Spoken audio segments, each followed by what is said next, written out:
Someone asked, what are your favorite TV shows? I like the Owl House. I've been a giant Owl House nut. I can't wait for season 3, and I'm also mad that season 3 is only like 4 episodes long. Screw you, Disney. Every great journey begins with a single step. And this was my beginning. Prior to this livestream, I had never so much as heard of the Owl House before, which I know sounds basically impossible considering how frequently it would be trending on Twitter following the release of an episode, but even still, I managed to completely dodge all that online discourse over the last 3 years, and none of it showed up on my radar. Not Grom, not Agony of a Witch, not King's Tide, not The Cancellation, not even knocking on Hootie's door. I was wholly unaware that the show ever existed until this moment. The most unassuming, offhanded comment of all time made by a certain forgetful gal during our cooperative Halo stream that eventually got me to look into the details surrounding its cancellation. Despite Disney's attempts to get it out of its system as fast as it possibly could, it is ironically entirely thanks to their decision to cancel this show that I wound up hearing about it as extensively as I did, and watched a clip out of sheer curiosity where I found both the animation and art style to be incredibly charming. And the rest is history. My journey into the Owl House had begun. It started with a blind leap, deciding completely on a whim to sit down and see what all the hype was about, and the next thing I knew, I was completely infatuated. This show holds a remarkably impressive all-time record for how quickly a story was able to pull me in. You know how long it took for this to grab my complete and undivided attention? 45 seconds. Maybe even less than that. Even Suits took a few minutes to mildly intrigue me, about a half hour to actually start to impress me, and all the way until the very end of the pilot to really hook me. In fact, most shows do not pull me in within a single minute of screen time, but the Owl House managed to do just that. It opens in the middle of a fight sequence that feels ripped right out of every paint-by-numbers fantasy story you'd ever seen, leading you to believe you're in store for a fairly by-the-books adventure. Do not underestimate me, Gildersnake, for I am the good witch Azura, warrior of peace! Only to almost immediately undercut that assumption. Now eat this, sucker! No! My only weakness! Dying! And with those 2 lines alone, you already perfectly understand the identity of what the Owl House is really going to be. A show that is fully cognizant of the expectations and stereotypes that are associated with a fantasy story like this, and sets out with the intention of flipping as many of them on their head as they can. That was enough to make me perk up a little bit more, and that slight smirk quickly became an ear-to-ear smile as we immediately move into a non-stop train of humorous cutaway scenarios that had me legitimately laughing out loud, while also perfectly illustrating a picture of exactly who our protagonist is. Luz Noceda, who I was drawn to almost immediately because of just everything about her, really, from her personality to her character design, whose relatively straightforward clothing and appearance seems bland at a glance, but that design choice perfectly matches up with who she is. Luz is someone whose mother was planning on sending her to a camp as penance for her wild actions at school, where the express purpose was to teach people to be normal. So dressing as conventionally as you could imagine synchronizes very neatly with the daughter of a parent who wants to try to keep her out of any unwanted spotlights as best as she can, and Luz wants to fit in. Everything she does is to try to impress her fellow students and feel like she's part of the group like anyone else. As we very quickly learn, she is a people pleaser. She wants people to like her. Yet at the same time, her restrained design doesn't prevent her from standing out in the slightest, as it's quite clear that in her efforts to befriend her classmates, her abnormal passions and party tricks ain't exactly helping her blend in all that well. Bleep, bloop, bleep. But while she may not be that great at being a normal fish in the sea of her school, she's excellent at captivating your interest at a world record pace. Luz's bubbly, nerdy, unapologetically enthusiastic demeanor stands out the second you meet her, and her optimism is so infectious I find it borderline impossible for anybody to not like her. What I really loved about how her character is portrayed in this opening, and subsequently the rest of the pilot and show as a whole, is that even though Luz is a goofy little oddball, she's not completely insane. Luz's oddities are significantly mellower than what you might expect, which makes her far more relatable. You likely have already met somebody like Luz Noceda, or possibly even are somebody like Luz Noceda. This feels infinitely more authentic, and as a result, I gravitated toward her instantly. It felt like I was watching a real person who's just a hardcore nerd with a tendency to draw outside the lines. Luz finds her passion and love in things that are arbitrarily looked down upon by others, and as a result has a hard time fitting in, which is something pretty much everyone can connect with to some degree. How could anybody anybody not relate to seeing someone indulging in the things she loves, trying to make friends in the process, only to not only be shut down at every opportunity, but also sent away to a summer camp that would forever lock away the things that make her special in an attempt to condition her to be more normal. And then, after all this, in just the first 2 minutes, came the clincher, that as soon as her mom leaves Luz waiting for the bus and heads off to work, a mischievous little owl steals a book from her favorite fictional series, The Good Witch Azura, and Luz gives pursuit, inadvertently stepping through a portal into the Boiling Isles. The heavily Hieronymus Bosch-inspired design of this surreally grotesque and yet somehow still beautiful world left me utterly mesmerized, and by this point, it was over. I was already sucked in. I had fastened my seatbelts, ready for whatever roller coaster ride they had in store for me for the rest of the show. And this was before the reveal in the second episode that it's all stretched out across the rotting corpse of a deceased godlike entity known as a Titan. I had absolutely no idea the scope of the adventure I was in for, but I had already seen everything I needed to hook me in for the long haul. There were 4 distinct phases to how the Owl House drew me in and refused to let me go. Setting the tone, leaving me gasping for air with how much I was laughing, making me love the protagonist, and then sweeping me off my feet with the stunningly alluring wonders of the demon realm. And all 4 of those elements persisted the deeper into the episode I went. The tropes I had come to expect from a show like this kept being inverted, such as Luz never having to go through the whole "Oh my god, what is going on here? This is all so wacky and zany!" thing, because the Boiling Isles is the fantasy land she always dreamed she'd end up in. She doesn't fall victim to the typical fish out of water tropes because she's so well versed in these types of environments from the fictional media she's consumed. And the jokes kept landing no matter how simplistic, with Hootie and King especially just murdering my stomach every time they opened their mouths. Hoot! The more I saw from the world, the more intrigued I became. The more its unique art style captivated me. The more of the oddities of the setting kept my mind racing with questions. And the more time I spent with the characters, the more I came to love them. The more endeared I was by the charming dynamic Luz shared with her newfound Owl House roommates Ida and King, despite barely getting to know each other. And the more I came to respect people like Ida, not just as a swindler who was looking for someone to help pull off a heist, but a tender and caring soul willing to move mountains to infiltrate one of the most heavily guarded places on the Boiling Isles, and fight off its menacing guard, all just to obtain a stupid paper hat for King. My crown! Yes! I can feel my powers returning! He claims it's the crown he needs to restore him back to the almighty King of Demons, but that charade evaporates almost as soon as he actually gets it. It's just a toy, a stupid little insignificant toy crown. But that doesn't matter to Ida, because no matter how insignificant and silly it may be to her, she knows it'll make King happy, and that's all she cares about. They may not have much else, but they have each other. Us weirdos have to stick together, you know?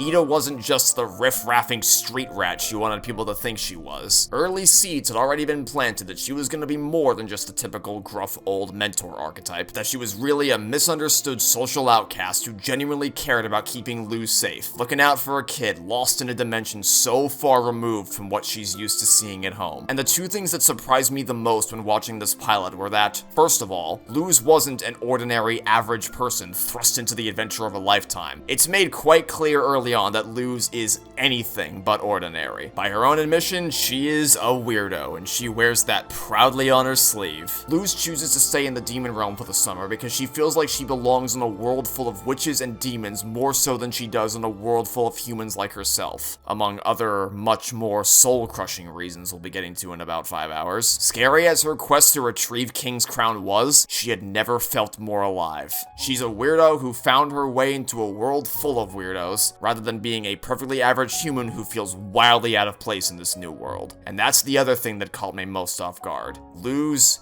chooses to stay behind. The main hook for the rest of the show wasn't the obvious question of, oh no, however, is our hero going to return home? I wonder what will happen, like you see all the time in these sorts of stories. The portal home is right there in front of her. It's open, it's operational, it's completely safe. All she has to do is take a few steps forward and she'll be right back in the human realm like nothing happened. But no, Luz makes the conscious choice to stay, which was immediately far more intriguing as a concept because that opened up endless possibilities for how that was going to affect her relationship with her mother, especially when she already feels so connected to this new world but can't just shake off the emotional attachment she still has to her home. All of this continued to reinforce my belief that I was in for something far more complex and engaging than a run-of-the-mill isekai fantasy series. And even then, I still didn't have the faintest idea of just how integral that decision was going to be for the trajectory of Luz's development throughout the series. Instead of the standard, the protagonist is now trapped hook, this pilot had already given me so much else to latch onto. Questions about why a world dominated by entirely non-human entities has a prison whose contraband stash can only be accessed by a human, what King's true backstory is since the Crown of Power story wound up being total baloney, what other mysterious secrets the renegade streetwise saleswoman is hiding in her living, breathing house, and what life looks like elsewhere on the Boiling Isles when living under a reign so tyrannical you're locked up for even slightly differing from the norm. I write fanfics of food falling in love. I like food, I like love. Just let me write about it. Now, let's not get too ahead of ourselves here. I would stop well short of calling the Owl House's first episode anything near the greatest pilot ever made. I would probably give that title to either Suits or Breaking Bad. Also, I know there's a difference between an actual pilot and a proper first episode, but for the sake of conversation, it's easier to just say pilot. As an episode, A Lying Witch and a Warden doesn't even come close to knocking either of those off their throne, because while it's a really nice message for both kids and adults to show that Luz has fully embraced the quirks that people look down on her for, and isn't ashamed of being labeled a weirdo by anyone simply for being who they are, they really beat you over the head with how ham-fisted that message is in this episode. And nobody should be punished for who they are. There's also the fact that the actual prison heist plot is relatively standard compared to the heights the rest of the show goes on to reach. I haven't deluded myself into thinking this pilot is the greatest thing to ever grace the medium of television, but its ability to efficiently and effectively pull the viewer into its world, endear them to the main characters, and ultimately leave them just begging for more is not to be undersold. Simply put, I was blown away. Like, I actually had to pause the episode to start feverishly texting people and posting on my Discord server, which you should definitely join if you haven't already, link in description, with how shocked I was that it had only been like 3 minutes, and I was not only mesmerized by its magical synergy between lightning fast yet also perfectly natural pacing, but also somehow already obsessed with a world and characters I knew only the most basic of information about. I was enthralled, enamored, and entranced by this series to the point where I legitimately had to forbid myself from watching for a while, lest I risked blowing through the whole thing in one sitting and racing to the end too fast. And originally, I wasn't gonna dedicate any time to talking about the show beyond passing references during live streams on my second channel, the Enchanting Gromfright commentary on the main channel, and a placement on my inevitable best and worst shows of all time video, which I will be making. So you all can stop asking me about that one now, it is coming. At some point. But the further into the Owl House I got, the more my notes page for its section of the best shows video started to stack up. The more it kept surprising me at every opportunity. The more gripped I was by the constantly evolving plot. The more impacted I was by the profound thematic through lines. And the more emotionally wrecked I was at seeing what became of the characters that I had come to care so much about. And the more it became apparent that there was no way I ever could have adequately expressed the extent to which I adore the Owl House in a brief ranking block during a best shows video. And hence, we have this video today, which wound up ballooning into a much larger project than I ever anticipated. Again.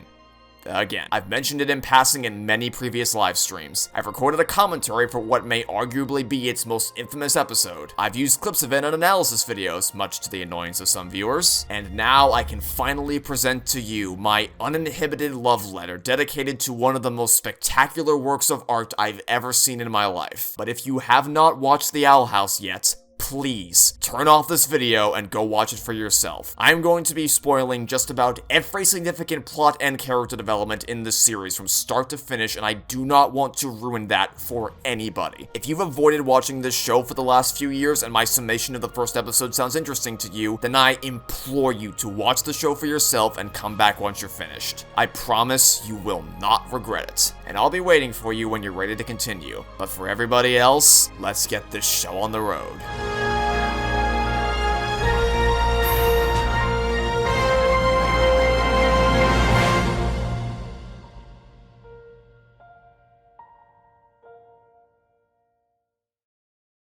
Before we go any further, I want to make one thing crystal clear from the outset. I will not be comparing this show to Amphibia. At least, not extensively. One of the things I've seen some people say is that the Owl House is nothing but a poor man's imitation of Amphibia and far too derivative of it. And I simply have no idea where this stems from. First of all, they're sister shows. They were greenlit simultaneously and developed alongside each other. It's just mechanically impossible for Dana Terrace to have peeked over into Matt Brawley's cubicle and gone, "Write that down! Given how the animation pipeline actually works. Second of all, even if she did have the ability to do that, she just didn't. The similarities between the two shows begin and end at an isekai fantasy series where a teenage girl gets transported into another world. That's it. And even that is only the same in concept, because as I said a few minutes ago, the circumstances under which Anne and Luz arrive in their respective fantasy worlds, and more importantly, the reasons why they end up staying in their respective fantasy worlds, are completely different from each other. Aside from a Smurf-sized handful of other plot beats that are shared across the two shows, which yet again have completely different narrative contexts, and of course some cute little Easter eggs of the two shows referencing each other since, you know, the creators are friends, the thematic through lines, the journeys the characters go on, the narrative structure, and what the showrunners ultimately wanted to communicate through their stories, on top of so many other things, could not be more dissimilar from each other. So forgive me for not finding it valid on any level to say that the Owl House is far too derivative of Amphibia. Now, that's not to say that I'm never going to bring up Amphibia in this video, as I've already done it once already, but my point is that I'm not here to further stoke the flames on the subject of incessantly trying to pit these two shows against each other. I'm here to break down the merits of the Owl House and explain why it holds up so well under scrutiny entirely by itself, and I don't need to compare it to Amphibia to do that. We all clear on that? Okay, good. I think I've kept you waiting long enough. The Owl House strikes an impossibly perfect balance between being an episodic slice-of-life comedy and a serialized fantasy adventure, while also dipping pretty deep into horror territory occasionally. That's partly due to the fact that for the first half of Season 1, the show's creator, Dana Terrace, was under some pretty suffocating restrictions at the hands of the mouse, not really able to make the show fully her own until understanding Willow and onwards. There was a lot of studio interference in the first half of Season 1, 6 executives giving me 6 different kinds of conflicting notes. It wasn't until understanding Willow where I was like, oh, this is the shit I want to do. But having a balance between episodic adventures and plot-driven development actually works in its favor, because the way the show strikes this balance isn't by alternating between skippable slice-of-life sludge episodes and episodes that actually matter to the plot as two distinctive sections of the series. It fuses those two elements together. You don't get a constant barrage of lore-heavy plot progression, nor do you get a series of random adventures that can be viewed and enjoyed in any order, or arguably skipped entirely, without missing a beat. There's not a single stretch throughout any of the seasons where it feels like the writing is dipping too heavily into one extreme over the other, because the miscellaneous adventures that seem fairly self-contained always offer something important for the characters to carry with them throughout the rest of the show, whether that be a lesson critical to their overall arc, or vital plot information. Inversely, episodes that center primarily around story progression will be intertwined with something meaningful happening for the characters, and so on and so forth. The plot works as a vessel through which to explore the characters, as opposed to the characters being forced to make choices solely to service the plot. There are these tiny little moments of characterization baked into the scenes that move the story along and tell you something about the characters without distracting you from either. Nuances in how they navigate their environment, how they interact with the world around them, or even just nearly imperceptible tics and behavioral choices accentuated by subtle distinctions in animation and vocal delivery that all help them feel alive, like real people existing in a world rather than soulless entities that vomit out their personality through dialogue alone. The Owl House isn't a show that coasts by solely on the basis of people constantly theorizing about the deeper lore implications. That's always bound to happen, of course, especially when there's an entire secret language to crack like there was for Gravity Falls, but the deeper lore isn't all it has going for it, unlike some franchises. It's merely a bonus on top of all the other elements that make this show so great. The first 5 episodes are all great one-off adventures that work perfectly fine in a vacuum, but they also build off each other by slowly introducing you to more and more elements of the world. A lying witch in a warden introduces you to the Owl House and gives you a taste of what Emperor Belos' rule over the Boiling Isles looks like, while also easing you into the dynamic our three main characters share, as well as clearly establishing who Luz is. Which is before Wizards gives you a peek at the sheer scope and scale of what the Demon Realm is like topographically and socially, while laying the groundwork for Luz's future character development and reinforcing one of the most essential themes of the show. I Was a Teenage Abomination is ripe with endearing character introductions for Luz's core friend group that has been colloquially dubbed by fans as the Hex Squad Kids, while also expanding the world by showing off Hexside's School of Magic and Demonics. The Intruder introduces glyph magic in the same chunk of time as it drops the bombshell that is Ida's Curse and Convention. Oh my god. Don't even get me started on the brilliance of Convention. Significant expansions for characters, world building, plot, and thematic significance, all while delivering the first taste of the spectacular action this show is capable of delivering when firing on all cylinders. Nothing short of phenomenal. It's not just Luz or the main Owl family trio that receive development. All the characters get their time to shine. Some characters may get the short end of the stick, but no one is left out entirely, and the whole cast feels fleshed out and real. In fact, one of the best episodes of the show is Eclipse Lake, which delivers stellar action, critically important world building, engaging character conflicts, as well as hysterical comedy, and it's also an episode that Luz may as well not even be in at all. It's like I have snakes for arms. Little mouse, owl house, freely blows, boop. And Labyrinth Runners is one that Luz actually isn't in at all. It's the boiling point for Gus's character, it's a major turning point for Hunter, and it's the grand payoff for Amity and Willow's road to reconciliation that was started in understanding Willow, all of which we'll be getting to shortly. Even when the main protagonist is literally nowhere to be found, I'm still on the edge of my seat and pulled into what's happening to these characters because of how fleshed out everyone is over the course of the series. They can have both the found family dynamic of the Owl House trio, Owl House Quartet, and the dynamic of Luz's Hex Squad friend group without clogging up the story or cast list because they're both developed independently of each other and are given the appropriate amount of room to breathe. And I could do this for the entire series. There's basically zero filler, as every single episode services a greater role in the story, be that in progressing characters, plot, world building, themes, or all four at once in the best of the best episodes of the series. But each episode will always have something going on for the characters, and will fuse that with at least one of the other elements I just mentioned. Except for one. Body swap!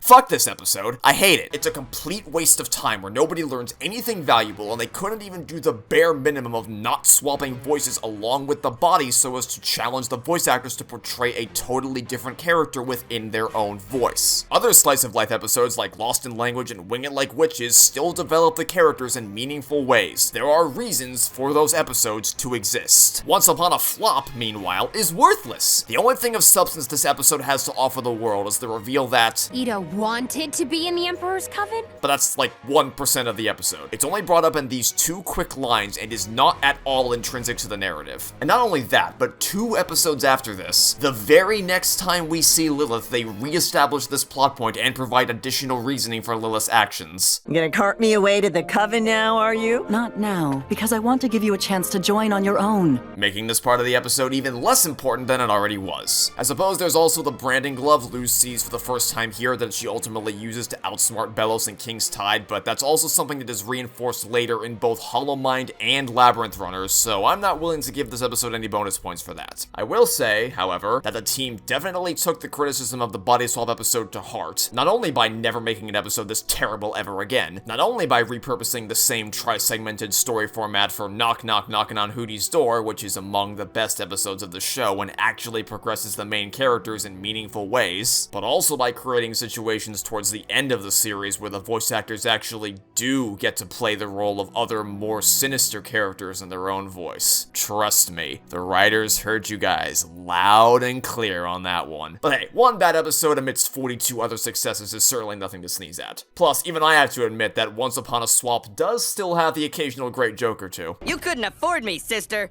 Aww. That's the incorrect reaction! Body swap!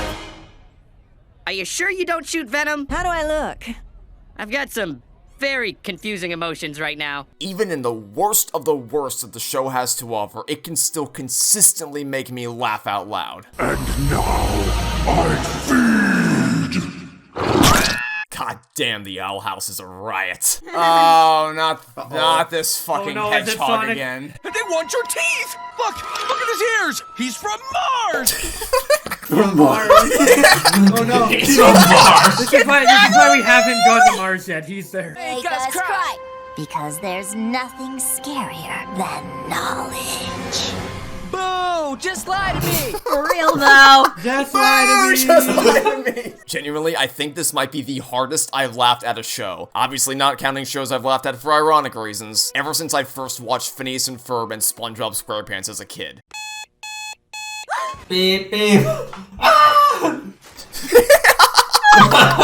Defended from alarm clock.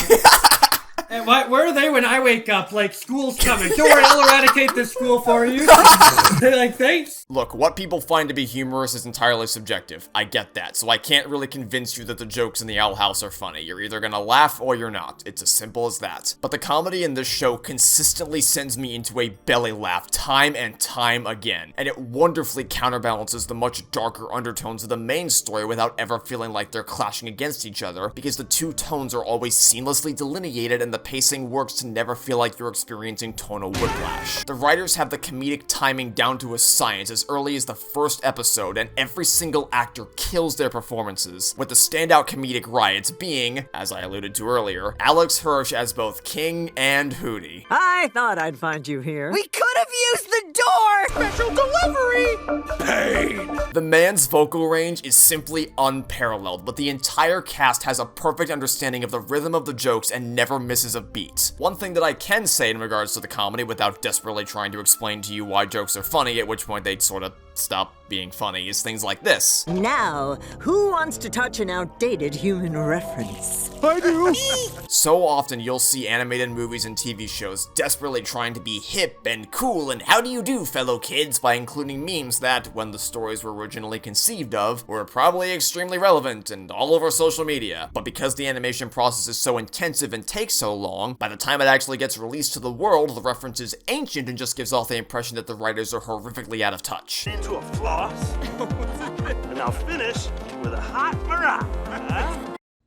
I don't want to live on this planet anymore. So it's nice to see they were cognizant of this fact and didn't even bother trying to chase current memes and trends, instead deliberately choosing one they knew would be long outdated to make fun of, which left me very impressed with this writing team. Another way to consistently impress me with the writing of your story is if you demonstrate a clear care and appreciation for an attention to detail, and the Owl House does an astounding job in that department when it comes to setting things up to be paid off later, sometimes multiple seasons later, without ever making them overtly obvious Chekhov's gun situations, Lightyear style. I mean, what was that? What? I don't, what do you mean?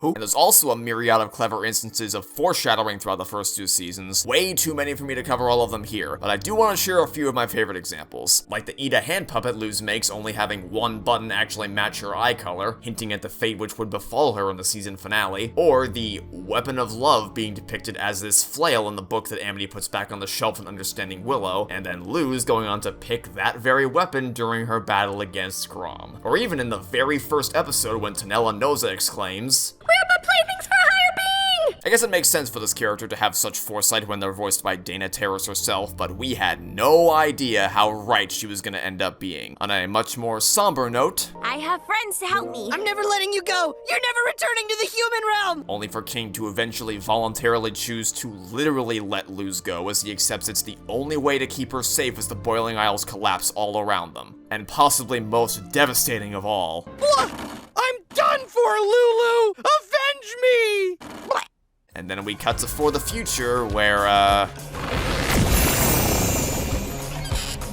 And outside of foreshadowing, the writers also have a firm grasp on continuity for even the smallest of things. And no, I'm obviously not talking about minor animation inconsistencies that have no impact on the plot, like Basha clearly looking at the nails on her right hand only for her to be shown staring at her left hand literally one shot later, or Hunter's mouth not actually moving at all during this scene if you crank up the brightness, or the ice stairs Luz summons during her final charge towards Belos magically disappearing in the next shot despite still being present in the pencil test animation before final color for this this very shot only to magically reappear one shot later anyway, or Amity's nail polish not being visible in the shot immediately after she kisses Luz in Clouds on the Horizon, or in Lost in Language after she almost passes out, or the door to the Blight house suddenly going from one that is pushed open to one that closes as if it had been pulled open, or this guy literally teleporting into the frame right before your very eyes, or Gus teleporting out of the frame as soon as he steps into the hallway, or Amity glitching onto the floor because there are frames missing from her kneeling animation, or King's tail evaporating into thin air and then rematerializing. Never make an 8-hour video comprehensively breaking down an animated show. You start to find lots of really annoying little animation errors when you're scrubbing through these episodes all day long. Fortunately, none of these things actually matter to the story and are just visual hiccups, but I am still never gonna be able to unsee some of this stuff whenever I rewatch this series.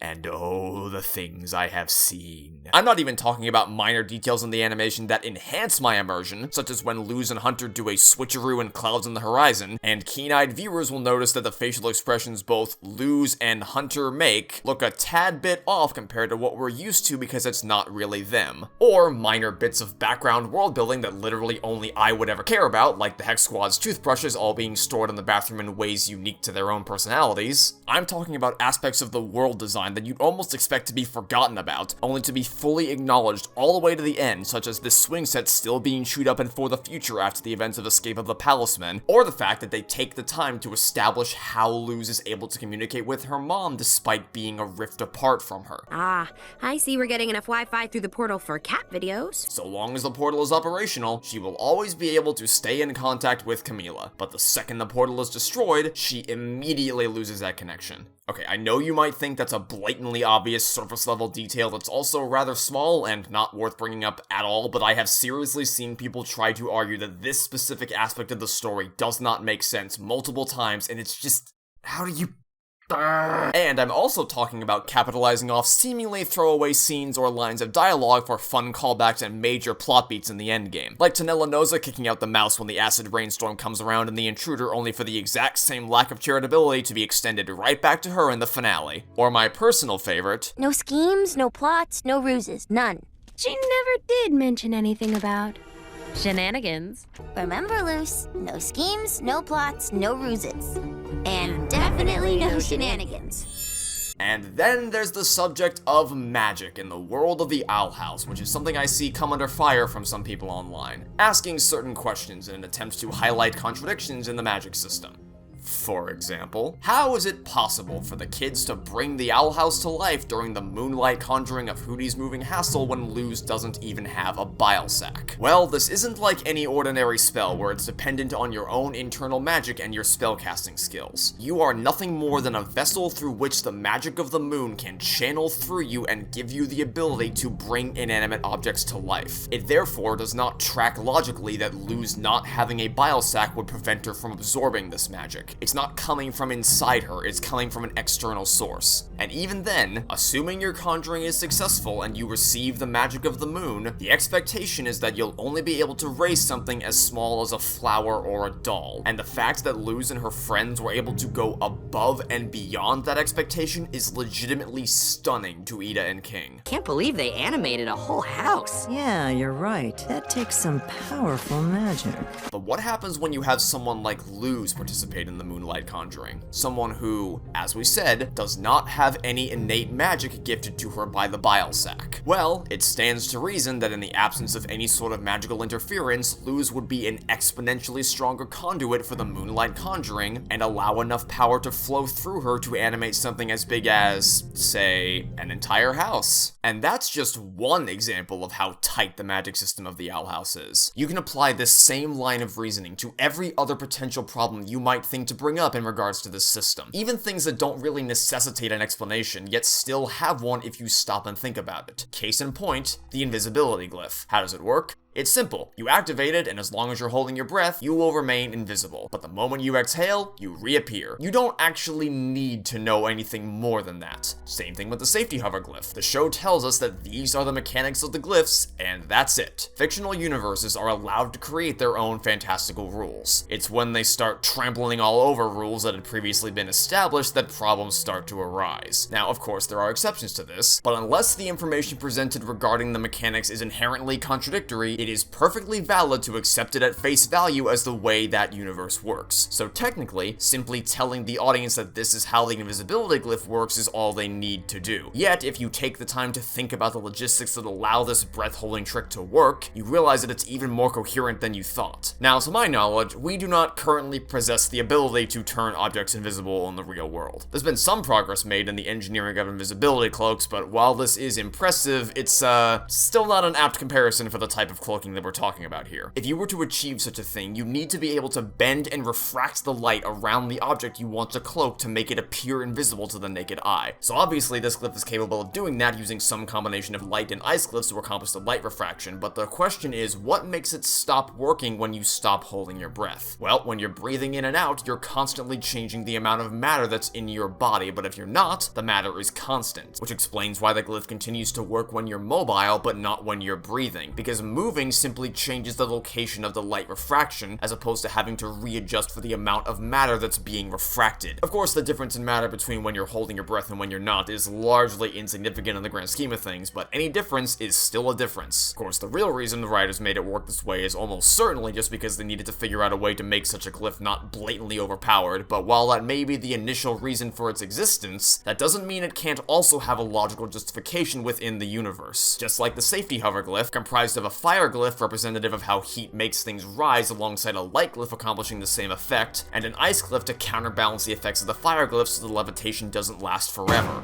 Yes, science! Another one I've seen people question is why Belos doesn't just teleport Luz directly to his position instead of trying to physically capture her. As we know, the characters have the ability to summon objects to their position. But that's just it. They've only ever summoned small, inanimate objects to them, never other humans or witches. Using telekinesis on people directly in front of you is not equivalent to teleporting somebody to your position from the other side of the Boiling Isles. In fact, it's made quite explicit that in order to generate enough power to teleport another person somewhere else, Belos needs an entirely separate tetrameric glyph to pull that off. The most elaborate one we've seen across the entire series. And even then, it only works as a means of departure, not arrival. You can teleport yourself somewhere of your choosing, but you can't use it to bring someone else to your position. So, what about the characters who clearly do have the ability to move themselves or other people through some means of magic? Well, Hunter is only able to teleport himself, and anybody in his immediate vicinity he's able to hold on to, a very short distance away. It's more of a dash than it is anything else. Similar to what we see Lilith do during her duel with Ida in Convention, or what we see Belos do in Youngblood Old Souls, and also Ida herself in Agony of a Witch. She isn't teleporting into the scene here, she's using the same dash move we see her use later in the battle. You'll notice that she's still decelerating as she comes into frame instead of arriving in a stationary position like she would if she had teleported in. Willow isn't teleporting Hunter anywhere here, she's physically dragging him beneath the earth through the manipulation of her plants. Just like how Terra Snapdragon is able to move herself from place to place beneath the earth. And while Darius is clearly relocating the Resistance members to a completely different location with his Abomination magic here, and does the same for the Emerald Entrails here, he's only able to do so because he has a mastery over the art of Abomination magic. Belos, however, does not. He has no innate magical abilities tied to the Coven system and instead relies on glyph magic carved into his body. Therefore, in order for him to be able to utilize this to effortlessly capture Luz, he would need to enlist the help of Darius. But by this point in the story, the Day of Unity is but 1 week away, and as such, the Resistance has just about reached a boiling point, so there's no way he'd have been willing to help him kidnap Luz or the Owl family, as clearly demonstrated in O Titan, Where Art Thou, when Luz and Ida are arrested, with the former being taken to the castle and the latter set to be taken to the Conformatorium for a real petrification this time. But the operation is hijacked and rerouted by Darius, Raine, and every other Resistance member, thus leading them to finally put their plan in motion to stop the draining spell. Of course, Darius isn't the only Abomination wizard who has close ties to Belos, but given that this would be after the events of Reaching Out, where Alador only first started to reconnect with his daughter and learned she was dating Luz, do you really think he'd have been willing to bring his daughter's girlfriend directly to Belos to be imprisoned, executed, or worse? Yeah, I didn't think so. So, in summary, any form of teleportation magic, no matter the scale, size, or type, simply would not be options Belos could have taken advantage of in order to warp Luz directly to him, or at least into the Conformatorium. People have attempted to tear down the Owl House's magic system, but if you really take the time to dissect it all, its functionality is incredibly simplistic and straightforward without feeling limiting in the slightest. And believe me, I am someone for whom a story with a broken magic system would result in me being entirely disconnected from the show. The second you start pulling random crap out of your ass just because you write yourself into a corner is the second you lose me. But that doesn't apply to the Owl House. Hunter being brought back to life by fusing himself with Flapjack and gaining his powers, established since season 1 as being a capability the Palismen have. Teleporting directly into the Titan's skull, which is exactly where the Hex Squad needs to go, necessitates the use of a glyph set up during Luz's adventures in Elsewhere and Elsewhen. They never rely on inventing random abilities for the characters at the exact moment the plot requires them, and whenever a character is granted a new ability, they are shown to gradually develop their powers with mastering it as the series progresses. Everyone's abilities are defined by the magic they've chosen to specialize in, with each main witch of the Hex Squad having one core element they can tap into, and as for Luz, each unique glyph she learns is only able to achieve one thing and one thing only, which allows her to play off the other witches wonderfully. Luz can't bend reality to her will like Ida can. Glyph magic requires a more resourceful and clever utilization, combination, and application of a predetermined series of patterns stemming from the natural elements of the Boiling Isles. It keeps the action sequences interesting because it technically puts her at a massive disadvantage, especially going up against someone like Belos, but it can also easily give her a leg up if she plays her cards right. Literally. Each element the witches are able to tap into, and each glyph Luz has at her disposal is extremely one-note conceptually, but this allows the spells they can cast to be versatile enough to be applied in any number of creative situations if used intelligently by the magic wielder, but also simplistic enough to not risk raising any potential contradictions or power imbalances. But oh boy, if people didn't try their damnedest to find some. Which isn't a problem, by the way. It's not wrong of people to hold the Owl House to the same standard that I hold things like Toy Story 4 to. I don't pick and choose when I let plot holes affect my rating of a piece of media, and I absolutely would and have put the Owl House under that same microscope to ensure it really does hold up as well as I think it does. Where I get annoyed, however, is when the people attempting to raise these contradictions overlook crucial information in the process, intentionally or not, thus leading them to draw wildly inaccurate conclusions about the consistency of the Owl House's plotting, to the point where they'll even say it's so chock full of plot holes it may as well be a parody show. It is because I hold the Owl House to the same standard as I did with Toy Story 4 that I came away as impressed with its construction as I did. So let's speedrun our way through some of the most common ones I've seen, shall we? And yes, I do intend to spend the next 30 minutes of the video breaking down all the terribly inaccurate criticisms I've seen targeted toward the logical coherence of the show, and demonstrating how inaccurate they are because it's an aspect of storytelling that matters a lot to me. No matter how big or small the significance of these criticisms may be, I'm not letting anything slide today. We're breaking down all of them. But if you aren't the type of person who cares about this stuff and are more interested in the pacing, characters, themes, etc., then now's a good time to remind you that there are timestamps in the description for your viewing convenience.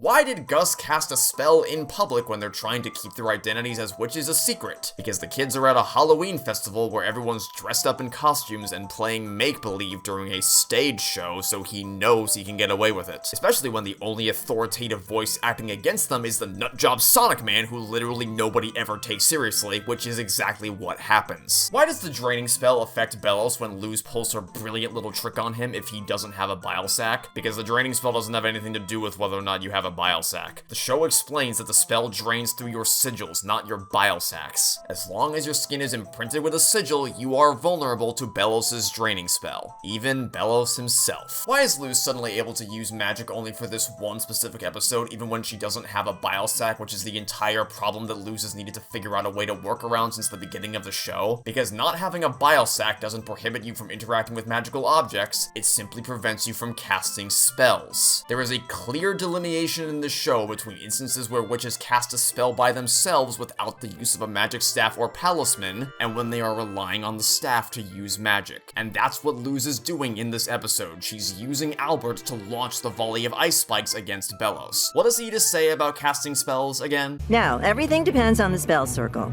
The bigger the circle, the more powerful the spell.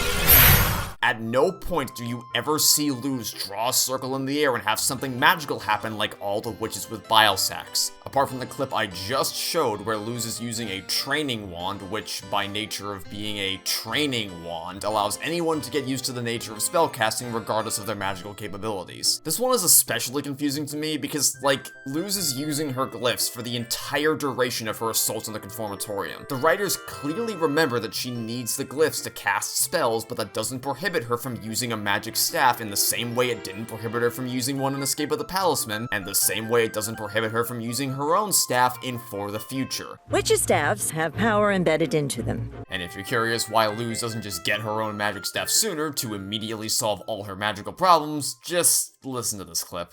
Gimme!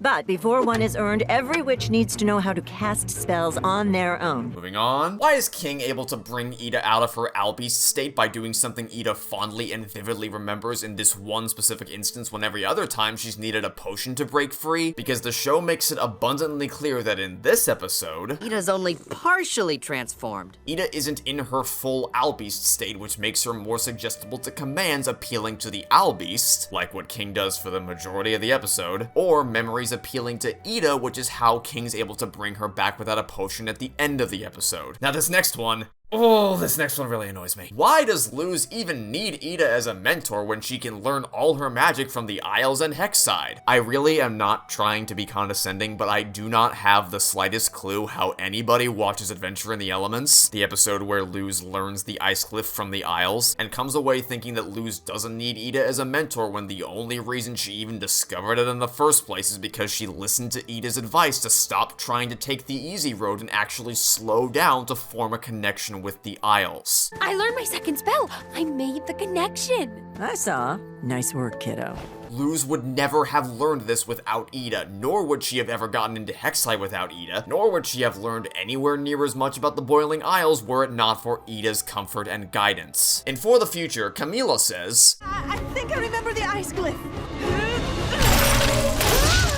But wait, that's not right. We never saw Luz teaching her how to make glyphs. I guess someone wasn't paying attention to the credits of the episodes. Just because we only see it in the form of pictures and not a properly animated scene doesn't mean it didn't happen. That's the point of these credit sequences, to give you a glimpse of everything else the characters got up to in between episodes, but that the writers didn't have the ability to properly integrate into the main story with so little time left to work with. How can you even prove you're worthy of getting into the Emperor's Coven, which allows you access to all types of magic, when students are only allowed to study one at a time? Bump says that only the best can ascend these ranks. So it seems pretty clear from that line that they would find the students with the highest level of proficiency in whatever magic they chose to specialize in, with the expectation that if they're an expert with one type at such an early age, that they would continue to excel at other types. Also, just because you're restricted in your curriculum doesn't mean you can't pursue other forms of magic on your own time, and I feel like anyone passionate enough to set their sights as high as the Emperor's Coven and attend those tryouts would also be the type of person to study more than one type of magic at once outside of school. Hell, we even know that Willow was doing that since she was highly skilled with plant magic despite being locked into the Abomination track at school, and she didn't even have aspirations of joining the Emperor's Coven. So imagine what someone who does envision that future for themselves would be willing to practice on their own time to achieve it. Why is Amity surprised that Luz is capable of casting magic by writing on paper when in that same episode we know that power glyphs exist and yet no one bats an eye? What Amity is surprised by is specifically that Luz managed to cast a light spell through a glyph on a piece of paper. That's nothing. A child could do a light spell, but I've never seen it cast like that. Not that she was able to cast magic on paper, period. The power glyphs clearly function very, very differently from the way in which we see Luz use her glyphs, functioning like a patch which gives you a status boost which can be applied and removed rather than a glyph that only works for a single use. If all magic comes from the Titan, either through the glyphs or through biological elements, then how is it possible for objects made by witches to be magical? Oh gee, I don't know, maybe because witches have magic flowing through their veins and can therefore use that that magic to create things like Hex's Hold'em cards or power glyphs, like what we see Ida create with a sentient food and what we see King create with his sentient army of toys, both of which happened in the same episode. But how do the witches not run out of magic if their bile sacs function independently from the Titan itself? Is it not reasonable to conclude that in the same way our bodies gain nutrients from food to keep ourselves functioning properly, that witches' bodies, including their bile sacs, are also replenished by sustenance? What's wrong with my magic? You're exhausted. You all are. Why don't more people use the shrinking potion? Why doesn't the Owl family just use it against Belos in the final battle? Why doesn't the Emperor's Coven just shrink Ida and keep her in a little bottle? Okay, the shrinking potion isn't something available over the counter at the local pharmacy. It's Tybal's special recipe for which he alone controls the distribution, and he isn't interested in selling this thing. He only created it as a means of seeking vengeance against Ida's family for destroying his shop in the night market. It wasn't something he actually intended to reveal the secrets of or sell to anyone else. The recipe for that potion is exclusive to his brain, and Tibbles clearly wasn't around for this final battle, nor was literally anybody else. Okay, now we get to the big one. Why doesn't Ida use the sleep spell to neutralize all her enemies and win every battle? Alright, so to begin with, any altercation she gets herself into from season 2 onwards is automatically off the table for this question, because by that point she will have lost all her internal magic. Which means we're left with season 1, and specifically the battles that take place in these episodes. Because she doesn't get herself into any danger in episodes 9 or 15, she isn't really in episode 13, at least not to any significant degree, and in episodes 4, 10, and 19 she is in her owl beast state during the major points of conflict. So this is all we have left, and since this spell does seem like it has the ability to break every encounter in half, I feel it's important we go through them all. So, in Witches Before Wizards, Ida is tied up as soon as she arrives to the battle, and once she regains control, she has very little time to react before the tentacles close in around her, and we can see that it takes her more time to conjure a spell as advanced as the sleeping spell compared to something more simplistic like the fire spell. About a full second from beginning to end to prepare and cast it, which doesn't sound like much time, but in a fast-paced battle, every nanosecond counts. It takes her less time in understanding Willow, but that's because she's using a smaller version of it to knock out a witch, compared to what would be required to knock out something as massive as this guy. In Adventure in the Elements, she has the time to prepare this before the Slither Beast reaches her, but with how aggressive the tentacles are here, she doesn't have the time to spare on something like that. Same logic in a Lion Witch and a Warden. Her first priority is getting Luz out of the Conformatorium, and once she's gone, the Warden's first move is to breathe fire at her. And in addition to having little time to react, putting him to sleep wouldn't change the fact that fire was coming her way, so it makes more sense to redirect it than it would to simply knock him out. In I Was a Teenage Abomination, the goal of the battle against the Trash Slug isn't just to neutralize it, it's to restore it back to its original size, which requires the use of the bait and salt trick they end up using and for which the sleeping spell would not suffice. In Hootie's Moving Hassle, her curse affects her ability to cast any spells, and as soon as she tries, Tibbles immediately restrains her. In Lost in Language, the conflict she gets into is taking care of babies, and considering she's being handsomely paid by the Bat Queen for taking care of said babies, I don't know that she'd feel too comfortable striking them with the magic equivalent of a tranquilizer dart at such an early age without knowing the consequences that it would have on them. In Once Upon a Swap, Ida was once again facing down a horde of enemies, and using her little body swap trick was a way more efficient method of dealing with the threats than firing off one sleep spell at a time for each of their assailants. Oh, don't worry, we're gonna talk about that little body swapping spell in a little more detail in a minute here. In Really Small Problems, by the time Ida realizes Luz is in danger, the worst of the danger is already over as King has outsmarted Tibbles and regrown them back to full size. In Enchanting Gromfright, Ida is about to cast a spell to defeat Grom, but then Amity leaps into battle and her and Luz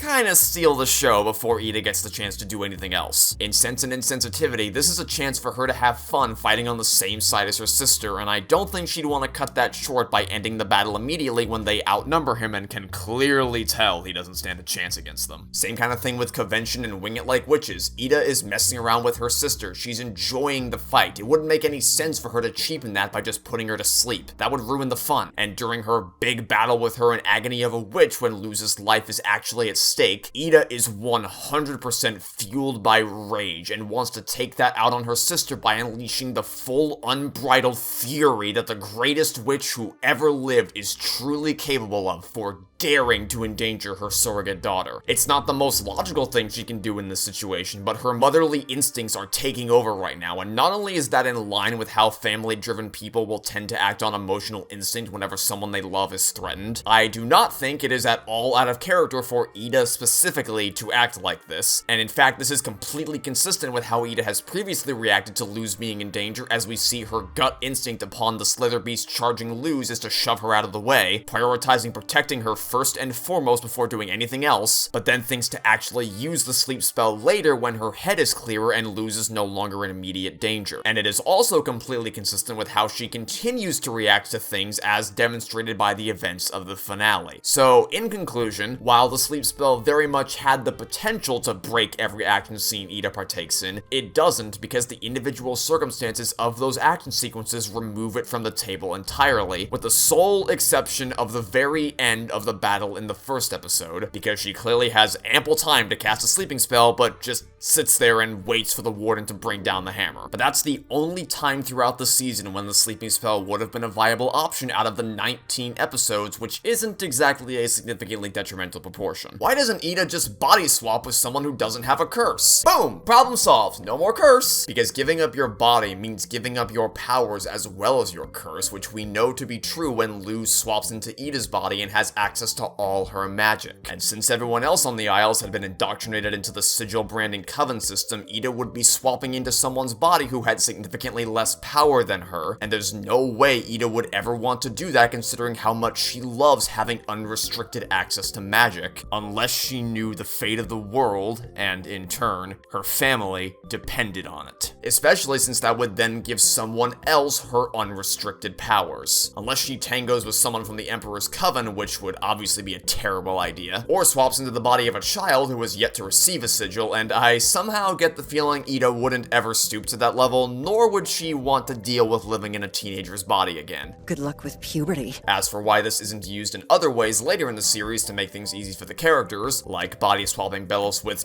I don't know, a bee or something to make him inert, Belos keeps himself very secluded and as such doesn't really open himself up to an attack from somebody like Ida who would need to be in very close proximity to be able to cast the spell on him. And the one time she is in close proximity, she's in her owl beast state and unable to do anything to him. Also, considering all of Season 1's major confrontations have Ida going up against one single opponent rather than a horde of enemies, I really don't think the body swap spell would be nearly as regularly useful for her as people like to claim it would. It's not like Doofenshmirtz's chicken replacinator, which can swap your position with something very far away. You need everybody whose bodies you want to swap to be next to each other for this to work, and Ida is never in a situation throughout Season 1 where that's the case. This is the one time where she has the ability to play her enemies off each other, and so she does exactly that. And just like with the sleeping spell, anytime after Season 1 this isn't a factor in the equation because Ida would no longer have access to her magic. Not to mention that the experiences the Owl family goes through in each other's bodies in this episode are traumatic enough for them to all collectively agree to never speak of such a thing again, and that the horrors of swapping bodies is something they'd rather just forget entirely. Just like me, because fuck this episode! Now, these next few don't really have anything to do with the magic elements of the show, but I figure they're still worth mentioning since we're talking about alleged logical inconsistencies, and based on what I've seen, a lot of people seem to be convinced that they actually have some level of merit, so let me explain to you why they don't. Why does Luz even bother trying to talk Hunter out of holding her at staff point and betraying her when this kid literally thinks he owes his life to Belos, as opposed to the alternative, which is to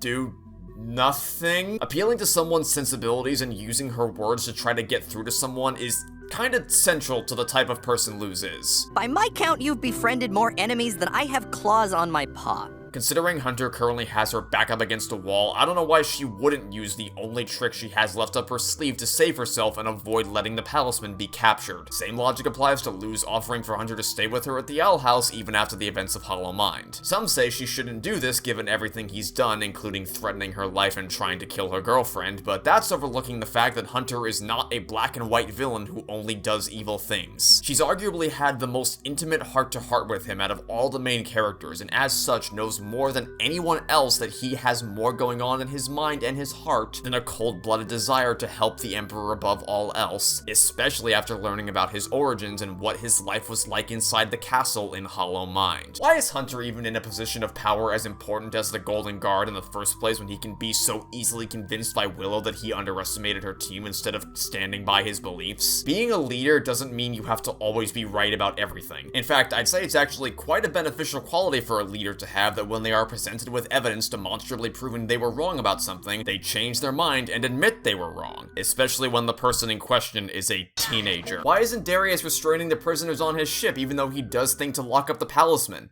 Is he stupid? No, he just openly admits that the kids were never actually prisoners to him. I was just gonna drop them off at Hexside.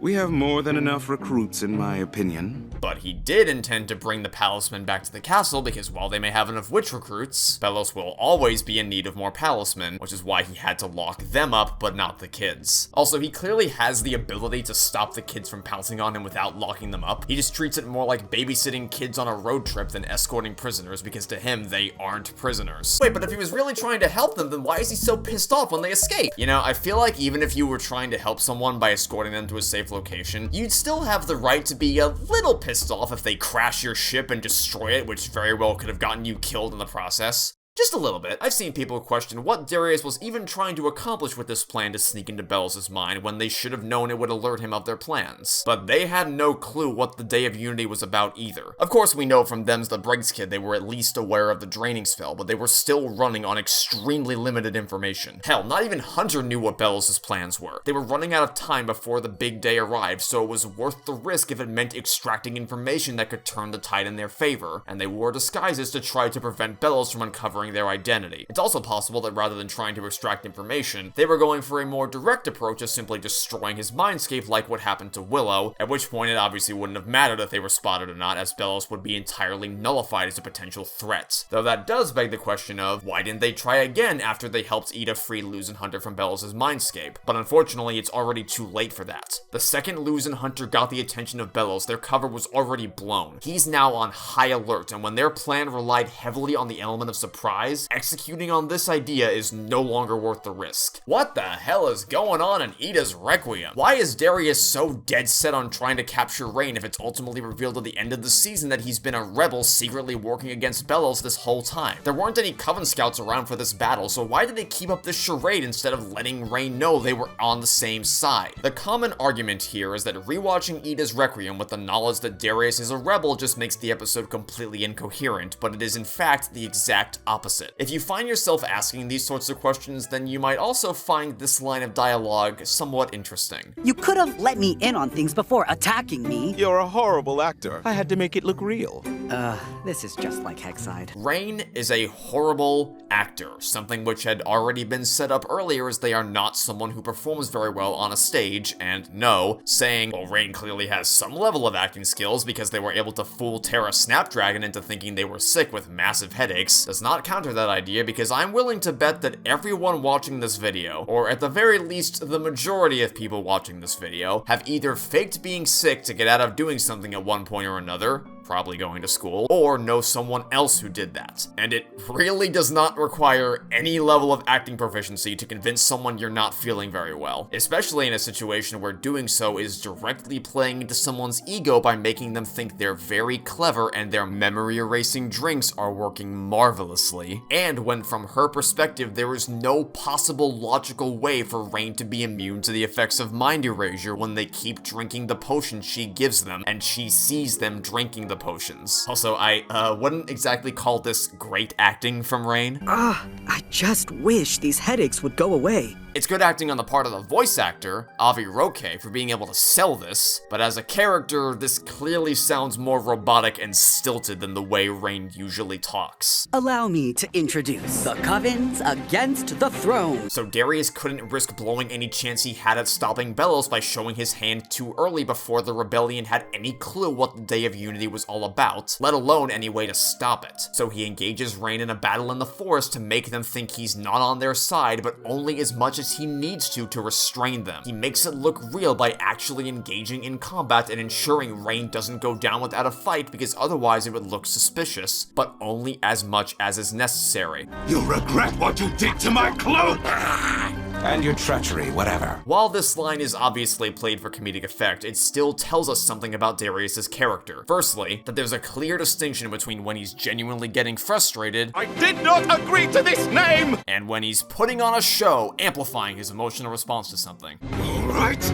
no more playing around! Fucking Christian Bale Batman voice. No more playing around, Rachel.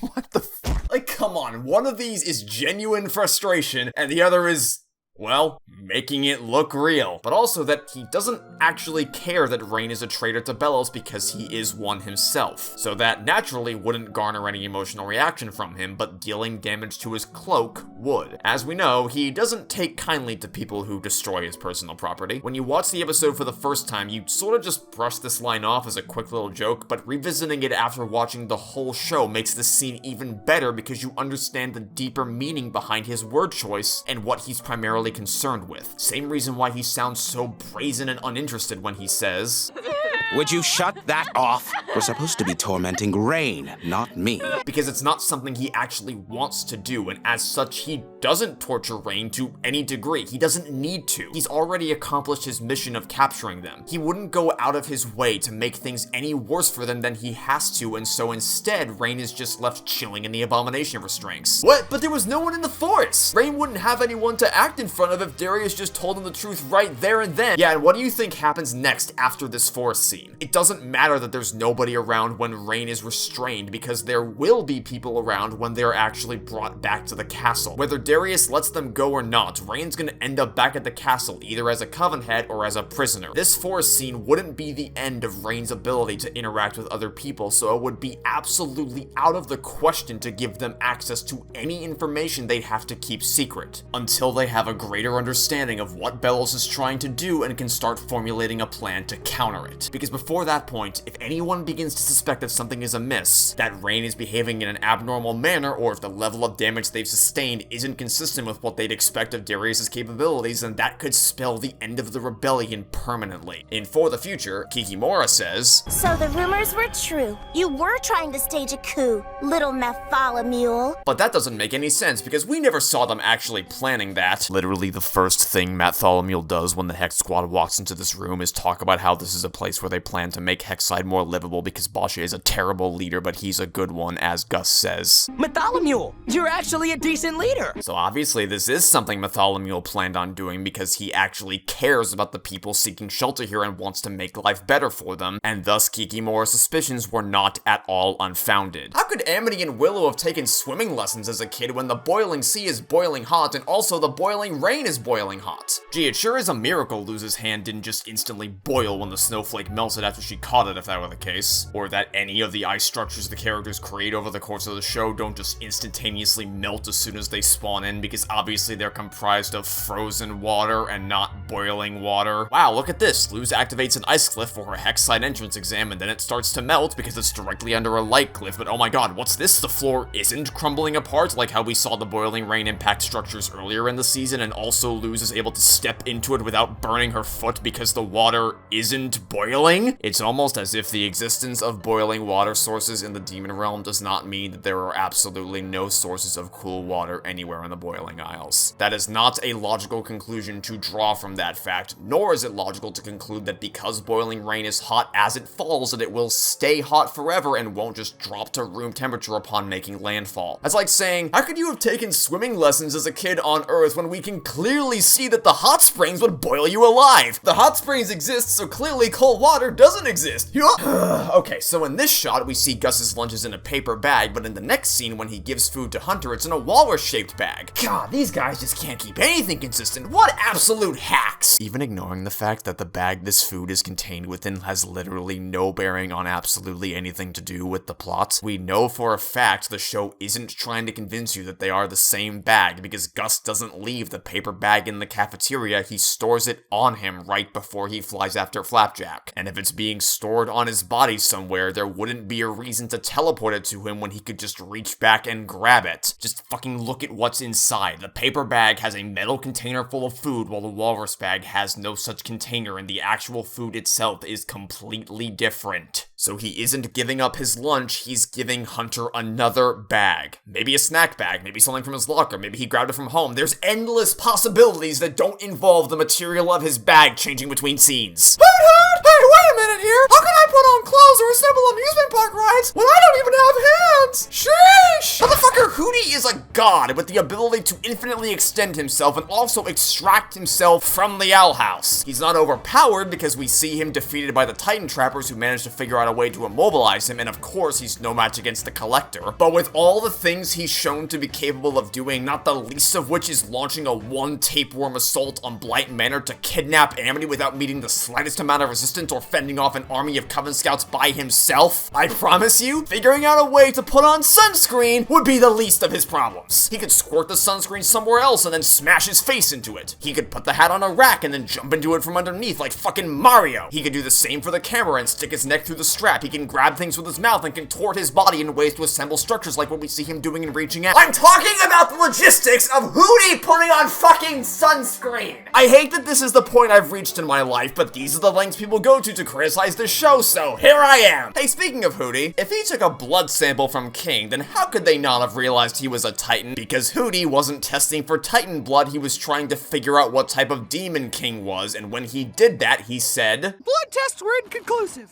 We don't really know what you are." And of course they wouldn't conclude that meant he was a Titan, because why would they? Literally everyone was gobsmacked at the idea he could be a Titan when that was actually revealed. Unless the point is simply that blue blood equals Titan's blood, but you're never gonna get me to believe that on the vast, expansive, diverse setting that is the Boiling Isles, Titans are the only species who have blue blood. Also, this is before they even knew what Titan's blood was, so they would have even less reasons to think about the results from that perspective.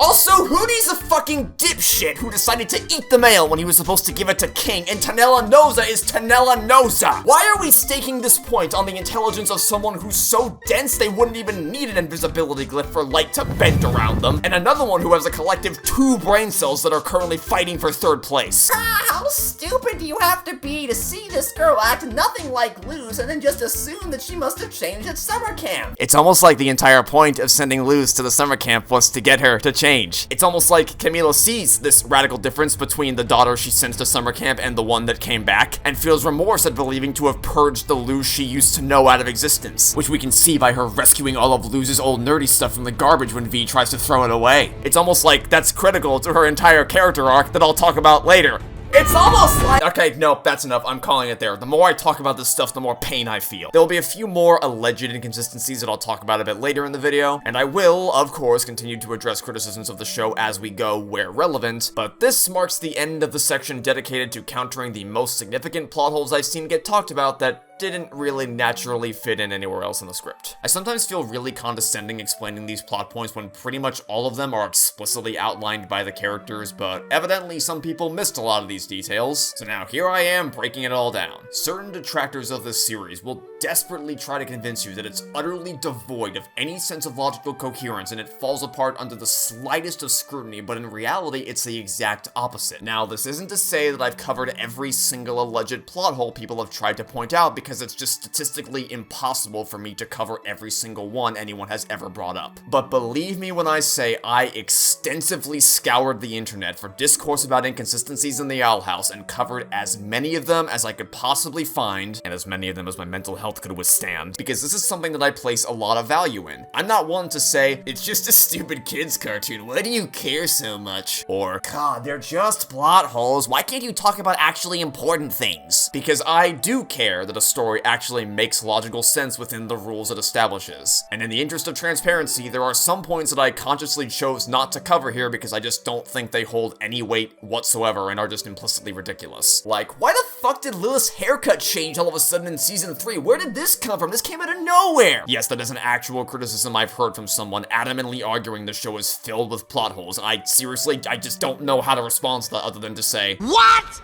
What are you talking about? Also, before you ask, no, I'm not going to tell you exactly where or from who these god-awful criticisms originated because I don't want anyone watching this to seek them out and harass them. I want to keep the conversation focused on the show itself and how well made it is, as opposed to just trying to humiliate individual people. And one last thing before we move on. The conclusion of this part of the video shouldn't be that the Owl House is 100% airtight and doesn't have any logical problems whatsoever. In fact, in the interest of fairness, I'll give you a couple right now. Yesterday's live shows us that V escaped through the portal when Luz and Ida were distracted by the townsfolk, but by that point the portal door had already been closed, so she obviously shouldn't have been able to travel to Earth at that particular time. At the end of Once Upon a Swap, they never actually show the characters Ida turns the body swap spell on, reverting back to their original bodies. I don't think it's unreasonable to assume the spell just wears off after a certain amount of time, since obviously we know everyone does return to their bodies by the time we see them again in future episodes, but it's still really frustrating that the show never actually addresses this beyond saying, Are they gonna be okay?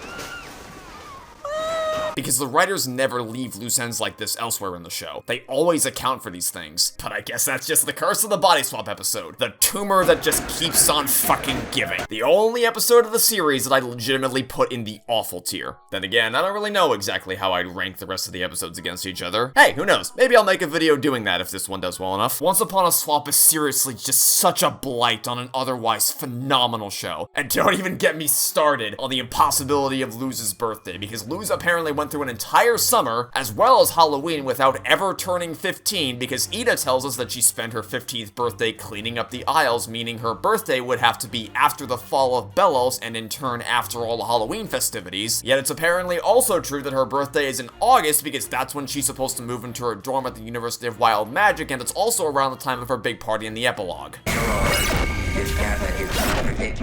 There are, of course, some oversights that are bound to pop up, as there are for most stories. Toy Story 3, my all-time favorite film, features this little bucket stunt, which is just a blatant cheat with how the characters manage to get from here to here without being spotted. Breaking Bad, which is unquestionably the greatest television series I ever have and probably ever will watch, takes some extreme creative liberties with how certain aspects of chemistry function, as my AP Chem teacher made exceptionally clear to us in high school, while simultaneously having Walt lambast Jesse for failing to understand the basics of chemistry. Yet these stories are both still masterfully told in their totality, because while running without any semblance of logic whatsoever and staking all your major payoffs on the most absurdly contrived events is horrifically terrible writing, it's still shit, by the way. I find some of your choices troubling.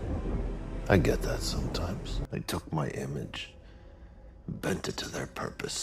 It's not a death sentence for a story to have a couple oversights in logic, or occasional instances of luck and convenience, especially when the rest of it, its characters, its choreography, its pacing, and its thematic through lines are all as spectacularly well made as they are, which is what I plan to continue demonstrating to be true for the Owl House over the next 6.5 hours. But at this point, after all the videos I've seen on YouTube, and all the threads I've scrolled through across Twitter, Reddit, Discord, and yes, I even ventured into fucking TikTok for this video. Never doing that shit again. You have no idea how many brain cells I've lost doing research for this video. And after extensively looking over the show myself, I can say with confidence that the most damning problems people try to call out, the ones that would actually significantly undermine the structural integrity and cohesion of the story if they were accurate, fall flat on their faces the instant you apply any level of critical thought to them. Any question you can ask always has a very clear explanation you can find by paying attention to the show, or at the very least, there are enough pieces of evidence for you to reasonably infer the answer on your own. The Owl House succeeds with flying colors at maintaining continuity when put under the microscope by nailing the little details to preserve the integrity of the world and help it all feel like one cohesive story that was planned from the get-go, and it succeeds at a high level by making sure the core plot and characters are all handled with extreme care in how they develop. Season 1 took its time to build the world and the characters, continually exposing you to new areas and concepts in the Boiling Isles, all the different types of citizens that inhabit it, different weather conditions and seasons, the covens, etc., etc., so that Season 2 could go full steam ahead with progressing the plot in that world, and all the while continuing to expand on the world building all the way through to the very end of the series, and the characters are being developed in tandem right alongside both of them without ever forcing anything to take take a back seat. Hollow Mind could have been a straight-up plot-focused flashback episode, but it instead delivers the emotional bombshells through the perspective of Luz and Hunter because the revelations waiting for them inside Belos' mind directly tie into their individual character conflicts in different ways, which ultimately creates something far more engaging and gut-wrenching than if the episode had simply been a flashback. It's arguably the most psychologically devastating episode of the entire series for the characters. And yet, apparently, there are still some people that believe the episode was wasting our time, and that we didn't need to see what the sigils were supposed to do, seemingly completely unaware that in seeing what the sigils were supposed to do, we are learning that everyone on the Boiling Isles who has joined a coven unwillingly agreed to have a ticking time bomb fused into their bodies, with absolutely no way to stop it from exploding when Belos activates the draining spell. It literally defines the stakes for the entire rest of the season, on top of shining a light on Belos' manipulation tactics, both towards the people of the Boiling Isles and the previous Golden Guards, as well as serving as our official introduction to the Collector, who is one of the most important and central figures for the endgame of the entire series, and sending both Luz and Hunter on a traumatic downward spiral, neither of which get resolved until the final hours of the show. And yet you still have people saying that Hollow Mind was a hollow episode and that it's entirely skippable with virtually no valuable new information learned through the flashbacks culminating in a whole lot of nothing happening. That, or trying to minimize the events of the episode by describing them as Hunter just waffling about trying to figure out whether he's going to do the right thing instead of what it actually is, that being him finally seeing that the way in which Belos treats him is not love, it's abuse, and him coming to the realization everything Belos ever told him was a lie and breaking free from him. But hey, so long as we're talking about criticisms of Season 2, one criticism I occasionally see pop up is that the latter half of it feels very rushed, but I genuinely do not see that rushed pacing at all. Season 2 as a whole is moving at a faster pace than Season 1 did because from a production standpoint, that's when Dana Terrace actually started to gain more creative control over the story she wanted to tell. And of course, by the time they started writing the second half of the season, they discovered the show was being cut short by Disney, so they had to rework their original plans in order to be able to properly end the story with what little time they had left, which is something the writers are clearly no less frustrated about than I am. Hey, wouldn't you rather,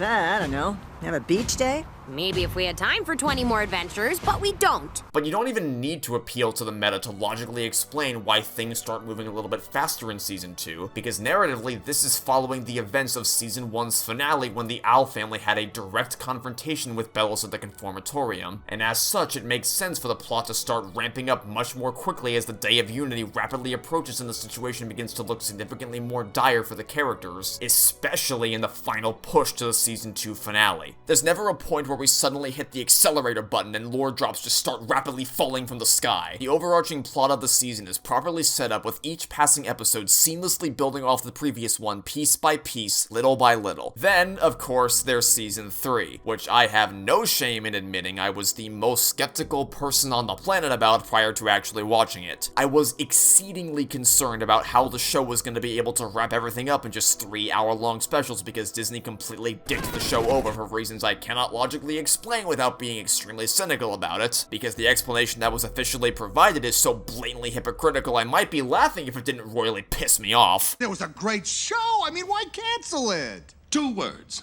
Disney brand. What a load of bullshit. Oh, what's that? The show doesn't fit the Disney brand? Dear that one guy who made this decision, can you define to me what the Disney brand is? What exactly does that constitute when you own half the fucking world? In what dimension does an isekai fantasy story with a teen protagonist balancing episodic comedy with long-term serialized storytelling not fit your brand? Oh, an aversion to stories that skew older due to centering around darker themes and subject matter, is it? Duh-huh. Yeah, that sounds legit. Are you even vaguely aware of the content available on Disney Plus, among which is a movie that scared the MPAA so badly Steven Spielberg had them create an entirely new age rating as a direct consequence, and all of which is under this nebulous Disney brand, including companies whose movies' opening seconds are literally the Disney logo? I know you don't seem to give much of a damn about what Pixar does anymore, but do I even need to cite some of the most emotionally harrowing moments in Pixar's catalog? Or even some of the less obvious moments that are still dark as all hell, or at least show no concern for preserving a squeaky clean Disney brand? You motherfuckers own the goddamn Simpsons. Hang on a minute. The Deadpool movies are on Disney Plus. You can watch R-rated content on your streaming service right now. Literally, what are you talking about? What's extra funny about this is that in the 4 months that have passed between me finishing editing this video and it finally getting through YouTube's dogshit copyright system, Disney Plus and Hulu have begun to merge together, meaning that Hulu content is now showing up on Disney Plus, meaning you can watch things like Rick and Morty, Family Guy, and dangin' fucking Rampa on Disney Plus, as well as countless other family-friendly Disney brand-safe classics if you have a Hulu subscription. Great Scott, I mean, if this doesn't scream Disney brand, then I don't know what would, honestly. Hey, should we look at some examples of anime available on Disney Plus through Hulu, some of which are also isekai stories? Actually, I'm not sure we should do that because I don't want to get this video demonetized for excessively inappropriate content, but if you want a little taste of the Disney brand, here you go! Oh, sorry, do those not count because they aren't technically made by Disney themselves? Well, I would argue that this stuff is still publicly associated with Disney's brand by being listed on their streaming service, but sure, we can run with that logic for a little bit. Let's only focus on the things Disney themselves have made. So,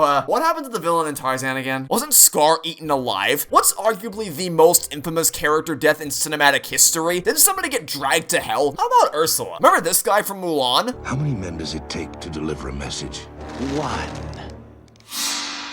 And I hope you don't try to hide behind the excuse of, well, you see, those are from our older and edgier days. We're much more child-friendly now. Considering how incessantly you remake those same stories almost shot for the modern era. Oh, I'm sorry. Are we strictly talking about the Disney TVA brand? Bah, how cute. You thought that would save you. Y'all ever heard of Gravity Falls? I've got some children I need to make into corpses! Oh, sorry. Should I have referenced the more recent show? Now look what you've made me do. What is this, huh?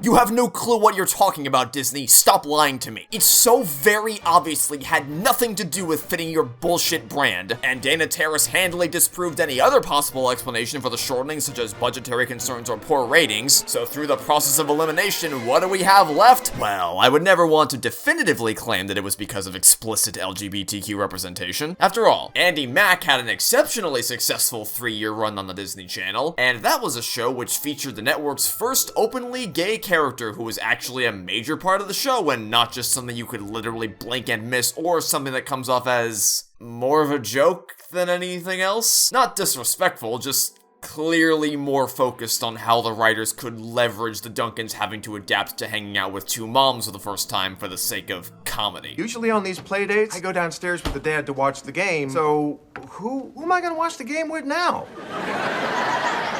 But nah, Cyrus and his journey of coming out was a hugely critical component of the story of Andy Mack. So clearly Disney has an upstanding history in regards to prioritizing LGBTQ representation in their movies and shows. Oh, would you look at that, they canceled it after the 3rd season despite being the #1 show on Disney Channel by quite a significant margin, and there seemingly being absolutely no other logical reason for said cancellation. Isn't that interesting? Ah, what am I talking about? This is all probably just one big hit piece. I mean, hey, it's not like I'd have any reasons to assume that's something Disney would be concerned with based on previous decisions they've made. Please revise the action of Blubs putting his arm around Durland. As noted in previous concerns, their affectionate relationship should remain comical versus flirtatious. Or issues they were having with airing this particular program overseas. When the show was greenlit and we just started production, someone on the executive team sat down with me and told me by no means am I allowed to make Luce bisexual. And I was like, no, you greenlit the show. I went all the way through development being like, she's gonna be bi, there's gonna be a story about that, it's gonna be part of the show, and then you just like rip that rug from underneath me. I'm no conspiracy theorist. I'm not interested in putting on a tinfoil hat and psychoanalyzing the hacks that threw the show away. If Dana Terrace doesn't want to assume bad faith in this situation, that's alright with me. I won't go down that route. It is, however, frustratingly hypocritical for Disney to claim to be pro-LGBT while simultaneously refusing to allow for representation in their movies that goes beyond the most throwaway of throwaway lines, as well as sabotaging the only show they had which starred an LGBT protagonist regardless of what their true motivations to do so were, especially when the decision to cut this show short was completely irrational since they made that call before Agony of a Witch aired, which was before it was even put on Disney+, and since they seemed completely ignorant to the crazy amount of popularity the Owl House had acquired, verifiable not only from its consistent ability to break the internet, but also the ratings on the goddamn Disney Channel itself! I'm not mad, I love Disney. Disney is God, Disney is life. They only make great choices. Please support them in everything they do. It doesn't at all bring me immense pleasure in For the Future when we see the Boiling Isles get converted from the hellish demon realm we all knew and loved to a cutesy fantasyland much more in keeping with what you might stereotypically think of as a Disney brand. Or just generally watching Dana Terrace and the writers repeatedly trying to fuck over Disney's censorship department just to stick it to them. Disney's great. I'm the mascot of an evil corporation. Anyway, the point is, Disney screwed over the show for completely unjustified reasons that bit them in the ass harder than that sheep from Toy Story 4, and left the writers in a horribly inopportune situation where they were forced to accelerate their plans. However, looking at this from a glass half full perspective, Disney cutting the Owl House short meant that the writers had absolutely no time to waste. They couldn't indulge in another body swap episode even if they wanted to, because every single second counted, and I do mean every single second, as even the duration of the intro title card is carefully calculated for each individual episode as season 2 draws to a close to ensure they all have the exact amount of time they needed to tell their story. And so, while I firmly believe that creative people should be allowed to do the things they're best at without having arbitrary restrictions placed upon them, I also firmly believe that some of the best creative decisions are born out of feeling stuck in the most impossibly difficult situations and having to figure out a way to make the best of it. Limitations will almost always by necessity breed creativity, and in this instance, it not only allowed them to zero in on the story they really wanted to tell and trim all the fat, mostly, it not only allowed them to bring about situations and characters that previously may never have seen the light of day, but it also led to things like this. Let's be honest, were it not for the shortening, this definitely would have been half a season of TV, especially Luz coming out to her mother as bisexual. There is no goddamn way that wasn't going to be an entire episode. But if you ask 1,000 Owl House fans, I guarantee you 95% of them would tell you this montage is one of their favorite parts of the season, and there's no way it would have existed as is had they gotten the full season. And I also can't really say it's that out of place. Montages are pretty totally on brand for the Owl House. It's commendable by itself for being able to convert what would probably have been 10 full episodes worth of stories into a 2.5-minute montage, for setting the perfect tone to bring you back into the show, regardless of whether you suffer through the half-a-year-long hiatus between seasons, or if you're binging the whole series at once and just jump right back in after the heart-stopping events of King's Tide, and also for establishing the current state of affairs specifically in regards to how magic works. Since Luz doesn't have a bile sac and her glyphs only have power when there's a source of Titan's blood nearby to draw from, she's powerless in the human realm with the portal door destroyed, whereas the other witches, whose magic is innate to their own bodies, are still able to play to their strengths. They're not as powerful as they are back in the Boiling Isles, but they can still clearly hold their own should they have to. And the reason this montage works without coming across as a cheap exposition dump is because, in keeping with the rest of the show that preceded it, it blends together character moments, such as Luz and Amity embracing each other in the rain, or Luz longingly thinking of the family she left behind in the Boiling Isles, with important story bits, as Amity proves she can still summon a light spell, but Luz's light glyph drawn in the center of the sketches of her Owl House family is non-functional. And that's a key part of Season 3's structure as a whole. My biggest fear was that these episodes would devolve into nothing but dry sequences of things just happening, because they had to scramble to finish the plot while leaving the characters in the dust. But that's not at all what Season 3 became. The characters were not discarded in favor of plot progression. The writers continued to strike that perfect balance between moving the story to its natural endpoint or continuing to expand on the world, and giving characters meaningful moments, as well as offering what small amounts of fun slice-of-life shenanigans they could possibly squeeze in. Everyone gets little moments. Amity's embraces with Luz, Amity reminiscing on how she used to be the top student, Gus opening up to Hunter about how much he misses his dad, while Hunter shares how he's feeling directionless now that he's no longer at Belos' beck and call, Willow bonding with Hunter as well as maintaining her friendship with Amity, and how could we forget giraffes? Never in a million years did I think there would ever be a payoff for this line from the first episode. Giraffes? Oh yeah, we banished those guys. But when it comes to the Owl House, there's no detail too small. At the end of the day, in spite of Disney's best efforts to screw over the show, this shortened season 3 is nothing but a testament to the skill of the writing team for being able to generate great ideas out of a horrible situation that has only led to me gaining even more respect and admiration for them than I already had. Now, it's not a flawless execution, as the shorter time limit also resulted in things like Caleb and Philip's backstory, which likely would have otherwise had an entire episode dedicated to it, much like Amphibia did for King Andreas, getting condensed into a single ghost story, even if that is an admittedly inventive way to efficiently communicate that information while staying on theme for the episode. It also resulted in things like this. Ow. Where Amity literally trips and falls right into the plot MacGuffin they need to get back to the demon realm that happened to be sitting right below the shack this entire time. But the positives of this whole ordeal far outweigh the few cons that can essentially be chalked up to necessary evils. Of course, it would have been fun to see what the Hex Squad kids got up to during the time between King's Tide and thanks to them. Look at all the new memories we have now. If only we got to see them all. Yeah, this scrapbook is literally just what might have been the book. Yeah. This is literally just season 3 concept art from 2 years ago. They're like, this is all the things we wanted to do for like half of the season and weren't allowed to. Yeah, we were gonna do these things, but then 3 black circles came to our office and told us no. And hey, maybe one day we will get to see those adventures in a spin-off comic series of some kind. But for as backwards as it sounds, I strongly believe it was ultimately to the show's benefit that they had less time to work with, because it allowed the pace and tone to remain in check across the episodes. It is much more tonally consistent for the Owl House as a whole that season 3 isn't primarily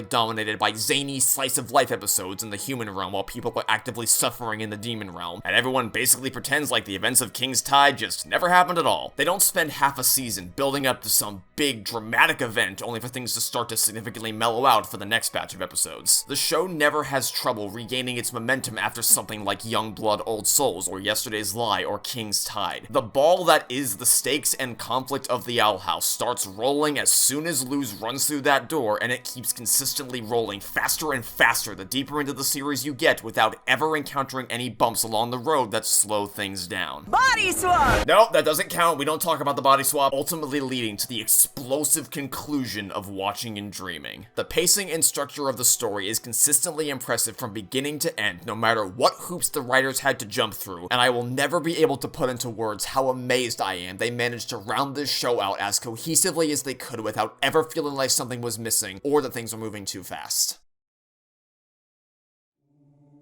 I'm not usually one to spend all that much time discussing the stylistic elements of the media that I cover on the channel, even when it comes to things I love. There's a reason why my dissection of the music, graphics, and atmosphere in Dragons Are 3D comprises the shortest sections of that praise video, because my priorities always lie with talking about more substantive aspects such as story, character, and themes. Because, as I always say, music alone cannot carry your story. It doesn't matter how much of a melodic masterpiece you've composed if it's misused or overused, or if the tones don't match, or if the story you're trying to support just straight up sucks. Chief? Remember him? Well, shit. No, I don't care that you play the Warthog Run theme. You don't deserve it, you piece of shit TV show. Give it back. But when your foundations are rock solid, phenomenal even, and then you bring in the orchestra to amplify the emotions you're already conveying through the writing rather than relying on the music entirely to carry the weight of your scene, then suddenly you have every element of production working together in beautiful harmony to craft something magnificent. I adore the music in this show. I find it to be excellent and several steps above what I've come to expect from animated shows.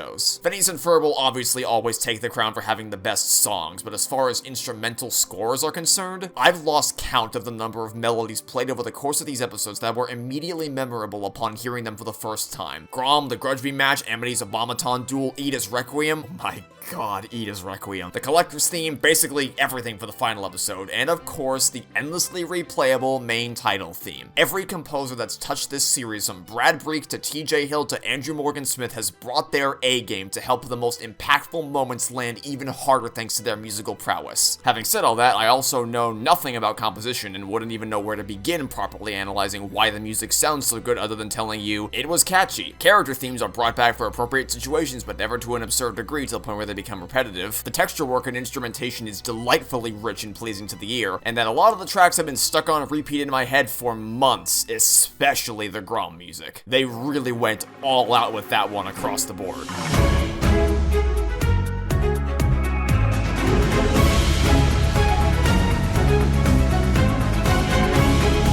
Same thing for the art style. I can't really say much about that either, as it's going to boil down to everyone's individual tastes. Like I said at the beginning of the video, the art design of the Owl House appealed to me immediately, and I find the Boiling Isles to be amazingly alluring, but if it's just not your style, then that's not something I can argue you into believing to be true. The same way I can't convince you a joke is funny if you simply didn't laugh at it, or that a song is melodically mellifluous if it murdered your eardrums. I can't convince you that something is visually or audibly appealing if your senses are telling you otherwise. It's as subjective as taste can possibly get. What I absolutely will dedicate time to going over, however, no matter how superficial it may be, is the visual presentation of the show's large-scale and hypnotically bewitching action sequences. The world has sung the praises of these battles time and time again across the internet, so even if you've never seen this show before, you've likely seen the tsunami of positive responses these scenes have received, but I assure you that is not without reason. And part of why I feel compelled to discuss these is because it's not solely the superficial elements that make them so fantastic. Of course, they help enhance them. Nobody's going to deny that the lengths the animators went to make every frame of these fights as smooth and expressive as possible is absolutely in service of giving the most intense sequences of the show the most satisfying presentation imaginable, and the battles would undoubtedly be worse off without that extra level of care. Even if the decision to concentrate the overwhelming majority of the budget to the big action scenes or otherwise similarly important character moments will sometimes come at the expense of the quality of other scenes in that same episode. Like, seriously, what the fuck was that? Are we playing Danganronpa S? But if the only positive things I had to say for these scenes were about how smooth the animation was, they very likely would not be getting an entire section of the video dedicated to them. It's not just about how the fights look, it's how they're staged and what significance in the story they carry. The Owl House doesn't actually have that many major battles throughout its runtime. Of course, action scenes in general are pretty consistent across the series, but as far as large-scale confrontations are concerned, they're very scarce because the writers know to save them for the most critical moments in the story. It's always a fun time to watch characters you love navigate increasingly dangerous situations and barely make it out with their lives, emerging victorious thanks to their quick-witted thinking going up against their opponent. But action is at its best when it's not the main thing you're invested in and there's something much more personal at the core of the battle, when you're not just here to watch people shoot lasers at each other for easy mental stimulation, but because there's a very significant reason these characters are fighting that could change the outcome of the story forever. Take Eclipse Lake, for example. The decision to have Amity be the one to journey to the lake along with Ida and King in pursuit of Titan's blood, and who would inevitably end up in a duel with Hunter, was not a decision made lightly. Outside of it simply making sense for her character specifically to be the one willing to brave impossible odds for the sake of helping Luz reunite with her mom, the narrative weight this confrontation carries is far too great not to capitalize on. Without delving too deep into their characters just yet, they both come from a home where love and respect have to be earned through their actions, leading to her extending a hand to Hunter, as someone who knows exactly what it's like to be in his shoes, trying to sway him to her side and peacefully resolve the situation before things escalate any further. But the damage she sustained from Belos is too powerful to override. Amity's gesture has revealed the secret she's held close to her chest up to now, and now that Hunter has a chance to grab what he needs and run, he's going to take it, leading to an all-out showdown between a set of incredibly powerful witches that are really just two threads in the same stitch. It's a fantastic setup for two characters to do battle with each other, but it also leaves you as a viewer morally conflicted on who to root for because it's not a situation with a clear optimal solution. Amity needs to get the Titan's blood back to Luz so she has a chance of getting home, but you also don't want to see Hunter suffer the consequences of failing Belos again, leaving you teetering even more precariously on the edge of your seat. And as an added bonus, Amity and Hunter are both precocious students of the art of magic at the top of their game, so you get to see them pull out all the stops for this fight, pushing each other to their absolute limits, battling over this key before ultimately coming to a stalemate because they both know how powerful their opponent is. And no, it is it's not unrealistic for Amity to be able to go toe-to-toe with the right-hand man of Emperor Belos simply because she was struggling to learn a fire spell a few months prior because she isn't using fire against Hunter, she's using abomination magic, something which the show has proven her to be highly proficient with since her first seconds on screen. To imply otherwise is to be extremely reductive of just how powerful Amity really is. She also doesn't just beat Hunter through sheer magical power or brute force, she's outwitting him in combat. She's fighting smarter than he is, like right here where she predicts the direction in which Hunter is going to teleport and thrusts her staff in that direction to force him to sidestep it, which puts him right in front of where her free hand is, allowing her to get an easy punch on him. But I digress. There's also Ida and Lilith's conflict throughout all of Season 1. What started out in convention as a light-hearted personal rivalry built up after years of resentment between two sisters just to prove who the better witch is, went on to become a battle for the ages in Agony of a Witch, where both Ida and Lilith's ultimate motivations are on the line. Ida's protege and surrogate daughter being held hostage and whose life is used as nothing more than a means to an end by Lilith, whose future at the Emperor's Coven entirely depends on her ability to defeat Ida and bring her to the Emperor in one piece. The stakes for these two could not possibly be higher, as the fate of the thing they care about more than anything else in the world delicately hangs in the balance, so we see a very different side of Ida. We don't see someone who, for lack of a better term, is just dicking around to humor her sister. She is no longer in this for the fun and games. She's here to fight for Luz, and we can really see for the first time what the Owl Lady is truly made of, presenting both these sisters at the strongest and most emotionally motivated they've ever been, which is another major contributing factor to the substance of these action scenes, the manner in which the combatants conduct themselves. Even for witches who both have a mastery of all different types of magic, either due to rejecting the Coven system or joining the Emperor's Coven where they never had to restrict themselves to a single magical track, their fighting styles are incredibly distinct from one another. One witch, headstrong, impulsive, emotionally driven, and highly aggressive. The other,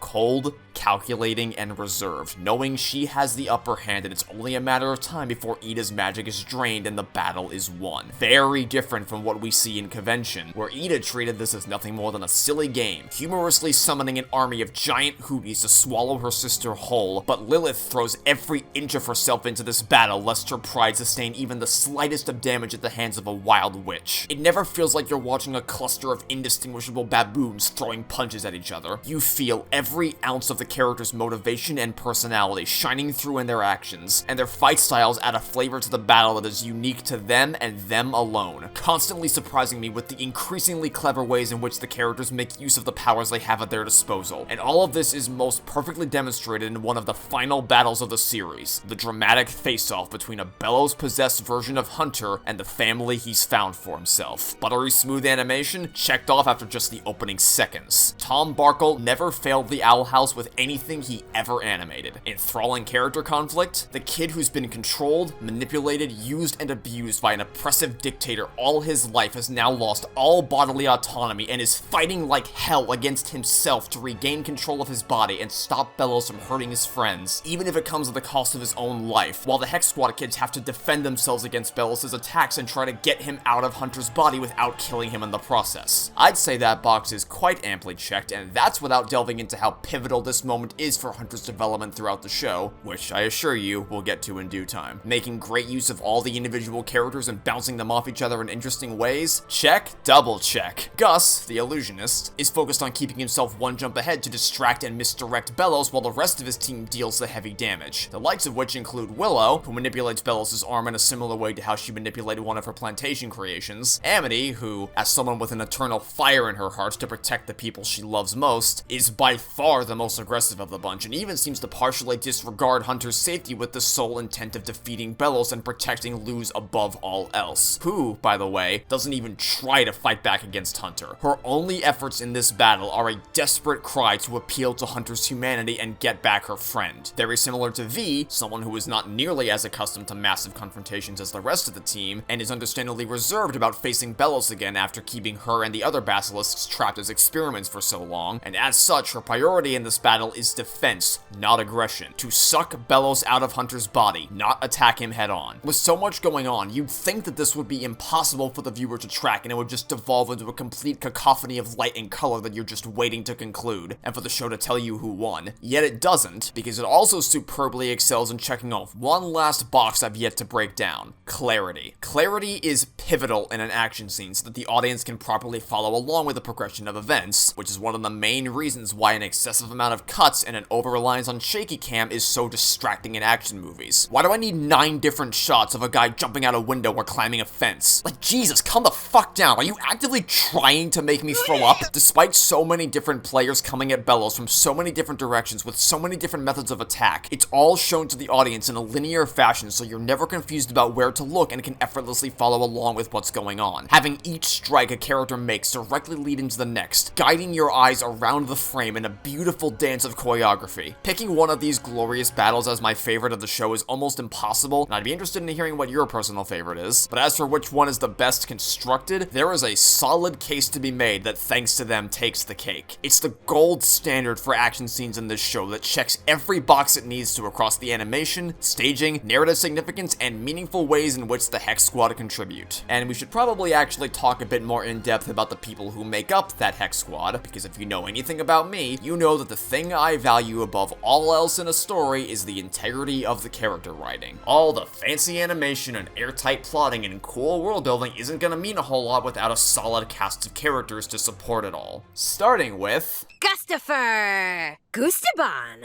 Augustabeth.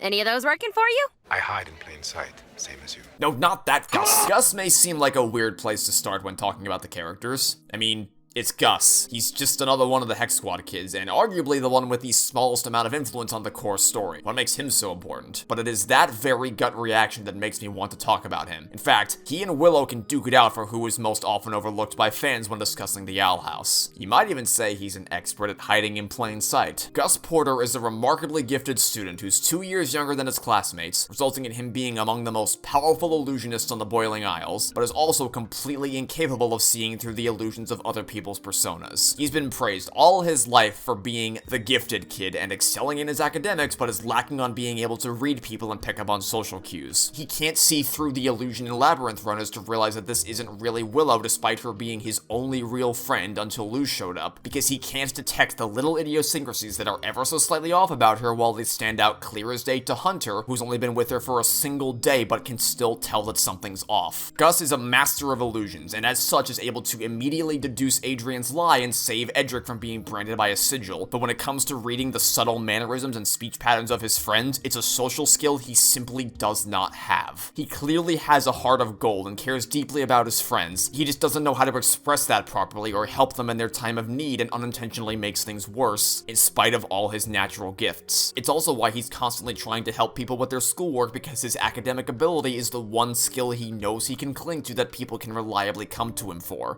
You've done it again, Augustus. Why does this keep happening? This pattern of kindly offering to help an older student with their assignment only to be betrayed for his trust and left once again without any true friends is a constant in Gus's life. Yet he keeps extending his support time and time again because he wants to make people happy. He wants to be thought of as cool by his friends. It's why he's so willing to dive headfirst into an adventure with Bria and her squad. No matter how clear it is to the viewer that Bria is far more manipulative and aggressive than she's letting on, Gus is unfazed by any of it until it's too late, because he thinks, once again, that he's found someone who appreciates him and wants him to be a part of their team, only to discover that they were only ever interested in using his powers to get to the Galderstones and didn't actually care about being his friend. It's also why he's able to so easily form a connection with Hunter. They bond over their shared lack of an ability to see through the veil of those trying to manipulate him and the feeling of the weight of the world being placed on their shoulders. And it's extremely common for gifted people to reach a point where, after being gassed up as a special little prodigy their whole life, their self-esteem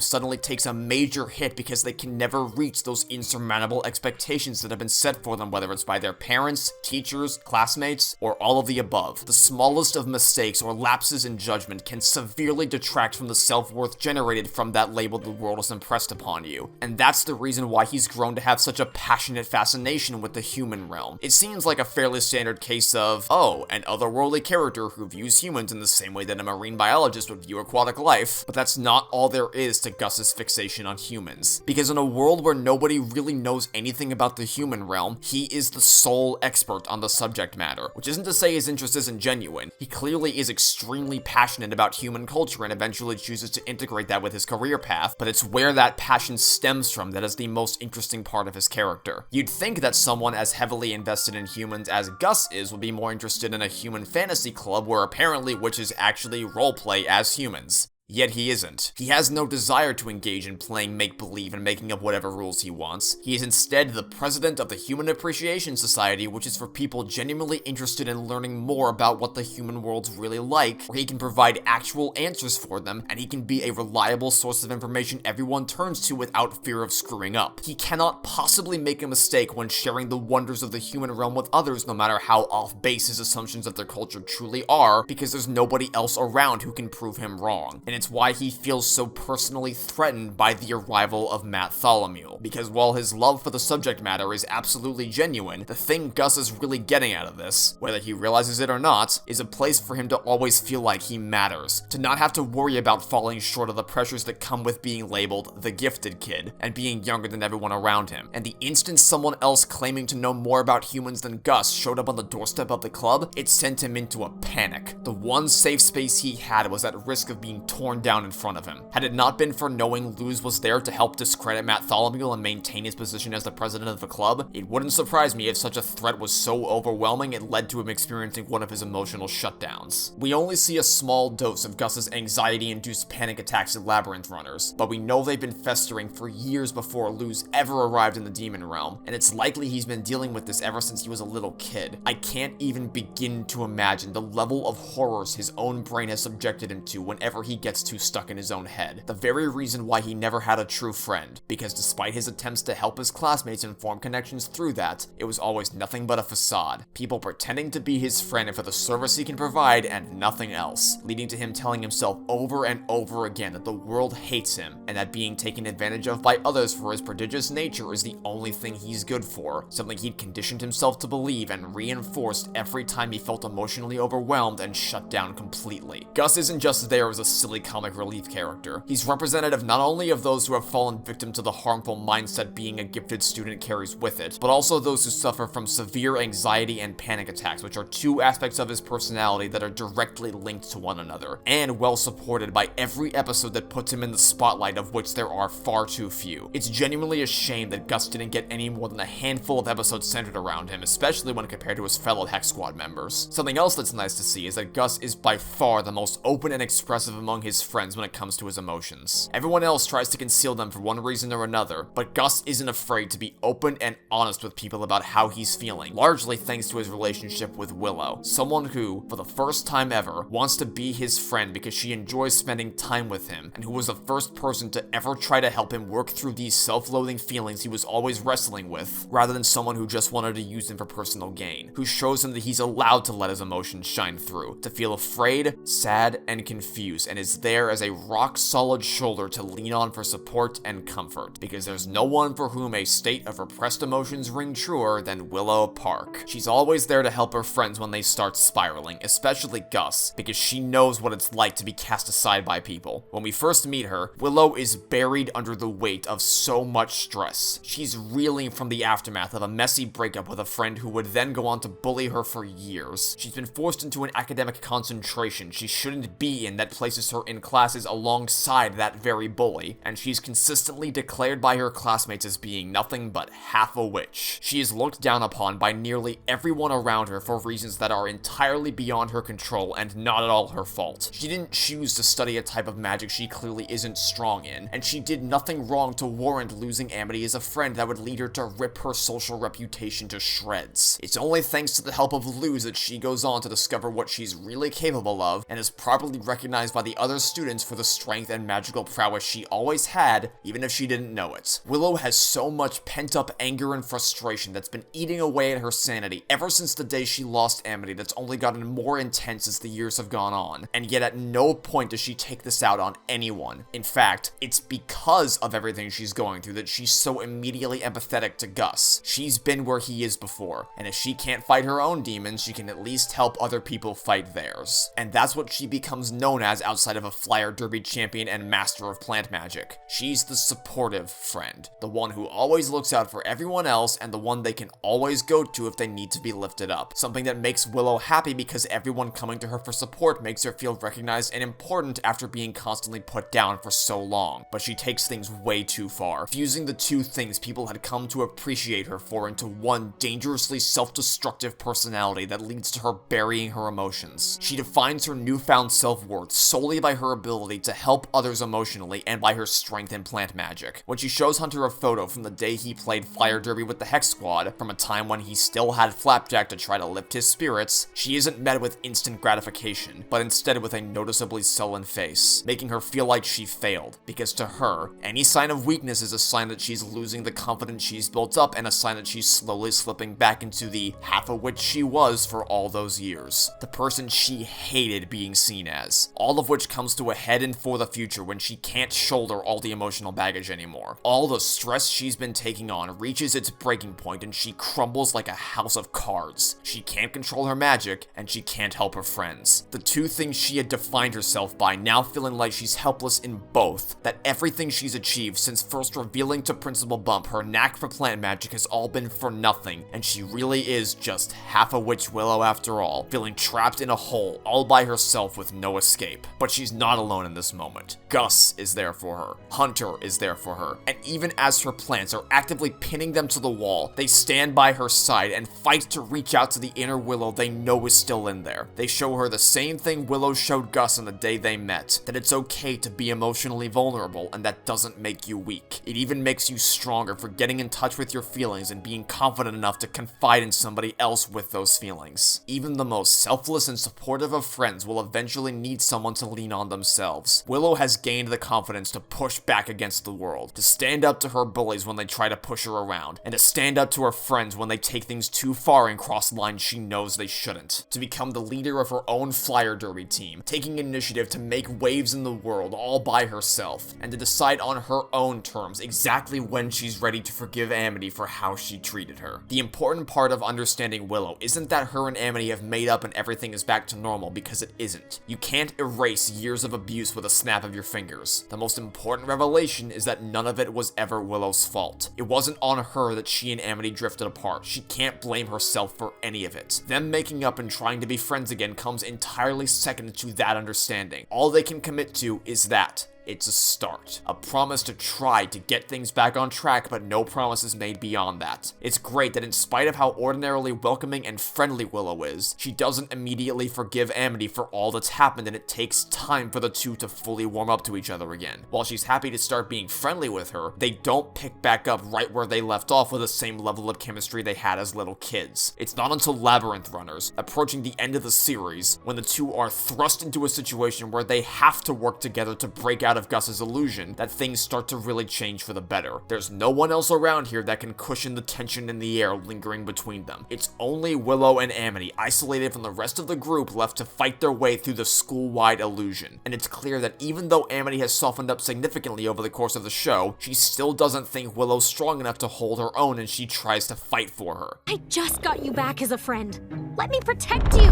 Out of an instinctual obligation to make up for how she treated her, no matter how patronizing it comes off. Lucky shot, Willow. But Willow finally puts her foot down and shows she doesn't need to do that. She shows Amity just how far she's come, that she's not some weakling to push around anymore, or someone who needs the protection of other witches. She's built up the confidence and skills needed to hold her own by finally pursuing something she's legitimately interested in, and now that they can finally confront their unresolved drama, they are able to stand side by side in battle, all the way forward to watching and dreaming, with Willow and Amity working together to keep everyone in the archive safe as one single, unified, badass duo. Speaking of whom, you know her, you love her, you've at least heard of her, considering that whenever you see anybody talk about the Owl House, especially in regards to the first season, you will inevitably hear something along the lines of, "Oh my god, Amity is the bestest character who ever charactered." And I can assure you that praise is not unfounded. The development she undergoes from the moment she callously rolls onto the screen to her final seconds in the finale is top-notch, which is especially fascinating considering she was the one character who Dana Terrace, apparently, wasn't particularly confident in resonating with people. Our writers Molly Ostertag specifically kept saying like, Amity's gonna be huge. And I was just like, we'll see. She called it. She had a crystal ball, man. Funny how these things work out. Amity is a character who I like to describe as having been lit the hell up, which, for those uninitiated with the glory that is Suits, means that she received the same treatment as Louis Litt from that series. Can't get any water. We don't have any. You may or may not have seen him in a couple of my videos before. A character introduced as the absolute worst type of person who you just revel in hating, only for him to seamlessly develop into arguably the most endearing and complex member of the cast who can melt your heart into a puddle of goo. And it's the exact same thing with Amity. I hated this bitch. Like, legitimately despised her with a fiery passion in her first couple episodes due to the whole, dissection thing. And I'm not just saying that. There is verifiable evidence on my Discord server publicly expressing my hatred for this character from the early days of my binging of the series, to which I was met with responses that basically boiled down to, "You're learning to love him!" I was baffled to see people listing her as being among their favorite characters in the show, given how she was treating everybody around her. But the deeper into the story I got, the more things started to crystallize in my head for why Amity acts the way she does in those first few episodes. And it all ultimately rolls back to her mother, Odalia Blight. It is by no means a coincidence that Amity's initial speech patterns, inflections, mannerisms, and general behavior is a one-to-one match with how Odalia presents herself. It's almost scary just how perfectly she mirrors her mother, and it's not due to a sense of love or respect for Odalia, wanting to be just like her when she grows up, not even slightly. Odalia is a mother hell-bent on controlling every facet of Amity's life because she seeks to live vicariously through her daughter, which is why her likelihood and appearance is mimicked specifically through Amity and not either of the twins. And she lived the first 15 years of her life by Odalia's word. Amity never had a choice of who to hang out with or what to study or just generally what to do with her free time. Odalia was both literally and metaphorically an omnipresent voice ringing in her head every hour of every day with exactly what she needed to do, and if she dared to disobey, she risked losing the people she loved or otherwise bringing harm upon them in some way. A tactic Odalia had employed ever since she was a little kid and that she still falls back on time and time again as Amity matures through the years, and that informs every choice she makes in her earliest episodes. Petty as it may seem to literally try to murder someone, or at least threaten to murder someone to call their bluff because they got your precious gold star taken away, it makes a lot more sense when you understand what was probably awaiting her at home should she have returned without that gold star. The Blights are supposed to be the best of the best in the Boiling Isles. Her parents are the greatest abomination wizards around, one an expert at engineering, the other an expert in salesmanship, and Amity has to live up to that family name. Any dip in that straight hair, straight A, straightforward, flawless winning streak the Blights have going for them is going to reflect back on her, and who knows what sort of retaliation this would lead to. Something reflected even in her most comedic diary entries. Sorry I haven't written for a while. Wait, why am I apologizing? Funny. Yes, but also a clear indicator of her instinctual, almost uncontrollable need to constantly impress those around her and make sure she doesn't feel like she's slacking or falling behind, even if it's for something as wholly inoffensive as keeping up with her diary. It in no way justifies the actions she took, but it does help you understand her motivations. One's deeply rooted in an intensely toxic mentality spurred on by the actions of an overbearing and over-controlling mother that sought to micromanage every minute of her life. Convention is the episode that first begins to break down her walls, even if with only the smallest of cracks, revealing to Luz at an all-time low moment of vulnerability the insane amount of pressure she's under, and starting to see that she isn't some destructive bull in a china shop deliberately trying to ruin Amity's life. She's someone training just as hard as Amity is to be the best witch she possibly can. Amity is starting to have her knee-jerk assessment of Luz's character, as well as the importance of the beliefs and expectations she'd been forced to ingrain into her personality by her parents, challenged for the first time in her life.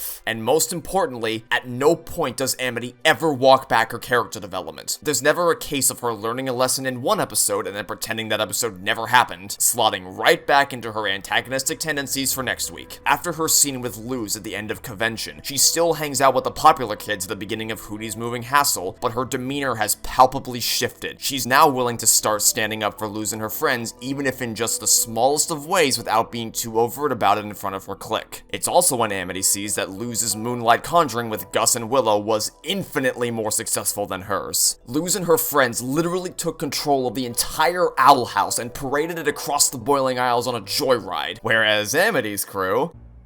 Ugh, so what if we couldn't move a doll? Because a major part of what allows these conjurings to be successful is the strength of the bond you share with the people around you, thus allowing Luz, Gus, and Willow to pull off such a tremendously more powerful feat because Amity isn't really friends with Bosch's crew. They are people whose company she tolerates for the sake of keeping her parents happy, so there was never any chance of them moving so much as a tiny little doll, let alone an entire house. She physically distances herself from the other girls during the Moonlight Conjuring because her mind is wandering elsewhere. She's not really sure she wants to be with these people anymore. And so her walls continue to be broken down as she seriously ponders what it is she really wants out of her life. Lost in language is when she shows her true self for the first time. The tender, kind-hearted Amity Blight who reads stories to children at the library doesn't even vaguely resemble the conceited, condescending bully storming through the halls of Hexside because that's not who she is. The aggressive, hyper-competitive persona seen in the opening episodes is exactly that, a persona, nothing but a mask forced onto her face by Odalia. But here, she doesn't have to wear it. This library is a safe space where she can toss aside that mask at the drop of a hat and be more like her raw, compassionate self without being surrounded by anyone who can judge her, where nothing vital is at stake and there's nobody she has to perform for, where she can indulge in the hobbies she feels insecure about for fear of the judgment that would befall her from Odalia. It falls perfectly in line for a character who was horrifically mistreated as a kid to dedicate what little free time she has, the only time in her schedule where she can make her own choices, to helping other kids and treating them with the love and respect she never had growing up, with the book you need to pull in order to reveal her secret hideout being The Lone Witch and the Secret Room, and that of all the books she could choose to read to the kids, she selects ones themed around the idea of finding companionship. Odabin smiled and paced the floor. I've never had real friends before. So bookmaker Odabin, surrounded by friends, bound a book of friendship, and that's the end.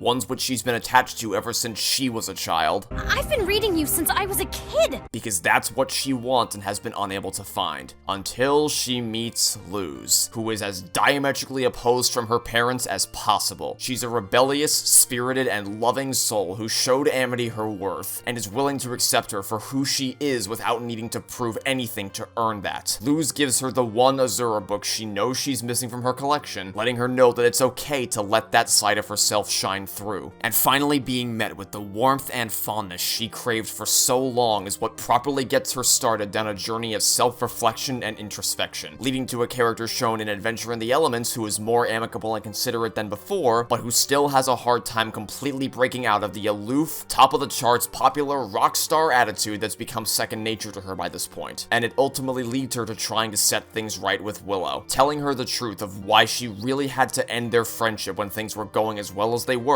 and vowing to make things better moving forward. Amity's unresolved conflict with Willow was the most significant thing that's been eating away at her for all this time, and it's thanks to Luz that she's finally been able to reconnect with her and try to start making things right. At which point, Amity begins to properly understand and appreciate the ways in which Luz is making her life better, thus allowing her to be much more open and unfiltered in how she feels about her, to an almost laughably indiscreet degree. What about you, Amity? Me? On a team with you? Running around in cute uniforms? Sweating?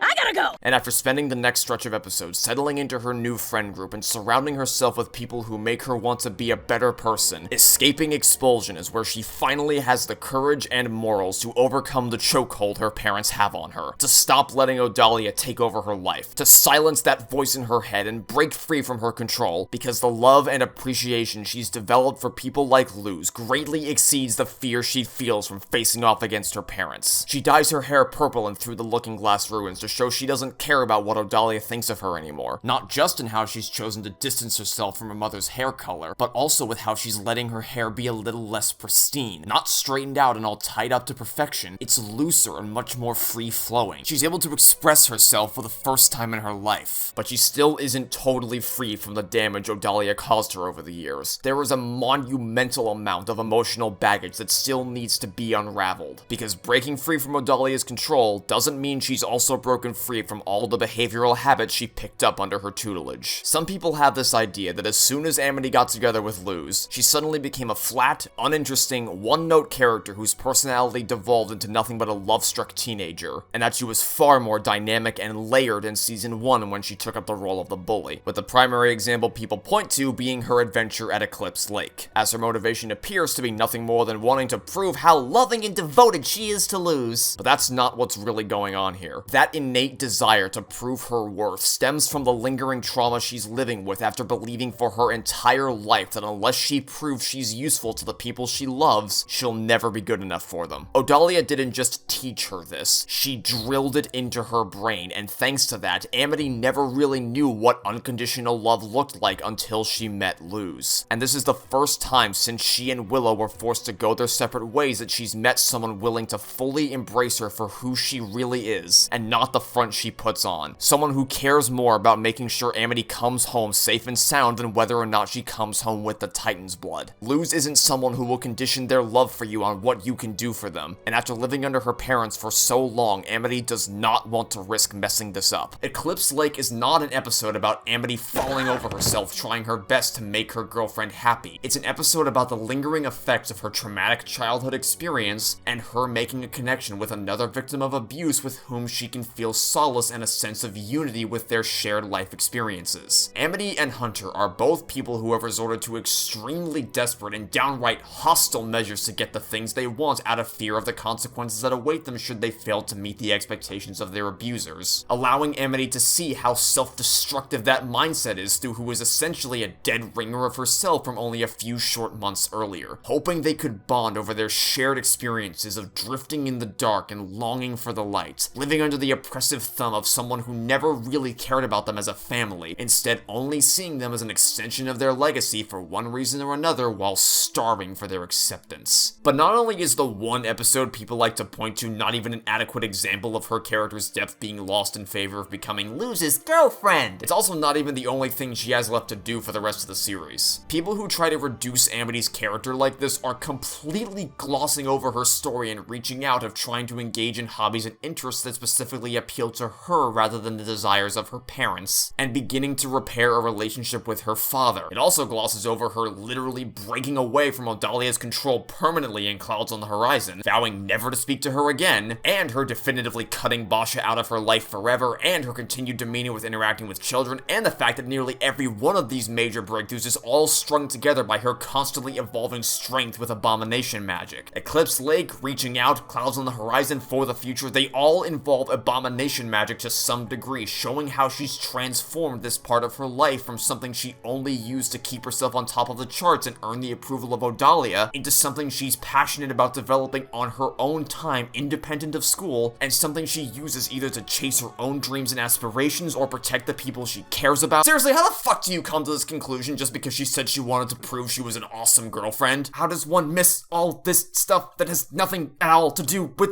Luz? What are you fucking talking about?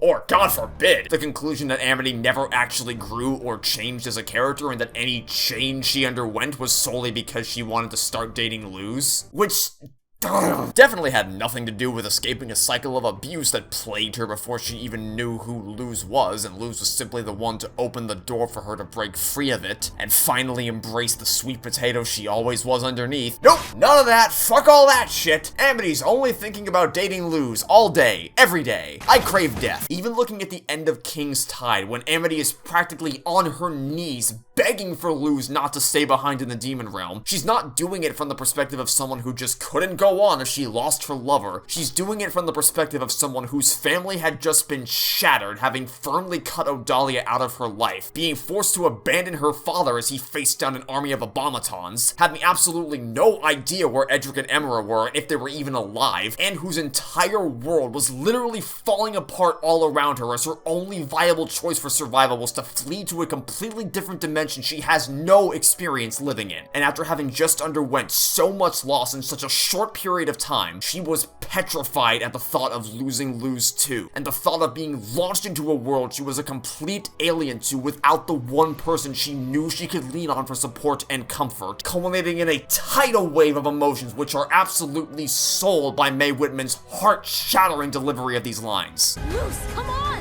Luz!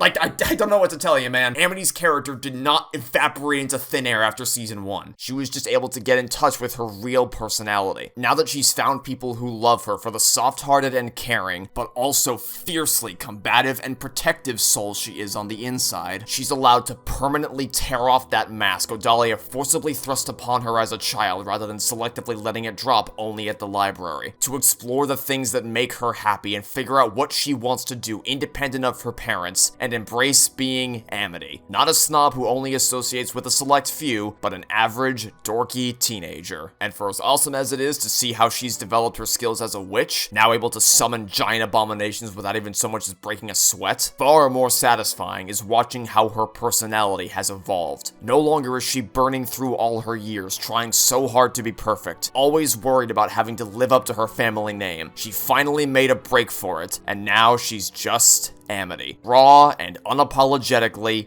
Amity. Free of the ambitious expectations Odalia thrust upon her, the emotional baggage she carried with her, and the constant struggle to keep herself on top of the world lest she face the consequences of defiance. No longer is she a carbon copy of Odalia from top to bottom. She's the person she always wanted to be. A nerd who is at her happiest messing around doing silly things with her friends. Put simply, she gets to be a kid. Just look at this weird, seemingly forced smile we see on Amity during Principal Bum's convention speech.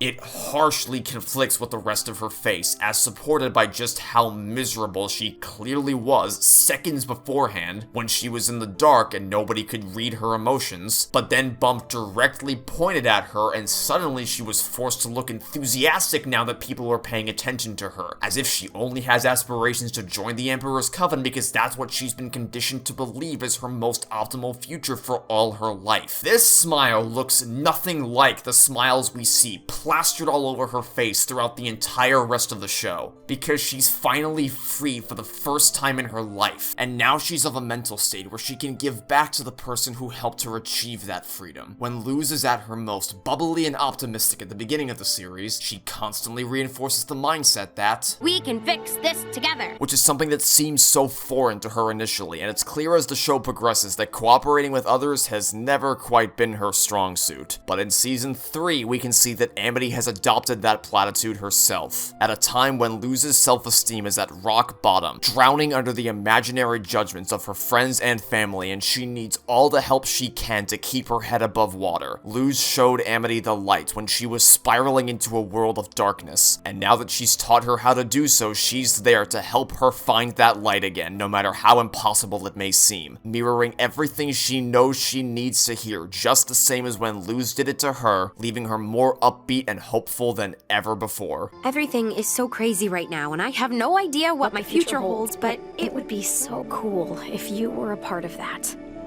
If Luz was the undying fire that melted Amity's heart of ice, then Amity is the unyielding ice that protects Luz's fiery spirit. Fitting, then, that those were the spells the two of them learned during their adventure in the elements. And I guess, on that note, I should probably stop beating around the bush with these two, because you can't really talk about Amity Blight without also addressing the thing that completely broke the internet back in 2020, and the thing that is most integral to the changes she undergoes throughout the show, her relationship with Luz Noceda, which, despite what some people may try to tell you, is in no way rushed and is, in fact, built up entirely seamlessly as the episodes go on at a rate so gradual and natural you don't ever really consciously notice how your feelings towards her have changed. Once you get to Adventure in the Elements and Amity started to set herself straight after the events of Lost in Language, I mean personality-wise, obviously, you really start to buy into the friendship the two of them have developed, and by the time Enchanting Gromfright rolls around, you are 1000% primed and ready to be swept off your feet by one of the most gloriously hypnotic sequences of animation I have ever laid my eyes upon. And it was at this point when I had to stop and think to myself, wait, how did that happen? How did we get from point A to point B over the course of less than a season without me ever questioning the believability of their development for even a single second? Well, that's because the pace at which they tear down her persona and reveal more and more of the burdens bearing down upon her is pitch perfect. Anytime I've sat somebody down and politely encouraged them to watch the Owl House entirely of their own volition, they've all, without fail, underwent the exact same arc. I hate her. Please kill her with fire. Okay, I see what you're doing, but you haven't won me over yet. Wow. She is surprisingly endearing compared to how she was shown previously. Just make up and kiss already, you fucker!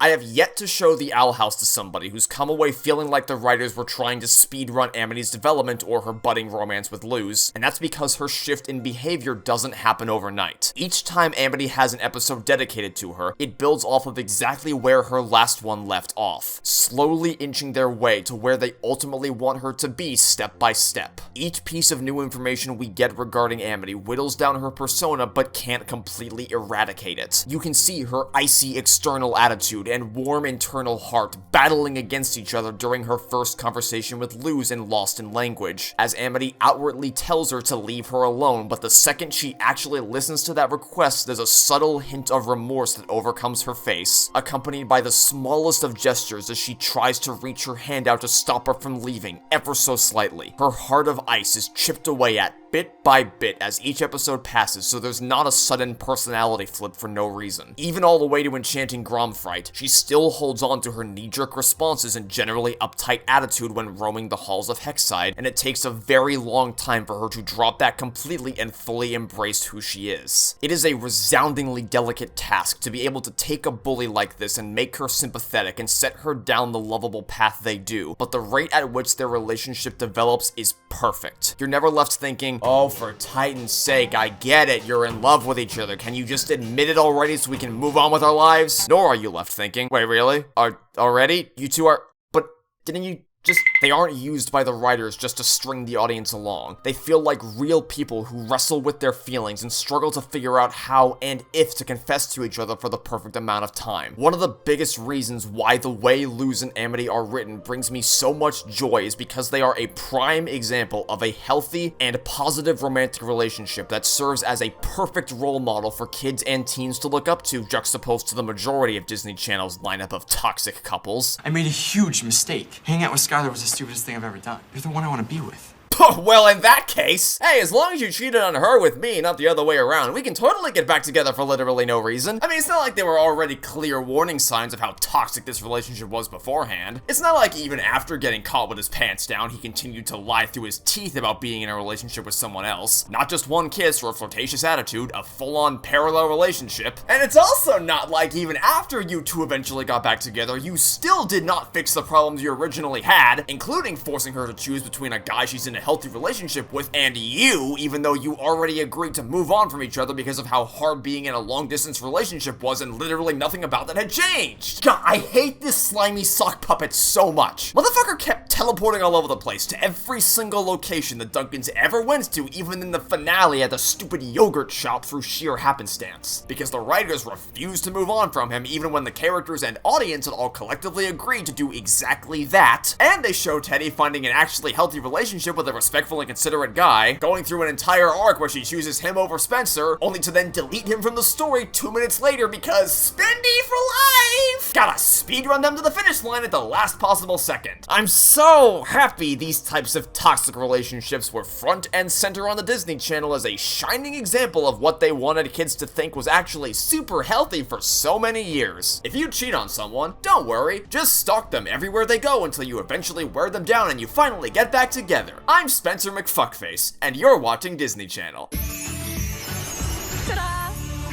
Thanks! I hate it. Phenomenal messaging to send to your young and impressionable audience. Don't get me wrong, I love Good Luck Charlie. I grew up with a lot of the classic Disney Channel sitcoms. However, revisiting these older shows for this video was nothing but pain because good lord, Disney's idea of what a healthy relationship used to be was significantly worse than I remembered it being. And I guess in some departments that hasn't really changed. But thankfully, in others, it has. Drastically. And very much for the better. It's also important to note that when I say that Lumity is a healthy relationship, that doesn't mean they're flawless in literally every way, because that's equally as problematic in the other direction, demonstrating a complete head-in-the-clouds fairy tale world of romance that sets a painfully unrealistic standard. These are two deeply troubled characters whose flaws are never masked or sidestepped by the show, who are required to work through these problems together and take accountability for the missteps they've made in the past, little by little, before they can start to form a romantic connection. And what I mean when I say their relationship is healthy is that when there is conflict, they work through it like human beings who genuinely want the best for each other and make each other better along the way. How Luz and Amity process their feelings is some of the most stunningly raw displays of emotional vulnerability I have ever seen in media, especially on the Disney Channel. It's not overly flowery, and it's not agonizingly dry. It's this splendidly nebulous gray area of awkwardness and sincerity that can easily be tracked from episode to episode. A lot of people seem to think that Luz was totally oblivious to Amity's crush on her throughout all of season 1, but even though it wasn't made explicit until escaping expulsion, there was still clearly something bubbling previously, as shown in Convention with the look she gives Amity, drawing herself as the good witch Luzura with Amity staring wide-eyed and love-struck from the sidelines, as well as Adventure in the Elements when she is excited specifically about attending school with Amity, calling attention to her independently from her other friends. Me, in the halls of Hexside, studying with Willow and Gus and maybe even Amity. Then of course there's the entirety of Enchanting Gromfright touching Amity's hand during their chariot ride home, or Wing It Like Witches, where Luz is sad and dejected about dealing with Basha being a bitch all day until Amity shows up, at which point that sullen mood immediately dissipates. There was always something there. It just became most apparent to both her and the audience when Luz could see Amity start to openly change her behavior and stand up to Odalia, all for Luz's sake, that she came to terms with how she felt as well. There could be many reasons why she wasn't as quick to jump on board the love boat as Amity was, be it because she was unsure of her sexuality or simply because she believed herself to be beneath Amity's league, but there was always clearly attraction there. One look from her is enough to send her spinning around the room. You don't entirely forget about all the other chaos happening at the convention just to go check on Amity, nor are you this steadfastly committed to trying to win her heart in Lost in Language unless you feel something stronger. It simply wasn't until she started to get the sense those feelings were being reciprocated that she was more open about it. Through the Looking Glass Ruins is the episode that finally confirms beyond any shadow of a doubt that Luz shares the same feelings for Amity that she has for her, and despite them both acknowledging this as a fact, they still don't know what to do with that information, which is great because they're still young teenagers. They're just kids trying to figure themselves out. Amity is a person whose defining fear is that of rejection, and Luz has already specifically said, "That's what friends do." That goddamn line. Luz, meanwhile, is used to being consistently cast aside by other kids, and as a result has been conditioned to believe she doesn't think she's even worthy of someone like her. She's afraid of scaring her away if anything about her seems even remotely uncool or cheesy because that's what made her a social outcast back home. It makes sense for them to both try to hide their feelings and be unsure of how to proceed from this point, even when knowing full well that the attraction is mutual because neither of them want to risk ruining one of the first significant real friendships they've ever had. Hence why in Knock Knock Knockin' on Hootie's Door, Amity tries to convince Luz to forget she ever kissed her, because she would rather be just friends with Luz forever than risk cutting her out of her life entirely by pushing her to be more than friends. Which then leads to Luz interpreting this frantic backpedaling as her completely taking back the kiss and outright rejecting the idea of a relationship with her, which then leads her to, in an already flustered and unnerved state of mind, completely destroy the tunnel of love because of how it keeps bringing back a flood of traumatic memories from her cheesy displays of affection that burned her so badly in the human realm, which then leads to Amity seeing that as a definitive rejection of them ever officially being girlfriends, and she makes the same heartbreaking face of disappointment from when the Grom monster ripped up her note, and it's only thanks to the owl house nearly crumbling to pieces and the shenanigans of a certain loudmouth bird tube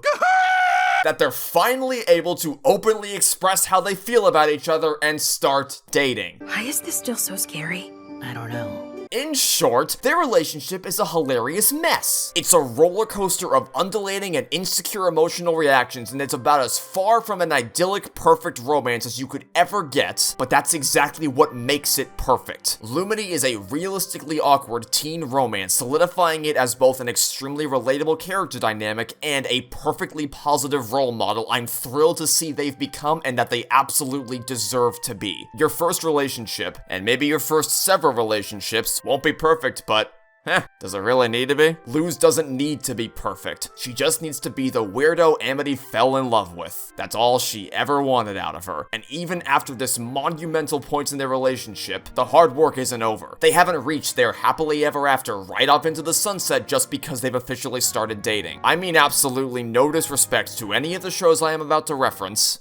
mostly. But it always annoyed the hell out of me seeing so many series work to build toward this moment and this moment alone of finally getting together as the grand payoff of the series, when doing that doesn't even begin to scratch the surface of the potential character development that comes with starting a new relationship, and is oftentimes quite transparently seen through as a calculated move to drag out the will they won't they nonsense for as long as is humanly possible. Guy and a girl on a TV show dig each other but never say it because if they do the ratings would go down, sort of thing. Or, specifically in the case of LGBTQ relationships, it's done in the service of not trying to scare away less progressive viewers. Hey, this is a family event. Remember next time there's kids around. And as such, that kind of official confirmation is typically reserved for the finale, at which point it doesn't matter who they scare away because they've already made it to the finish line. And for this show, when Dana Terrace said, "I don't care, I'm getting them together halfway through season 2, come try to stop me," Disney cut the show short because the overseas money was just too goddamn tempting to turn down. And even for series that do deliver the payoff relatively early on, there still runs the risk of the story beginning to mellow out once the two characters get together because the audience has been given exactly what they want, and now there's nowhere interesting left to go without delving into contrived nonsense. I dump your ass. But that's not what happens for Luz and Amity. Knocking on Hootie's door isn't the end of their development together, it's a new beginning. Two characters beginning to date each other doesn't mean that all is well and they can immediately live happily ever after, because that's not how life works. It still takes quite a while beyond this point for the pair to work out the kinks in their relationship. Or, in short, Lumity is the absolute furthest thing from a rushed romance. Now, being rushed isn't the only criticism I've seen levied against Lumity's writing in this show. Another one I've seen is that regardless of their writing quality, they dominate the show, that their relationship distracts from the story as a whole and has a stranglehold over the fanbase, with some even going as far as to refer to the show as being a lesbian wonderland, which isn't even an accurate term because Lumity isn't a lesbian couple. Luz is not a lesbian, she's bisexual. They are a sapphic couple. They fucking flash it at you with big bright colors and rainbows and flags. How can you miss this? To begin with, a big ass H, followed by a big ass B. But I digress. If you genuinely believe that Lumity dominates the show, or that their relationship is the only reason why people like it, or that it's the only thing of substance to be found in the Owl House, I encourage you to glance at the timecode and see how much of this 8-hour-long video is comprised of me gushing about Lumity, and how much of it is comprised of me gushing about non-Lumity related things. Alternatively, you can just look at the 17-hour runtime of the show contrasted against the cumulative 2 hours of time dedicated to developing their relationship. This math isn't mathing properly if you want me to believe they are dominating the Owl House, especially as you move toward the end of the series. The entire stretch of episodes in the second half of season 2, from Them's the Breaks Kid all the way through Labyrinth Runners, doesn't involve them at all outside of one throwaway line. What about all those hearts? Oh, those are for me. And in season 3, you have the montage and the Raine scene, which are adorable, but this season is pretty much exclusively focused on wrapping up the story and arcs for the most important characters, sprinkling in little bits of sweet moments wherever they could without compromising their ability to end the story because the writers understood priorities and, wouldn't you know it, didn't let Lumity dominate the show. If anything, I might even argue they went too far in the other direction in terms of just how little Lumity moments we got throughout all of season 3. I certainly would have gladly taken more of that over this shit. Long time no see, human. No, not yet. All in due time. Patience. Now, the problem with the other part of this argument, the stranglehold over the fanbase part, is that it's strictly an appeal to the meta. You can say that it's disappointing some people are solely interested in seeing their relationship progress, especially when it comes to an episode like Through the Looking Glass Ruins, where we got such great character moments for Gus during his quest to retrieve the Galderstones, and yet all anyone talked about after it aired was this. You can be disappointed by that, but ultimately that's a problem with the fanbase and not a result of anything the show itself had done wrong. The writers can't control what parts of their story people latch onto the most. All they can do is work hard to round out all the elements of the show, and then people will react however they see fit. But as far as the writing is concerned, Luz and Amity never cause any other elements of the show to fall by the wayside in terms of quality, nor does the writing of their relationship begin to decay or feel contrived after they become girlfriends. The characters never have to betray who they are for the drama to work. Luz and Amity never fall into the stupid traps of, oh no, one character has a horrible secret that might put the entire relationship in jeopardy. Would you just think of the drama when the truth finally comes out? Or, oh no, they broke up for completely contrived and stupid reasons. However, will they learn to love each other again? And then, oh my god, what's this? They did the exact same thing again next season. Wow, how crazy. Or, oh wow, these two little rascals keep going on again and off again and then on again and then off again and on and off and on and off and on and off all the way to the finale, and oh, it's just so painful. Will they ever reach true happiness with each other? Or oopsie doopsie, somebody's accidentally found themselves in a situation where they're cheating on their partner, things are about to get juicy. Or, oh no, there's a horrible yet also agonizingly easily explainable misunderstanding brought about through completely contrived circumstances. Or, oh no, their ex reappeared and or a third person enters the picture, thus creating a juicy dramatic love triangle even though one of them literally cheated on you and you wrote a whole ass song about how much you hated him for cheating on you one season ago, and oh my god, who will she choose? And oh my god, I don't fucking care. Who cares? Who actually cares? Nobody gives a fuck. Nobody ever buys this bullshit drama. What are you doing?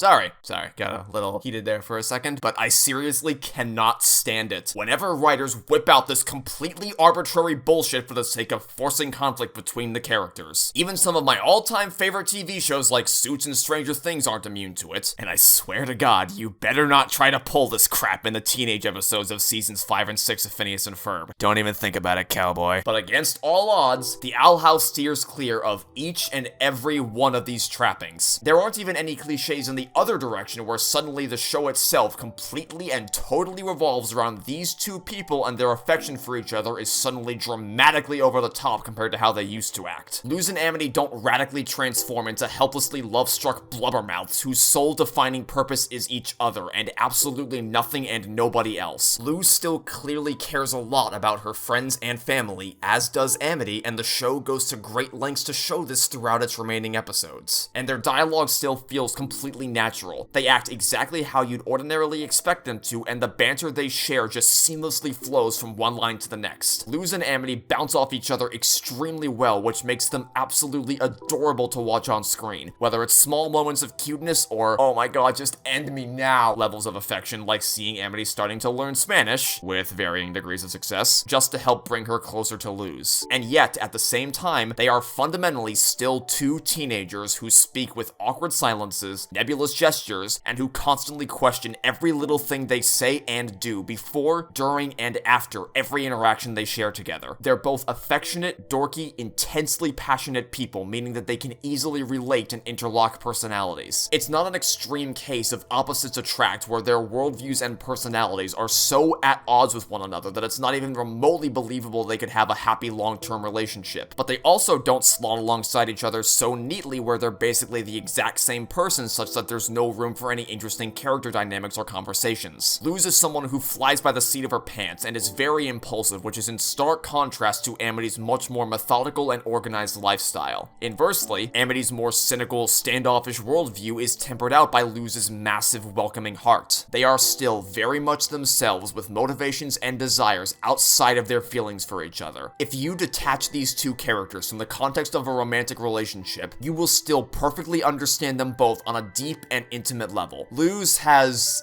a lot to unpack, so we'll save her for a bit later in the video, and stay focused on Amity for the moment. Her dialogue doesn't morph into, I am Luz's awesome girlfriend, and that is the entirety of my personality.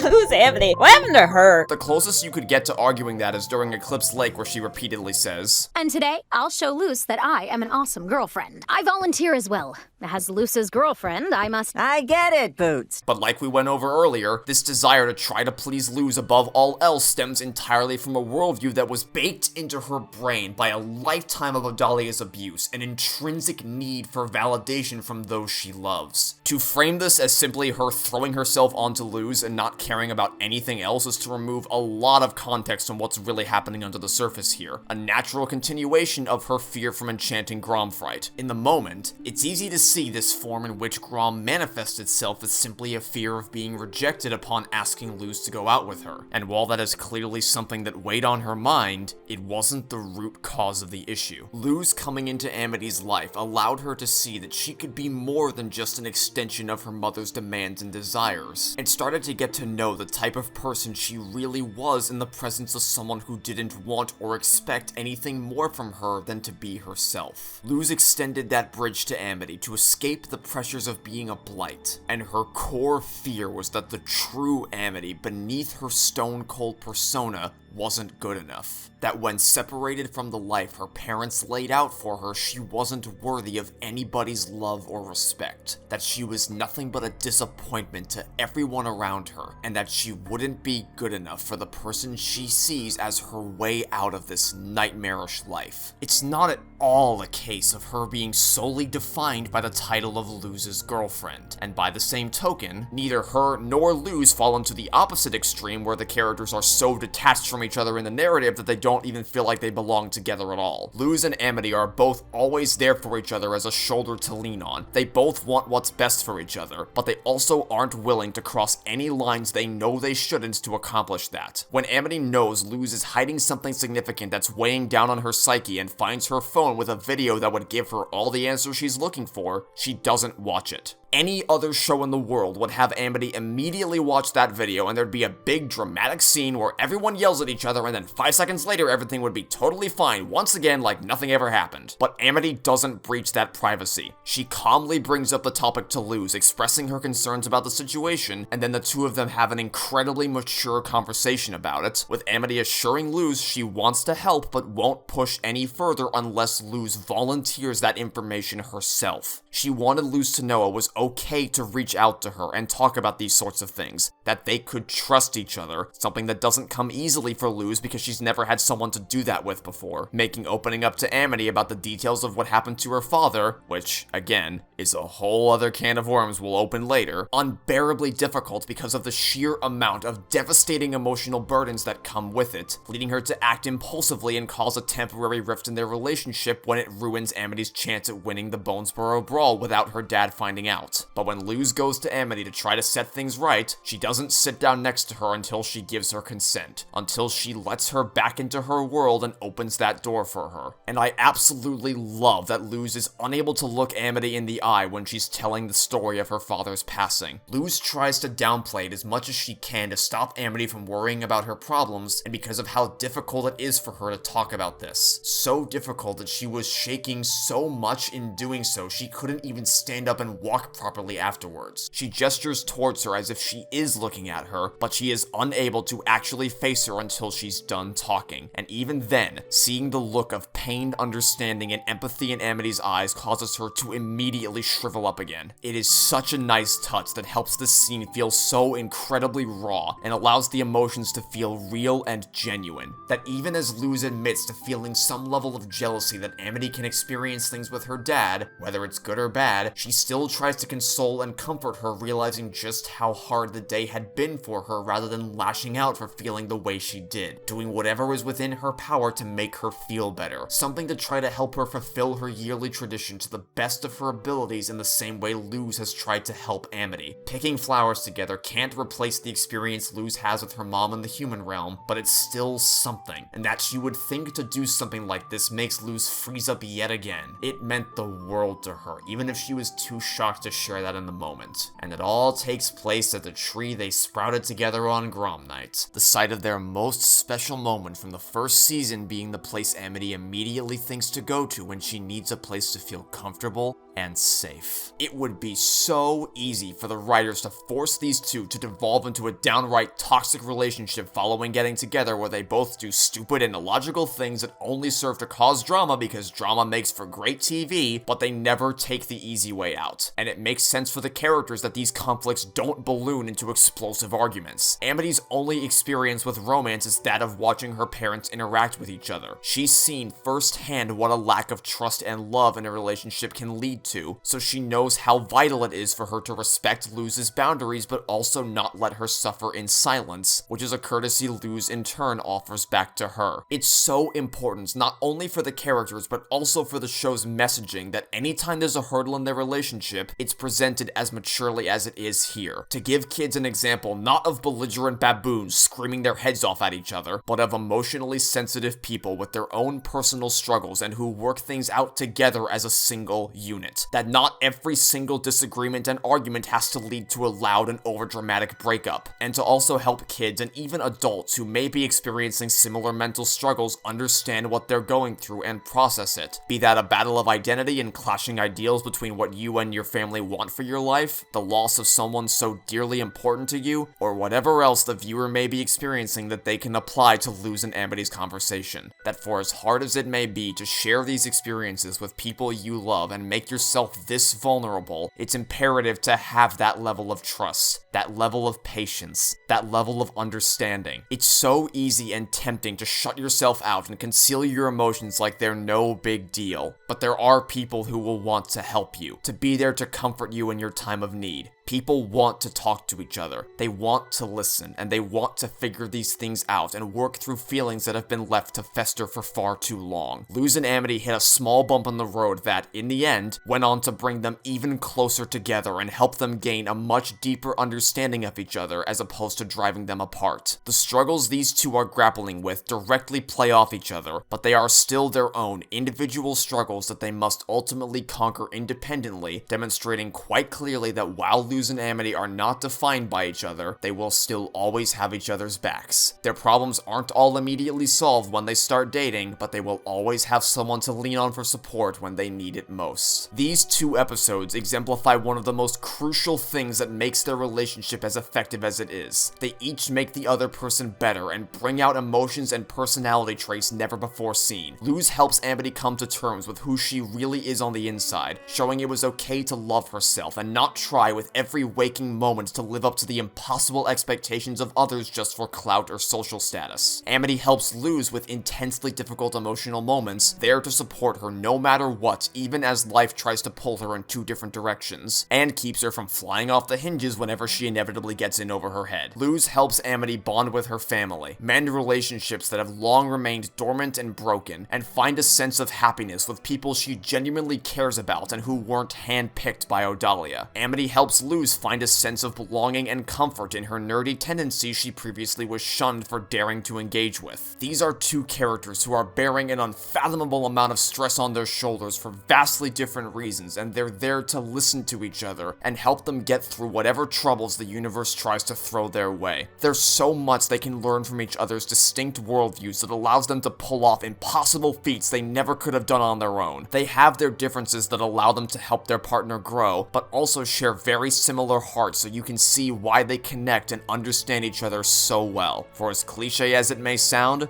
they complete each other.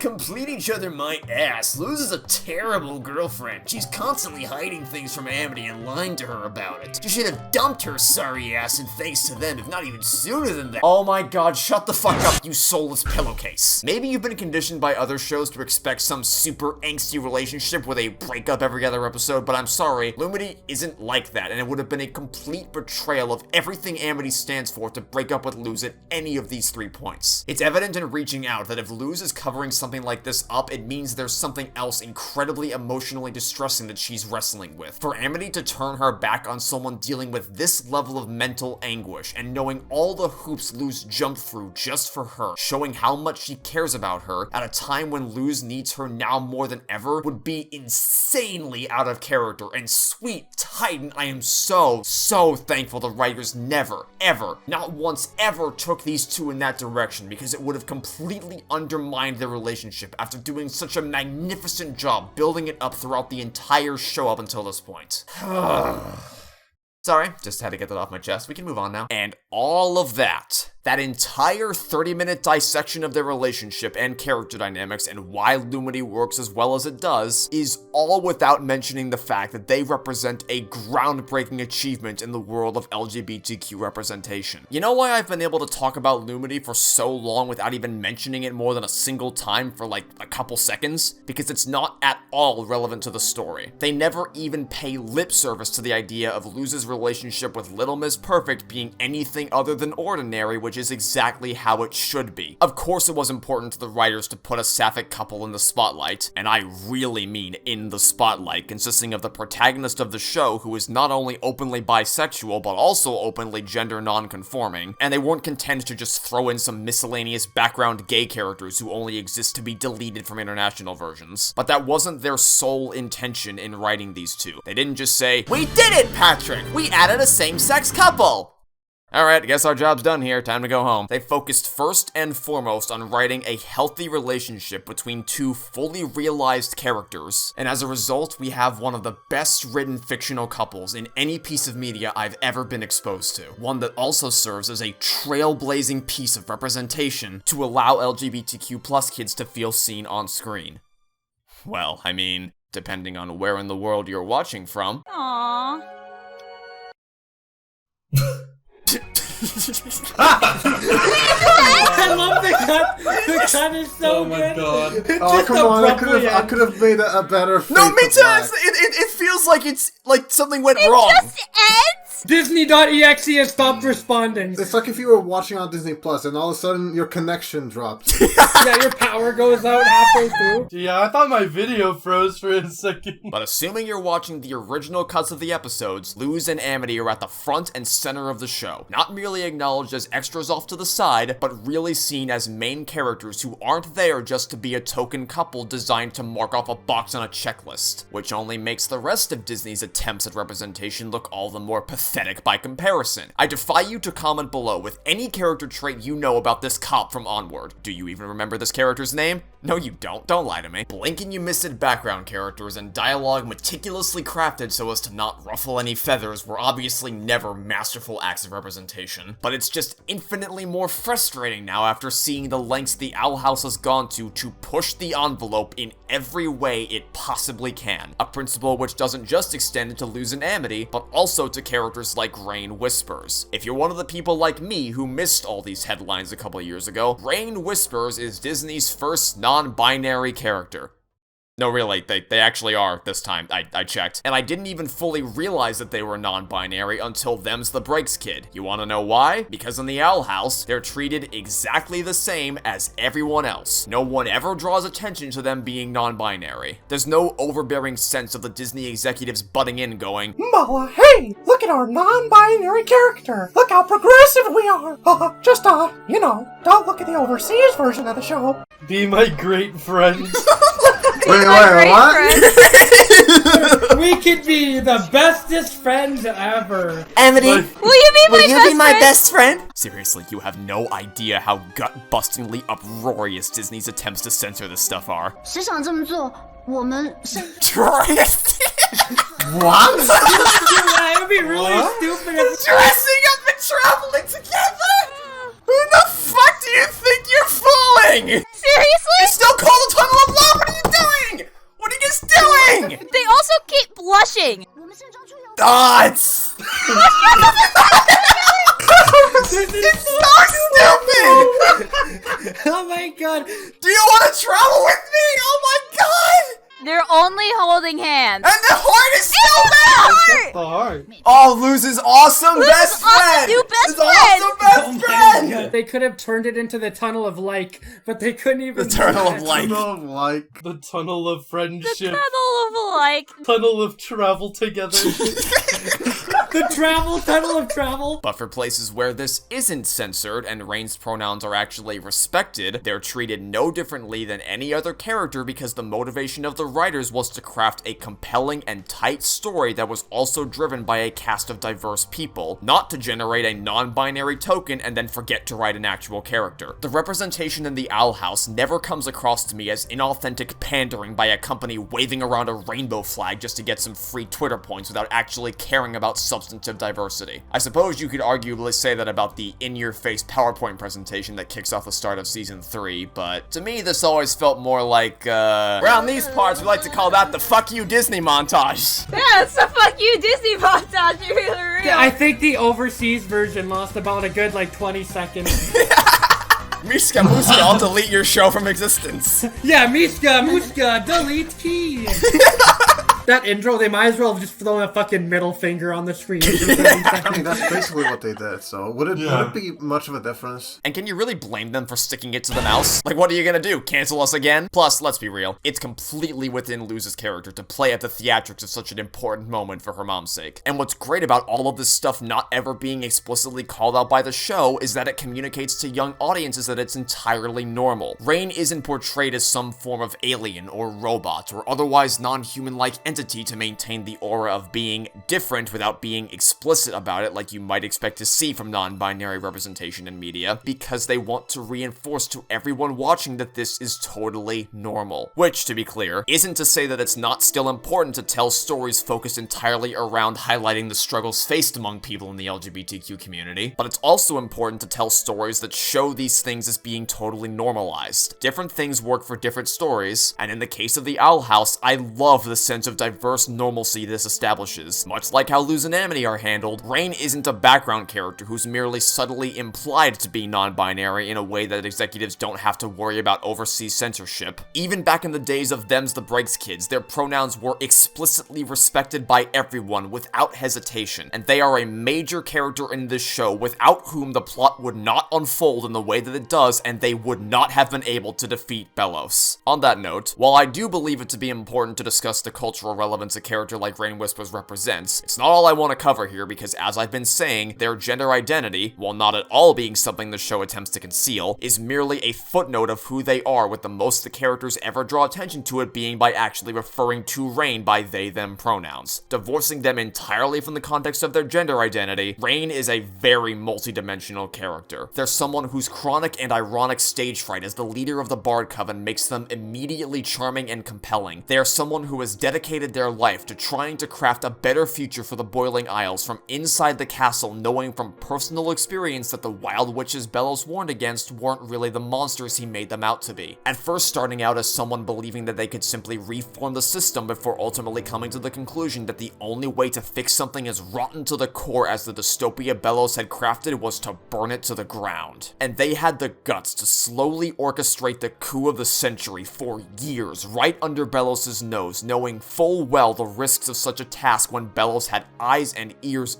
everywhere, and would not hesitate to send you to petrification with so much as a snap of his fingers, making them someone with more courage and determination than arguably anybody else in the show, with an impressively reserved intellect, publicly shown off to the world as a timid bard when in reality they had every bit of knowledge and cognitive skill necessary to subvert one of the most paranoid and omnipresent emperors imaginable, always 2 steps ahead of every dastardly trick the other Coven heads tried to pull. Raine is also someone with a huge heart who's willing to push themselves to the point of no return for the greater good of the world, and who will fight with their dying breath even when barely having regained full bodily autonomy, but is also firmly unwilling to sacrifice Ida's life for that same cause, knowing everything she had to lose. Raine had systematically, yet painfully cut off every last emotional attachment they used to have for the sake of completing their mission, only asking Ida to join them in one last stand of suicidal defiance to stop Belos' plans permanently when they believed she was similarly somebody who had nothing to lose. But as soon as they saw otherwise, Raine brings the concert of death to a screeching halt, because in spite of the calculating, cold-hearted resistance leader they've had to become to stand a chance against the Emperor, they can't hide away from their heart's true desires, especially not when it involves Ida, as shown by the overwhelming levels of guilt and stress that overcomes them when Ida steps up as the only person who can take their place and bring the Day of Unity to an end. Luz and Amity are the couple who receives the most amount of attention from fans when discussing the show, and rightfully so, but Raine and Ida are also extremely endearing and serve as an uplifting portrayal of 2 middle-aged adults finding contentment with their romantic relationship, as opposed to the more youthful couples you find most often in stories. A demonstration that you don't need to have your love life figured out when you're still a teenager or young adult. Raine and Ida are people who had a meaningful connection when they were young, but just weren't at a place in their lives where they were ready to commit to a long-term relationship. Ida refused to let anybody into the most personal aspects of her life to help deal with her problems, which we'll be getting to shortly, and the constant lies and feeling of being shut out was too much for Raine to handle, so they called it off and moved on with their lives. Some things just don't last, and that's okay. They went their separate ways, took time to work on themselves, factoring in lessons they learned during their time together, with Ida opening Raine's eyes to the world of wild magic and inspiring them to start the rebellion, and Raine showing Ida the importance of being more open and trusting with the people she loves, and then had another go at it with the necessary changes in perspective to help them really get it right this time. Ida stands as Raine's sole emotional weak spot, while Raine similarly stands as one of an extremely limited number of people on the Boiling Isles who Ida could bump into and not immediately start up some form of conflict. From the moment they finally reunite in Ida's Requiem, their chemistry is palpable, slipping right back into the tender dynamic they had when they were young. They still shine like a sunrise and hit like a rainstorm, like not even a day had passed, while also having grown an appreciable amount since then, so when faced with a situation harkening back to that day when they were hiding away on the hillside, of Ida emotionally shutting herself out from the problems that so clearly plagued her, Raine chooses not to run away this time, but to cut the mission short and send Ida to go confront the things that are weighing on her mind. And when Ida confronts Raine at the Coven Day Parade to try to get them away from the Emperor's Coven, they put up a front, trying to convince her they're still under the mind control of their fellow Coven heads to keep her away from the resistance fight because they can't allow her or her family to be put in danger, no matter how much they desperately want to reconnect with her and make this relationship work, hoping she'll accept their warning to run away while she still has the chance. But Ida's seen how terrible Raine is at putting up a front, and isn't willing to stand idly by letting them slip away from her again. Not this time. She's gonna fight for the people she cares about. And neither character would have ever learned to do these things without the lessons they learned from their time spent apart. Just like Lumity, Rada feels grounded and realistic. Some people will find their true love when they're young, but others won't find someone to connect with for a while, and that's alright. Love is a long and complicated road that plays out differently for everyone. Even if their relationship wasn't given quite as much time to shine as they deserved, thanks to the actions of the mouse, I still adore Raine and Ida, both for what they represent and for the characters they are individually and how well they synergize when brought together. But now, with one half of this delightful pairing covered, I suppose this finally brings us to... I'm the greatest witch who ever lived! Idalyn Clawthorne. Ida for short, who at first glance seems to slot into the gruff but wise old mentor figure for the protagonist who pushes back against the dystopia they've been oppressed by, is actually far craftier and much more spirited than the stereotype would make her out to be. Ida has a firm grasp on her street smarts, confidently able to sell her human collectibles in broad daylight despite being on every wanted poster in town because she knows the guards are never going to be able to catch her no matter how hard they try. She'll always be one jump ahead of the breadline and one swing ahead of the sword, and is still able to do things like chaperone a public event like Grom in spite of the constant heat on her because... And you won't tell the Emperor's Coven about this, will you? No, Hexside School is safe for you both. I'm the principal, not a stooge. Principal Bump ensures he won't let the Emperor's Coven cause her any trouble even when they come around for routine inspections. What's more, her rebelling against the structures the Emperor has established is a decision that's born out of genuine personal hatred for how they screwed up her life, as opposed to just saying, fuck the system, because why not, lol? It's fun. Ida was a student with incredible amounts of raw talent for someone her age, as well as a clear passion for the art of magic, wanting to study way more than the single-track curriculum Hexside would have allowed her to, and the Coven system forced her apart from her sister, leaving her without anybody but a needy baby dog thing and an obnoxious bird tube to keep her company for so long. That is, until Luz stumbled into her life. A kid whose personality is the polar opposite to Ida's, as Luz's tendency to run wild and completely bounce off the walls contrasts against her generally laid-back demeanor, so they play off each other wonderfully, as we get to see their ideologies and attitudes clash together, keeping every conversation fresh and engaging as they help each other grow accustomed to the culture of the human realm versus that of the Boiling Isles. Yet, despite their conflicting outlooks on the world, world, they also have a lot more in common than you'd initially assume, as Ida sees a great amount of herself in Luz. She sees the same fiery spirit, the same passion for magic, and the same attachment to her friends that defined Ida in her earliest years. But because she sees so many similarities to herself, she also knows what traps she fell into, and what she can help Luz avoid, which makes her such a perfect mentor. Someone who understands and empathizes with everything Luz loves, even if she's unwilling to admit it, and can use those similar experiences not to explicitly steer her down what she considers to be the right path, because as she puts it, you need to choose yourself. She's not going to tell Luz where to go or how to live her life, but she will help steer her away from the most common pitfalls Ida fell into using her own experience. Hence why she desperately tries to stop Luz from enrolling at a place such as Hexside. No! Why? School!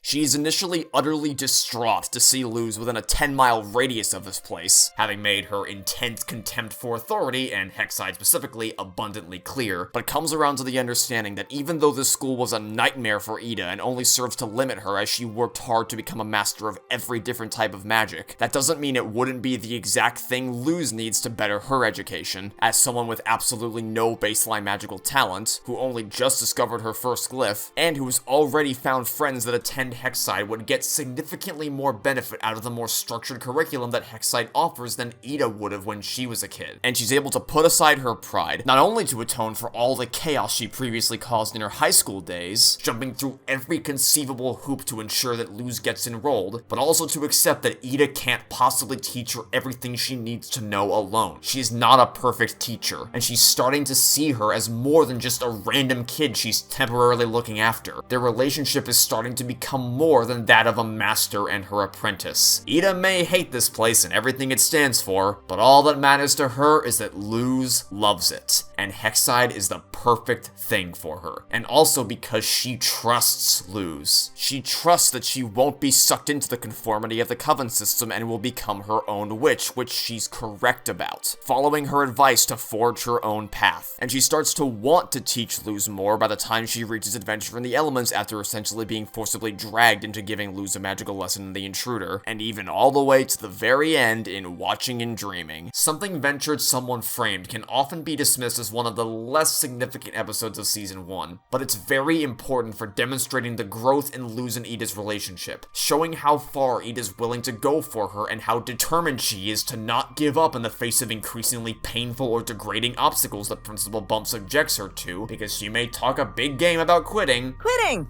It's like trying, but easier. But her love for Luz greatly exceeds that of her generally lackadaisical attitude, and that's representative of her character as a whole. You might say that Ida is initially quite a self-centered person who only really takes Luz under her wing to humor herself, primarily using her for her own personal gain and only ever actually teaching her magic when it's absolutely necessary. But we can see from her flashback episodes that for as smug and conceited as she was, Ida also had a deep compassion for her sister and put her needs above her own, relinquishing her chance at ever being a member of the Emperor's Coven despite her dreams of joining because she knew how much it meant to Lilith, and that was what mattered more to Ida. But after transforming into the Owl Beast on the day of the tryouts, she was publicly humiliated and cast out by society, forced away from everybody she ever loved, and painted as a monster she never had a choice in bringing out, which then necessitated her becoming much more self-reliant and, in turn, naturally burying her more selfless tendencies as her personality adapted to the life of a street rat, thus resulting in the somewhat brazen and heedless demeanor at the beginning of Season 1. But no matter how badly the Boiling Isles looks down upon her, it could never truly break her spirit. For as much as she'd repressed her emotional vulnerability, it was quite clear that Ida did still care deep down. Storming a stronghold to retrieve King's crown knowing it's just a glorified piece of paper because she knows it'll make him happy. Demanding Luz go home to the human realm the moment their quest becomes too dangerous. Braving impossible odds, not even knowing what she's charging into other than that it's most likely a trap just to save Luz. There was always a sense of genuine care underlaying her nonchalant and carefree exterior. She just had a hard time figuring out how to show it. But Luz helps bring that side of her personality to the forefront again, and her care for Luz develops from being a moral obligation to look after a lost kid to a deep and unwavering motherly love that drives her to do things she never would have even considered, like giving up the freedom she had as a wild witch by volunteering to be branded with a sigil to help save her kids from Belos' genocidal plans, and consistently putting her life on the line, readily accepting her death because ensuring that Luz is safe and happy matters far more to her than the Hakuna Matata lifestyle she had adopted in the wake of the Owl Beast. Ida is an incredibly compassionate and caring individual who gradually comes to both trust and love Luz as her own daughter as the series progresses, going from relegating her to being nothing but her errand girl to helping Luz master her magic because she genuinely wants to see her grow and improve, and becomes visibly distraught over the thought of something bad happening to her, which is on full display during the events of O Titan, Where Art Thou? What she believes to be the end of the road, not just for her, not just for the Boiling Isles, but for her kids. Not the human or pet she's looking after, or her roommates, but her children, whom she's taken under her wing and accepted as part of her family, who in turn have openly embraced her as their mother, and for whom she has pushed herself to the brink to protect. After all they've done to melt her heart and help her be more open and honest, they've reached the end of the line, and there's nothing left she can do for them. The day of unity is right around the corner, and Ida doesn't have a plan. Her last-ditch effort to protect Luz and King was to send them as far away from Bonesborough as she could, heeding Raine's advice from Follies at the Coven Day Parade, but even that didn't work. They came back as their trip was cut a little short, and now they're at the mercy of Belos' plans to eradicate all life on the Boiling Isles, and Ida is left fearing for the absolute worst possible outcome, that they might not even survive even though they aren't branded by sigils. So all she can do is give them one day of happiness. If she can't keep them safe, she can at least spare them from the fears of impending doom that's eating away at Ida's psyche, and let them be kids one last time. Seeing a reclusive wild witch putting up a nonchalant front finally break down and cry as the season 2 finale draws near, mortally terrified at not being able to keep the people she loves more than anything in the world safe, is simultaneously heartbreaking and gratifying seeing how far she's come. Everyone falls in love with Ida out of the gate because of her spirited, witty demeanor and Wendy Malick's infectiously charismatic voice performance. But as is the case with basically every character in the show, there's a whole lot more to her than meets the eye. And of course, no discussion of Ida would be complete without diving into her curse, as well as the clear and undeniable metaphor it serves as for people suffering from a chronic illness or disability. Something that had been foreshadowed ever since the very first episode when Ida's head is chopped off at seemingly no consequence to her. Are you okay?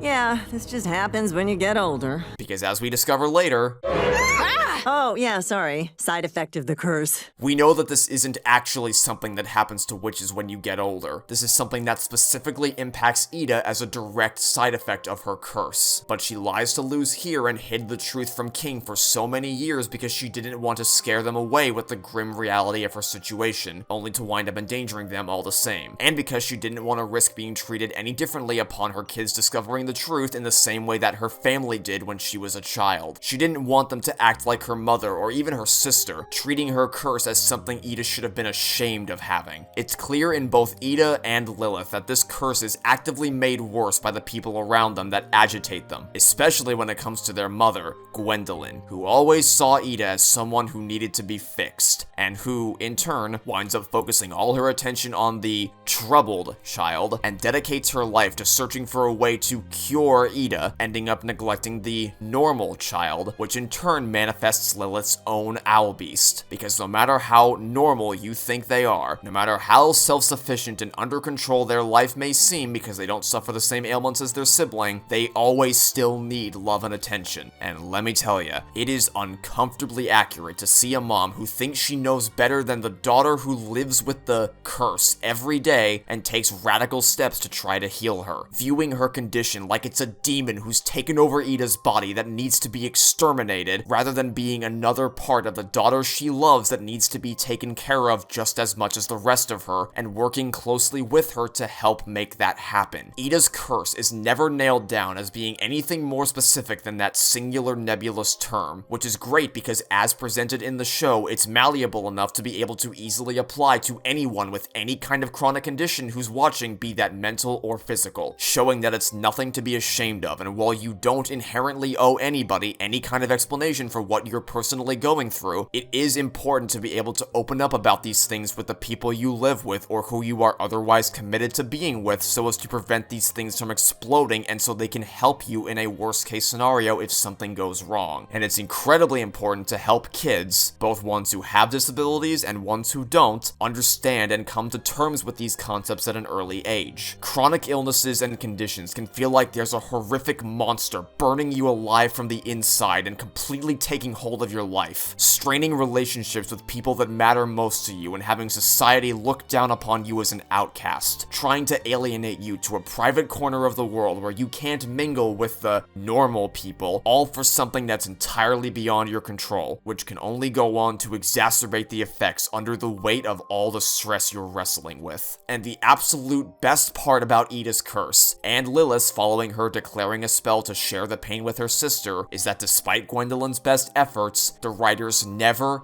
ever cure it. Nor does her arm get fixed after being ripped off during the Day of Unity, because that's not how these things work. The harpy form Ida acquires in Knock Knock Knockin' on Hootie's Door isn't something that heals the curse. All the way through to the final episode of the show, we can see that the Owl Beast is still a core part of her. It may take something as horrifying as seeing a fleeting image of a collector reminding you of the ones who trapped you years prior, or literally watching your daughter dying in front of you, but the Owl Beast is still in there. Harpy Ida is demonstrative of the steps she's taken to manage the curse and gain more control and understanding over her condition, which is something to be encouraged, not dismissed. Especially seeing her stop running from her past and clear the air with her father after accidentally attacking him as the Owl Beast, even going so far as to receive a surprise tool from him that might help her later. But she's still cursed all the way to the finish line, because even as she now has means to manage the Owl Beast, it's still a problem she has to account for that won't ever truly vanish, which is an infinitely better message to send to the audience than something like, nobody could ever possibly love you until you figure out a way to fix your disability, and then being rewarded for doing exactly that. Maybe one day medical practices will evolve to a point where there is a cure for currently irremediable conditions and illnesses. Maybe someday your condition will get to a point where you no longer need to rely on medicine to manage your symptoms, but that's not always a realistic outcome everybody can hope for. It's so much more uplifting to establish that you don't have to let your curse define you. That in spite of whatever condition you have, life isn't hopeless without a magic solution to whatever you're suffering from. Your life will still go on, and with loving friends and family by your side to support you through all your highs and lows, mentally and physically, you're gonna be alright. And having that support system and taking the right steps to mitigate your condition will make its effects less terrifying to experience. Ida still uses the elixirs, no matter how much Tibbles tries to price gouge them, a practice which is sadly not too uncommon in our world either, especially when it comes to trying to take advantage of parents in need who are desperately looking for anything they can to try to help their children. She doesn't forego them because medicine isn't something to be ashamed of, and it warms my heart in ways I can't possibly verbalize that the Owl House is setting the example through Ida for the younger kids watching that the first step to making progress is accepting this curse as a part of her, not trying to hide it, not trying to erase it, as well as teaching them that when you meet people like Ida who may suffer from some type of condition or disability, they should not be defined by whatever that is. She is not to be reduced down to just the disabled person, because while that may be a part of her, it's not all that she is. There is so much more to her than that.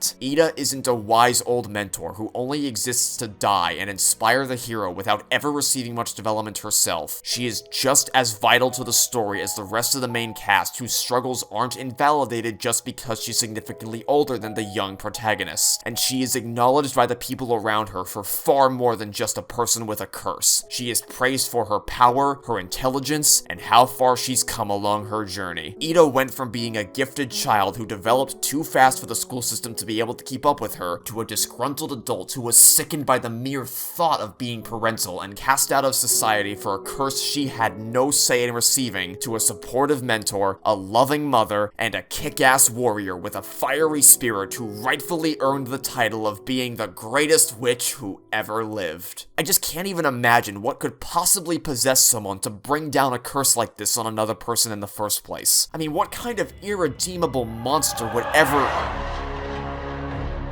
Alright. Then why were you so easy to curse? I don't know if you guys know this, But people hated Lilith, like, with a fiery passion. As soon as people heard her say this line, oh boy, did sparks start to fly on Twitter. I wasn't expecting the reactions to Lilith. I don't really know. Cancel Lilith for like a week. Oh, the Lilith with the red X over her face. The episode ended. I was like, we haven't even seen her side of the story. Can we like wait just like a week? Like let's just pump the brakes here, people. Like let's put the pitchforks away. When you were early Lilith, who everybody loved, right? She never got canceled on Twitter.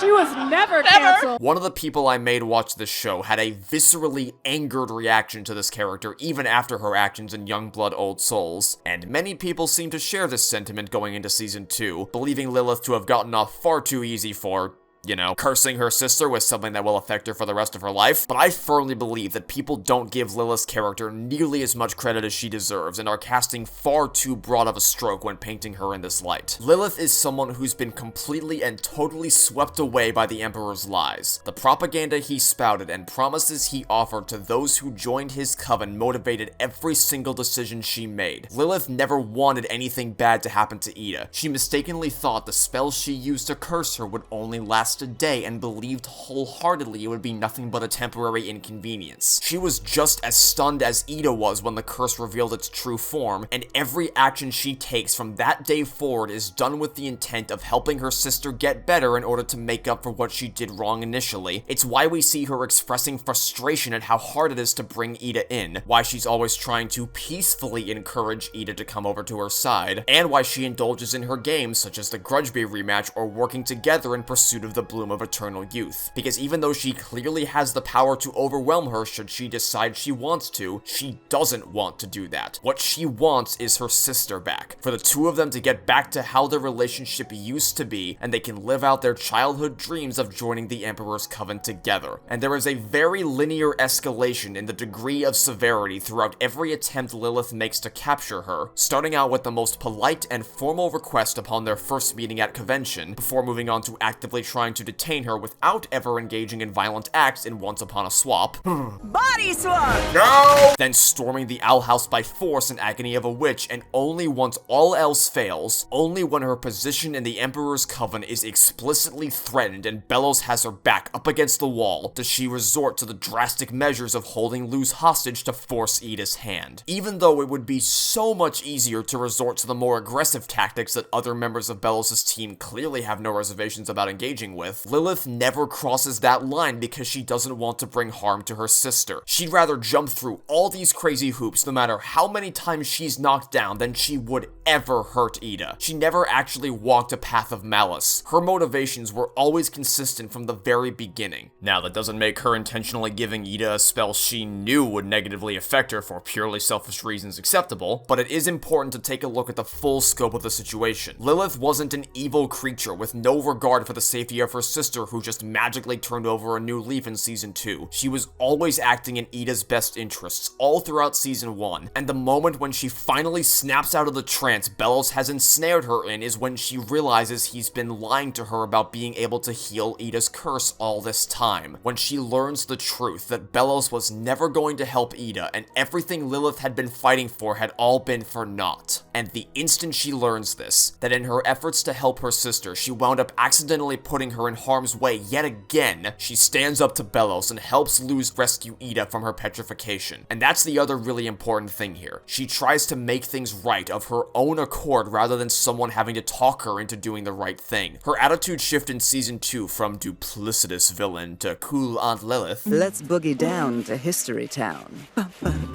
Isn't the snap of your fingers turnaround so many people portray it as. We're just finally seeing her allowed to be who she really is deep down now that she's far away from the Emperor's Coven. Look, you're free to dislike Lilith's character for whatever reasons you'd like. Just don't act like her heart wasn't always in the right place, or that she didn't fight to earn her place in the sight of our heroes, working to undo the worst mistake she's ever made with every breath she ever took. Or that she got off totally scot-free for placing the curse on Ida. She may have finally been able to join the Emperor's Coven like she wanted, but that reward came at significant significant cost to her home life. The Owl Beast completely shattered the stability and bond of her family for decades, leaving her entirely neglected as her parents scramble to figure out how best to take care of Ida, thus making her even more susceptible to manipulation from someone like Belos. After having been emotionally neglected for so long, she would have been willing to do just about whatever he told her if it meant she could finally prove herself to be powerful and impressive enough to be loved and appreciated. And even after all that, choosing to share the pain of the curse with her sister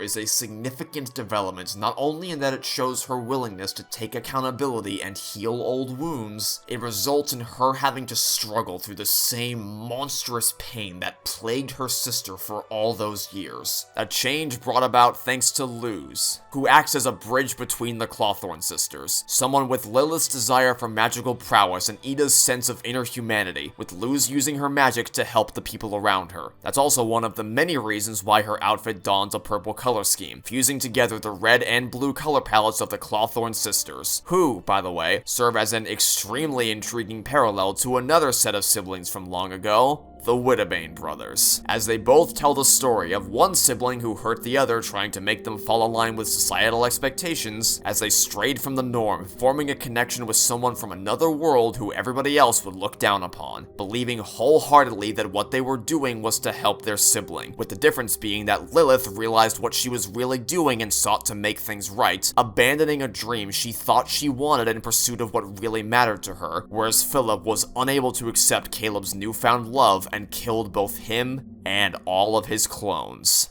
Sounds like Big Bro got a hot witch girlfriend and Lil Bro got upset. Oh yeah, clones. Wouldn't want to gloss over that little detail, would we? Everyone's favorite bad but sad boy, Hunter, right-hand man and nephew of Emperor Belos himself, who would bend over backwards to please him, is really the most recent addition to a disturbingly long lineup of Grimwalkers. Clones of Belos' deceased brother Caleb, who would be killed off and immediately replaced without hesitation the second they started to question their orders and fall out of line, so to say. What a shame. Out of all the Grimwalkers, you look the most like him. I was really expecting him to last longer than the others. Even his name is nothing but a description. He's named after being a witch hunter because that's just how little this specific clone matters to Belos. I thought this one was another lost cause. Belos never cared about hunters or any of the Golden Guard's own personal autonomy or aspirations. They're all easily expendable, a tool to see a mission through to completion and then discard it as soon as they're no longer of use to him. Which, to some people, is actually an indication that Hunter is a terrible character who never experiences any sort of development. Because we know that he's a clone of Belos' brother, and going by Belos' words, it hurts every time he chooses to betray me. He always chooses to betray Belos every time he gets brought back as a different clone. And so, every action he takes throughout the show isn't actually his own and is predetermined in advance by the fates of all the previous Grimwalkers, so he doesn't truly have a personality of his own. Which is so wrong on so many levels that it actually causes me physical pain hearing some people genuinely believe this. Yes, let's trust the word of the completely honest and noble Belos, who definitely is not known for lying to people and who definitely doesn't mislead Luz in that very episode about who Hunter is really based on. He's a better version of an old friend. It's not like in that very episode Belos said that Hunter looks the most like Caleb, which implicitly means that there are differences between the clones and that they aren't all identical, otherwise he wouldn't have a fucking tier list ranking how similar they look to his brother. It's not like this cycle of pain and suffering was only kicked off in the first place because Belos felt betrayed by Caleb simply after he found himself a hot witch girlfriend, while also showing him still joyfully and warmly hugging Belos, wanting to be brotherly with him. I'm certain that every single one of those Grimwalkers' betrayal of Belos was because of something that perfectly matches up one-to-one with Hunter's decision to team up with rebels to fight against Belos. Belos seems perfectly capable of deriving the difference between a betrayal and a mission failure. He's a super reasonable guy who would definitely never go as far as to kill a Grimwalker simply for failing him and then treat that as if he had been betrayed, or not doing what he's told, as it were. Hunter isn't set down a a predetermined path. There is no mystical force taking control of his brain. He isn't scripted by the TVA to ultimately betray Belos to keep the sacred timeline intact lest he be melted by the space lizards. There are no references in the show supporting this idea. It's just something that's been pulled out of thin air. And the only line people use as evidence is spoken by the one man who you should have every reason in the world to not take at his word. Oh yes, one minor unrelated anecdote here. Did you know that the prisoners we see being taken into the conformatorium at the beginning of Agony of a Witch are then shown to have been petrified by the time Youngblood Old Souls rolls around, despite a broadcast going out to the public that Ida's petrification would be the first one to have been carried out in 30 years, meaning either that he's having his subordinates lie about this on the news or that he's deliberately kept this information from them? I found that very interesting. Anyway, Hunter's interactions with the main cast and the relationships he forms with them are the sole reason why he slowly turned away from the Emperor's Coven throughout Season 2. And to say Hunter has no personality of his own is to highlight the exact thing that makes him so incredibly interesting as a character. His life is the fusion of being born as a clone of a completely separate person and then being raised from as early as he could walk to serve the needs of Belos and only Belos as the Golden Guard. One of the central pillars of his arc is breaking out of this cycle and trying to discover who he is, and the kinds of things he wants to do when removed from all the baggage that's been forced upon him. Oh, you better fasten your seatbelts for this upcoming section, by the way, because that is far from the last terrible Hunter take I've seen circulate, and they don't get any better moving forward. Here's another one. Hunter digging his grave in Eclipse Lake is just a cheap attempt at emotional manipulation from the writers, which I almost don't know what I'm even meant to do with this argument. If showing a character wholeheartedly believing that dying is a preferable alternative to failing Belos, which the audience has every reason to believe given how we've seen Belos treat him previously, then I guess you can hold that as a principle for what constitutes manipulation. I wouldn't do so myself. I certainly wouldn't equate this to a type of scene where the filmmakers use the lighting and the music and the somber voice acting to trick you into liking a character who's done nothing but horrible things with no deeper nuance behind her actions. But you do you, I suppose. Unless you want to say that it actually is a comparable example, because Hunter's been kind of a dick recently with the whole working for Belos and actively opposing our main characters thing, in which case allow me to explain why that is not the case. People like to talk about how radically Hunter's character changed after his first couple appearances in Season 2, going from an entertainingly arrogant man of mystery to a sillier, warmer, more emotionally vulnerable teenager. But this sudden shift in personality never actually happens in the show. The disconnect in his behavior between Separate Tides and Eclipse Lake stems from how Hunter has to radically change how he acts depending on who he's around, in much the same way that Lilith acted very differently when she was around Ida, compared to how she acted in a more authoritative position, compared to when she was face to face with the Emperor himself. His cocksure attitude in battle at the very beginning of Season 2 is born out of an inferiority complex that's been festering as a result of how Belos treats him. Within the castle, as Hunter, he's made to feel entirely inadequate, and any sense of bravado he may have in him evaporates the instant he has to come face to face with Belos. But outside the walls, amidst the rest of the Boiling Isles, surrounded by people who hold no power over him physically or emotionally, he can don the mask of the Golden Guard and cover up all those insecurities eating away at him deep inside. He can become someone with no weaknesses, someone who's cold-hearted, dominable, and cool under pressure, someone who's not afraid of anything. I hate this!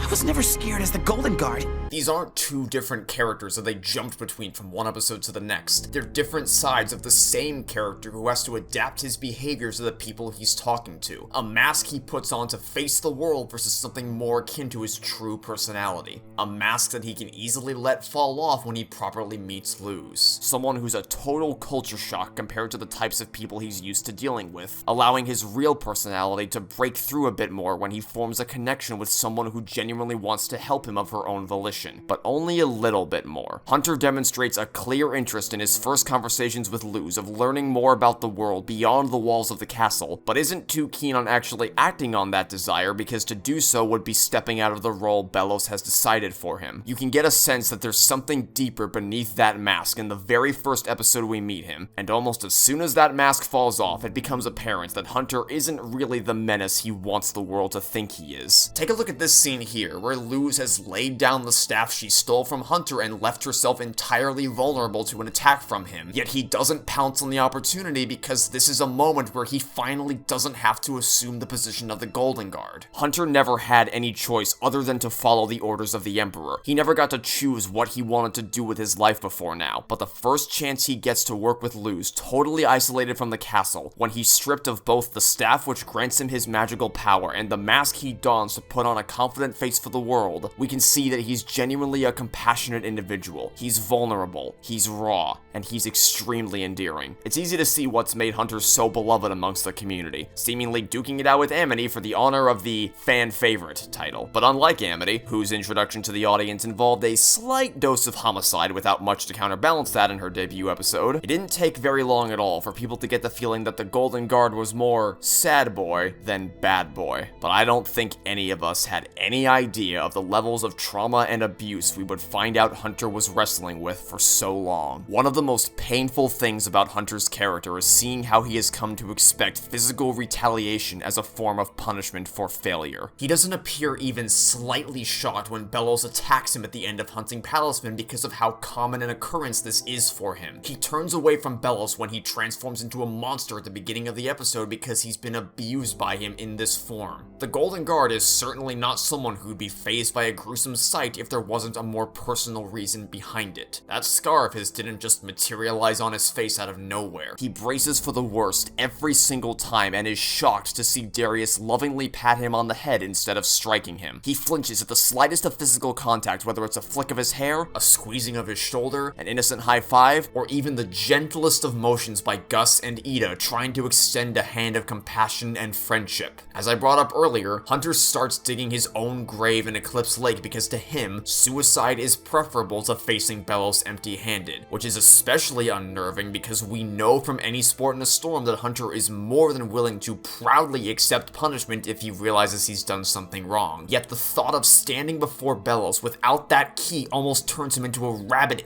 animal given the ferocity with which he fights back against Amity to complete his mission. Hunter didn't just want to prove himself worthy to Belos, he needed to. He's desperate for Belos to see him as useful, which is why he has those massive eye bags. Either because Belos is overworking him to a dangerously unhealthy degree, or because Hunter is consciously choosing to push himself that far just to impress Belos. It's not just physical abuse either. Nearly every word out of Belos' mouth is spent trying to manipulate Hunter, to reinforce the psychological and emotional hold he has over him. Even in the most seemingly pleasant of conversations, when ostensibly all Belos is doing is sharing stories of how beautiful the human world is, he makes sure to sneak in reminders that Hunter has a very specific purpose to his life. Everyone has a use, Hunter. And that he is replaceable. The Titan has big plans for you, and it would be such a hassle to find a replacement.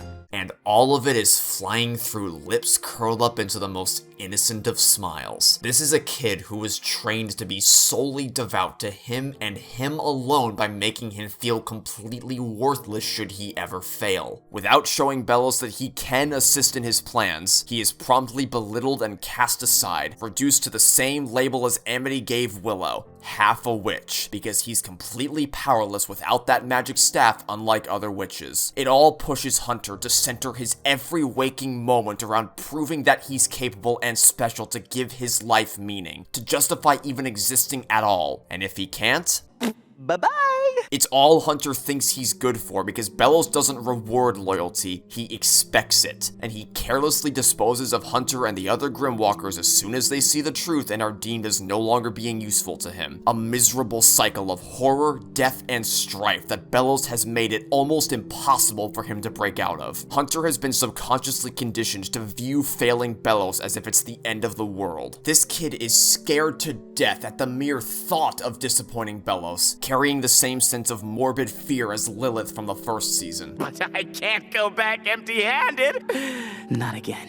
I can't go back to the Emperor empty-handed. He immediately comes to a screeching halt when he sees Belos and Labyrinth runners, starts sweating profusely when the Coven scouts find him in the streets and mention that the Emperor sent out a search party for him, and flinches with fear when the Illusion Coven head suggests trading him away. Yet he is also constantly defending and making excuses for Belos' behavior, which is very realistic for someone in his position, trying to find ways to rationalize the actions of his abuser as a defense mechanism, attempting to justify the unjustifiable because from Hunter's perspective, this is all just normal life. He's so loyal to him that he literally cannot conceive of Belos being capable of any wrongdoing until he is almost murdered by him. The abuse Belos has subjected him to is just part of Hunter's daily routine, and as a result, he's come to believe there's nothing out of the ordinary about the way he's been treated, which is why meeting Luz rocks his world as severely as it does. And unlike other characters who felt the crushing weight of dedicating your life to living up to the demands of your superiors, Hunter didn't have anyone else to lean on for support because Belos went out of his way to make sure that was the case. Hunter's younger age compared to the Coven heads and his position as the teacher's pet make it hard for him to form relationships inside the castle, and being raised to act in such an abrasive manner makes it hard for him to form relationships outside the castle, meaning that even if Hunter tried to run, there was nowhere for him to escape to. He had no connections and seemingly no ability to form relationships with anyone other than Belos, and that's what makes his meeting with Flapjack and Willow so important. Flapjack is his talisman, and a type of bird known for being representative of the courage and guidance passed down as a sign from deceased ancestors, a cardinal, tying into him having once belonged to Caleb's lover, Evelyn Clawthorne, long ago, and now he has sought out Hunter as the witch he wanted to commit to serving even when he wasn't looking for one in the first place. And yet, Hunter is shown to be with his talisman more than any of the other Hex Squad kids, because Flapjack is more than just a magical companion to him. He's a support animal that Hunter leans on as the first true connection he's ever made. He helps him expand his social horizons outside the castle by thrusting him directly in front of Amity despite his wishes, who tries to bridge their worlds together as she recognizes how much they have in common. And he also eventually helps him meet Willow, who encourages him to join her flyer derby team, which Hunter goes on to help lead to victory and ensure they can go on to play even more games, rather than being disbanded by the Abomination Professor. And for the first time ever, he can have fun. He's allowed to be a teenager and spend meaningful time with other people his age, to surround himself with not just one, but a whole team of kids who appreciate him as a friend rather than a servant or subordinate. Even if Hunter initially views them as nothing more than a means to an end, as potential recruits for the Emperor's Coven he can bring to the castle and get back in Belos' good graces, he still cares about them, and he still ultimately fights for them to be set free in the end because it's thanks to them that he got to enjoy himself and feel truly free for the first time in forever. And that's why he immediately thinks to run to Hexside after the events of Hollow Mind, when he discovers for himself exactly how replaceable he truly was. He always knew Belos' expectations for him were astronomically high and that he didn't dare disappoint, but he had no idea the extent to which he meant that. When Ida pulls him and Luz out of Belos' mind and he emerges back in the real world, he's not only wrestling with the mental anguish of knowing that the only person in the world he ever cared about pleasing, and the only person he thought he had in his life to lean on for support never actually cared about him at all, but he's terrified. He now knows what fate has befallen all previous Grimwalkers and is panicking about what's gonna happen to him, having barely survived an attempt on his life mere minutes ago, when Belos doesn't even hesitate to end his life when he can't use him to his advantage anymore because of how many times he'd done it before. He thinks to go to Hexside because it's the only place he ever felt happy, if only for a moment. The one place he found people who cared about him, and where he felt like he could belong as Hunter, not as the Golden Guard. And at his lowest possible moment, he has extended a hand of friendship by Gus, imparting the same therapeutic lessons Willow taught him onto Hunter, because he doesn't see the Golden Guard, servant of Belos, nor does he see Hunter, a deceiver who almost got him captured and indoctrinated into the Emperor's Coven. He sees a frightened kid, wrestling with the same anxieties that corrupted twisted Gus's mind for so long and helps him calm down when he feels like his brain is actively fighting against him. He's also not intrusive. He gives him the space he needs and doesn't pry for specific details of what he's going through. All Gus cares about is helping him feel better in a time of need. So later, when Hunter sees that Gus is now in dire need of help, that he's trapped in his own head like he was mere hours ago, fearing what other people think about him and destroying his sanity in the process, he fights to protect him and help ground him, to bring him back down to the planet before he drifts too far away. Hunter never would have done that for anybody else prior to this point, but now he's met people who want to look out for him and for whom he wants to extend that same love in return. And it's all thanks to the actions of a cute little cardinal who saw a spitting image of someone who was once very important to him and wanted to help him find his way.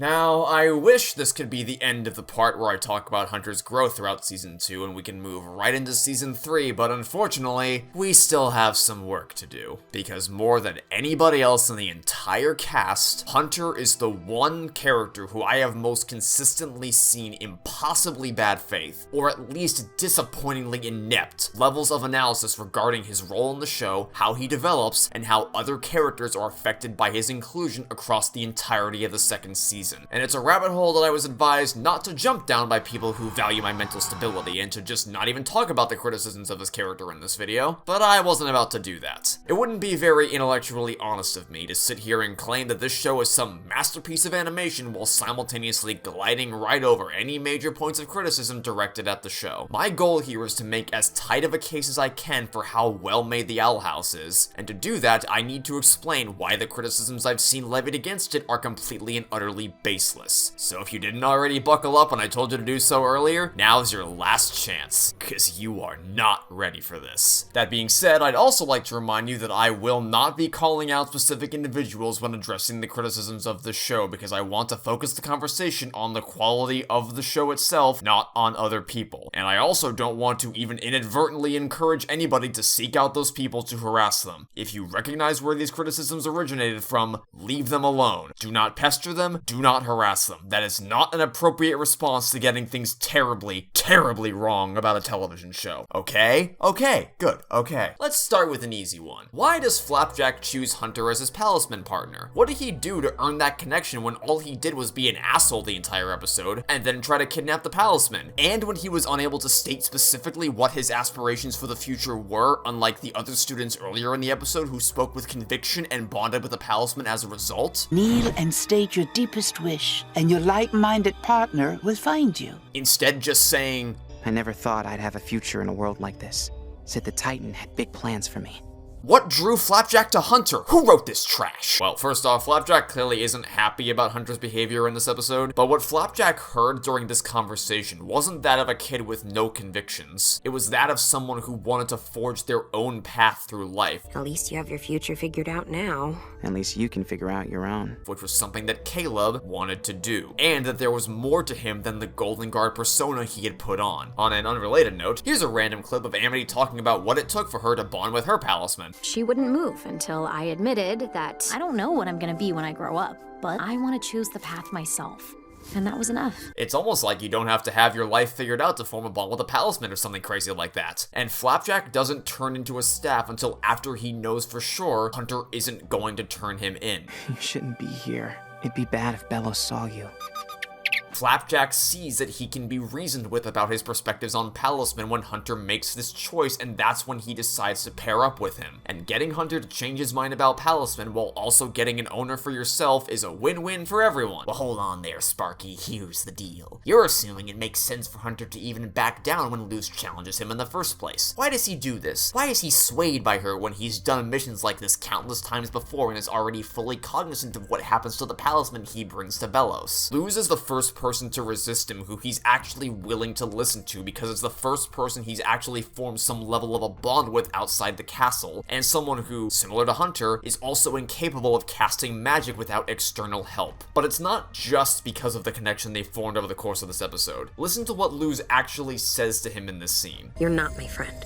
You're just the Golden Guard. She specifically reduces him to nothing more than just being the Golden Guard, which is one of the core elements of his character and the thing that is most heavily weighing on his mind at this specific point in his journey. His insecurities about the kind of person he is and who he wants to be. Whether what he personally wants out of life as Hunter even matters when Belos insists that the Titan has big plans for him as the Golden Guard. Whether he really is just the Golden Guard. Hearing something that cuts as deeply as that from someone he connected with over their passion for magic and their internal struggles is more than enough to give him some pause for thought. Hunter may not have been allowed to choose his life's path, but he still has a mind of his own. He's clearly a more complicated person than someone who will just mindlessly do Belos' bidding no matter what. Earlier in this episode, before he even met up with Luz, Hunter questioned Belos' orders by suggesting an alternative strategy for obtaining more palismen that he thought would be better and was immediately reprimanded for doing so. He's not incapable of thinking differently than Belos, which is why it's also not contradictory for him to be so fascinated by wild magic even when such a thing is strictly prohibited by Belos. Though speaking of contradictions, here's one that seems rather cut and dry. Friends don't stab each other in the back.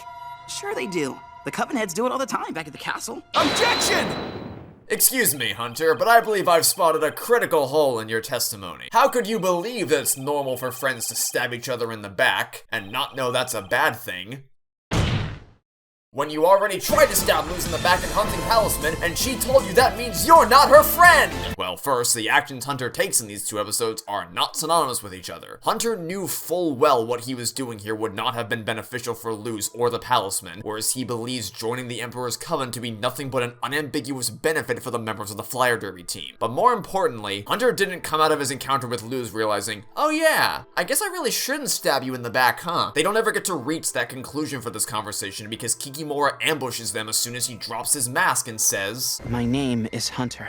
Hunter had a momentary lapse in his confidence when his identity was questioned, and before he could even fully process his feelings about it, he had to defend himself from someone who was actively trying to kill him. He's not letting Luz go here because he had a change of heart. He's prioritizing the most immediate threat to his survival, that being the goblin clown with the ability to blast him to death, and who already tried to kill him earlier in this episode, rather than the teenage girl with no innate magical abilities. If you look at his face after the dust settles, he clearly isn't happy about losing the palismen. Neither of them are happy with how this conflict resolved itself because they didn't get the chance to resolve it. You can't call out a contradiction based on values he never claimed to uphold in this episode. If you want to argue that Hunter is still choosing to let Luz get away because he doesn't chase after her even after he's neutralized Kikimora, that would be a disastrously terrible idea because Luz is riding the dragon to escape the scene, and need I remind you how effortlessly this thing shredded through his ship last time he encountered it? This time he wouldn't even have this ship if he tried to challenge the dragon to a rematch. So you can probably imagine how well that would go for him. Hunter had exactly one chance to safely secure these palismen and bring them back to the castle, which is when the dragon was completely subdued, and he lost that chance. That was their one shot and they blew it.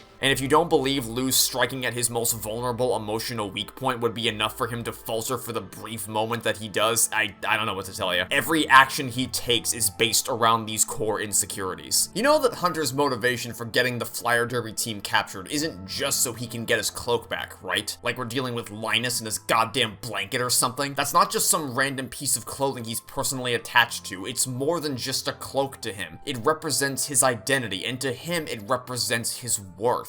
I can wear this proudly now, right?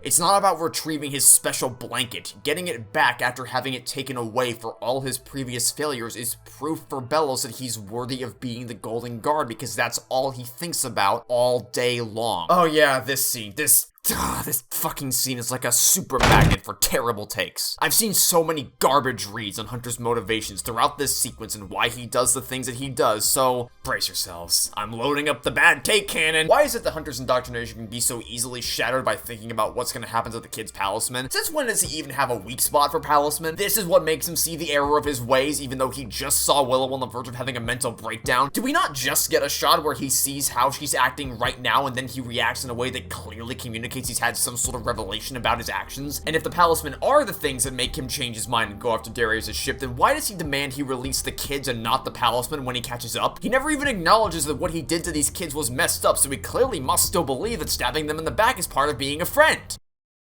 What? This makes no sense. Yeah, that was a lot of bullshit for a second. I apologize for possibly overwhelming you with stupidity, so let me slow that right down. Since when does Hunter have a weak spot for Palismen?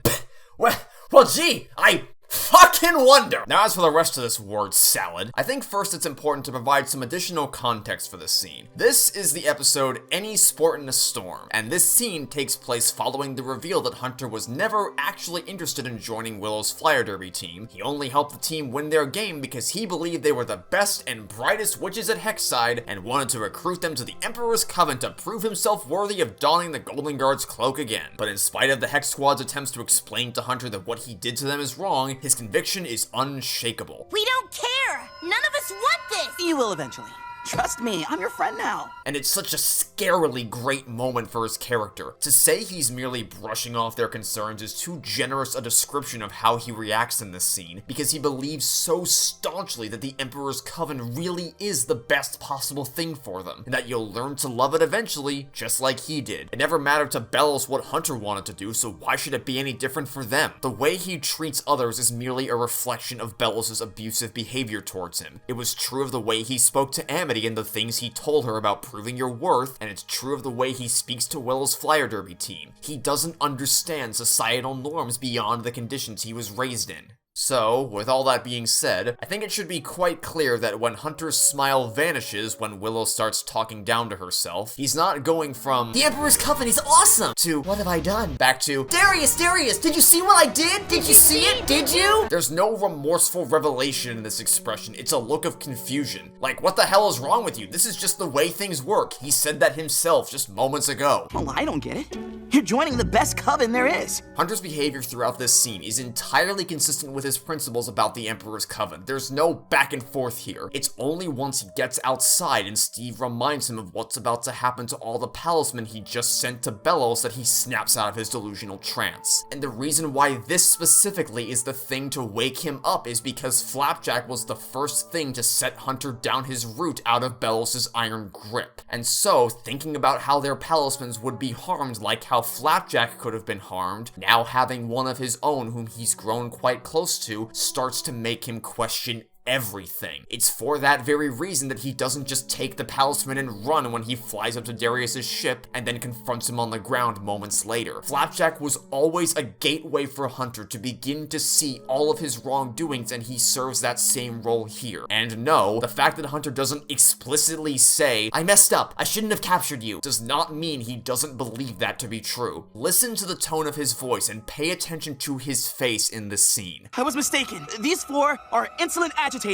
who aren't fit for the Emperor's Coven. This is another case where the performance of the voice actor, Zeno Robinson, absolutely sells this. There is clearly a performative element here. He doesn't sound as naturally confident as he did a moment ago because he's internally freaking out and feeling remorse over his actions, which is also why he timidly glances back in their direction before restoring his face to one of being confrontational. He doesn't want to let Darius know his true motivation for coming to their aid, that being he's actually grown to care about them, so he tries to speak with the bravado he ordinarily has when acting as the Golden Guard, but is unable to perfectly mimic it. It would have been a lot more clunky had he simply straight up said, "Guys, I'm sorry I tried to send you to the Emperor's Coven, please forgive me." It's way more interesting to see him try to rectify the situation without showing his hand, because it allows you to read between the lines and look beyond the surface level to understand what's really going on here. And this ties into a much wider criticism regarding Hunter's character throughout the season. The idea that the show never punishes Hunter for all the things he does, and is instead met with nothing but rewards, and that everyone forgives him way too quickly. Or that, wow, it sure is convenient Hunter said the one very specific phrase that appeals to Willow's history with bullying so they can start to bond. Especially if you're considered half a witch like me.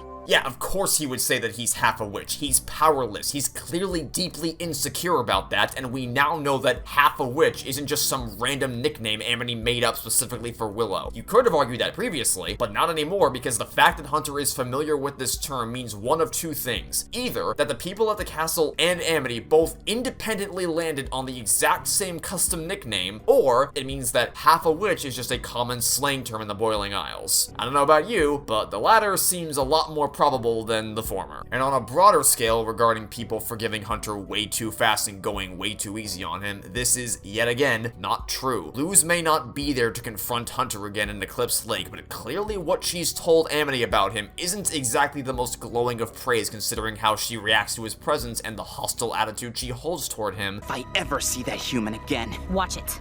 Almost the entire time they're on this mission until she actually gets a glimpse into his world. Again, in Any Sport in a Storm, Willow's reaction to discovering Hunter was the Golden Guard clearly indicates that had she known the truth all along, she wouldn't have been cool with being around him. You're not the one Luz told us about, right? Until she actually starts to understand who he is beneath the mask. I do not want to understate this point. His actions in Any Sport in a Storm are not portrayed as good. Everyone stands in firm opposition to bringing in the Fire Derby team, and he tries to make up for doing that as soon as he understands what he was really doing. And then yet again in Labyrinth Runners, Hexside is extremely critical of him as soon as he shows up. They do not trust him in the slightest despite forging a temporary alliance to rescue Gus and free the school from his illusion. And by the end, they demand that he explain himself before any further action is taken. He doesn't officially join the Hex Squad in their adventures until after that point. There are so many instances of characters holding Hunter's feet to the fire for the ways in which he's previously behaved, and yet you still have people saying that hunting Palisman is as critical as the show gets towards him. Like, Labyrinth Runners is right fucking there! Nobody is willing to trust Hunter by the time we reach this episode. Willow, especially, does not trust Hunter at the start of this scene, which is really interesting considering Willow instantly forgives him for everything at the end of Any Sport in a Storm, even though she didn't offer that same charitability toward Amity, even though she barely knows Hunter compared to her history with Amity, is yet another contradiction people tried to highlight, and another one that's completely inaccurate. The way she reacts to these two situations is really not all that different when you break it down. She didn't just shun Amity out of her life after understanding Willow. She said that what Amity did inside her head was a start, and they began to be more amicable moving forward, even though things obviously weren't immediately back to normal, and they wouldn't be for a while. Clearly, Willow does not fully trust Hunter after this, considering how she acts in Labyrinth Runners. She does not believe he's telling the truth until after he provides proof about trying to get Gus to the safe room by sharing something he'd only know if he had actually been with Gus. I'm not lying. Gus was showing me around. There was a sandwich. He showed me this breathing thing.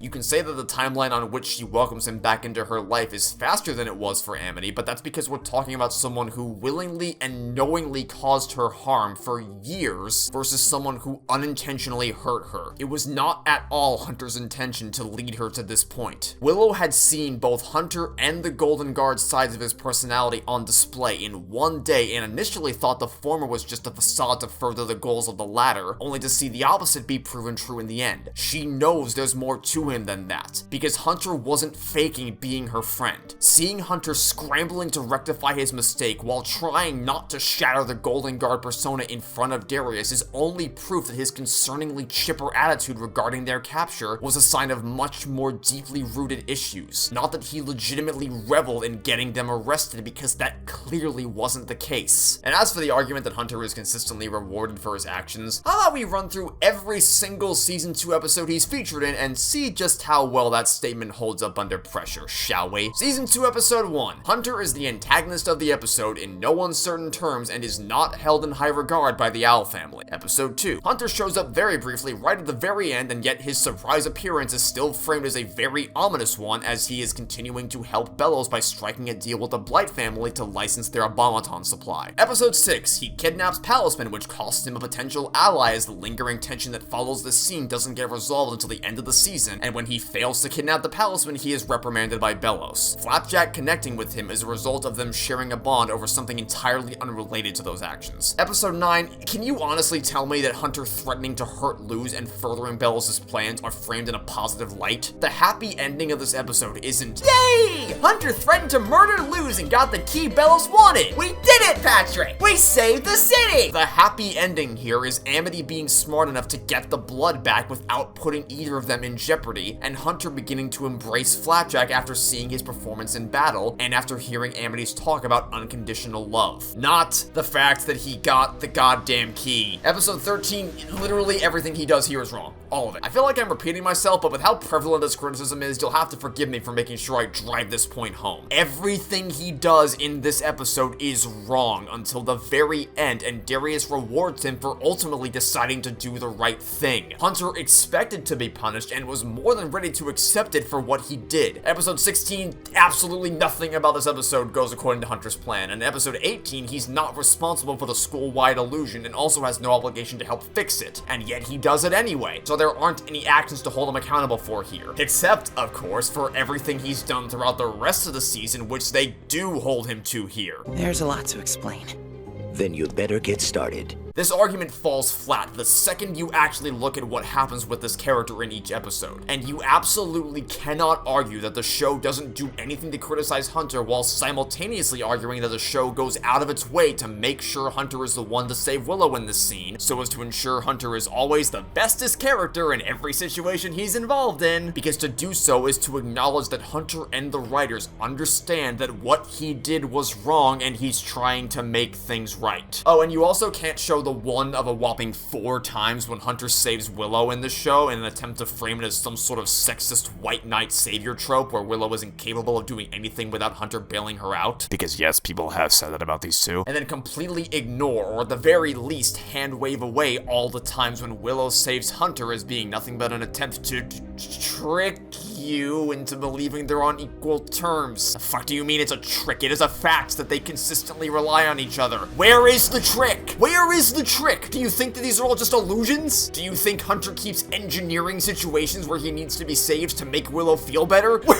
is this line of logic? No, but don't you see? Willow freezes like a deer in the headlights when Darius is preparing to attack her and her friends when we know she's a lot more capable in combat than this, because the show's trying to make her look weak and frail and that she always needs Hunter to come in and save the day. Shut the fuck up, oh my god. Okay. So obviously Willow's ordinarily a lot more proficient than this, but she also isn't ordinarily in the middle of mentally beating yourself up for letting yourself get tricked by Hunter. But we're here because I made a bad call. And actually starting to buy into all the half-a-witch comments people had made about her over the years, which is the exact same thing that happens in For the Future. When she gets stuck in her own head, she's no use to anyone in a high-stress combat scenario, but once she gets her confidence back, she's unstoppable. Now, of course, her mental shutdown in For the Future happens on a much larger scale, but that's because the stakes and scope of the situation are also much larger than what's happening in any sport in a storm. She had been spiraling for months at that point, wrestling with her own inner turmoil without venting those frustrations to anybody else, and combining that with the fate of the world on the line, having just seen her parents having been turned into lifeless puppets earlier that same episode. Yeah, I think that justifies the difference in scope between these two scenes. So then why does she actually become even stronger earlier in the show whenever she becomes super emotionally distressed, such as when someone like Amity belittles her? Because there's a difference between anger manifesting itself in the form of her plant outbursts and internally shriveling up. And I was a teenage abomination. She knows that she's better than the people around her are giving her credit for, and that translates into her plants going completely nuts. And this exact same thing happens in Labyrinth Runners when Amity starts to doubt her capabilities just like she used to before they started to patch things up, which is the exact opposite of what she's feeling in Any Sport in a Storm, that being she isn't better than people give her credit for, which is severely affecting her ability to perform in these types of situations. That's the reason this is happening. It's not because the writers are sexist against Willow when they're just trying to make Hunter look better by comparison. Let's also ignore the amount of respect that Hunter clearly has for Willow, knowing exactly how capable she is of taking care of herself. You're scaring me, Hunter. Have you ever seen her play flyer derby? There's no way she'd be afraid of me. Especially when earlier in this very same episode, Willow spent the entire first half of it throwing Hunter around like a goddamn ragdoll. And when seconds before Hunter threw himself in front of Darius, she was Willow's in charge of getting her flyer derby team off the ship. If Willow sat there and did nothing when he surprised Darius, she would not have escaped. So what I would ultimately conclude about these two is that they're both demonstrated as incredibly competent characters, but if I were forced at gunpoint to choose one over the other, I could never honestly say with any level of integrity that Hunter comes out on top, considering how unbelievably powerful Willow was, is, and continues to be shown to be. She doesn't need Hunter. She is entirely self-sufficient, and Hunter fully respects her. And oh my god, they absolutely are not a less healthy romantic pairing than Basha and Willow would have been. Look, I know we're entering shipping territory with this one, which is like charging headfirst into a hornet's nest, but I frankly don't care who you do or do not ship in this show, as long as it doesn't stem from a place of bigotry and as long as you don't cross any pedophilic or incestual lines. Now the main problem area is up here. All of this going on up here is what's causing me the most physical discomfort. Honestly, ship Steve with this fucking squid thing from episode 2 for all I care, but don't make a claim as boldly wrong as Basha and Willow are healthier than Hunter and Willow, or Willow continuing to talk to Hunter after what he did is like if Amity continued to be friends with Basha after all she did. Yes, it's much healthier for Willow to be in a relationship with someone who consciously and consistently bullied and harassed her for her entire academic career, as opposed to someone who unintentionally put her in harm's way. And yes, it was unintentional. We went over this earlier. He believed with every fiber of his being he was doing nothing but helping the other kids by doing what he did, and then immediately tried to reverse it as soon as he properly understood what he was doing. And yes, because a bully through and through with no deeper nuances beyond that is a perfect parallel for someone who had previously expressed a much deeper vulnerability in every single interaction he's had with the main characters. That's almost as ridiculous as saying that the writers are insulting people who make fan theories about the Owl House because Tibbles says this in Any Sport in the Storm.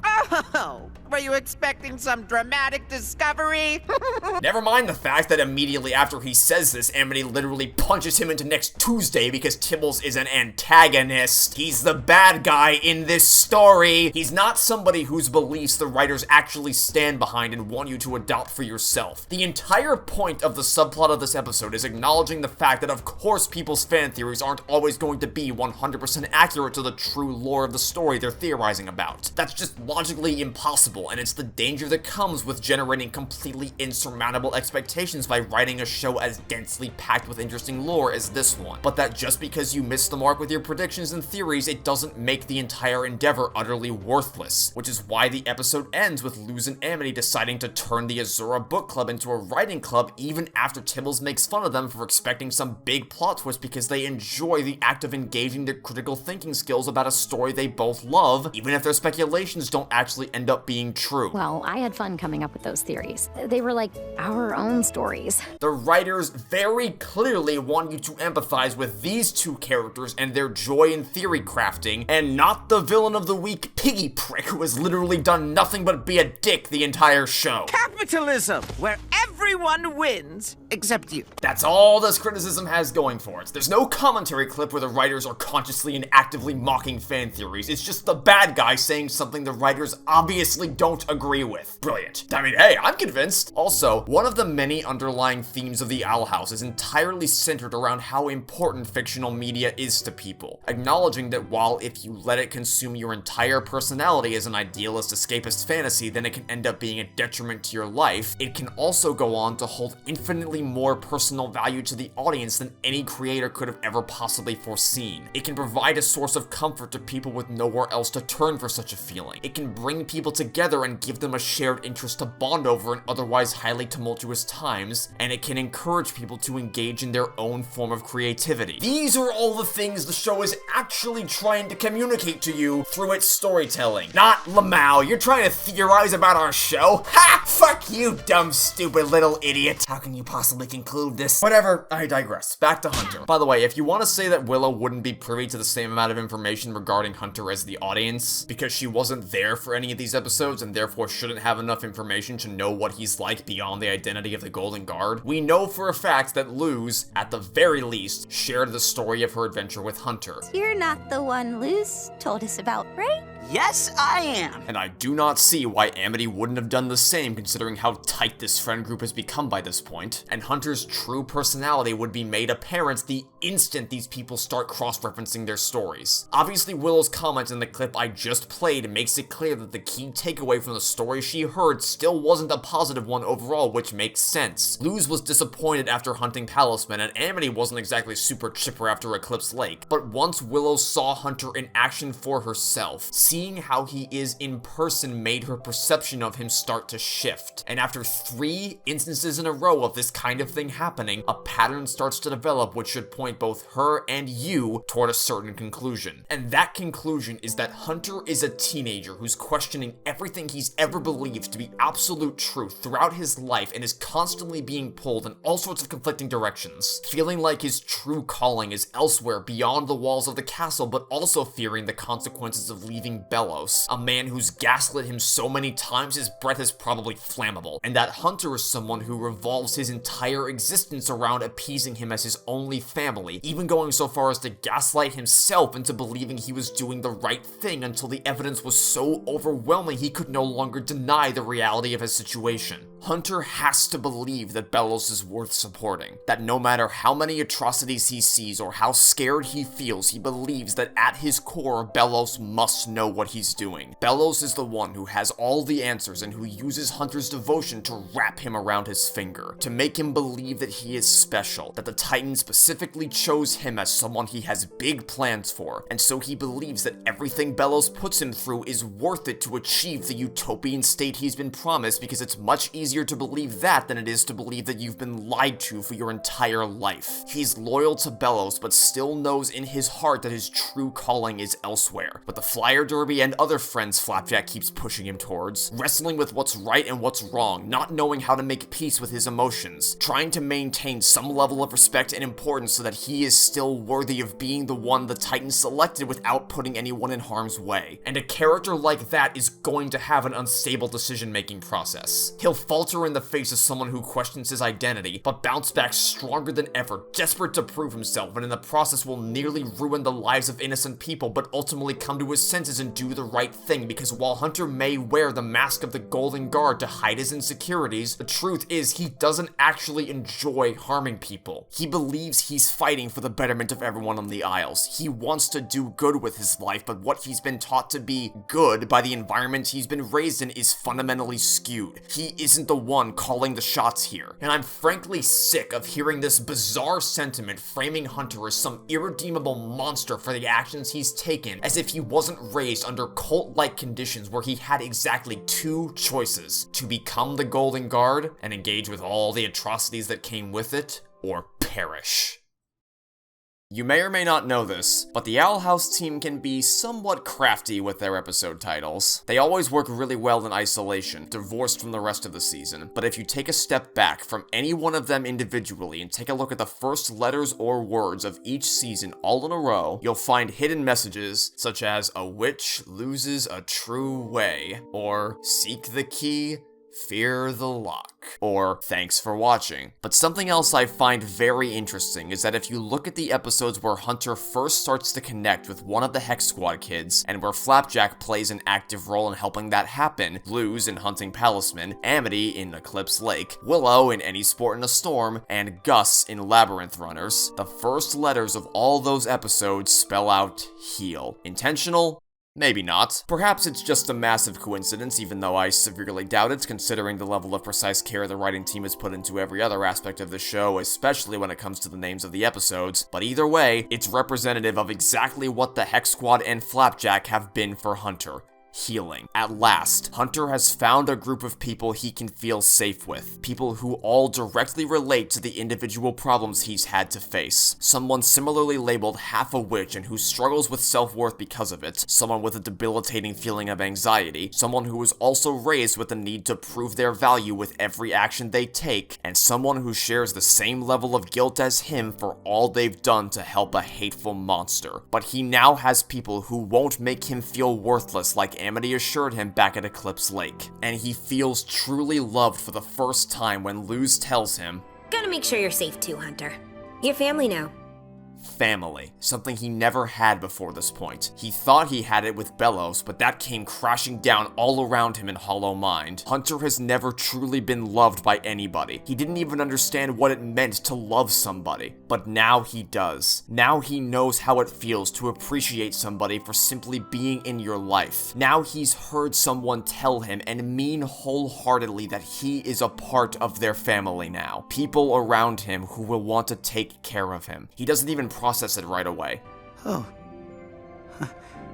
The idea that someone would genuinely care about his well-being and not just use him as a tool is emotionally overwhelming. And in this moment, he feels like he's found a home. He feels safe. And he can be as raw and as vulnerable as he wants without being judged by anyone. He's changed his hairstyle to distance himself from his time with Belos, if even in the smallest of ways. He's embracing the geeky nerd he is deep down with Gus, intrinsically drawn to a fictional character who's underwent the same struggles of being a clone as Hunter did, and he chooses to dress up as him for Halloween no matter how silly people think he looks because he's unaffected by anybody else's opinion of his fashion sense. He's making decisions for himself now. He's allowed to start finding a life of his own and discovering what his passions really are with his new family. One of which, as it happens, is sewing, which is obviously a way to help him feel connected to Darius while being worlds apart, but is also a hobby with an intrinsic purpose of mending and repairing things, which is exactly what he's attempting to do with his life after everything he's done to help Belos, all without ever losing the Golden Guard's charm. What's about to happen should be relatively painless,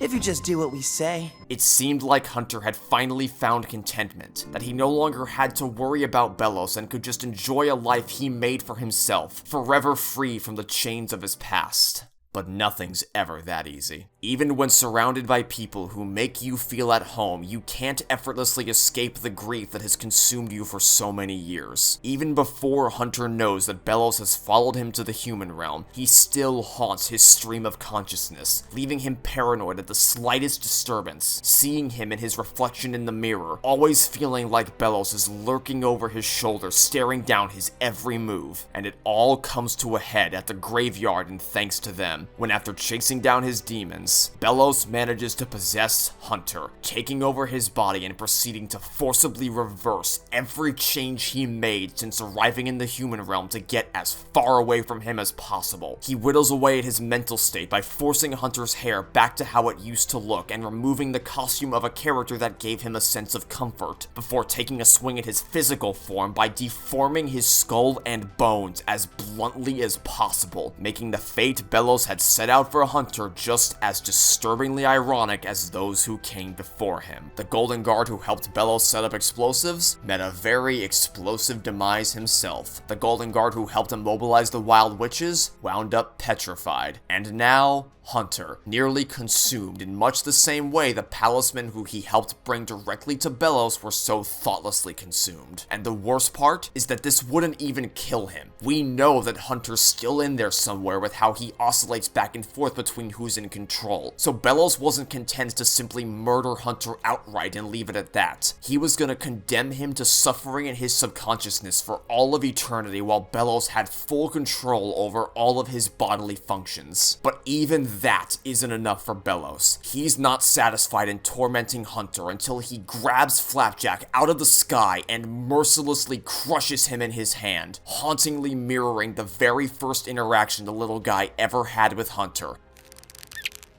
Oh, sorry.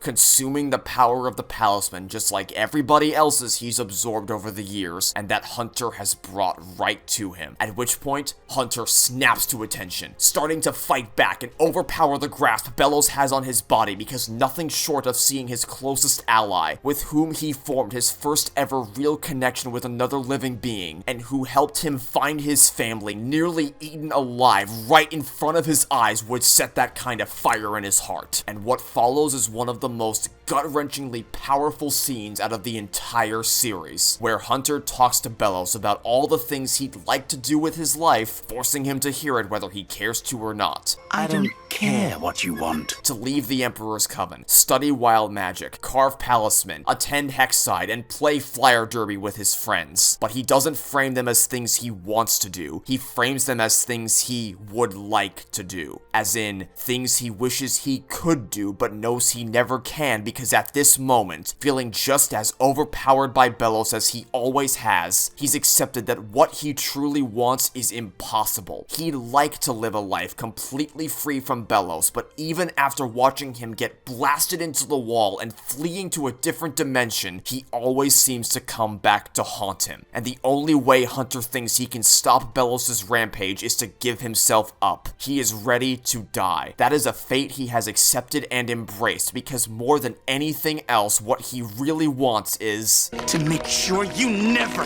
hurt anyone again! a decision that mirrors his actions back at Eclipse Lake, having gone from someone who's digging his own grave at the lake due to that being a preferable alternative to going back to his abuser empty-handed, fearing retaliation for his lack of capability and believing himself undeserving of even being alive, to sending himself to his grave at the lake out of an unshakable desire to protect the family he's finally found, throwing the vial of blood into the water to force Belos to jump in after it, hoping to seal their fates together as two corpses in one grave. A moment made even better when you realize that the method through which he tries to end his life is drowning, which is exactly what an actual witch trial would have consisted of in the time that Belos came from. And it even mirrors Hunter's first proper introduction, where he triumphantly emerged from the waters of the boiling sea in separate tides, only to now sullenly sink to the bottom of the Gravesfield Lake. Out of every possible way they could have concluded Hunter's journey in this story, this was the perfect way to do it. It's such a brilliant capstone to a character whose arc is all about defining his identity, finding out who he really is, divorced from the legacy of the Golden Guards, and breaking free from Belos' control. At last, Hunter can finally sever all ties to him. Dying and forcing Belos out brought forth a literal and metaphorical resurrection where he's no longer even slightly afraid of facing Belos head-on anymore. Once again, all thanks to Flapjack, who, having barely survived Belos' attack, relinquishes the last of his life essence to save Hunter. For as much as it pains my heart to watch Hunter instinctively form his hands into a staff in the following episode, purely on muscle memory, expecting Flapjack to still be there because of how much he relied on him only for nothing to come of it, this was essential for the trajectory of Hunter's growth, because he now has become the very thing Belos had always tried to be, but claimed Hunter never would and deemed him a failure. Belos tried so hard to fuse himself with the magic of the Palisman to sustain his power and life source, but it always came at a cost to his health because he stole this magic from other people's Palisman and tried to force it in where it didn't belong. But Hunter earned Flapjack's powers because he formed a true bond with a Palisman and was willingly granted their magic. And the first thing he uses that power for is to dig Willow out from the same type of hole he nearly found himself sinking into time and time again, acting on pure instinct as he sees her, the first person to start to see him for who he was beneath the mask of the Golden Guard, suffocating herself under the weight of the emotional turmoil she's shouldering all by herself because of how much it pains him to see her knocked down to the level of self-doubt he suffered through for so long. Just like Willow, Hunter was forced into a track of life that he never belonged in, and she helped him find his calling elsewhere. Belos thought he killed both Hunter and Flapjack for good, forever purging Caleb and Evelyn from his life after all the pain they've caused him. Goodbye, Evelyn. Only to have inadvertently led to Hunter finally becoming his own fully realized person independent of Belos that's ironically closer to the rebellious and wild magic-loving Caleb than any previous Grimwalker, now equipped with the powers Belos swore he would never be able to master, always labeling Hunter as being half a witch. Flapjack's sacrifice made Hunter physically stronger, but also gave him the motivation he needed to finish what they started and make sure his life wasn't given away in vain. Combining his power with Flapjack means he's unable to be bound by anyone or anything ever again. Soul-sucking? Yes. Dark as hell? Double yes. On brand with Disney? Also, yes, go fuck yourselves, you lying sacks of shit. But all in service of cohesively rounding out one of the Owl House's most deeply endearing characters and gaining the independence from Belos he deserved. And now that we've covered the people who Belos has kept under his thumb, this seems like the perfect time to dive into the man himself and break down what makes him such a phenomenally well-written villain. Emperor Belos is a character who's mentally stuck in a time period from several centuries in the past, unable to adopt the societal advancements in modern culture, unlike his brother, who embraced the demon realm with both an open heart and mind. Thematically, he stands in firm opposition to the Hex Squad kids and Owl family, who celebrate the freedom of individual expression and acceptance for the people they want to be, no matter how weird it may seem to the rest of the world, while he's stuck in the past, fighting for a world of conformity and restriction, fighting to keep the residents of the Boiling Isles in line with what his vision of an ideal world is, where he has complete and total control over everything and everyone thanks to his Coven system. Something you might have noticed while watching this show is that the division of magic tracks seems somewhat counterintuitive for a lot of reasons. Why is Oracle magic so underutilized in society despite the infinite number of incredibly helpful ways in which it could be applied? Why is plant magic looked down upon as a track with fewer opportunities for aspiring young witches when both Willow and Terra Snapdragon demonstrate quite clearly that it's arguably the single most powerful type of magic you could choose to study? Why don't more people have access to the power glyph patches that Lilith sticks to Amity without her knowledge to give her an unfair advantage during her duel with Luz? And why, of all the hundreds of available subjects, did you choose to create entire divisions for both a small cat coven and a tiny cat coven? I'm going back to the tiny cat coven. Small cat coven, tiniest cat coven. That one is especially inane. It seems like such a weirdly hyper-specific categorization to dedicate an entire coven to, but when you think about it, that just goes to demonstrate what Belos is truly interested in. He doesn't actually care about crafting a careful and purposeful division of covens that would be more beneficial for everybody on the Isles. The only thing he's interested in is ensuring that there is separation between the covens, period. Not that the separation itself is in any way meaningful. He wants to quash people's ability to freely express themselves through magic. He wants everyone to center their identity around these specific covens, looking at them as giving their lives a sense of direction and purpose. Acceptance? Camaraderie? A sense of belonging?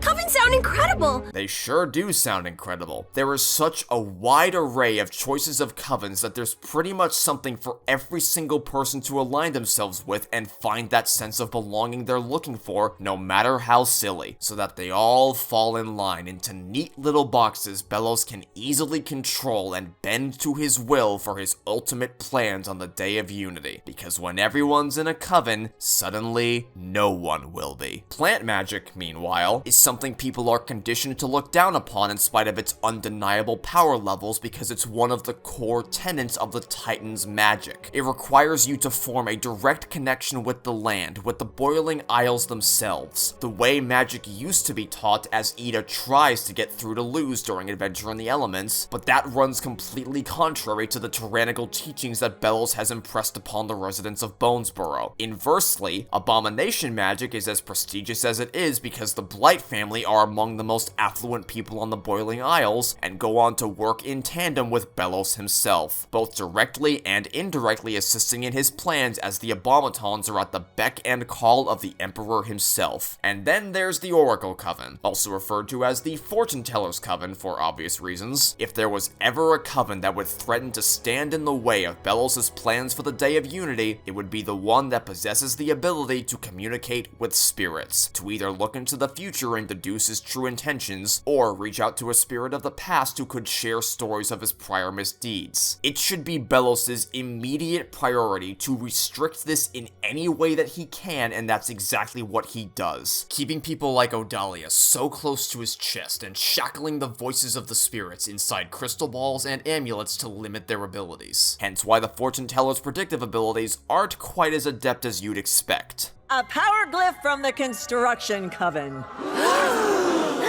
I mean, I knew it. Wait, but if Belos needs everyone to have a sigil for the draining spell to work, then why would he allow for there to be this many covens? How can he possibly micromanage all the dozens of spin-off covens, which would then necessitate an equivalent amount of different sigils? Because there's a clear distinction between the main covens and the secondary covens, the main 9 of which are all prominently represented by the coven heads working directly under Belos himself, and the secondary ones, which are just spin-off branches of the main covens, but don't have their own unique sigils, which is why we don't see any more sigils than the ones belonging to the main 9, excluding that of the Emperor's Coven. For instance, the cat covens I mentioned previously would all still fall under the beastkeeping category. The carnivorous plant coven would still fall under the plantation category. Scrying, a potion Lilith used to peek into the Emperor's Coven, potion coven, wood coven, construction coven, cantrip coven, probably illusion coven. It would certainly explain why they're right next to each other at the convention center. Now, of course, they aren't all that clear-cut. For instance, the Baker's Coven, or the Debate Coven. I can't honestly say for sure which main coven each one of them is a subsidiary of, but what matters is that they are subsidiaries. Because here's the thing, maybe someone wouldn't be interested in being a construction worker, but they do have passion for woodworking. Obviously the construction coven isn't for them, but the wood coven is. Maybe someone's a bit of a mischievous prankster, which would draw them to the cantrip coven, but aren't interested in the broader possibilities of illusion magic. It's nothing but a boon to Belos' plan that there are as many sub-covens as there are, because it allows for a wider range of people to take interest in the coven system than if you were limited exclusively to the broad and nebulous descriptions of the 9 main covens. It ensures that everyone will feel welcome with a subject they're passionate about, and even if they end up with a sigil that's not hyper-specific to their interests, they still end up with a sigil, which is all Belos cares about. Looking at the way the coven system is constructed from the perspective of an outsider raises a lot of questions about its practicality and, well, sensibility, but it all ties into Belos' thirst for control. The only people we see these power glyphs effectively used on are the members of the construction coven whom they belong to, and children who don't have a sigil and therefore still have access to all types of magic. The power glyphs are relegated specifically to the construction coven in the same way that getting a sigil seals away all your other magic, making sure nobody ever has enough power to challenge his reign of terror, save for those who he ensures are most fervently loyal to him, which would also explain how Lilith, as a member of the Emperor's Coven, was able to acquire something that's supposed to be relegated to the Construction Coven. Every aspect of the Boiling Isles is built to reinforce this fundamental desire, something perhaps most clearly demonstrated by Hexside. Not unlike our actual education system, which, based on my experience living in the US at least, tends to place a significantly greater importance on preparing students for standardized testing rather than teaching anything important or substantive, Hexside similarly isn't really interested in providing a valuable learning experience for students. It's more so focused on perpetuating the status quo, boxing you into one specific track and nudging you in directions believed to be more beneficial for Belos' society as a whole, no matter what the students are truly passionate about learning. There's even signs of this motivation in the smallest of details, like the Emperor's Coven list when Ida and Lilith both go to try out.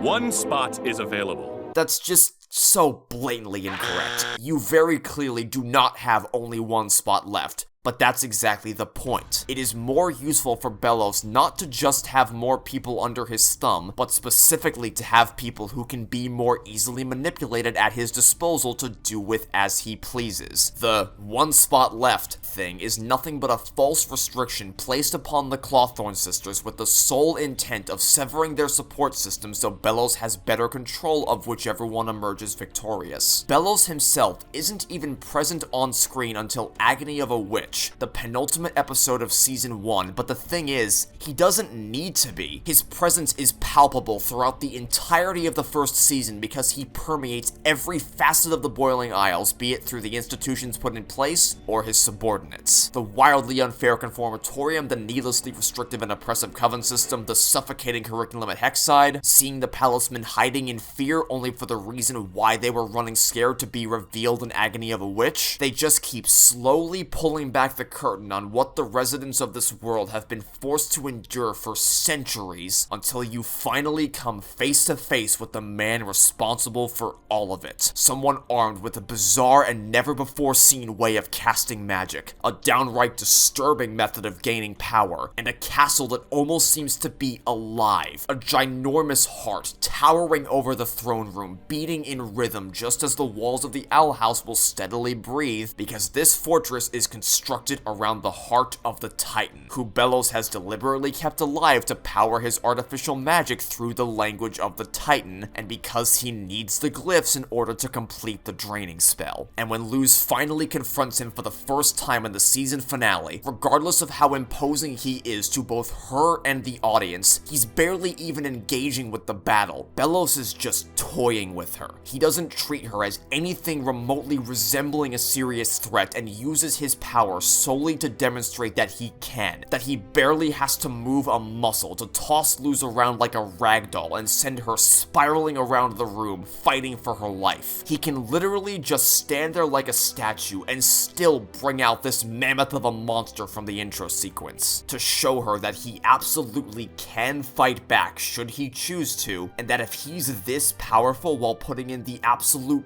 bare minimum amount of effort, you don't want to see what he's capable of if he actually wanted to hurt her. The fear of the unknown is one of the most powerful things you can use to your advantage when telling a story. You don't know exactly what horrific plan Belos is concocting yet. You don't know what to expect from him or what his next move is gonna be, but the whole time you're watching the show, you know exactly the level of destruction Belos can cause, and yet it's still barely scratching the surface of his power levels, which is exponentially more terrifying. You see so little, and yet you learn so much from the world around him, making him all the more mysterious. All you need to hear is, "I will know."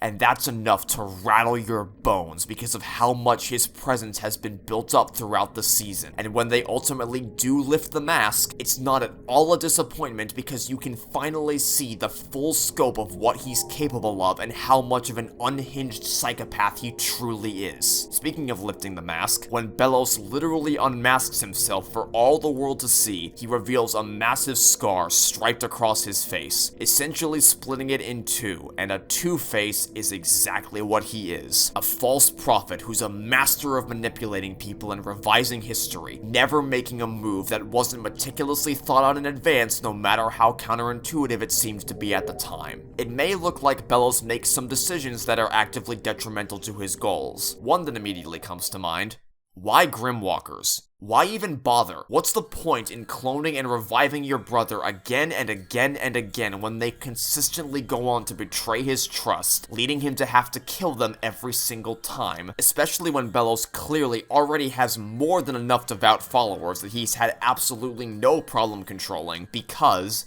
Caleb is his one weak spot. He's his kryptonite. He's the reason Belos ever came to the Boiling Isles in the first place and became the monster he did. And deep down, he misses his brother. He keeps trying to revive him through the Grimwalkers because he desperately wants one of these clones to succeed so he can have his brother back. But at the same time, Belos believes Caleb to have betrayed him and can't help but resent him for that. So while he may say this to the Collector, "You have fun with it. Admit it!" Of course I don't, Collector. Actions speak louder than words, and Belos' demeanor as Hunter is being slowly engulfed by his mindscape and sucked away to his possible death, on top of this sadistic smile he puts on right before answering the Collector, make his motivation clear as day. He does find joy in repeatedly killing his brother, killing off dozens upon dozens of Caleb clones, trying to make one that resembles the person he wants him to be, like a religious zealot would slowly wear down the real you until you've dissolved into someone they deem to be fixed enough to earn redemption in the eyes of their god. Belos is not a one-track man who acts with a singular motivation. He has a clear fate set in mind for the people of the Boiling Isles, but when it comes to Caleb, his feelings are complex and messy. He misses witch hunting with a brother he used to be so close with. He hates that he turned on him, and he feels guilty for what he had to do to him, eternally haunted by Caleb's presence centuries after his death, killing him over and over again through his Grimwalkers as a way for Belos to let out his frustrations by torturing and abusing them before taking their life away, to help Caleb seek his twisted version of redemption for the sins Belos believes him to have committed, and to try to prove to himself that he was right in doing what he did to his brother all those years ago. Because if he can finally create create a Grimwalker that chooses Belos' side of his own accord rather than betraying him and choosing to fight for the safety of the Boiling Isles, then it'll just further prove Belos right that the Isles were what corrupted Caleb's worldview all along. Another question you could ask regarding his decision-making: Palisman. Specifically, why he isn't constantly sending people on missions to harvest every last one of them instead of allowing them to be taken in large quantities by the Hexside kids. Which is a question that I've actually seen some people ask that sorta confuses me because, first of all, Belos isn't the one providing the students with Palisman. Some have highlighted a possible contradiction in his motivations in that providing witches with a form of wild magic such as these Palisman, especially considering his history with the creatures, seems a bit at odds with what he wants to accomplish. But this whole ceremony from hunting Palisman wasn't a part of the traditional Hexside curriculum. They only got the chance to do this because Ida enlisted the help of the Bat Queen. That's why I've teamed up with Bumpy Poo to bring you... Palisman Adoption Day! Thanks for the favor, BQ. Here's your whistle back. Belos has no direct control over what goes on at Hexside. The school is supplied with a rulebook providing them with instructions for how the Emperor's Coven wants the curriculum to be outlined, and they undergo regular inspections, but Belos and the guards can't oversee every aspect of their education, nor is that really something they should be prioritizing. They have much better ways to spend their time, and the rulebook's not gonna hold much weight when you have someone like Principal Bump in charge. As we may remember, he's not exactly opposed to the idea of subverting the Emperor's Coven. I'm the principal, not a stooge. And we also see he clearly does not need their approval to commit to multi-track studies for his students. But second of all, it's made pretty clear to the viewer that Belos has an excess supply of Palisman from multiple sources due to the sheer amount that's required in order to keep himself healthy and alive. He sent people to harvest the Palistrum wood, something that, prior to overharvesting, the Palistrum wood has been overharvested, was obviously a much more consistent resource he could rely on rather than going on a wild Palisman chase all across the Boiling Isles. And he has a steady stream of Palisman always pouring in from the people who joined the Emperor's Coven. Belos likes to collect everyone's Palisman, which we already know is the most prestigious, highly sought after coven among them all that people are clamoring to join. He had plenty of Palisman to go around, but he simply couldn't account for how rapidly his outbursts were worsening. Plus, the instant the reserves run dry, he sends Hunter to collect more Palisman, who takes advantage of the first opportunity he has to try to bring him more. And Belos also clearly doesn't know anything about the Bat Queen. Her entire life's purpose is to look after the lost Palisman who've been abused by their owners for one reason or another, and she protects them in a heavily guarded, extremely sequestered cave in a forest people instinctively want to stay very far away from because... it's really easy to get lost in this part of the forest. And even if he did know about the Bat Queen, she's not exactly the type to take kindly to any wandering scouts. In fact, it's not beyond the realm of possibility that some scouts have previously attempted to storm the Bat Queen's cave, or just stumbled into it searching for more Palisman, and did not live to tell the tale. More importantly than that, however, is a question regarding the effectiveness of Belos' draining spell plots. Some have said that his plan to drain all living entities on the Boiling Isles of their magic is ultimately in vain because it's only going to affect the people on King's dad. Yet we can see many other titans around the world. It's a long way from our titan. That's 'cause it's not from our titan.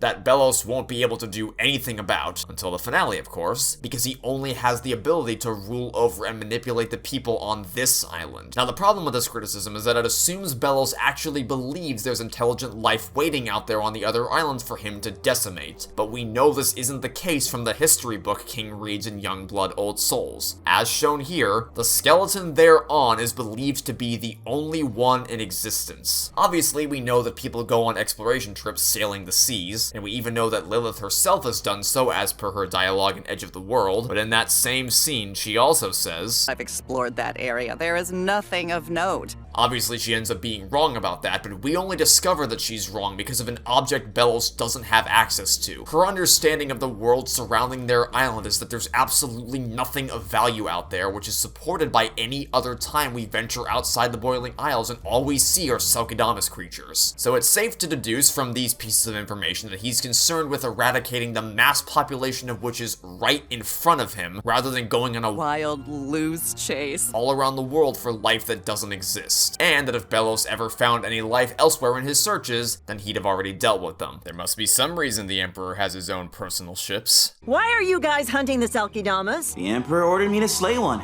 I'm just following orders. Another question? Sure, why not? I've still got time. Why would Belos give Lilith the staff with Albert still attached when there's no reason for him to not just straight up destroy the staff and absorb the talisman right then and there? Because Albert means nothing to him. He's already got more than enough talisman to keep him going for the time being and doesn't start to run out until the next season. What he really wants is Luz, and he knows that giving that staff to Lilith after revealing his hand to her that he never actually planned on healing her sister's curse will wind up drawing Luz directly to him because he knows exactly what Lilith is going to do. He steered the course of every minute of her life from the moment she joined the Emperor's Coven when she was still a child. He knows that the most logical course of action for Lilith to take is to go team up with Luz to rescue Ida, which will in turn result in Luz bringing the portal key directly to Belos. It's basic cause and effect. These are the actions the characters would logically take in this situation, and his knowledge of that and ability to apply that knowledge almost gets him exactly what he wants. And once he has her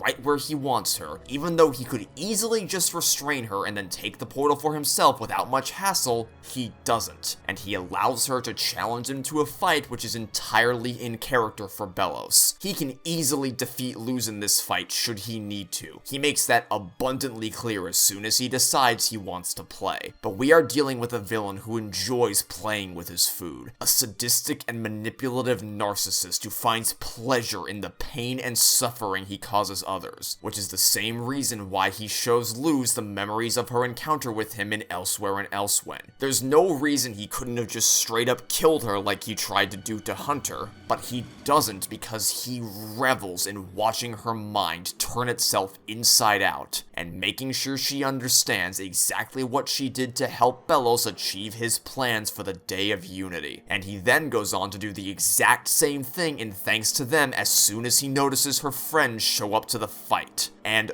only once he notices her friends show up to the fight. He recounts an abridged version of the same story from Hollow Mind, not for Luz's sake, but for her friends, to make sure they understand just as much as she does how she helped him meet the Collector. And that's also why Belos doesn't just do what Willow's inner demon almost did in understanding Willow and burn down all Luz and Hunter's memories. He doesn't want them to forget what they learned. Knowing the extent to which it would push Luz and Hunter, he wants them to carry the horrific trauma they've endured with them for the rest of their lives, with one finally letting her guilt and insecurities push her to a place so morbidly dark she almost couldn't escape it, which we'll cover later, and the other having a complete mental breakdown, fleeing the Owl House in a blind panic and cowering at Hexside, having completely closed himself off emotionally, making an already overwhelming feeling of self-doubt and crisis of his identity regarding his lack of innate magical skills even worse, as now he feels like he isn't even himself, just a clone of somebody else who has now spent his life capitulating to the demands of a villainous dictator.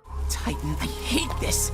I was never scared as the Golden Guard. He misses the time when he knew exactly who he was and who he was supposed to be. The events of Hollow Mind have a lasting impact on Hunter throughout the entire rest of the show, continuously haunted by Belos through Thanks to Them as he's always got his eyes on him, making his skin crawl at even the possibility that he might still be around, and you can quite plainly see how heavily it's all weighing him down. Erasing that pain would be the last thing someone like Belos would ever want to do. Similarly, what seems like a downright foolish move to let Luz continue to rise up to the petrification platform to rescue Ida when he could quite effortlessly stop her since the elevator is only currently functioning at all due to the presence of vines he voluntarily summoned into existence himself, is yet another carefully calculated move by Belos. Obviously, he can't kill her no matter how much he may want to because he knows Luz wouldn't have been able to go on any missions with Lilith yet while she was still living in the castle, and he needs to keep her alive until he can verify that they've given him what he needs. Also, obviously, it would be incredibly difficult for him to cover up killing a human who's done nothing to earn the ire of the public. It has in fact gone on to do the exact opposite in multiple public events, but most importantly, he sees this as an opportunity to twist this minor setback into yet another manipulation tactic to use Luz and Ida media as an example of the very kind of chaos he's hoping to prevent, with the event going down in his memory and being projected to the public as a triumph over wild magic, a warning not to defy the will of the Titan like they attempted to, which is the core embodiment of how he's been able to win the loyalty of everybody in the Boiling Isles. Of course, his elegant movement and sense of presentation, on top of having a delightfully smooth and comforting voice to listen to, helps when trying to appeal to people. And you, well,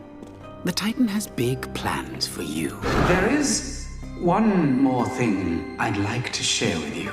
But that's merely the icing on the cake. He drills an unbearable amount of terror into his subjects by carefully constructing a backstory painting wild magic as an evil force that destroyed his family, adding that level of personal stakes to his story that feels grounded and real, as anybody can empathize with someone whose family was ripped away from them, and that also isn't technically inaccurate. From a certain point of view, it is thanks to wild magic that his family wound up getting torn apart. There are obviously some important middle steps that are skipped in that rendition of the story, but in isolation, wild magic destroyed my family is, by all technicality, not really a lie, which helps him sell the story because he wholeheartedly believes it to be true. He's drawing from his past to help paint his revised version of history, while also establishing wild magic not strictly as a relic of the past, but as a present and ongoing danger staged by the Grimwalker's explosives. And perhaps the most critical part of all of this is a feeling of ambiguity. He keeps his wording as vague as possible to allow people to imprint their own worst case scenarios onto what he means, because for the same reasons that Belos is such a terrifying villain for the audience, the limitless bounds of your own imagination are far scarier than anything he could show you himself. I have seen some argue that the simple fact that horrible things are happening to their towns shouldn't be enough to convince people that their way of life is flawed when the fear-mongering man leading the charge in all this is only one single person stacked up against the entire population of Bonesborough. And to that, I say that you are massively underestimating the power of showmanship when it comes to manipulation, as well as how desperate for a solution people will become in times of crisis. Belos doesn't have to threaten people into following his coven system. He just establishes that there is a right way and a wrong way, the dangerous way. And if you don't do things the right way, then you're just as much of a danger to society as the wild witches that burnt down your city. And everyone believes that Belos must know what the right way is because they believe he has contact with a divine being who has all the answers. It's the reason why religious cults are so effective, and that's essentially what Belos' followers are, a cult of people following the infallible word of the Titan. Rather, what Belos claims that word to be. And consider this, when Philip teleports Luz and Lilith into the Titan's skull, we get this exchange of dialogue. We're in the head of the Titan? We're what? But this is sacred ground. Which makes sense, seeing as she would have grown up living under Belos' established tyranny, having adopted his teachings as to what would be considered sacred. But what's interesting is how Philip responds to this. I suppose that's why no one wanted to accompany me. The people of the Boiling Isles already considered the Titan to be sacred ground long before Belos ever rose to power. He didn't just show up one day and instantly garner attention for proposing a prophecy that would solve all their problems. He latched onto things that were already considered to be culturally significant by the townsfolk and twisted them to his advantage. To describe Belos as a master manipulator would be the understatement of the century. He is scarily adept at bending everybody around him to his will through methods unique to that person and that person alone, and always without them ever being the wiser. He doesn't even need to talk to you directly. The societal norm he's ingrained into people's brains over the course of his reign is enough to inadvertently drive Lilith to take extreme actions. Just the idea of her not being recognized among the best of the best by not being admitted into the Emperor's Coven is all it takes for her to nearly destroy Ida's life, something that Belos has driven her to do without him even being aware of who she is, because promising something he can never truly deliver on, whether it's the lap of luxury in the Emperor's Coven or a cure for a curse, will push people to do anything necessary to achieve that nirvana they so desperately want to chase after. It also leads Hunter to specifically exploit Amity's sole emotional weak spot to get what he wants. Behaviors learned due to the atmosphere Belos has cultivated at the castle and because of how he interacts with those people. Lilith learned her devious and cunning tendencies directly from Belos, taking advantage of her vulnerability the same way Hunter did to Amity, to push her to a state of desperation that forces Ida's hand and brings her right to the Emperor. He even takes over Raine's body in For the Future for this very purpose. He didn't just choose a random body to take over, and he didn't pick the person who just happened to be closest to him. Odalia was right in front of him, and he didn't consider possessing her for even a second. Me? No. He knew exactly who he was looking for.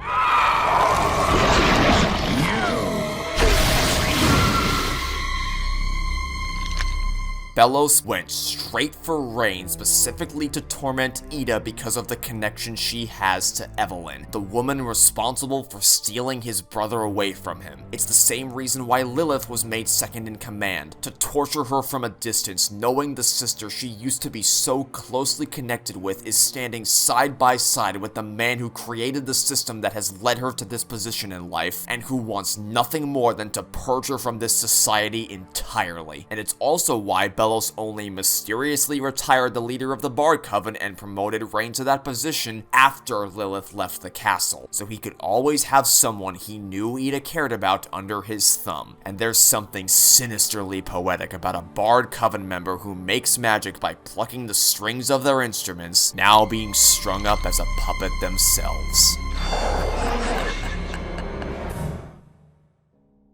Some have made the argument that Belos doesn't actually seem to have as much of an iron grip on the Boiling Isles as the show wants you to believe, given how the crowd turns against him in Young Blood Old Souls when Willow and Gus rile them up about the atrocity of Ida's petrification. But to imply that the residents of the Demon Realm should either blindly support everything he does or always rebel against him is to create a false dichotomy. You can love and respect someone greatly while also questioning specific choices they make, especially when said choices are as extreme as they are in this situation. In fact, I'd go as far as to say this is the critical moment that defines Belos' behavior for the entirety of the series, both before and after this point. Throughout all of Season 1, while we clearly saw his influence on every aspect of Bonesborough, and he seemed generally well liked among the community, we didn't see the same unapologetic, almost sycophantic levels of respect for him that we see in Season 2. We mainly only heard talk of his legendary status.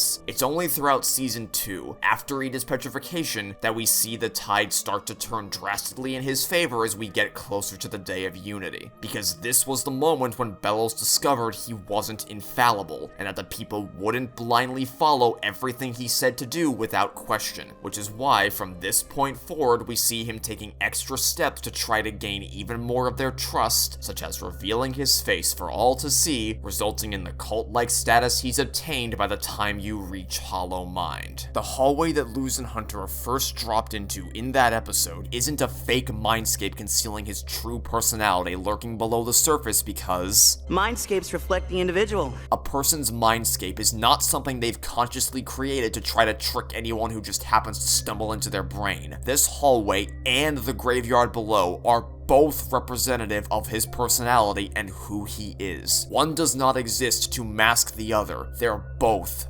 Belos, the show he puts on for the world and the lies he's tricked himself into believing, and his true motivations working together as one singular persona. Emperor Belos, the mysterious and powerful entity looming in the shadows, watching over every step you take, is your typical omnipowerful fantasy villain, but the man beneath that mask, the human who started down this path of genocidal destruction all those centuries ago, Philip Wittebane, is a scarily realistic evil faced in our world every day, an emotionally manipulative abuser who hates those whom he cannot accept or understand. What makes him so terrifying is the fact that he's not a godlike evil entity who could only ever exist in a fictional world such as this. He's a bigoted, yet charming and captivating swindler, chock full of charisma. Maybe his personality is slightly exaggerated for the sake of the show's entertainment, but only slightly. People like him can and most certainly do exist. You're not gonna run into a triangular god of chaos or a digital collective of the greatest generational minds set on conquering the multiverse that can possess the moon.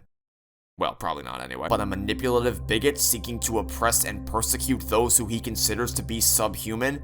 That's real. And that's everywhere, be it in the form of politicians, religious zealots, or even someone much closer like your next door neighbor. And if you don't think the residents of the Boiling Isles would ever all willingly submit themselves to Belos' lies, I need not direct you any further than the political talking heads and religious zealots in our own world, and the horrifyingly accurate extent to which they can rile up their supporters to do just about anything they please. His face isn't the scary Disney villain you expect, but that's what makes it work because he is a wolf in sheep's clothing. Manipulators and abusers don't all have a unified evil look to them. You could meet someone like Belos in real life and not even know it until it's too late and their true colors start to shine through. And the delicious irony of his motivation is that in his efforts to protect humanity from a world full of witches and magical monsters, he winds up straying so far from humanity that he both masters the forbidden art and becomes the very monster he hopes to shield the world from. Someone so afraid of the devil only to wind up basically becoming the devil himself, to the point where if he did manage to return home to share stories of his endeavors in the Boiling Isles, and it was exactly the same as the time period he came from, he would be the first one to be put on witch trial. And when Luz points out this blatant hypocrisy to Belos, it's all he can do to deflect as fast as he can.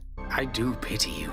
These monsters have warped your sense of reality. Because he's become so deeply entrenched in his bigotry that he's unable to justify it beyond archaic societal expectations that have long since progressed, with demonstrable evidence to the contrary of what he believes to be true. Belos isn't a witty comedy machine for little kids. He's a twisted man who keeps something from all his victims, serving as a permanent reminder of all the carnage he's caused. Something he can admire every chance he gets by gathering up the bodies and masks of all the former Golden Guards in the hallway outside his laboratory, or even something as simple as holding onto Blue Fang's tusk after murdering him. That's what the petrifications are all about. Beyond making a public example out of those who dared to defy him, it allows Belos to collect and proudly display statues of them outside his conformatorium. He is a frighteningly powerful threat, and the writers absolutely did not hold back with how his horrors are presented to the audience. And they achieved that level of fear without ever having to resort to grotesque violence or any cheap tricks for shock value. They accomplished it purely through demonstrating the levels of psychological abuse he's instilled in the people around him, giving him a deep, booming voice that is somehow precisely as soothing as it is unsettling, laboring over every single decision he makes with a fine-tooth comb to ensure he is as intelligent as possible, and giving him a direct personal beef with several of the main characters thematically, plot-wise, and character-wise. The little glop of him landing on Hunter's shoulder sends chills down your spine, because with how radically changed the state of the world is following the Day of Unity, you still don't know what he's gonna do next now that his draining spell plot has crumbled. He's taken on a new form, he's more motivated than ever before, and he's entering the human realm. And even when it seemed impossible for him to be even more terrifying, his actions in Thanks to Them, For the Future, and Watching and Dreaming continue to defy any expectations you had for him. Everyone loves a zany villain like Jafar, whose delightfully charismatic personality is one you can't help but love to hate, but sometimes the best thing you can do is keep your villains as confined to the darkness as possible, and just let the audience's imaginations run wild. And for one last bit of excellence, unlike other villain secret identity reveals that exist solely because they know exactly what the audience is expecting and are trying to arbitrarily generate a shocked reaction even at the cost of the integrity of the story, Belos being a human, and more specifically, Philip, was set up ever since the pilot. Some people have criticized the logic of that episode by saying that it makes no sense for the Conformatorium's contraband barrier to only be able to be bypassed by a human due to their there being no humans in the Boiling Isles, which frankly confuses the hell out of me because this is the level of long-term planning in stories that I adore. It logically follows that if only a human can get through the contraband barrier, then someone in a high position of power, likely someone who created this place as a means to confine those who broke from the norm, had to be a human. And again, at the end of season 1, what other reason could he possibly have for creating a portal to the human realm if he doesn't want to conquer it? Because he needs a way back home after he's incinerated the Boiling Isles. While on the subject of that plot twist, though, there is something about the mechanics through which Luz is allowed to meet Philip at all that need to be addressed. Time travel! I just wish I could go back in time and talk to him.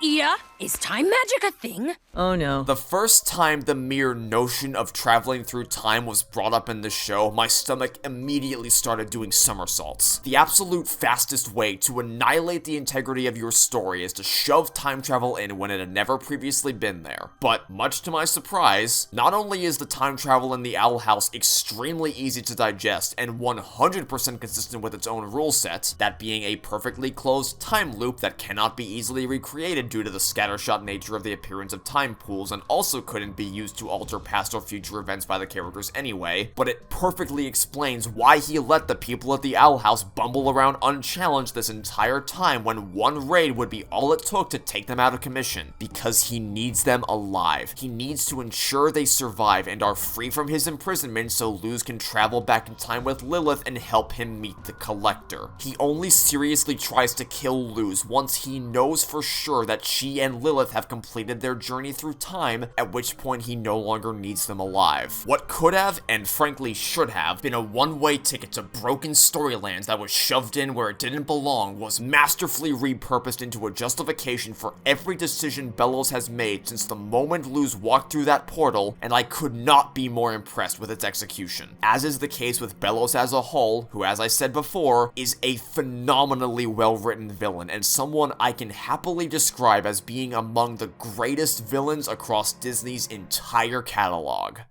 Though, speaking of shoving things into the story that had never previously been there, what you playing? Meet the Collector, who, before anyone asks, I will be interchangeably referring to by both he, him, and they, them, just like the show does. The second primary antagonist for Luz and our heroes to face off against in the final hours of the show, while also being someone who is only properly brought into the main story in the final hours of the show. And that's because, while there were little hints setting up their role in the story relatively early on, the writers still weren't 100% committed to the concept until Disney ripped the rug out from under them, at which point they said, well, here goes nothing, and went full steam ahead on their plans to bring in the Collector, which is almost impossible to believe because nothing about their character feels like they were just miraculously pulled out of thin air for no reason, or that there's some mysterious ethereal entity who's there to dramatically raise the stakes for the final season, but ultimately doesn't really service the overarching story or themes of the Owl House in any meaningful way. In fact, I'd even go as far as to say that he slots into the narrative as perfectly as he could have, and he makes that clear from the first seconds you meet him. Within less than a minute of screen time, he immediately demonstrates just how powerful he is, able to stop Belos' lethal attack with a mere pinch of his fingers, and then send him crashing into the wall of the cave like he was just booping his nose, while also immediately drawing a parallel to Belos' first confrontation with Luz. Okay. I'll play.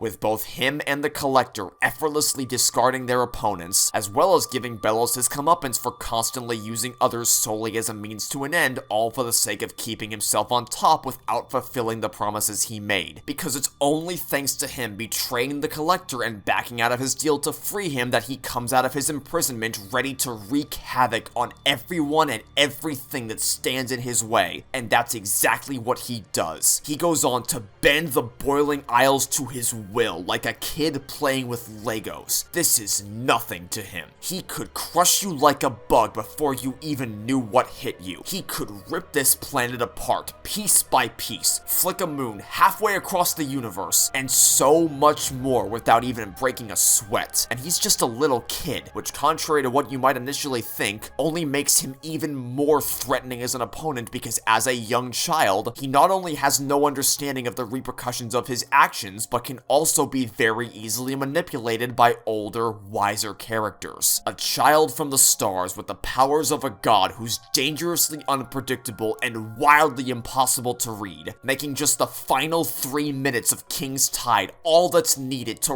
rock you to your core at the thought of what sort of hellish nightmare he could possibly unleash upon the Boiling Isles. Now, jumping ahead from this point to the next time we see the Collector in For the Future, it would be very easy for someone to look at the sinister shadow demon from Season 2 and then look at this. Pizza! Bagels! And declare it to be a contradiction of his character that he seems to have so radically changed his demeanor between the moment he was freed and now, having a castle of his own from where he can rule over the Boiling Isles with King. But this behavioral dissonance is not a mistake or a cheat of the writers after suddenly changing their minds. It is very much intentional and entirely emblematic of who the Collector is supposed to be. The Collector is somebody who has no true identity of their own. Every game they've ever been allowed to play was born out of someone else's ulterior motives, whether that's being sent by the archivists to play with the Titans, being, highly encouraged, let's say, by King to play the Owl House game with everyone in the Boiling Isles, and stringing up the Owl family at the suggestion of who he believes to be Raine in the finale. Everything the Collector does is to try to win the appreciation of whoever is willing to give him the time of day, hence why the make-believe shows he puts on with all his puppets are entirely centered around the most important people and events in King's life because they're trying to appease him. The Collector bends his behavior to match the wits of those around him, whether that's a more sadistic and intimidating figure like Belos, or a more innocent and childlike King. He knows it's all pretend, but that doesn't matter to him. He doesn't care whether it's real or not. The only thing he wants is companionship. I won't be alone. I won't be alone anymore. He wants friends to call his own so he can feel happy and supported, and is willing to do whatever the people who promise it desire. It may seem like his change in personality is night and day comparing his introduction in King's Tide to his portrayal in For the Future, but his character never actually changes. He merely adapts his attitude to the people around him to try to fit in, but the motivations for what he wants are entirely consistent from the second you meet him all the way to the finale. And something I find particularly interesting is this little line right here. Betrayed, beguiled, alone, deceived. We'll have our revenge on... Unity is so hard to rhyme. What a fascinating thing to say, because it's just wrong. So very, very wrong. We aren't talking about a word like orange or purple or silver. You have several commonly utilized words available to you if you really wanted to form a rhyme here. But the thing is, unity as a word may not be particularly difficult to rhyme, but unity is what his relationship with Belos is severely lacking, making it a very sensitive word for him. He's my friend, right? He wouldn't lie. He has no true incentive to seek revenge against the witches, but Belos is the only form of contact he's had in what feels like an eternity. Whatever Belos wants, whatever King wants, whatever anybody who treats him like a true companion wants, he is more than happy to provide because he doesn't have a grasp on how his actions will actually affect people. Thanks in no small part to Belos, who was his only window to the outside world after spending centuries trapped in the in-between realm. He learned the word nephew to be something that carries only horrible connotation because the only context in which he's ever heard it used is in reference to Belos' relationship with Hunter, which is why when he hears Lilith say, "Stay away from my nephew!" he immediately associates that word with horrible abuse and thinks he needs to protect King from her. The Collector also saw Belos continually fixing the Grimwalkers, making him think the residents of the Boiling Isles are nothing but toys which can be easily fixed, and this lack of identity is fully informed by the Collector's backstory, being someone who was completely discarded and neglected by the other Collectors. The species of the Collector is inherently built on ruling over beings they consider to be below them, but the Collector we know doesn't carry that forward into their own lifestyle. So when he breaks away from the beliefs and misdeeds of his ancestors, he has no identity left beyond the life literally written for him on the walls. But the most critical aspect of their character is how they mirror the rest of the cast. The Collector serves as a singular embodiment of the struggles that plague so many of the other characters. He's a victim of Belos' rampant verbal and physical abuse, someone who's been unwillingly placed on an unsustainable pedestal and is incapable of seeing through people's lies despite their numerous talents, someone whose every decision is made with the intent of earning respect and adoration no matter how destructive that behavior may be, who consistently hides away from their emotions, afraid to confront the things that really bother them, who uses escapism as a means to hide away from reality, partly due to feeling ostracized from their family. And the biggest one for last, a child who is the last of their species, who doesn't know who they're supposed to be when detached from their monumentally significant familial history, and who serve as the only source of empathy and innocence among their ancestors while surrounded by genocidal psychopaths hell-bent only on war.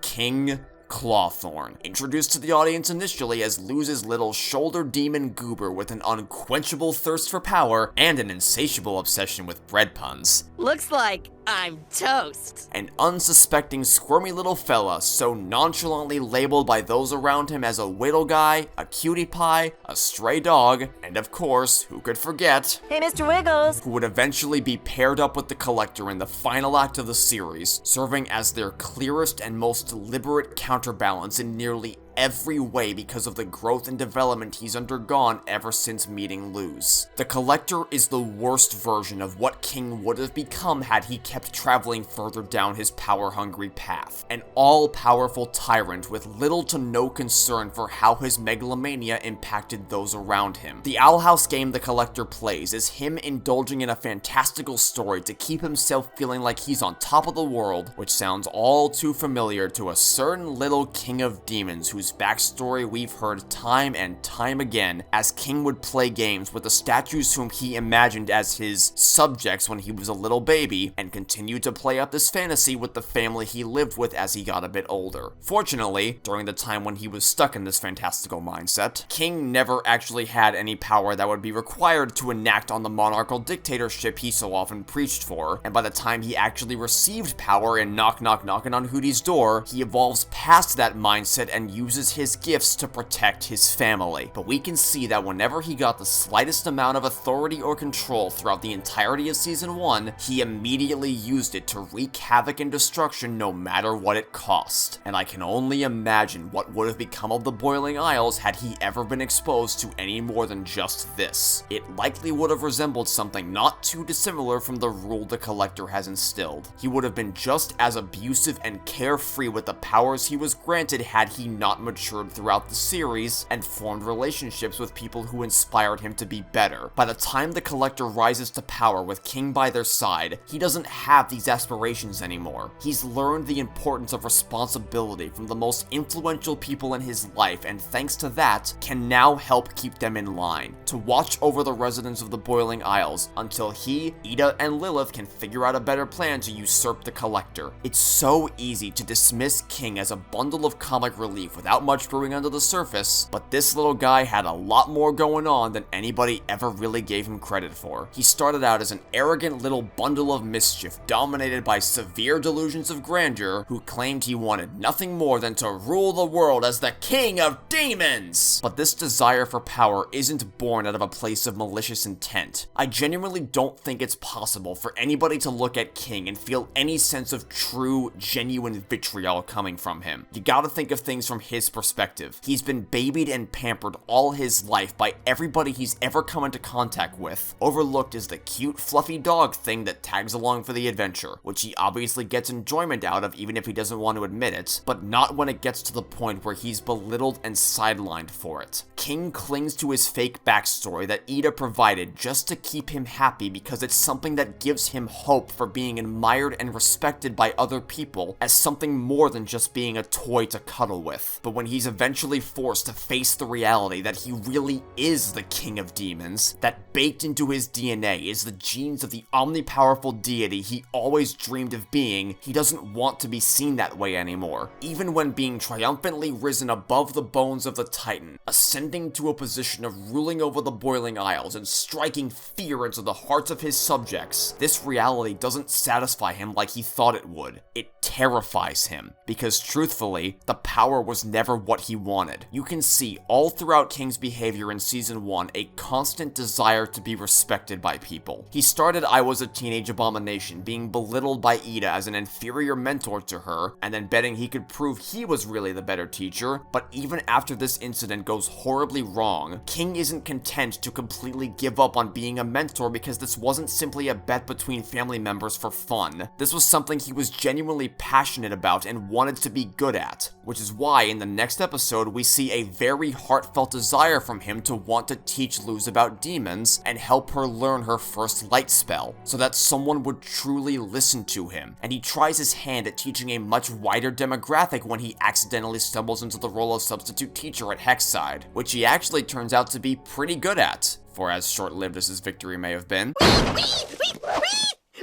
It doesn't matter whether it's through teaching, writing, or just being king of the playground slide. He just wants people to take him seriously for once, and to be appreciated for something other than his superficial cuteness. When the truth comes out that the stories Ida told him were all fake, he was suddenly left without any idea of who he was supposed to be. Much like how the Collector is left without a core identity in the absence of the Archivist to influence him, King feels directionless and without value when Ida's lies come crashing down. But what he ultimately realized is that he already had everything he really wanted all along: respect and appreciation among people he loved. He didn't need to be a literal king to have that, because he'll always be the king of the hearts of his family, the rock of their souls. He always wanted the attention he never received as a baby, but as he starts to grow closer to Luz and Ida, he doesn't want to get that attention by being seen as a monster, which makes him a perfect embodiment of the dangers of both over-idolizing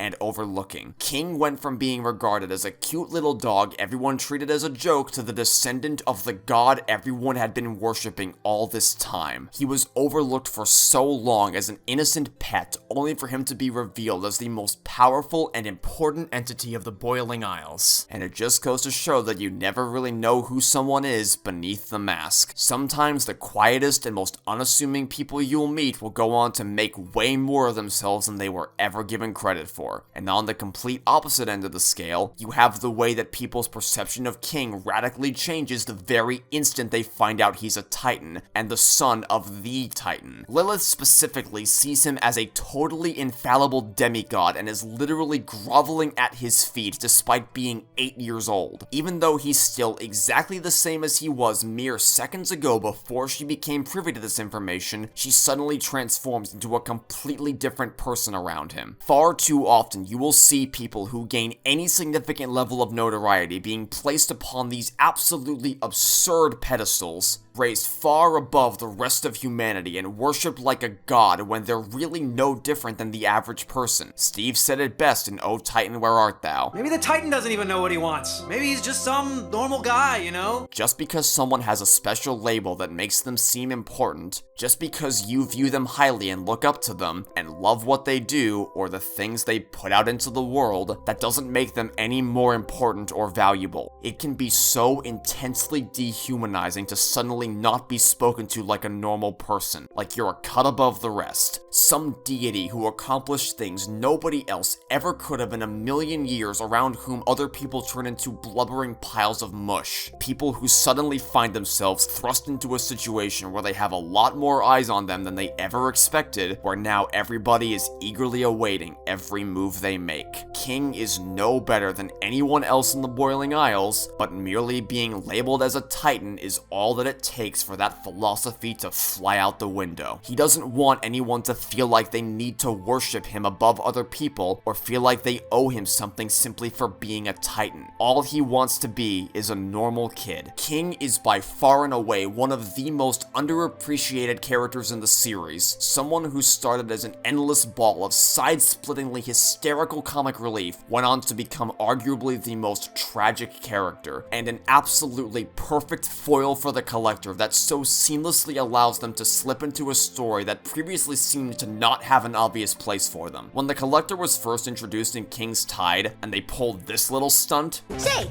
you wanna play tag? I'm it. my immediate thought was, uh-oh. Partly from an in-universe perspective, thinking, oh my dear god, what did King just do? What horrific, unstoppable monstrosity has King just unknowingly unleashed into the Boiling Isles? But the other part of that reaction was, please do not tell me you're actually going to delete Belos from the show like he was nothing. Please, for the sake of my sanity, do not Danganronpa 3 Future Arc Episode 7 me here. Fine, I surrender. You what? After all the work you put into setting up such a brilliant villain, please do not just boop him out of existence, because we really had absolutely no idea where things were headed from this point, and there was a very real possibility that the Owl House was about to suffer a similar fate as a little game you may have heard of called Halo Infinite, which in spite of how immaculately crafted its story is, relax people who comment every time I praise that game saying it's actually terrible, I'll make a video later this year explaining why, does have a bit of an unfortunate problem where the villain who's far more personally connected to the Master Chief, and whose boss battle has far more human stakes on the line that feels significantly more dramatic even though we're only dealing with the life of one person as opposed to the fate of the universe, isn't actually the proper final big bad of the game, as even after defeating him and standing by his side in his final moments, the game still isn't over yet. The ultimate final battle is against the Harbinger, who doesn't receive anywhere near as much development as Escharum does, which can lead to a bit of a wonky story structure in the third act, no matter how truly epic the climactic confrontation at the Silent Auditorium is. But I am relieved to be able to say that this issue did not afflict the Owl House to even a minor degree. First because,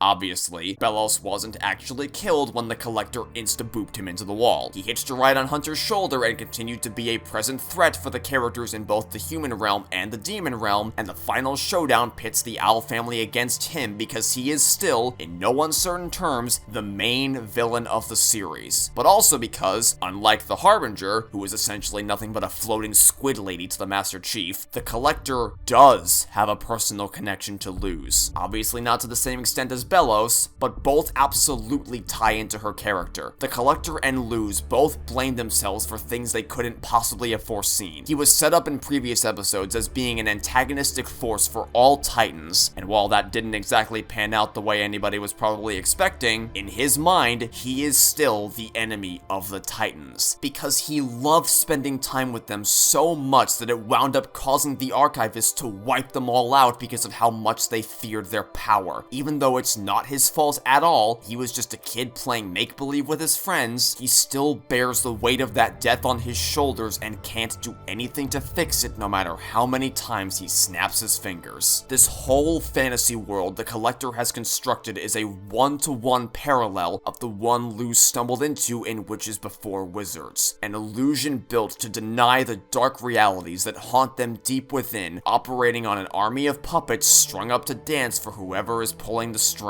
It seems so much worse now from Luz's point of view because of how much she's grown and matured throughout the series, but in essence, the Collector's motivations here are no different than Luz's were when she first arrived at the Boiling Isles. She treated this whole situation as a fun game she could play along with, just like the Collector had done to the Boiling Isles. The Collector is an amplified version of Luz's unbridled chaotic creativity, being someone prone to indulge in childish impulses with insecurities deeply rooted into their psyche. All three of them, Luz, Belos, and the Collector, can be summarized as children wrestling with the idea of growing up. But whereas the Collector and Luz both learned to do so by the end of the series, Belos could not. He's still that same hateful child from centuries in the past, unable to see the world for what it has become. And outside of the clear connection Belos has with Luz being the only other human on the Isles, and someone who she helped rise to power, he is representative of the exact type of corrosive control and conformity that threatened to uproot Luz's life back in the human realm. And that is one of the biggest reasons why Belos ranks as highly as he does on the list of well-written villains in media. The parallels between him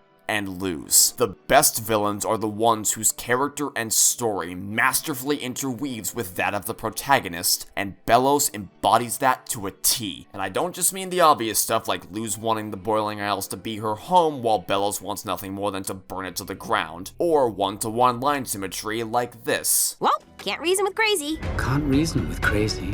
Luz and Belos are polar opposites in nearly every way imaginable. One who obtained the power of the light glyph through manipulating Luz and stealing it for himself, and one who earned it through her behavior and passion, and who used that passion to figure out how to activate her first ever glyph. One who uses this light as a tool to continue his oppressive tyranny and blind people to the truth about the Titan and wild magic, instead of embracing it as a tender connection to such a powerful entity, and one who uses it to help comfort the people she loves in times of need, to light up their world and gently and sincerely help guide them in finding their place. One representing the light of humanity, while the other embodies their darkest and most vile tendencies. An egomaniac top to bottom versus the most anti-egotistical human you will ever meet. Someone who showers their friends with an endless stream of praise out of genuine love versus someone who praises his subordinates for no other reason than to be able to control them. A people pleaser endlessly advocating for everyone to express their individuality, going up against a tyrant who mercilessly eviscerates and makes an example out of anyone who would dare to defy the norms of the society he's crafted. One who earns his following largely based on the fact that he can communicate with the Titan and wears that like a badge of honor to strike fear into the hearts of the Boiling Isles and make them fall in line, even though he secretly has no means of talking to the Titan. But Luz has the ability to communicate with not just one, but two of them, and it's no big deal to her. She treats them just like she would anybody else. And yet, when you really break down these characters, you start to see that they also have more in common than you might initially assume. Conceptually, Luz's actions are eerily similar to what happened with Caleb. She was completely swept away by the wonders of the Boiling Isles, taking her so far away from the suffocating home she left behind. Their motivations both stem from the same place: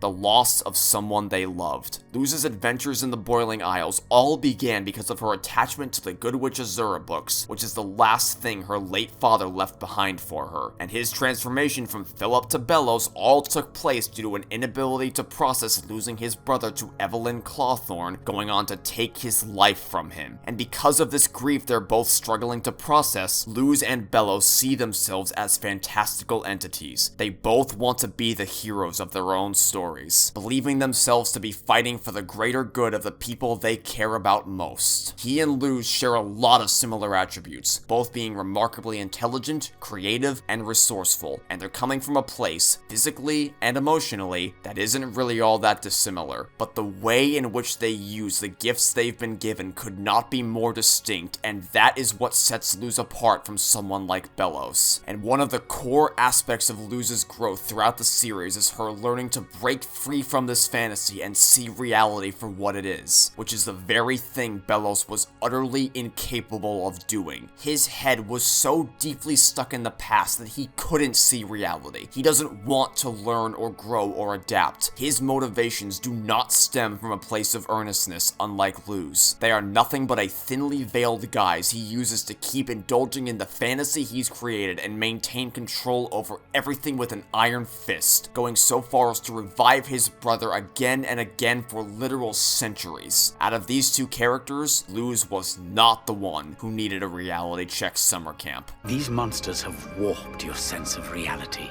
A clear-as-day projection of his own internal issues. Luz came into the demon realm wide-eyed and open-minded as anybody could be, and as a result she discovered her first true, meaningful friendships, the love of her life, and a sense of belonging she never had anywhere else. She understood that the witches of this realm really weren't so different from the humans of Earth after all, whereas Philip hasn't changed one bit. He's incapable of recognizing the humanity in the witches he so regularly interacts with, and the deeper into the darkness he falls, the harder it is for him to accept he's been wrong about everything this whole time. He absolutely refuses to take a look at how much the world has changed and accept himself for the monster he is, whereas the only thing Luz has ever wanted is to be accepted and understood understood for who she is. So Belos seeks to make her feel misunderstood, preying on every little weakness in the bubbly persona she puts on for the world, striking at even the slightest of cracks, insecurities, and flaws she sees in herself, taking advantage of how vulnerable she truly is. He couldn't have known just how much finding an older human role model who was just as passionate about magic, just as adventurous and intelligent as she was would mean to her, as he wouldn't know about how she lost her father as a child. But he still knew the best way to cause her to mentally unravel. Luz wore her people-pleasing, validation-seeking, and inquisitive behavior on her sleeve, and he played right into all of it. He knew all the right things to say to wrap her around his finger, build himself up in her head as the heroic and visionary adventurer with whom she could form an intrinsic bond over both being outcasts, and then tear all of that down to pieces by exposing his true nature and revealing how easily Belos toyed with her childlike enthusiasm and desire for connection and understanding, and manipulated her into fulfilling his every need and raining hellfire upon the Boiling Isles, to make her feel ashamed of her very existence, which is exactly what a witch hunter would have been known for, persecuting people simply for their inability to fit into society by painting them as a horrible monster sowing chaos and destruction wherever they go. Which brings us to the one major character we've yet to fully dive into, the protagonist of the Owl House, and the one who ties this entire series together, Luz Noceda. This mama is ready for trauma. Oh, if only you knew. You're running from your past, from a previous life that was not kind to you. However, the guilt and fear you carry will eventually catch you in a self-fulfilling prophecy that you won't be able to escape from.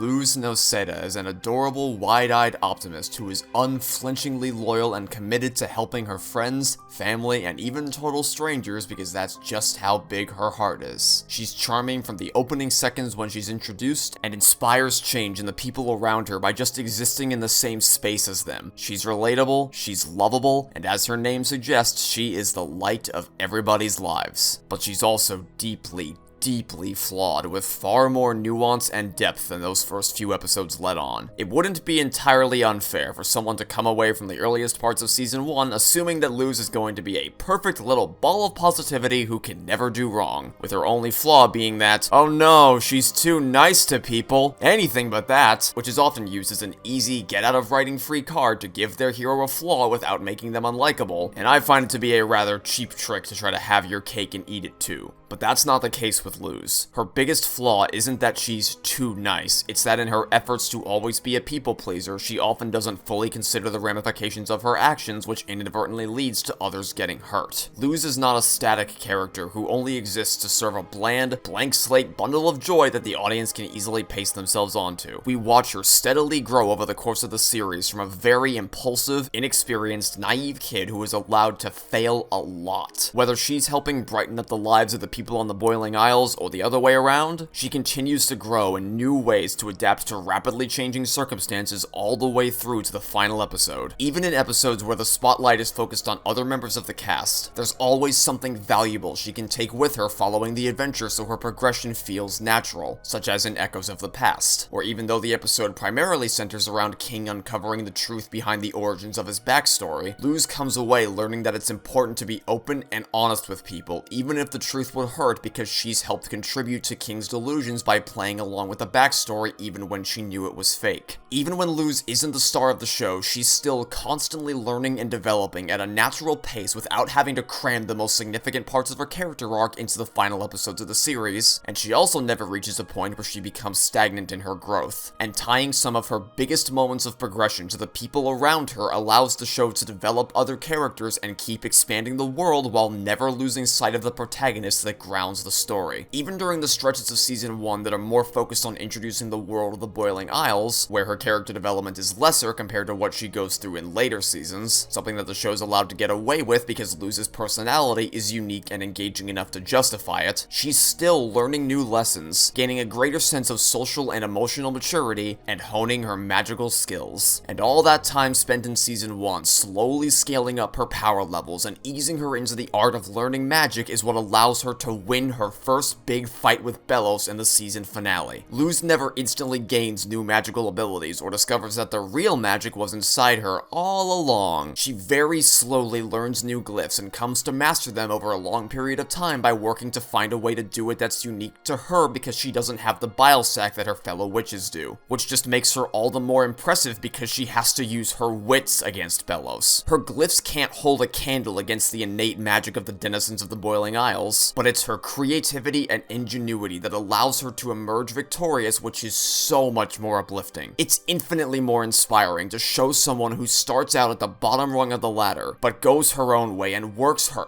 ass off to prove she's just as strong as everyone else. I can't relate to someone who's just born with all the special magic they could ever need already inside them and are set down a predetermined path of greatness, but I can relate intensely to someone who goes from zero to hero, and Luz works for everything she gets over the course of the series. Her successes are never just handed to her on a silver platter, and frankly, by the end of the series, her list of failures starts to pile up higher than her list of successes. Luz starts out living her best life and indulging in the fantastical world she always dreamt of living in, but that can only last so long as the dangers of the Boiling Isles rapidly start to stack and her world crashes down all around her, her bubbly facade starting to deplete piece by piece. The longer she stays in the demon realm, the more she starts to understand that the escapist fantasy she fought so hard to uphold couldn't last forever, and the actions she took were having real consequences for the people she held so close to her heart, reaching a breaking point at the end of Season 1 when her recklessness almost gets Ida petrified permanently, and does result in both Ida and Lilith's magic being stripped away, meaning that the person who's moved heaven and earth just to keep her safe when she didn't have to has now lost what made her so powerful. Luz has lost the guarantee of Ida always being able to help her out of a sticky situation with her magic, and she carries that guilt squarely on her shoulders. And on top of that, she loses her portal back to the human realm, not by accident, not as punishment, not as retaliation from the villain,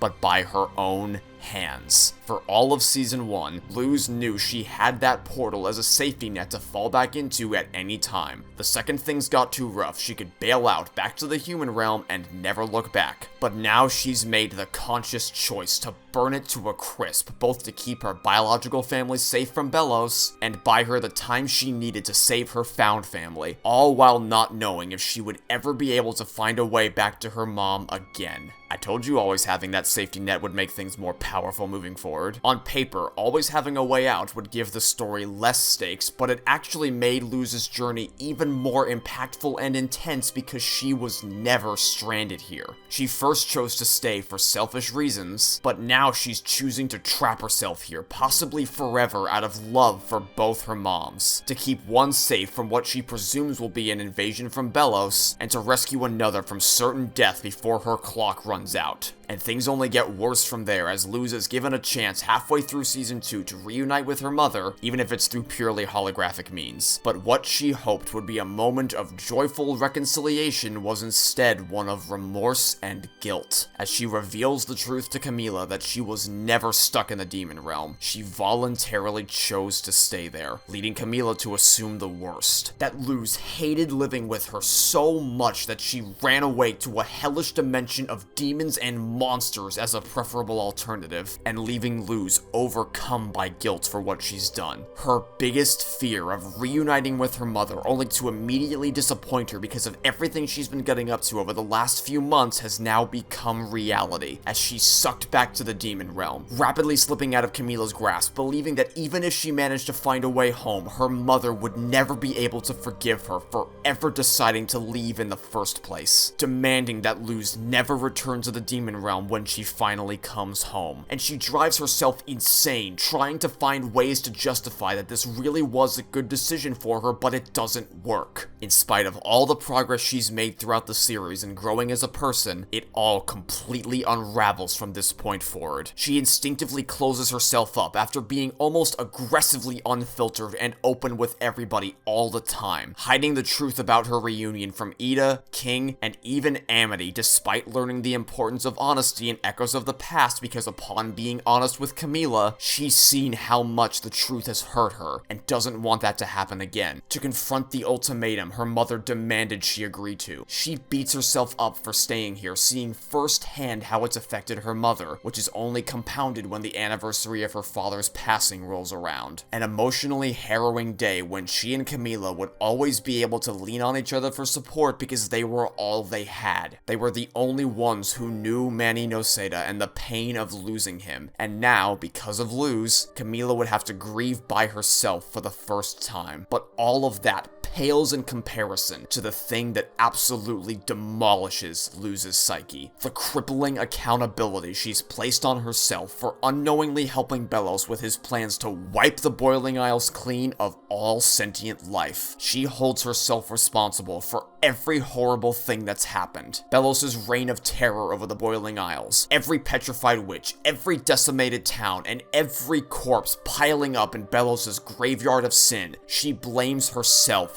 for all of it. Because unbeknownst to her, when traveling back in time with Lilith in pursuit of the only other human known to have been to the Boiling Isles, hoping he could help her build a new portal home, that man wound up becoming the very same Emperor Belos, hell-bent on persecuting the Boiling Isles for centuries, who she provided the light glyph to and who she helped meet the Collector, a critical player in the casting of his draining spell. Because while Lilith is able to detect Philip's manipulation tactics because of how much they remind her of her time spent serving Belos, Luz was too sucked into her idolization and naivety to see it. And this utterly ruins her. It destroys her. It shatters her will almost beyond repair. Luz is inherently a people pleaser. She is at her happiest when she makes other people happy, coming to the realization that she's managed to achieve the polar opposite not only with the most important people in her life, but that hundreds of years of suffering and misery all stemmed from the decisions she made is crippling for her. The entire series shows Luz going above and beyond to help the people around her no matter the risk to herself. She holds on to her friends and family for dear life and is terrified to lose them, with her experiences in high school causing an intense fear of rejection from other people, even if they already like her. To disappoint someone is to feel like the whole world has come crashing down on her shoulders. It's bad enough for this to happen due to circumstances beyond her control, but when it's a direct result of her choices, especially ones rooted in self-serving desires, it's a whole other level of regret. Regret that at the peak of her time in the Boiling Isles, right when she began to feel at home with the Owl family and all her friends, was the moment she learned she unknowingly helped to bring about a spell cast with the express purpose of murdering the only people she ever felt like she belonged with. She could have prevented any of this from happening if she had just turned back and waved farewell to the Boiling Isles at any point throughout Season 1, if she had just made slightly different choices at key moments, but she never did. She just kept descending further and further into this escapist fantasy, and now she's replaying all those moments in her head on an endless loop as demonstrated in For the Future by the sequence of photos Willow pulls out of her brain. These photos weren't randomly selected by the writers to fill out the background, nor were they picked solely to exploit your nostalgia. They perfectly chart out her train of thought with all those key moments of guilt weighing on her conscience. The day it all began as she first chose to stay in the demon realm, all the time she spent learning glyphs, Ida nearly getting turned to stone, the lingering fear she had of breaking her mother's heart, and of course, teaching the light glyph to Philip.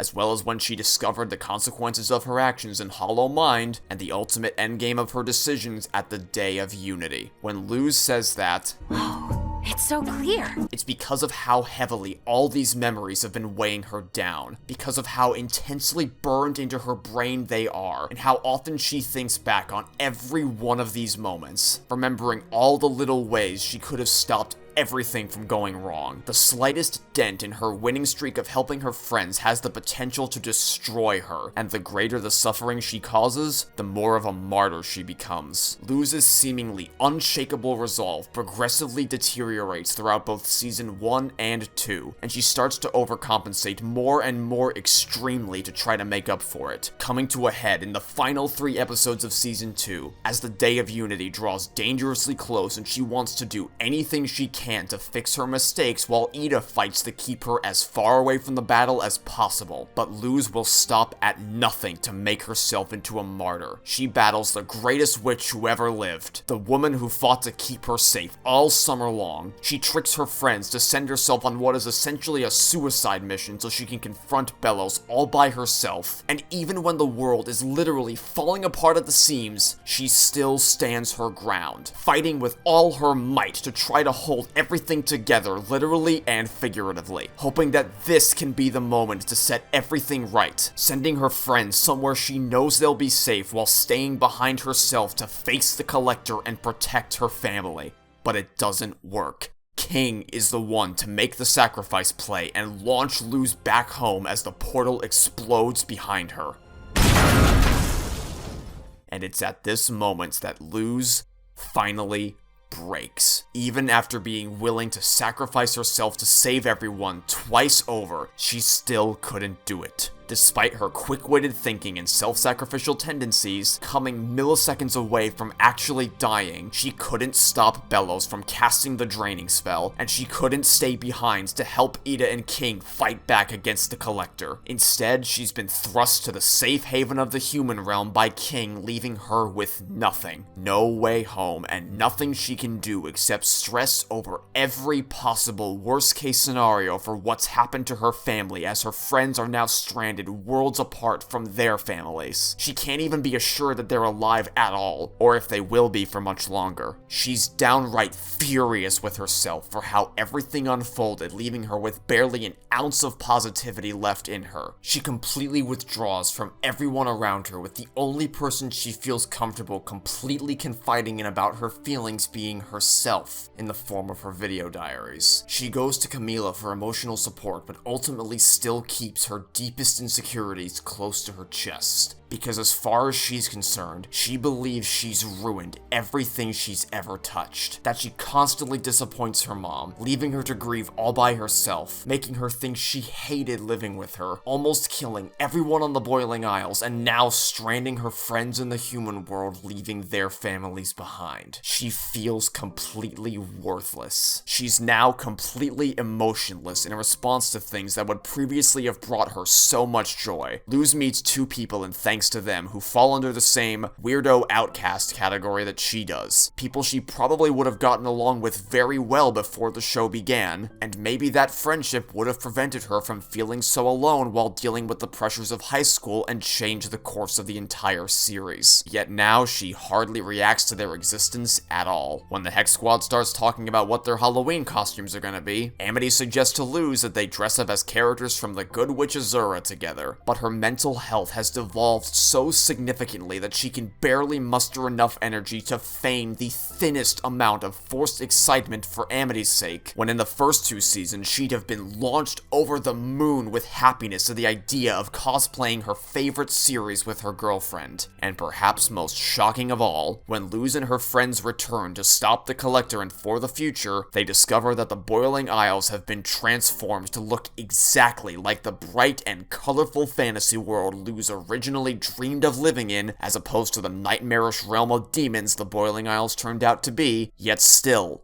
nothing. She can't even force a smile for the sake of the others this time. Seeing the world turned upside down like this just horrifies her, because she can now see for herself the fully realized nightmare she unwittingly helps to create. And it's a really nice touch that all the other characters are focused entirely on the shock of seeing their home getting radically transformed, except Amity, who is the only person among this group to notice Luz's mortified and guilt-ridden expression, and that is what she's focusing on here. What's worse, this guilt that's corrupted Luz's personality isn't even the root cause of her mental struggles. It was the catalyst that pushed her to a boiling point, but she's been suffering through even more emotionally harrowing trauma since before the beginning of the series, something that was continually being hinted at all throughout the first and second seasons, and now she's finally forced to confront it head-on. What may have been initially presented to the audience as a silly comedic montage to give you a taste of Luz's personality was actually our first look into how the world has always treated her. She's constantly been a victim of bullying for her unconventional interests, always looked down upon for her fantastical dreams by her peers in both dimensions, deemed a head-in-the-clouds loser in one, and a lowly human unable to compete with the likes of real witches in another. Some people will claim that throughout the first season, Luz had no deeper characterization beyond being the peppy, quirky oddball, but that's just not the case. Season 1 had been showing us signs of her crippling mental stress from the earliest episodes of the series, even if it never shoved it down your throat. It laid the foundation upon which Season 2 and 3's gut-wrenching development is built. Her ideal fantasy was one where she's surrounded by people who see her as a fearless champion, someone worthy and capable enough to help others and to make a difference, to not be the worthless screw-up the world has convinced her she is. Same reason why throughout the entirety of the first season, from beginning to end, Luz takes it upon herself to fix situations she has absolutely no involvement with because she believes she's done nothing but disappoint everyone around her, especially those she loves most, feeling like everything she does only causes her mother more trouble because she wasn't like the other kids. Whether it's Willow's performance in school, her friend's desire to pull off a moonlight conjuring, getting to the Grudgeby game on time, or volunteering to take Amity's place as Grom Queen, all of these situations are ones that carry with them significant risks, not just for herself, but for everyone around her. And in some cases, like in Wing It Like Witches, she takes things too far and ends up almost making the situation much worse. These are the first real friends she's ever had. The first people willing to take a chance on her, and she didn't want to run the slightest risk of losing them. But she's so laser focused on trying to fix every problem her friends have, ensuring they see her as someone who they can always count on to help, that she doesn't ever consider whether these are things they actually want. And the second she crosses that line with Willow while training for the Grudgeby match, she bears the negative consequences all by herself because she believes she deserves this as a punishment for failing Willow. You may have only seen a lovable little dork living in a fantasy world she always dreamed of, but in reality, Luz had been dealing with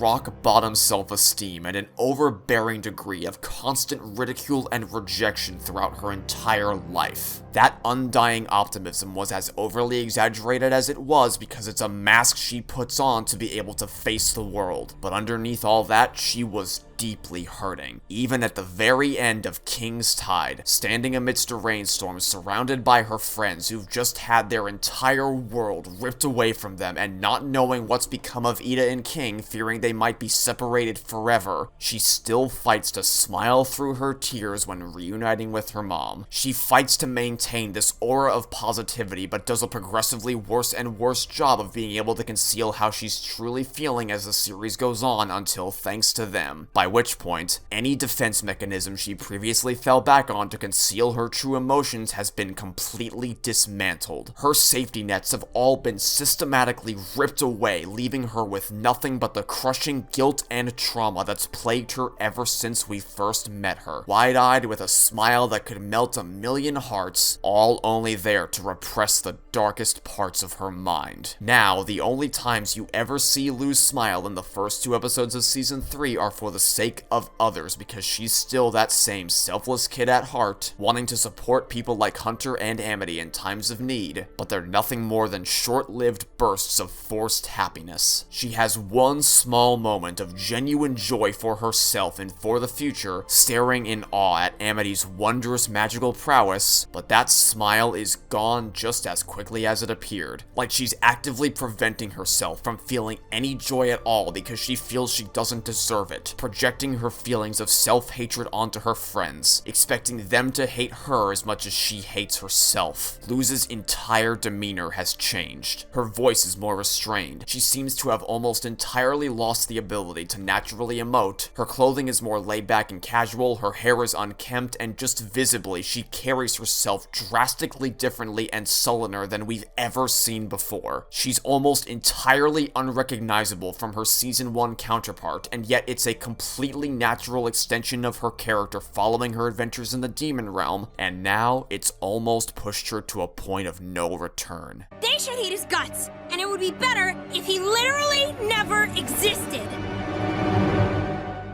It felt like time stopped dead in its tracks when these words came spiraling out of her mouth. No longer does she see herself as the fearless hero of her story, but instead as the villain, believing herself to be someone who causes chaos and destruction wherever she goes, no matter how hard she tries not to. She feels like it's an inevitability. Luz's classroom outburst was an impulsive act that you wouldn't see many people willing to commit to when surrounded by fellow students and their teacher, but for someone who has always struggled with confiding in anybody else with her feelings, this is the only way she knows to do it, by loudly and proudly projecting herself through the actions of a fictional character, which is what she's always done ever since we first laid eyes upon her. It's a cry for help, desperately hoping someone will step in to help her out of this infinitely spiraling vortex of darkness. Luz doesn't believe she deserves to exist after everything she's done, but still clearly wants to hold on to the life that she has, which is why she goes to Camila, something she never would have done before coming to the demon realm due to the somewhat rocky relationship they had, but she's finally learned to start trying to connect with her mom and lean on her for support after Amity helped her open up in reaching out. One of the most pertinent obstacles that has stood in the way of so many characters' relationships is the importance of communication. Ida being afraid to let Raine in on the secrets of her curse, as well as her kids, Luz withholding information about what happened with both her mom and her dad from Amity, Luz being scared to open up to her friends about what she did to help Belos, and now, Camila and Luz. A strained familial relationship that could have been prevented entirely had these two ever sat down and confided in each other about what they were really going through, because they have far more in common than the show initially lets on. You can see it in their gut reactions to flying on a staff for the first time, and the moment they both lay eyes on King. Luz is a mirror image of her mother in so many ways, and the only barriers that blocked them off from each other were entirely artificial and weren't the result of a genuinely neglectful or ignorant parent. Luz Noceda is never abusive to her daughter or dismissive of her struggles and passions in spite of the unfathomable levels of stress brought about by being a grief-stricken single mom working in one of the most intense professions on the planet. Instead, her text messages show that Camila is kind and loving during the entire time she thinks Luz is at summer camp. And when it comes to that reality check camp, and Camila's decision to send her daughter there for the summer, some people like to boil this dilemma down to one of two vast extremes. Either saying that Camila was a horrible mom for trying to convert her daughter into somebody the world perceived as normal and erase all her passions in the process, or saying that, dude, of course Camila was justified in sending her to this camp. The kid brought live snakes to school. Luz is lucky that's all her mom decided to do to punish her. But the thing is, this isn't that black and white. Neither Camila nor Luz were completely in the right or wrong here. It's a highly nuanced situation that they both come to learn from and for the future. Because even though Camila does genuinely believe that the summer camp is what's best for Luz based on her own life experiences, having faced the same degree of bullying during her school days that Luz fell victim to, the reality is that this camp would not have been good for Luz. This reality check would be focused on trying to correct Luz's problematic behavior as opposed to taking a look at what's causing the behavior to be spurred on in the first place. Luz didn't need a camp to box away all her oddities and make her fall in line with everyone else like something straight out of Phineas and Ferb. She needed a support network. She needed patience and understanding from her friends and family, and she needed to be a part of a system of education that was tailored for what she needed. And Camila tries to offer that any way she can. She is shown to be unapologetically supportive of Luz in all of her abnormally creative endeavors. She made the choice to send Luz away to that camp not because she wanted to, but because her back was against the wall. She fell victim to the school's ableist fear-mongering and felt like she had no other choice lest Luz be forced to endure the same abuse she suffered through as a child. Because unlike Luz, Camila didn't just tough it out and put on a brave face for the world day after day. She folded. She masked her interests so she wouldn't be ridiculed day in and day out and tried to apply the lessons she learned from that experience to her own daughter. Her history with being bullied for her atypical passions and behavioral tendencies directly carries over into how she publicly reacts to Luz's interests as opposed to how she privately feels about them, trying to encourage her to suppress them to stop her from suffering the same fate that she did. To stop her before she spirals into a never-ending black hole of self-hatred and wishing the world would just take you away already for no reason other than loving the things that make you who you are. And Luz is now coming dangerously close to that point, but not because of any bullying she faced, because of a completely unpredictable domino effect brought about because of that one fateful day when she disappeared to the demon realm. And now, more than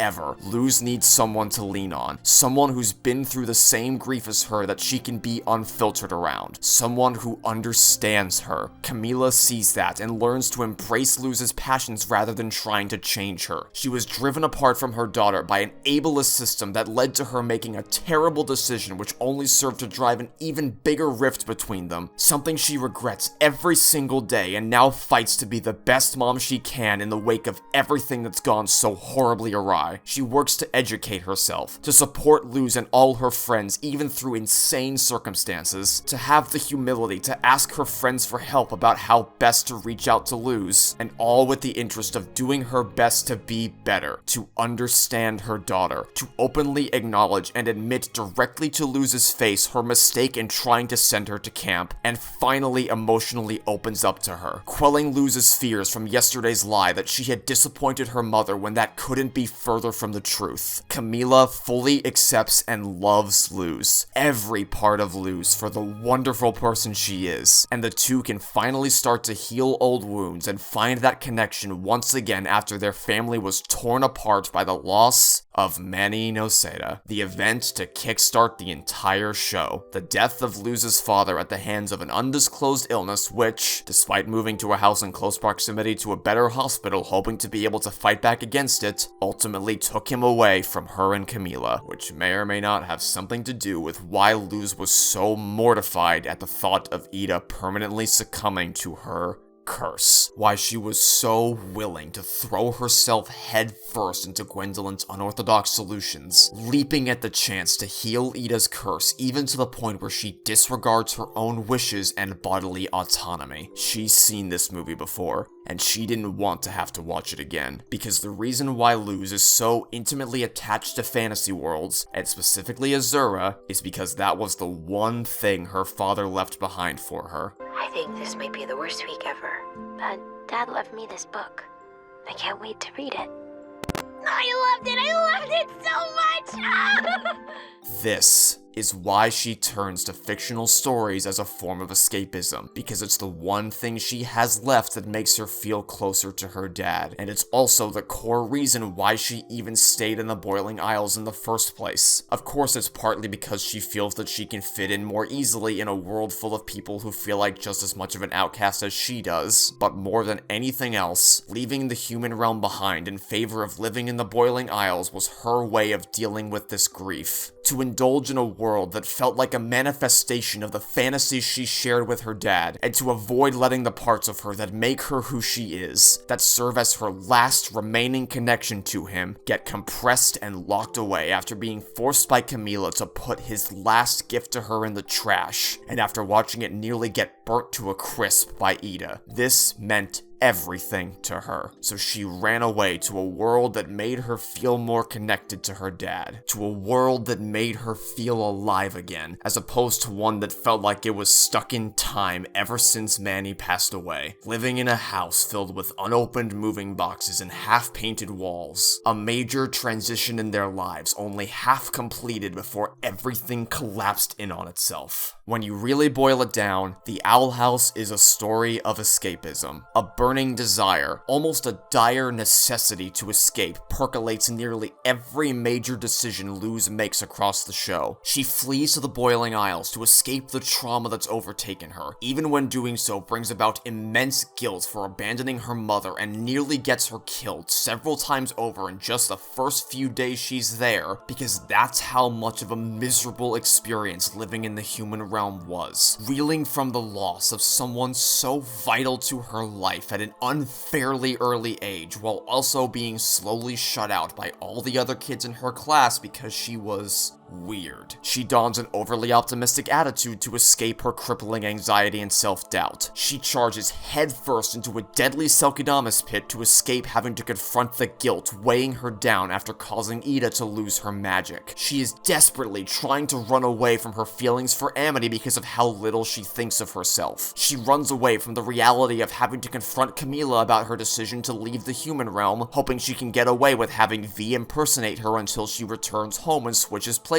without her mom ever being the wiser. And when that doesn't work, she immediately accepts her mom's demand for her to stay in the human world forever, even though she clearly doesn't want to be forced to abandon the first people to ever make her feel accepted, because the one thing she wants even less than that is having to confront her mother. And in turn, she's afraid to confront the inevitability of her future, where she's going to live, what she's going to do, and what all of that means for her relationship with Camila, her newfound friends, and her owl family. Well, Luz, you wanted to live out a fantasy? You got it. Everything that goes with it. You got exactly what you were looking for, but not the way you wanted it. Luz went from trying to escape her past to trying to escape her future, and she's always trying to escape her present, in a perpetual state of putting on a show for the world just so she won't ever have to face what's really been eating her up inside. Luz has an ocean's worth of insecurities and trauma bubbling below the surface that could easily unravel her happy-go-lucky attitude, so she overcompensates in the polar opposite direction day in and day out. It's a wonderfully paradoxical juxtaposition for someone so hell-bent on being almost foolishly brave, who will repeatedly blindly dive into the deadliest of situations time and time again, all to help the people she loves, to have that same dauntless spirit instantly fracture into a million tiny pieces the moment she has to grapple with the overwhelming sense of dread and denial that plagues her every move, leading her to completely clam up. But that's not a viable solution. So many characters in this series fall victim to chasing a fantastical vision in their head, whether it's as simple as letting your imagination run wild at school, or imagining yourself as the king of demons, or a kid literally making his own fantasy world, completely disregarding the safety of others. But you can't just entirely slip into a world of fantastical escapism to make your way through life because it comes at the expense of the well-being of others and yourself. All it does is repress your feelings, and if you have no outlet, if you don't face your inner demons, if you don't get in touch with those emotions and try to work through them, then at some point they're going to explode and you're just going to crash. Luz didn't truly know why she was doing any of this in the first place. She understood on a surface level that she wanted to be a witch and didn't want that to be suppressed by the summer camp, but she was never consciously aware of the reasons that she was so viscerally distraught by the thought of having to sever ties with this part of her identity. She just acted on instinct and never properly considered the consequences that decision would carry with her, eventually leading to her being stuck in a situation where the things she thinks she wants are diametrically opposed to each other. You may have noticed that what Camila says to Luz in yesterday's lie, "Promise you'll stay here?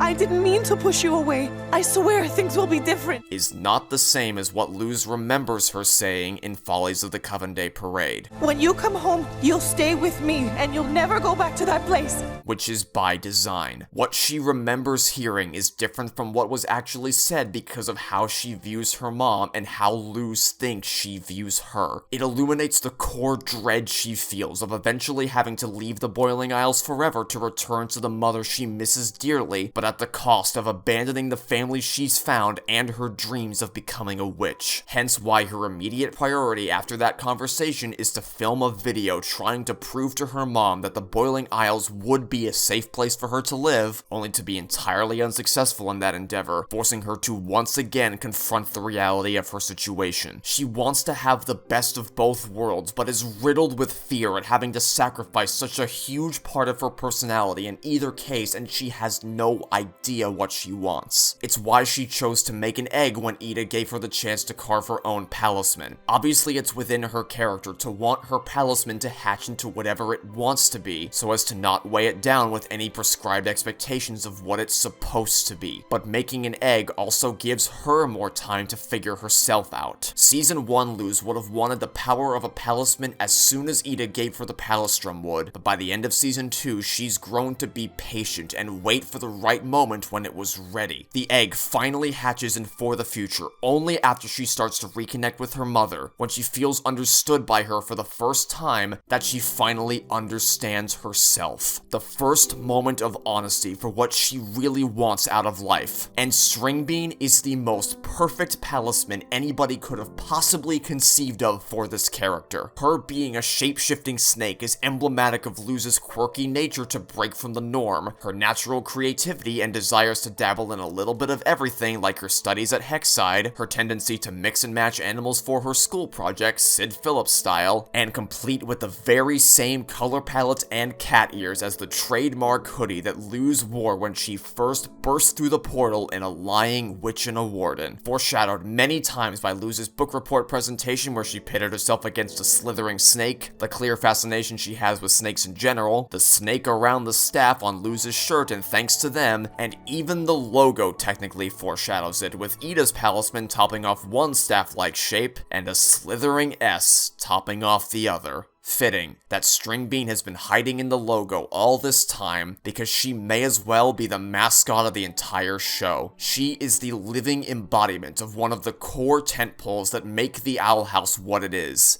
Identity. Nearly every major character in this show is forced to wrestle with their identity in the wake of the labels the world has thrust upon them being systematically torn apart. They were born into an identity they were automatically expected to uphold that ended up suffocating them. Willow was forced down a track she had no business being in and was unfairly labeled Half a Witch Willow, tricking herself into believing that's all she'd ever be, only to become one of the most powerful witches on the Isles. Gus was regarded by everyone as a prodigy child, and had to fight to keep a grip on that title to prevent his self-esteem from eroding, feeling like he can't keep up in the race no matter how many tests he aces, before coming to terms with his own self-worth and working through his anxieties with friends who see him as Gus Porter, not Gus the Prodigy. Amity was gassed up as a member of the Blight family, the best of the best on the Isles who must be pretentiously selective with who they associate with, finally breaking free and befriending people she actually liked who motivated her to be a better person every second she was around them. Ida's identity was reduced to nothing but a wild witch, deemed a danger to society as someone who would never be anything more than the curse she'd succumbed to, only to prove them wrong by taking the steps needed to manage that curse, and putting herself through hell to fight to protect her children and the people of the Boiling Isles no matter how they saw her, because she was more than just a wild witch with a curse. King believed for years he was the king of demons, but grew to resent the stigmas associated with such a title, and found happiness being a normal kid. Hunter's entire arc centers around escaping a cyclical nature of death of the Golden Guards who came before him, where he either lives his life as the servant of a genocidal dictator, or tries to make a break for it in pursuit of something wilder to free him from his eternal servitude and faces a horribly gruesome end.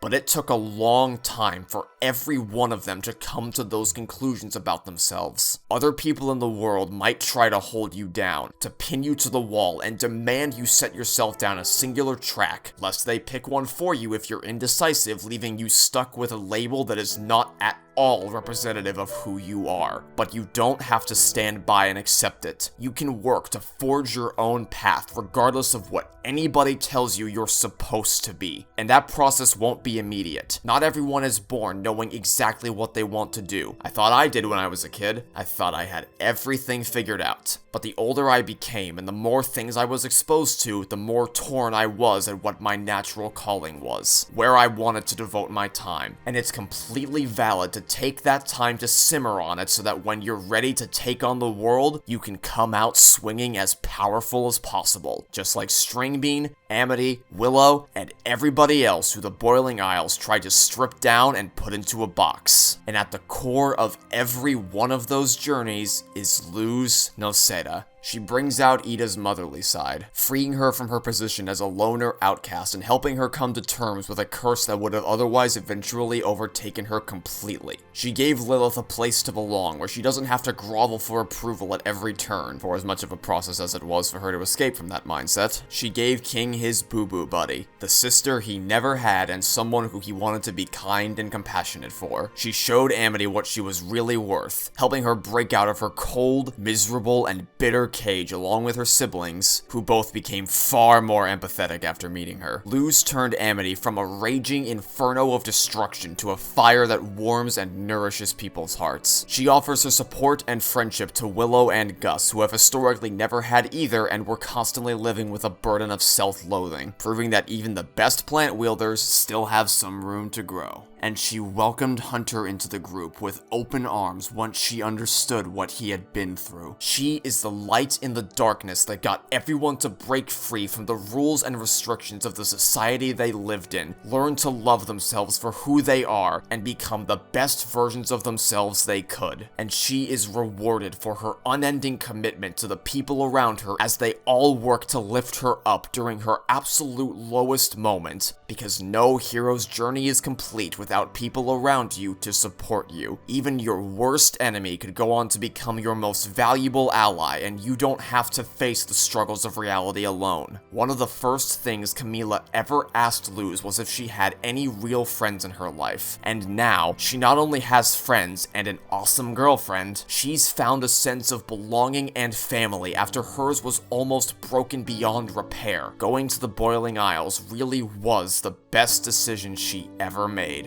and it's entirely thanks to them. Manny left behind something special that Luz would always keep with her, to help her blossom into the free-spirited weirdo she was always meant to be and that he always wanted her to be, and I know he would be proud to see how far she's come. Luz's journey in the Owl House started by running through the portal, chasing down her Azura book Camila tried to make her get rid of, and now it nears its end with Camila directly encouraging Luz to pick up her Azura hat, because what's a good witch without her hat? No longer is her decision to step through the portal born out of a need to run away from her past and to escape, but a demonstration of her bonding and reconciliation with her mother, her desire to defend her newfound family that have helped reinvigorate her spirit during the lowest moment of her life, and to make amends for all the harm that Belos has caused because she's found a brand new life better than the sweetest fiction she ever could have dreamed of. Luz Noceda began this series as a naive kid, dreaming with her eyes wide open, living out her fantasies, and grew into a mature young woman who's willing to fight with her life for a world where she finally felt truly understood, and the family that helped her feel like she belonged in it. Luz isn't special because of a predetermined path of greatness. She's special because she goes her own way, chooses her own path, forges her own destiny, and has the perseverance to keep fighting to set things right no matter how many times she's knocked down. She is a very human character with the heart of a witch, even if she doesn't have the anatomy to prove it. She is the glue that holds this show together, without which everything would fall apart, and is, without a doubt, the best written character out of the entire show who I will eternally be impressed by.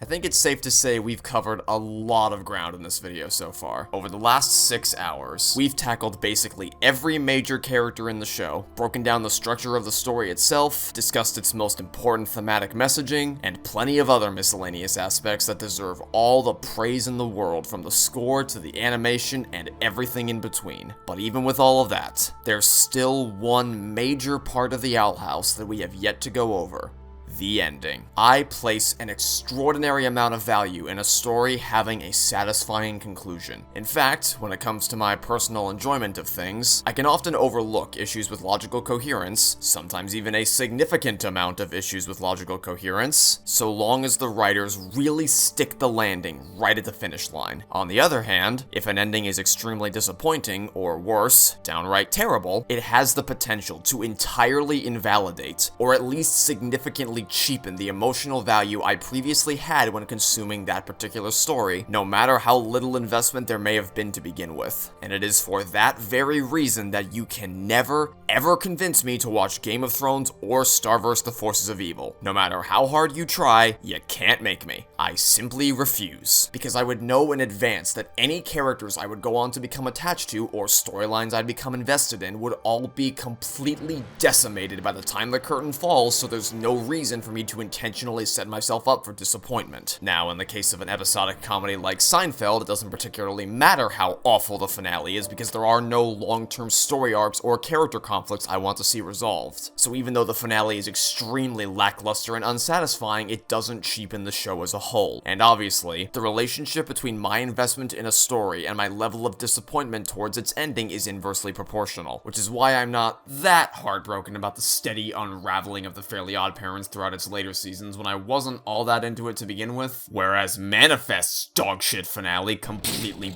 broke me. The Owl House is a show I had staked an enormous amount of emotional investment into, and tells a serialized story with a planned beginning, middle, and end. There are things that have been set up which demand a payoff. There are character journeys with conclusions that have yet to be fully met, and there are imposing conflicts that require resolution. So if this series was unable to end in a satisfying way, it would leave me feeling dejected and drained, feeling like I had totally wasted my time with everything that had come before. And those fears were only worsened due to the infuriatingly unfair circumstances under which the entirety of the show's final season had to be written, where due to Disney being habitually out of touch with reality, it was prematurely cancelled and the team was given only 3-hour-long episodes to conclude a story that was supposed to have a full-length season to wrap everything up, as I've repeatedly referenced over the course of this video. Needless to say, this absolutely blows. The Owl House writing team, through absolutely no fault of their own, were faced with a nearly impossible task where they now had to scramble to adequately resolve so many character conflicts and narrative threads in an unimaginably limited amount of time. If I wasn't already concerned about how well this story would be able to wrap up, I certainly was now. And let's not mince words here. You can tell quite clearly that this season was cut short. And I don't just mean because of how not subtle the writers were about venting their grievances. You were the star player, we know. Did you know Lilith was her captain? Now that's a spin-off I'd watch. I mean because of the fact that there are clear threads which were either dropped altogether or put on the fast track to an ending. Just to name a few. It would have been nice if Willow's character arc had a bit more room to breathe rather than being set to turbo mode for development in the penultimate episode of the entire series. It's still very impressive that they were able to give her as cohesive and endearing an arc as they did under the time constraints, but there's no denying she drew the shortest possible straw, with her only competition being arguably Gus, demonstrated quite clearly in the scene where Stringbean hatches, and she embraces both Amity and Camila lovingly, but literally flies right past Willow and Gus like they aren't even there. You could argue that Willow being sidelined ties into her arc of constantly being overlooked by everyone around her, but you'd also be hard-pressed to argue Willow wouldn't have had a much stronger build-up to her explosive payoff and for the future had the writers been given the full season they originally wanted. There are little hints of how hard she's pushing herself throughout the first 2 seasons, but there's quite a jarring shift between planting seeds of developments that can gradually blossom over time to, let's plant this seed here as a surprise tool that will help us surprise! It's already a beanstalk. Gotta wrap this shit up before the finale. It doesn't make For the Future any less emotionally powerful, but it is still quite transparently rushed. Though I suppose rush rushed character development is better than no character development, which is unfortunately what V was stuck with. I didn't talk about V's character at all in this video outside of a passing reference because she got absolutely nothing to do after she was introduced in yesterday's lie, which is really disappointing considering how much potential there was with her and Sonic the Hedgehog over here. And probably the one that annoys me the most, Raine and Ida. What time their relationship is given to blossom is fantastic, but there simply isn't enough of it, and it's clear they wanted to do more with those two characters than what they did. There is so much else the writers wanted to do with this show, but simply couldn't. Like, for instance, pay off the mystery of who the Bat Queen's original owner was. Granted, that can be pretty reasonably deduced even without an explicit confirmation, similar to the question of, why was the portal briefcase buried in Ida's backyard? Seeing as it was implicitly confirmed by Dana Terrace herself during a post-toot, and all but confirmed by the show itself, that Idalyn Clawthorne is a descendant of Evelyn, with the whole name-suffix parallels, on top of that explaining why Gwendolyn would have known about another human coming to the Boiling Isles before Luz because she was related to someone who fell in love with a human. So it's not too much of a stretch to use the information we've been provided to figure out why Evelyn's portal was in Ida's backyard, especially since the area in which Ida found this portal is also the same location that the Hex Squad arrives at in For the Future after using the Gracefield portal, which Caleb and Evelyn would have used to visit each other, and is why the map to its location was hidden beneath the old house that the briefcase portal lets out of, and is also why Flapjack would have known to look down there for it in the first place. Still doesn't make it any less stupid that they find it because Amity fell into it though.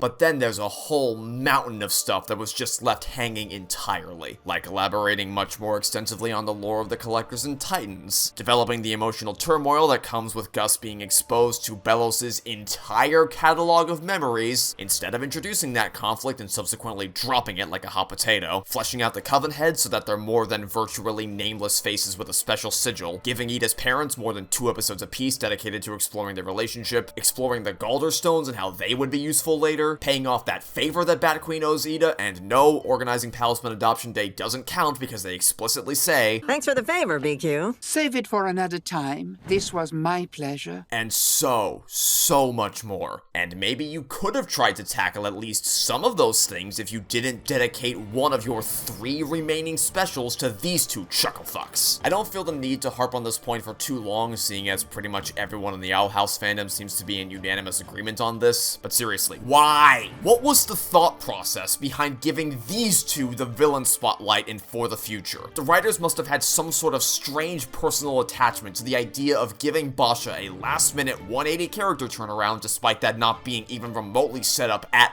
all, as well as making one last hilarious attempt at making Kiki Mora a serious threat, only for her to get immediately memed on by a bunch of school children and not even attempting to develop her, unlike Basha, who they at least tried to make grow as a person despite there being about 146 other things they could have dedicated that time to, thus wasting an alarming amount of what little time they had left on a messy Hexside plot with 2 worthless antagonists while the characters we care about are barely paid lip service to. I already didn't care about Basha or Kiki Mora individually. Teaming them up on the same side as this episode's unified antagonistic force creates this unholy fusion of, oh my god, who fucking cares? Does anybody like Basha? Is Basha anybody's favorite character? This next one is for JD, and JD says that Basha's my favorite Owl House character. Oh. JD, Yes. you should see a therapist. Okay, fine. One person. We found the singular human on this planet who actually likes Basha. Have a golf clap. Now, how about Kiki Mora? Kiki Mora. Does anybody like Kiki Mora? Anybody? Is there a soul in the universe who feels anything toward this character? I give you 5 seconds to comment a single thing you know about her besides being a power-ranged lunatic with mommy issues. Why are you here? Why are either of you here? Why are you in this episode? She is, like it or not, the major character in this show. What do you mean, major character? She's a major annoyance. What's her name again? Please come back. Oh my fucking god. We can still be a team. We can rule New Hexside together. Can we chuck you into the fucking garbage can? Can we just alt F4 your brain? Sounds like your biggest problem is the fact that they chose Kikimora and, fuck, what's her name? Exactly. To be the final villain. I think the fact that you struggled to recall her name is emblematic of my point here. It's they have so little time left and they're wasting it on nobodies instead of really focusing. Yeah, the reason I didn't recognize them because I literally just removed the image of them from my brain.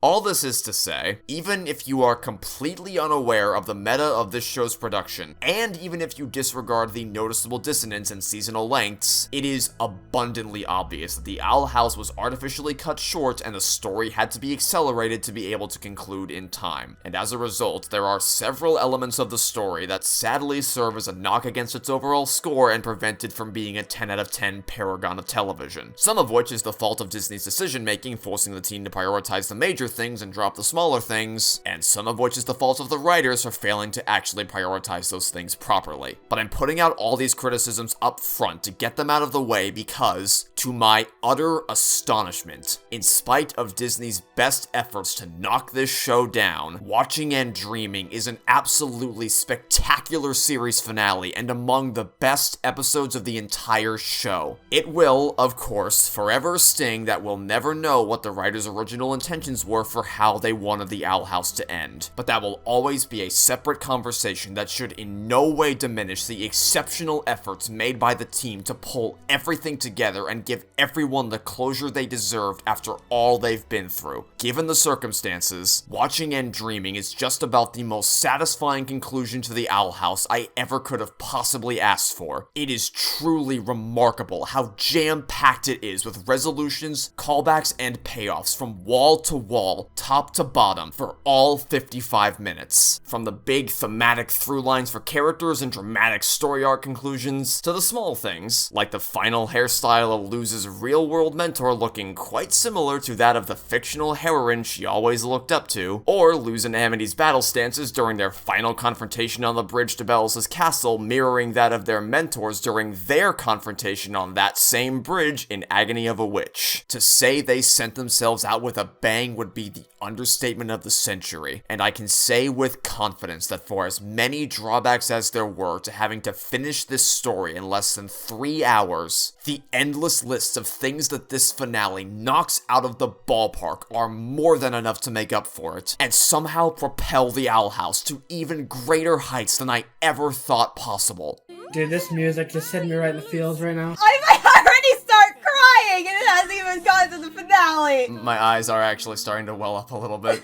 Yeah, I don't know why, but Trevor's room is like flooded all of a sudden. Now, when I first watched this finale, throughout the first 10 minutes, I was thinking to myself, hold on a minute. None of this makes any sense at all. So is anyone confused as hell right now? Yeah! You can say that, yeah. What the fuck is happening? That was me last night. How could Amity have possibly deduced that making a light glyph would snap everyone out of the trances the collector placed them under? How was Amity even able to draw the light glyph in her puppet form when she's supposed to be, you know, a puppet?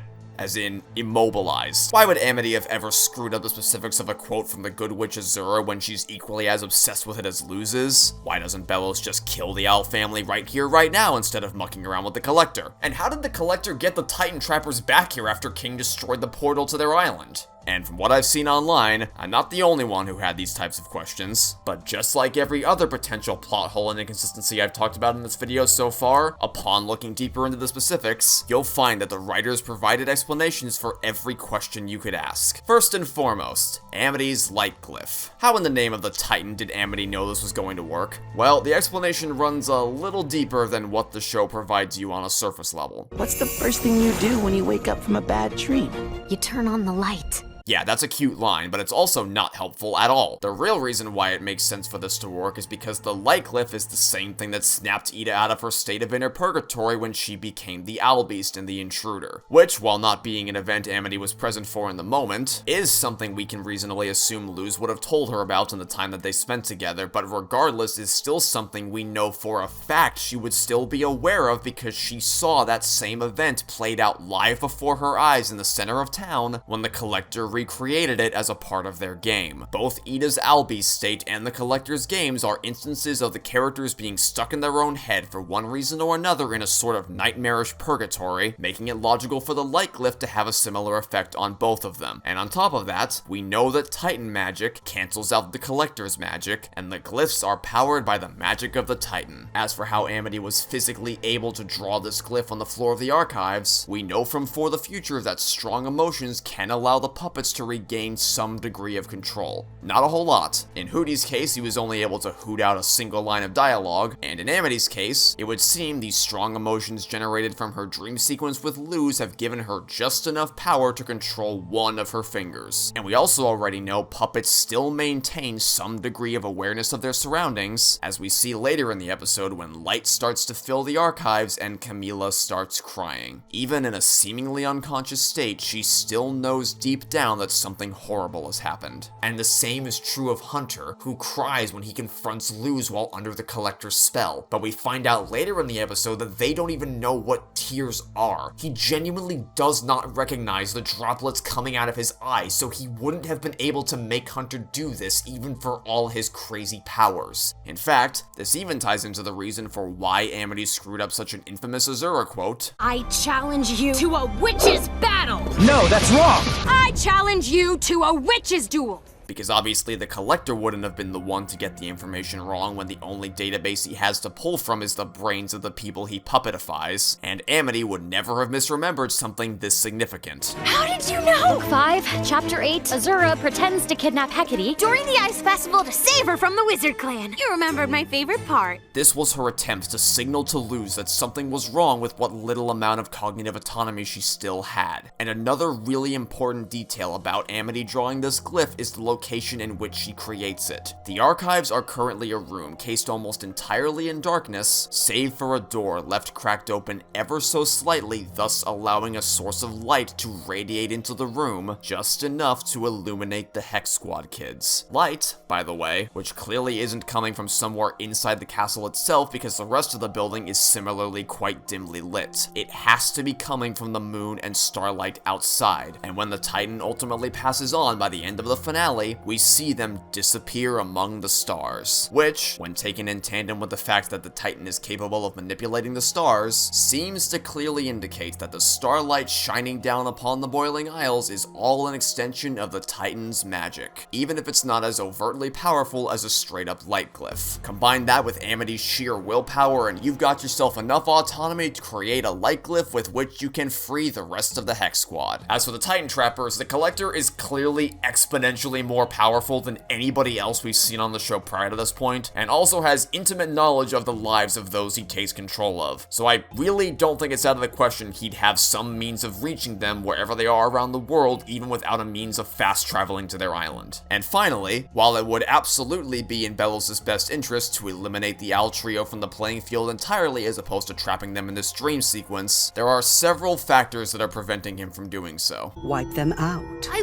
want to be their friends! The Collector doesn't want to kill the Owl Trio, so they wouldn't do it of their own volition. They literally can't do anything to King, and if Belos tried to act of his own accord, that would be most unwise, considering that the Collector has already demonstrated how effortlessly they can launch Belos out of existence should they choose to, and that was when he was in his monstrous form. When assuming the body of a regular person, oh boy. Another sentiment I've seen from some, myself included upon an initial viewing, was not necessarily a question regarding the story's consistency, but rather of its narrative purpose. The idea that this whole dream sequence test of metal seemed like aimless filler that didn't really tie into the core plot of the episode, and only served to artificially delay the inevitable reunion of Luz, King, and Ida. But it's a critical component of the finale. Framing the opening sequence in this way serves to give the viewer a nostalgic ride through some of the most important locations throughout the 3 seasons, and arguably does it a lot more smoothly than the actual nostalgic ride the characters go on in a little bit. It serves to reinforce the 3 characters around which this final episode will be primarily centered, and demonstrates quite thoroughly that they haven't magically overcome all the anxieties that have plagued them throughout the series. They've made great strides in learning to live with them, but they haven't fully moved past them yet, and that's okay. because they still have each other. They always have, and they always will. And so long as they're together, they can power through anything the universe tries to throw their way, no matter how daunting or scary it may be, which plays out in as grand a scale as you could imagine during the climax. And most importantly, this is what opens the door to the Collector's heart. Luz, Ida, and King's unbreakable bonds that allows them to conquer every game the Collector forces them to play after breaking free from their nightmare sequences, puts him in a state of total perplexity as he's never had that kind of connection with someone before, in spite of his best efforts, which ultimately leads to Luz taking the Collector on a trip down memory lane along with Ida and King through some of the most important and life-changing locations of their journey, doubling up as both a nostalgic ride for the audience and a vessel for teaching the Collector what a true friendship looks like, and that sometimes people just need a little kindness and forgiveness. What I initially believed to be a messy waste of my time is in fact a perfect tonal introduction for the finale of the Owl House that makes complete and total sense. But of course, things aren't all sunshine and rainbows in this grand finale. While the Owl family tries to help the Collector understand their life story, Belos is getting dangerously close to achieving his ultimate goal. After failing to wipe out the witches with the draining spell, this is his final, last-ditch effort to purge the Boiling Isles from existence permanently, to take control of the body of the Titan itself, their hearts still beating away, alive and vulnerable to Belos's possession. And Raine fights back with every fiber of willpower they have to regain control of their body and keep Belos away from the castle as soon as they realize what he's up to. Something set up in the previous season, as we know Raine has an incredible amount of mental fortitude when it comes to resisting mind control, and Hunter has shown in Thanks to Them that it's entirely possible to overpower Belos's possession if your will is strong enough. Raine is struggling to steady themselves long enough to chase down Belos as they're still recovering from having all autonomy completely stripped away from them, and Belos is resorting to increasingly desperate and animalistic behavior to get what he wants in a nail-biting race for the heart of the Titan that comes down to the wire. But it's too late. Raine is unable to stop Belos in time, and now the Titan is his to command and control. The Boiling Isles itself is at his mercy, and he seeks to lay waste to everything that stands before him. I can cleanse this perdition myself! Which isn't something he could have done previously, because prior to this point, possession wasn't something he knew he was capable of. It wasn't until the Collector splatted him against the wall and reduced him to such a malleable state that he was forced to hop from body to survive, and once he's back in the demon realm, he knows not to piss off the Collector like he did last time, because he cannot beat them in a battle of raw power. So he tries to take control of them, believing them to be the strongest entity on the Isles, and when that fails, he manipulates them into doing his bidding, just like he'd done to everyone else in the Boiling Isles for centuries prior. But the second he discovers the Collector's sole weakness, he pounces on it without hesitation, and Luz and the crew arrive on site just in time to see Belos's final possession come to pass, his corruption slowly spreading to every corner of Bonesboro, and it becomes readily apparent that they have very little time to stop him before it's all gone forever. But the Collector has a plan to save the day. He confidently and courageously charges across the sea of corruption, deftly dodging obstacles while flying straight up to Belos's face, where he decides to He's going to try to use the power of friendship against Belos! The Collector used friendship. It wasn't very effective. Because of course it wasn't very effective. Such a plan was never going to work against Belos, as in the words of both him and Luz, you can't reason with crazy. This is an element of the finale some like to point to as evidence of the rushed pacing, that the Collector is redeemed far too quickly and is mainly used as a means to facilitate the upcoming major payoffs for Luz's character. But the Collector didn't turn on a dime when Luz told him some people just need kindness and forgiveness. His portrayal in the finale is entirely consistent with how he's behaved prior to this point, as a kid who's desperate for a friend. He always adopted the beliefs and attitude of whoever he hitched himself to, be it Belos, King, or Luz if it meant he wouldn't be lonely anymore, and after failing to get the Owl family to like him through his games, he felt more alone than he had in a long time since before meeting Belos. He didn't immediately turn good after meeting Luz. He took her words at face value without understanding the concept of forgiveness and redemption is a lot more more nuanced than giving the bad guy a hug. This isn't the writers rushing the story, it's them writing the collector to act in the exact same way they did throughout the rest of the show, only now, instead of getting him a new friend, it's put him directly in Belos' crosshairs. Understanding the horrific mistake the collector has just made, Luz immediately makes a beeline for their position to shield them from Belos' blast, which she successfully achieves. But the moment foreshadowed ever since Sense and Insensitivity finally comes to fruition.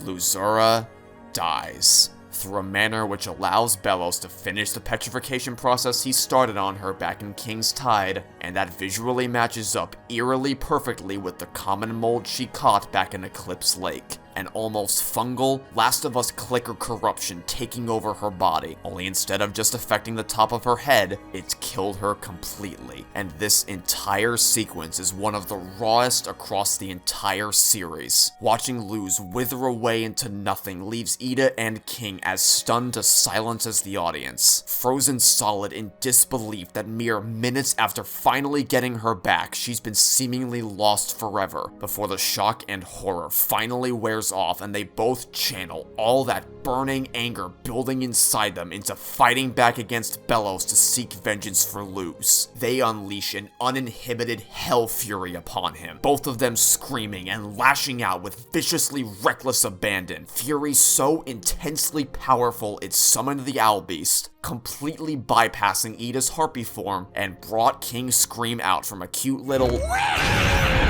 to the powerful roar of a king.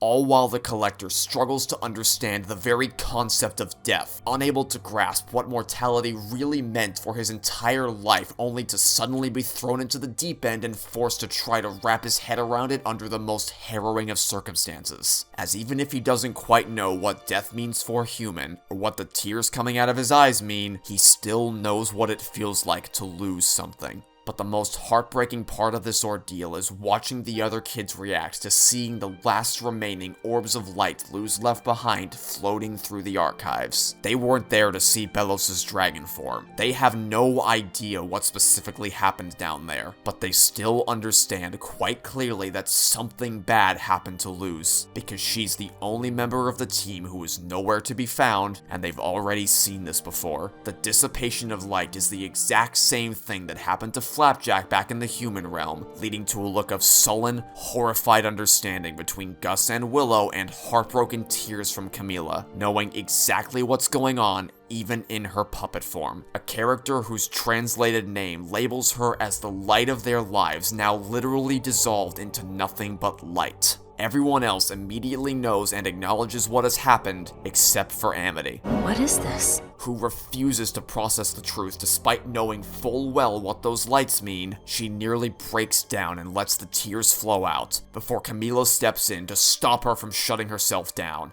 Camila knows what's happened. You can see it in her face that she's just as scared as everyone else, but she has to be strong for the rest of Luz's friends and her girlfriend. She knows firsthand what it looks like to let the grief of losing someone you love take over your existence, and there's no time for that right now. She needs everyone to be strong to even have a chance of helping save the Boiling Isles, especially when their magic is slowly draining second by second as everyone is completely exhausted after all they've been through. Gus and Willow had exactly one request during the ghost tour from Thanks to Them. Make us cry! Make us cry!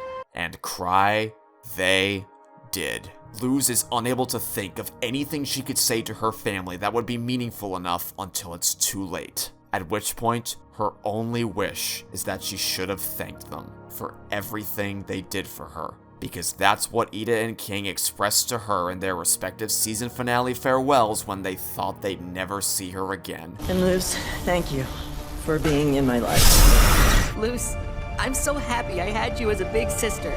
I know what I should have said. I should have thanked them. But all is not lost yet, as just when Luz is about to drift away, a hand reaches down into the pool to pull her out, revealing none other than... Oh, Titan. At long last, Luz has come face to face with King's father, the Titan, the Boiling Isles itself, the entity who had previously tried reaching out to Luz in between realms, standing before her in all their glory, looking nothing like what anybody could have imagined after all this time. Belos spent his reign as the Emperor, building up the Titan in the eyes of the people as this menacingly monstrous deity looming over the Boiling Isles, drilling a staggering level of terror into the minds of his subjects, and especially Hunter, who fights to fulfill a completely fabricated will of the Titan, all to keep Belos happy. I say the Titan has big plans for you, and he does what he's told. Claiming to speak for the Titan and using that to conform the Boiling Isles into the exact tyrannical society he wants, when in reality the Titan would have hated everything he stood for, using the beautiful glyph language not as the natural connection to the Isles they were intended to be, but as a means to oppress and wipe out all the innocent civilians they watched over for so long, and the Titan was unable to do anything to stop him, except watch from the sidelines, dreaming that one day Luz could step up to the plate and end Belos' reign for good. The Titan was portrayed as an almighty being with a strict mantra that stood in opposition to wild magic, when in reality they were the living embodiment of the very wild magic Belos feared so much. The Titan isn't the demon they were painted as. They are both king and queen, best of both things. Doubling up as both a heartfelt callback to Enchanting Gromfright, and technically the very first episode, since the crown of power King was searching for wasn't one meant for a king, it was meant for a queen, as well as the perfect juxtaposition to everything Belos stood for. The Titan is canonically a pun-loving goofball parent dressing in silly pajamas who's just as adorably lovable as King. They're basically the polar opposite of the image of a god that a puritanical religious zealot would have in their head. And yet, despite the Titan's laid-back appearance, they are still every bit as majestic and grand as you could hope for. And of course, possibly the most earth-shattering part of this revelation, Hooty. Is that King's real dad? I'm kind of a pretty big fan of his right eye. Remember 30 minutes ago when I said I had tackled basically every major character extensively throughout the course of this video? Did any of you die-hard Hooty fans have a mini conniption after hearing that sentence? Well, allow me to sincerely apologize. I never meant to show this little bird tube any disrespect. I mean, except for that part where I called him a dipshit, but I didn't gloss over him in part 2 of this video just to spite him. I did it because I've been saving him for this grand reveal. Prior to this point, Hooty has been pure comic relief. But while he's been able to support the characters in their adventures, be it emotionally or physically, he hasn't really received any major depth or development to the same extent as everybody else, leading to many people, myself included, completely overlooking him despite literally being the titular Owl House itself. Well, as it turns out, the same deceptive trick they used for King's character has worked once again, because in this moment, Hooty is revealed as being directly connected to one of the most important figures in the entire series. What he is specifically is still left somewhat up to the theorists of the internet, whether he is a literal extension of the Titan's body, or a tapeworm parasitic organism who's attached himself to the Titan, something which has been quite cleverly foreshadowed all this time. I'm pretty good at getting stuck inside people's heads! Hooty, your sense of humor is infectious. But either way, he is an extension of the Titan. It's why there's a consistent use of eyeball imagery throughout the series. The Titan is, quite literally, keeping an eye on their son. And it's even supported by this disturbing as hell moment in Follies of the Coven Day Parade, when we can see Hooty shed his skin. Cursed as this frame may be, it also neatly sets up the finale for why this skin is still in the eye of the Titan. It's his old skin that had been shedded long ago, and when the Titan passed on, he naturally gravitated toward the closest Titan he could find, adding an extra layer of emotional weight to every single interaction between King and Hooty across the series. Every time King vented his frustration about not knowing anything about his father, or that his father wasn't around to watch him grow up or even hatch in the first place, blissfully unaware the Titan was always watching over him. It's the perfect way to take a character previously discarded as nothing but a tube of laughs ready to be unleashed at a moment's notice and tie him directly into the story in a way that makes complete sense and only serves to enhance the earlier episodes upon subsequent rewatch. A being with phenomenal cosmic power, but itty-bitty living space. Speaking of phenomenal cosmic power, it is at this moment when King's dad decides to give Luz the powers of a Titan so she can return to the Boiling Isles from the In-Between realm and defeat Belos, which seems like a total cop-out. To just arbitrarily decide to give your main character supersonic powers all for the sake of having a big climactic final battle when they didn't earn it at all, or worse yet, simply giving them powers because they're a chosen one from some ancient prophecy. But no, Luz isn't chosen to receive these powers because of any superficial or contrived reason. She's chosen because of how she treated the friends and family around her. She isn't simply given the powers. She earned the powers of a Titan through her actions. She took care of King, Ida, and everyone else from the moment she met them. Ida gave Luz her ticket home when things started to get far too dangerous at the Conformatorium, but she didn't abandon them even when explicitly told to do so. Luz, go back to the human world. Go! Go! But I...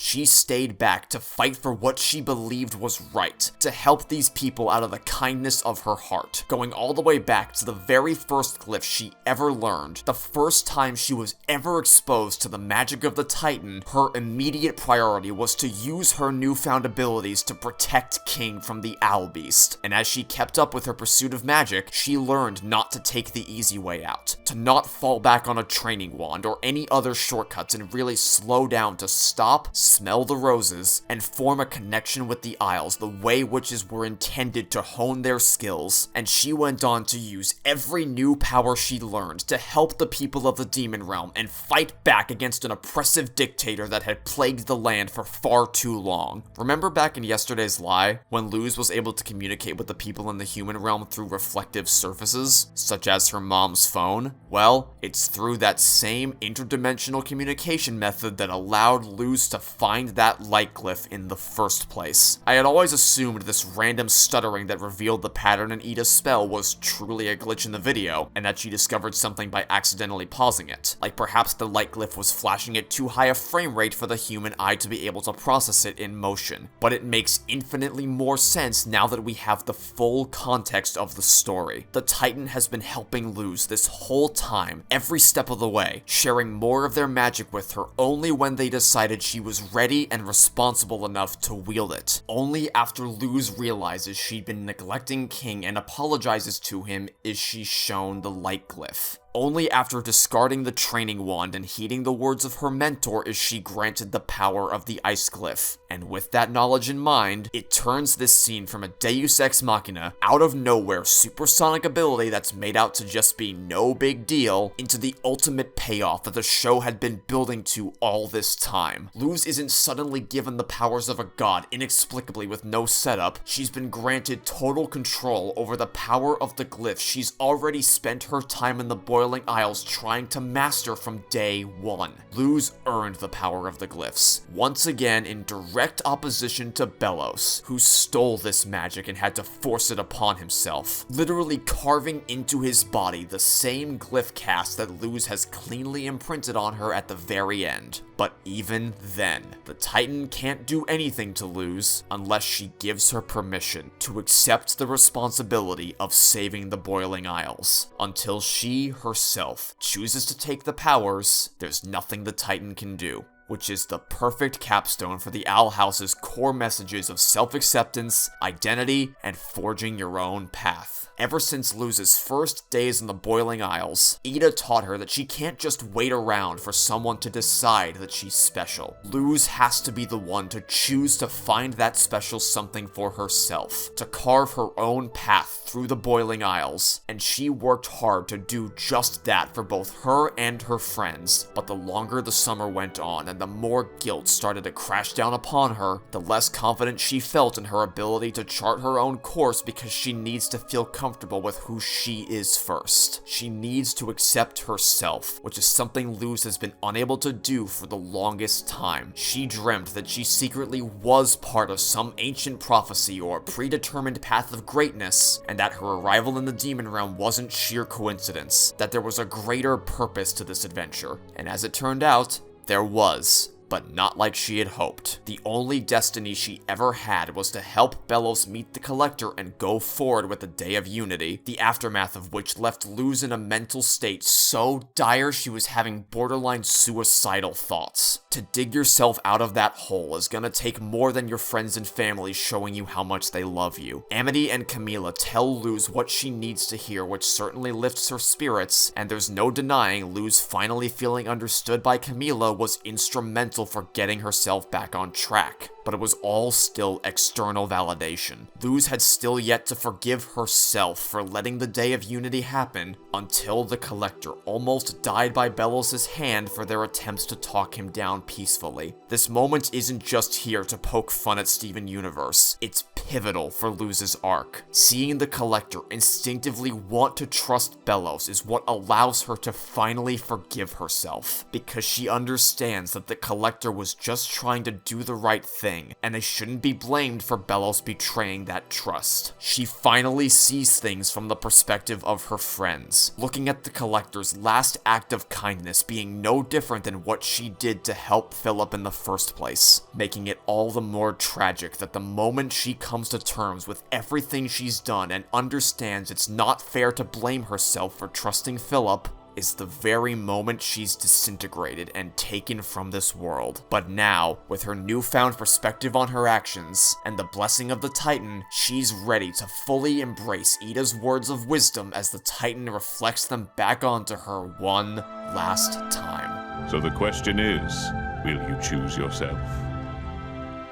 This choice is about more than just assuming the mantle of responsibility and becoming the hero the Boiling Isles need. The most important thing here is that Luz chooses life. No one, not even the Titan, can decide to keep living for her. They can't force her to choose life. With all the mistakes she's made, all the guilt that had consumed her, and having been sucked out of the real world into a state of limbo, putting her closer than ever to an endgame that some part of her deeply believed she deserved to resign herself to, she very easily could have turned down the Titan and sunk into the waters below beyond the point of return. But she doesn't. Even though she isn't completely healed after all that she's been through, even though she will still have to live with her past and all the pain and grief that weighs on her mind, that's okay, because Luz understands now that she has the full support and love of everybody around her, and after being stuck in such a dark place, she's finally ready to make things right, to get away from her predetermined path literally written into history, to take the Titan's power and kill Belos properly this time. We all knew when we saw this scene that Luz wasn't going to stay dead forever, even if we didn't know exactly how this would be reversed, but that doesn't make the moment itself any less raw, and rather than pulling out some abject horseshit literal seconds before the credits roll to bring her back to life, the entire event was thoroughly set up across the show in terms of both plot and character, being directly confronted with the possibility of death after her spiraling state of mind and borderline suicidal ideation, and then offering her the choice to either succumb to her anguish and hopelessness, sullenly accepting her fate without any resistance, or to keep going on with life, allowing herself to live with her mistakes and fight for a better tomorrow, and to finally choose not to sacrifice herself after consistently doing so for everybody in her life, but to choose to be kind to herself. A gesture that came so easily to her when it involved family and friends, but was impossible for her to offer herself. To give herself a chance and become a hero who doesn't just throw herself away was indescribable. indescribably important for Luz's arc and demonstrating to her that she still has so much more to offer the world. It ties up Luz's journey across the show so perfectly that I cannot possibly imagine this unfolding any other way. It's only once she feels accepted and understood by those she loves most, and once she can find it in her to love herself, that she can feel that same sense of unbridled youthful exuberance again. And that's exactly what this final battle is. A pure rush of unbridled emotional satisfaction where Luz can finally feel joyful and happy after beating herself up for so long, finally bringing her back up to full force. She is ready to rise from the ashes and finish this fight. And you know what? Once Upon a Swap may suck as an episode, but I gotta give credit where credit is due. They didn't just set up the branding glove. The writers had been foreshadowing Luz's body getting infused with the spirit of a Titan all the way back in one of the earliest episodes of the series. Beyond her simply donning the mask of a Titan and thanks to them, and going back even earlier, all the way to the opening seconds of A Lying Witch and a Warden, the color palette of the snake she battles perfectly matches that of Titan Luz. Which brings us, at last, to the final battle of the Owl House. The dramatic final confrontation everyone's been waiting for since the very first time Luz faced off against Belos in Youngblood Old Souls. And she's not alone this time. She's backed by the full support of Ida and King, the same core trio that started this fight on that fateful day oh so long ago is the same core trio to finish it. These weirdos promise to stick together no matter what, and that's exactly what they've done, all the way to the end of the line to make their last stand in defense of everyone and everything on the Boiling Isles. Because magic doesn't come easily to Luz. She knows how to use the glyphs intelligently, but she's never had innate magical powers before, and rather than making her immediately awesome at it, they still show that she needs guidance to get to grips with it. She needs Ida's help to truly master it. A student-mentor relationship that started with Ida being able to cast spells while Luz was powerless has been flipped on its head completely, as Luz is the one with the powers, and now they can finally do it together. It takes everyone combining their strengths, working together as a well-oiled machine to push back against the tidal wave of Belos' corruption, with King and Luz combining the power of their Luz and Ida pushing back with a shield reminiscent of the first one Ida summoned back during her convention duel with Lilith, doing yet another awesome spin move akin to the big battle and reaching out, and everyone moving in sync to form a giant light glyph together just like in The Intruder. The satisfaction in seeing Luz triumphantly soaring through the air, cutting down every last bit of Belos' corruption that dares to cross her path, feeling truly happy and content for the first time in months is simply unparalleled. And hey, she's even finally got a head of hair big enough for String Bean to hide away in, just like she teased she wanted back in Keeping Up Appearances. And it goes without saying that the music for this scene is among the best compositions in the show, fitting for what is arguably the best action scene the team has ever created. I was so desperately hoping they'd repurpose the main theme song for the final battle just like Gravity Falls did, and they did not disappoint even slightly, with the electric guitar especially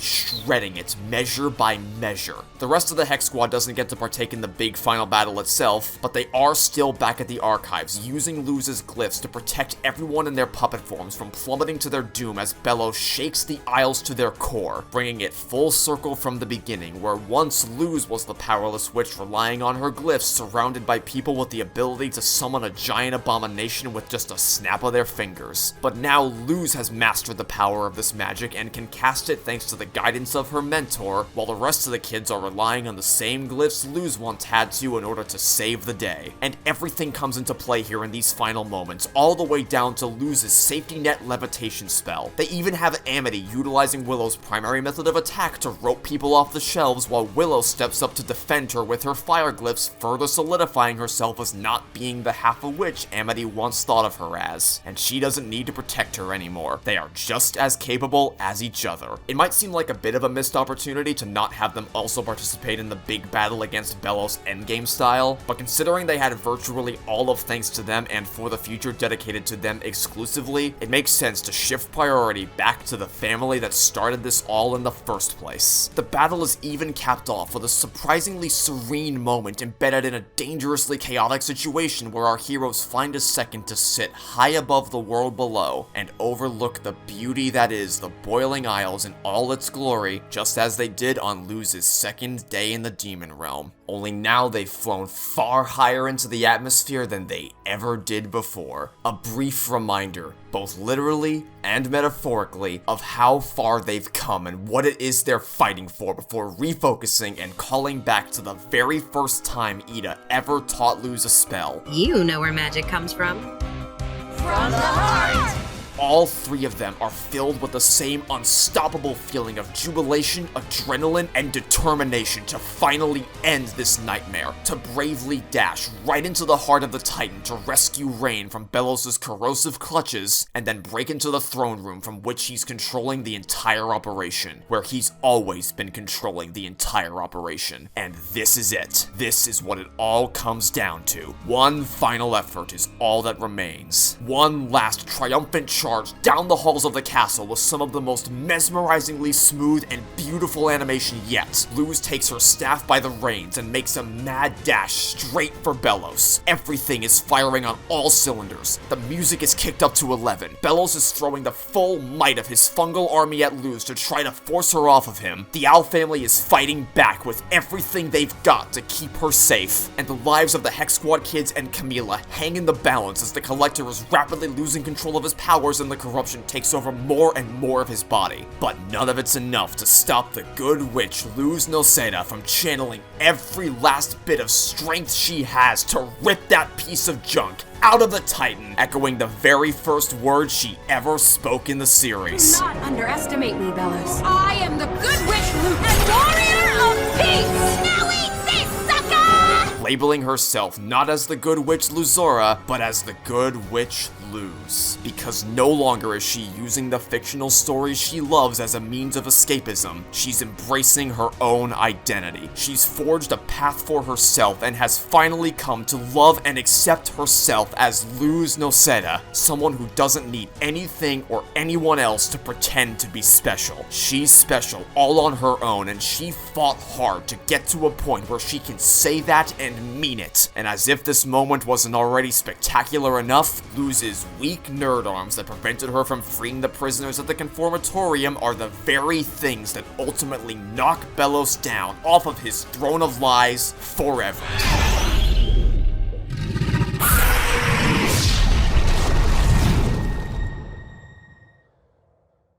Now, I suppose it's worth addressing the elephant in the room here. Hunter. The character who has most directly suffered as a result of Belos' actions isn't there for the moment of his demise. There is a clear narrative reason for him to be the one to get the final blow on Belos as opposed to Luz, but in this specific situation, it just wouldn't have been right for his character. Hunter is not a violent person. He doesn't relish in aggressive revenge, and this is a very emotionally confusing situation to be in from his perspective. For his whole life, he only ever had Belos for support. The way Belos treated him was obviously not born from genuine love, but Hunter still felt like he could lean on him, and he was the sole parental figure he had to look up to from the moment he was brought into this world. Those feelings don't just disappear overnight. He did still genuinely care about Belos, even if that affection was a one-way street. Does that mean he doesn't still hate Belos for everything he's done to him and his friends? No, of course not. Like I said, it's a confusing situation for somebody like him to be in, and you don't have to give abuse victims a climactic final showdown with their abusers. It wouldn't be emotionally realistic for him to relish in that. Hunter said in Thanks to Them he didn't ever want to set foot in that throne room again, and that is absolutely fine. As it stands, he never had to confront his abuser again after he purged him from his body, and he shouldn't have to. Nevertheless, with everyone working together from all different corners, they are able to stop Belos' plans to decimate the Boiling Isles dead in their tracks, as foreshadowed by the mural in Agony of a Witch, which depicted a hand reaching up to the heavens above being as far as Belos was ever gonna get with his attempts to make the skeleton of the Titan stand up. The archives settle back into position atop the head of the Titan because, as Luz said in the very first episode,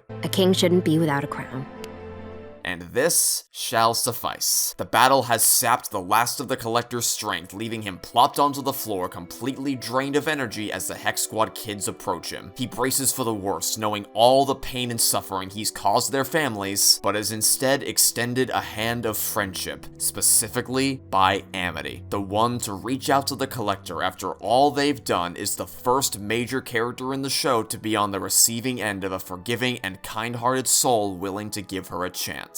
And it carries forward how good Amity is established to be with kids throughout the series. It's such a small moment, but it means so much for the characters involved. But the fight's not quite over yet, as even though Belos has been ripped out of the Titan's body, he's still clinging to life, stubbornly refusing to die, laughably trying with the last of his breath to convince Luz that all his horrific actions were born out of a horrible curse he was stuck with, rather than being entirely of his own volition. But Luz isn't having it anymore. She's learned after everything he's put her through not to give in to his words, to not even engage with this behavior anymore, to not give him the dignity or respect or attention that he so desperately craves. She didn't want to let him get the chance to try to manipulate her or use her words against her and wasn't gonna give him another second of her time. He's desperately trying to worm his way into the mind of someone who's matured and can now see right through his smoke and mirrors, beautifully mirroring his visions and hauntings of Caleb. Only now, instead of seeing the knife Belos used to stab his brother lingering over his head, he sees Luz with a light above hers that she used to defeat Belos. And for the first time, she will not offer up any kindness or forgiveness. Of course, allowing people the chance to redeem themselves and providing second chances is important, but it's also a precedent that cannot be universally applied. Some people are simply too far gone to save. The Collector is a kid who got sucked up in a power fantasy, desperate for companionship, unaware of the damage they were causing, and as soon as they truly understand what they've done, both deliberately and unintentionally, they fight with what they believe may be their dying breath to save the people in the archives. They learned the error of their fantastical ways in the same way that Luz learned to break free of her escapist fantasy and choose her own destiny. Amity and Hunter both made the choice to break free from their oppressive upbringings and surround themselves with a real family that inspires them to be better. Lilith spent most of her life fighting to uphold a status quo she believed would be for the betterment of her family, and when she realized what she had really been helping Belos accomplish all this time, she sought to try to make things right and set a better course moving forward. Alador understands full well the home atmosphere he helped foster alongside Odalia, and while Amity does open the door to her heart during their moment of truth and reconciliation, he knows that's not enough to outweigh the abuse she was subjected to, even if he didn't directly cause it and was strong-armed into playing along at the threat of negatively altering the lives of his children. It might be time for the kids to play a more active role in Blight Industries. So he stands up to Odalia in his daughter's moment of ultimate need and tears Blight Industries apart,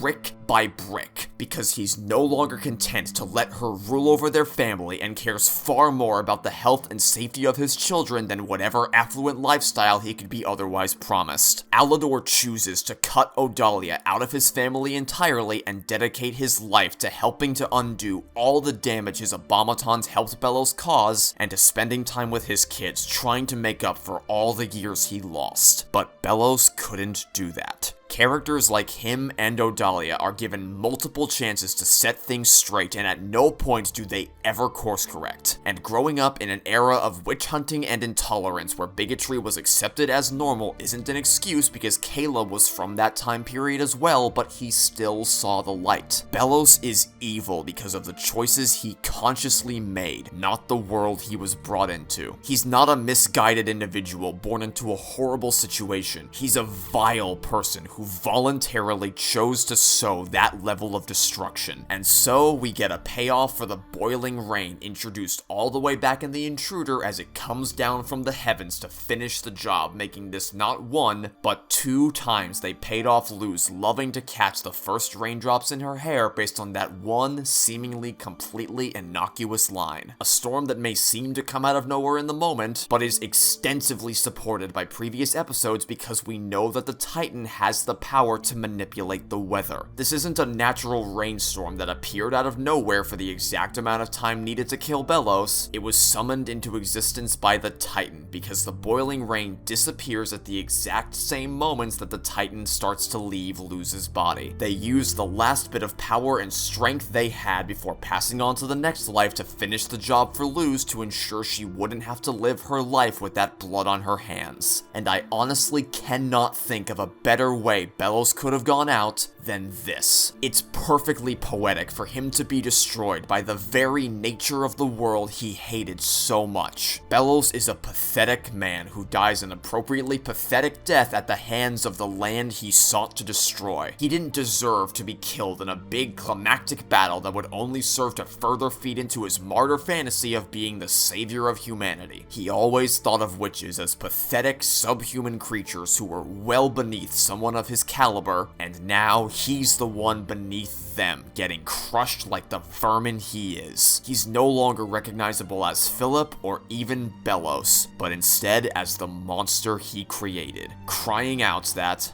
"We're human.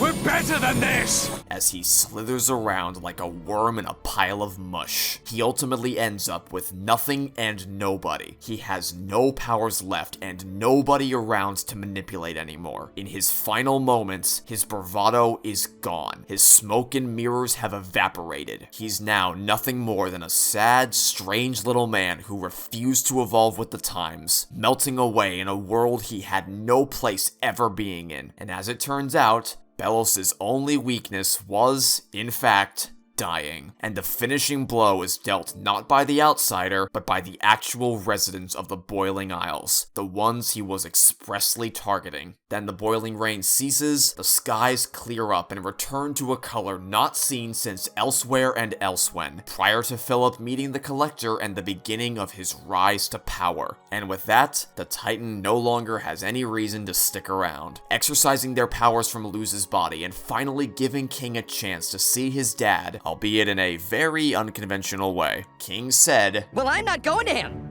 He's gonna have to come to me." Well, King, it may not be how you expected, but your dad certainly came to see you, if only for a moment. And Luz gets to share the final words of the Titan with their son. "I loaf you?" Of all the things to call back to, they chose the bread puns, a message clearly communicating the Titan's love for their son, but also a much deeper understanding of him individually. His dad chose something very personal that they knew specifically King would appreciate. The most effective and efficient way to communicate that the Titan wasn't just the all-powerful deity the Boiling Isles worshipped and whom King was expected to live up to. King had no way of knowing anything about the kind of person his dad was for the entire show. He hoped to have been the descendant of someone who he could indulge in the simple pleasures of life with, like playing a father-son game of catch. But holding on to such innocent aspirations seems hopeless when literally standing on the rotting mammoth of a corpse that was your godly father, which results in King being overjoyed to discover from Luz that his dad really was just as much of a goofball as King, and that they were always keeping an eye on him, his family, and the things he really loved. After being constantly told about the Titan's legendary status by everyone around him, and them trying to instill that same level of responsibility and importance upon him, hearing just this one line leaves him exuberant, knowing how much his dad really cared, and how much more reasonable and grounded than the legends made them out to be they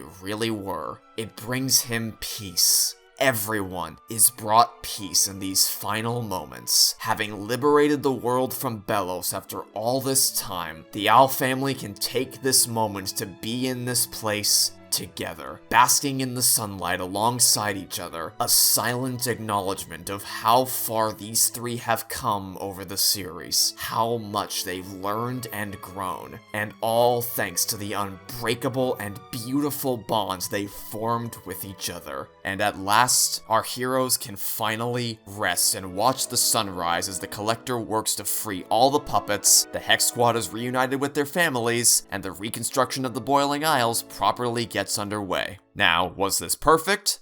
No. I, as always, have my gripes, and they mostly stem from this scene in the aftermath of the battle where everyone finally reunites. Namely, it would have been nice to get more than a single episode's worth of development for King and the Collector before they had to go their separate ways, even if it is still touching to see King give away his precious Francois, whom he's only ever allowed one other person to hold, to the Collector. Also, Camila and Ida absolutely should have spoken even a single word to each other, instead of having this whole scene just be narrated over by Luz. If there were ever two characters in this show who deserved to have a conversation with each other, it was Luz's two mothers. But I do at least appreciate seeing how nervous Luz, Ida, and King truly were in spite of how confident Ida pretended to be back in Follies of the Coven Day Parade. Now, those two things can easily be explained by lack of time and budget, but that doesn't make them any less frustrating. Though not quite as frustrating is the fact that Amity never got to see Luz in her Titan form, which is nothing short of heresy. At least we got this, so that sorta makes up for it. Sorta. Also, Hootie has no lines. And no, I don't count his final goodbye because it's mixed in with everybody else's and you can't even hear him. Which is just, how do you, he was right there. I do apologize for that. Hootie deserved more lines. My fault. If only you'd had 21 more adventures. So much more time. But that's about as far as my complaints go. If that's the worst I can say about a finale with so many external factors actively working against it, then that is more than worthy of commendation.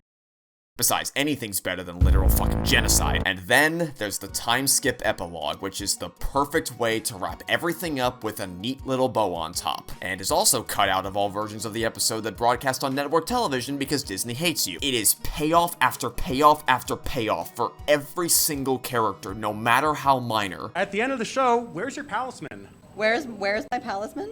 Yeah, it wasn't in any of the shots at the end. Was Mike's socks just left by the wayside when she became a I harpy? would have bet money that he's there. I wouldn't bet against this crowd. They know what they're talking about. Mike Socks is holding the camera for the last shot.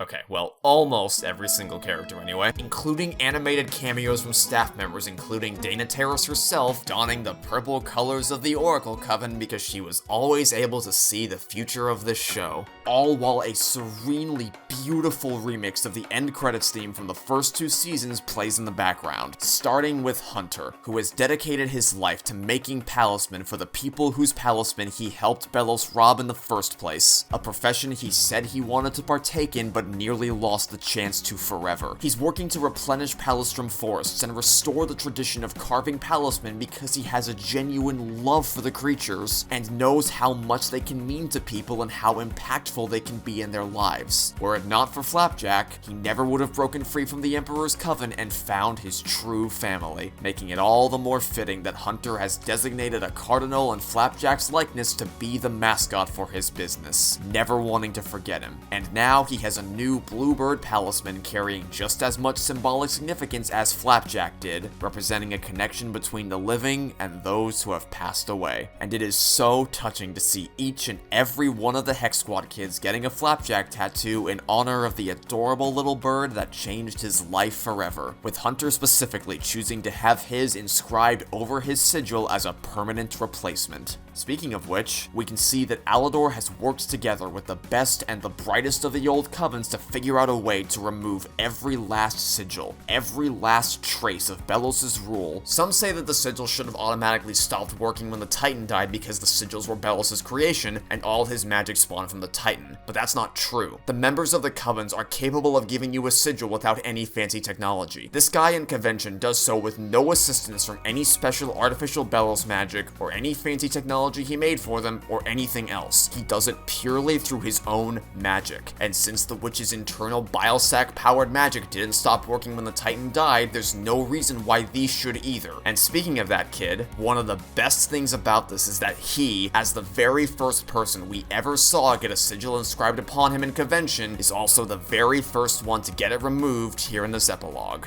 And of all the characters for Hunter to be paired up with in this endeavor, he wound up with the two best possible choices, the Bat Queen and Ida's father, Del Clawthorne, the latter of which has, thanks to Hunter, reignited the passion for palisman carving he once shared with Ida, and the former of which sees Hunter in the same light as all the scared, fleeing palismen she looked after for all those years, and whose core motivation of love and care for these little critters is perfectly in sync with his. If the only thing Luz ever truly wanted was to be understood, all Hunter ever truly wanted was to be free. The freedom to choose his own future, which is what drew Flapjack to him in the first place and allowed them to form a connection. The bird that used to be so closely intertwined with Evelyn and Caleb sees that free-thinking spirit in Hunter, and it reminds him of Caleb deciding to figure out his own future independent of Philip. And now he has it, and he can choose to do all the things Belos never would have let him do. Throughout his life, Hunter always depended on Belos for what he believed was love and for his magic. But now, he doesn't need him for either of those things. He's found his family. He's earned Flapjack's powers. He can decide what he wants to do with his life without needing to rely on Belos for anything. The journey of recovery from an abusive upbringing is not a simple one. It's never easy to return to a sense of normalcy after having endured so much trauma, and the fact is that Hunter's grief will always be a part of him. But it's not every part of him, and he can still find happiness in spite of it, proving you aren't forced to forever be mentally overcome by that horribly abusive lifestyle. Something most easily signified by this shot of Hunter and Darius, where after being instinctively terrified of anybody's hands coming anywhere near him after what Belos put him through, he's finally been able to push through that, no longer flinching in fear when Darius playfully ruffles his hair, and no longer stuck with heavy eye bags. And everyone's clothing has a little bit of Hunter's handiwork sewn on, with Hunter's containing references to all the people who helped save him. Speaking of whom, Willow has gone on to pursue her dreams as a professional flyer derby player, complete with the Emerald Entrails patches paying tribute to her humble beginnings from any sport in a storm, and pays tribute to Flapjack at his grave with a little touch of her botanist beauty, and she started dating Hunter. Two characters that are a perfect match for each other that have essentially inverted their positions over the course of the series. Hunter starts out living the high life, steamrolling everyone in his path with an aura of confidence and bravado, only for that facade to slowly fade away as he feels the walls start to close in around him. Whereas Willow started out at absolute rock bottom, getting steamrolled by everyone around her due to her lack of confidence and circumstances beyond her control, but moved up on top of the world with both her magic and her self-confidence, finally in a position to help Hunter up from the lows she can see that he's fallen to. There are two people on complete opposite ends of the societal spectrum who learn to lean on each other because they're also two sides of the same coin. And the most important thing about Hunter and Willow's relationship is that they didn't rush them to start dating right away. There's chemistry, there's flirtation, but it never goes beyond that in the main timeline of the show until this time skip, because Hunter was still reeling from the earth-shattering revelations about Belos in Hollow Mind. He wasn't ready to immediately jump into something as emotionally intensive as a romantic relationship after going through something like that, and so they don't dive in right away. The most we get is in For the Future when they do this adorable little pinky hold, Willow signaling to Hunter that she'll always be there whenever he needs her, and there's no rush to take any further steps. If only Belos could see Hunter now, a clone of his brother who's yet again fallen in love with a witch. Though on the subject of people falling in love with witches, elsewhere in Elsewhen we see that Amity's teamed up with Lilith to rekindle the mentor-student relationship they once had back in Convention, only far more genuine and heartfelt than ever before, working together to research and document the authorized history of the Boiling Isles to replace the unauthorized history Belos forced down everyone's throats. There have been countless centuries of ancient culture in the world of magic that had been totally totally lost because Belos deemed them as being contrary to the will of the Titan, and now Amity and Lilith are working tirelessly to set the record straight. Made all the better by the little details like Lilith making a point to brag to Flora Desplora in the blueprints for the new museum wing, Amity's Abomination Adventurer ship having the same deformed feline face that Luz created for her back in Escaping Expulsion, and her dress being an impossibly perfect fusion of her classic color palette, her dress from Reaching Out, and her father's fashion sense, who, by the way, also has patchwork done to represent all three of his kids, and who is now noticeably separated from Odalia following a divorce which Dana Terrace confirmed to have occurred. You might think it's disappointing for Amity and Alador to not have one final confrontation with her, but Amity's final words to her were that she would never speak to her again, and we would never want to break the Blight mantra. Blights always uphold their end of the deal, dear. For a character whose sole motivation is to ensure she's acknowledged as one of the most powerful, important, and memorable people on the Boiling Isles, it's only fitting that her ultimate fate is to be entirely forgotten and swept under the rug like the dirty rat she is. Even the lowest of low-tier villains get more acknowledgement than her, as we see that Matt Tholomew is being assisted by Kikimora with some sort of delivery service for renovation and reconstruction. Principal Bump finally got the retirement he longed for back in the first day. Even in his retirement, he still cares about the kids he bonded with during his time at Hexside, and is choosing to help Lilith honor their work by using the connections he made with the students over the years. We can see all the basilisks have found a new home, safe and sound. The Keeper of the Looking Glass Graveyard, Edric, and Gus are all now professors at university. A character with so much knowledge who previously had no one to share it with, a character with a true passion for magic who was never taken seriously by anybody, and a character with a deep and earnest appreciation for humans, all getting to shine their brightest in their respective fields, and perhaps the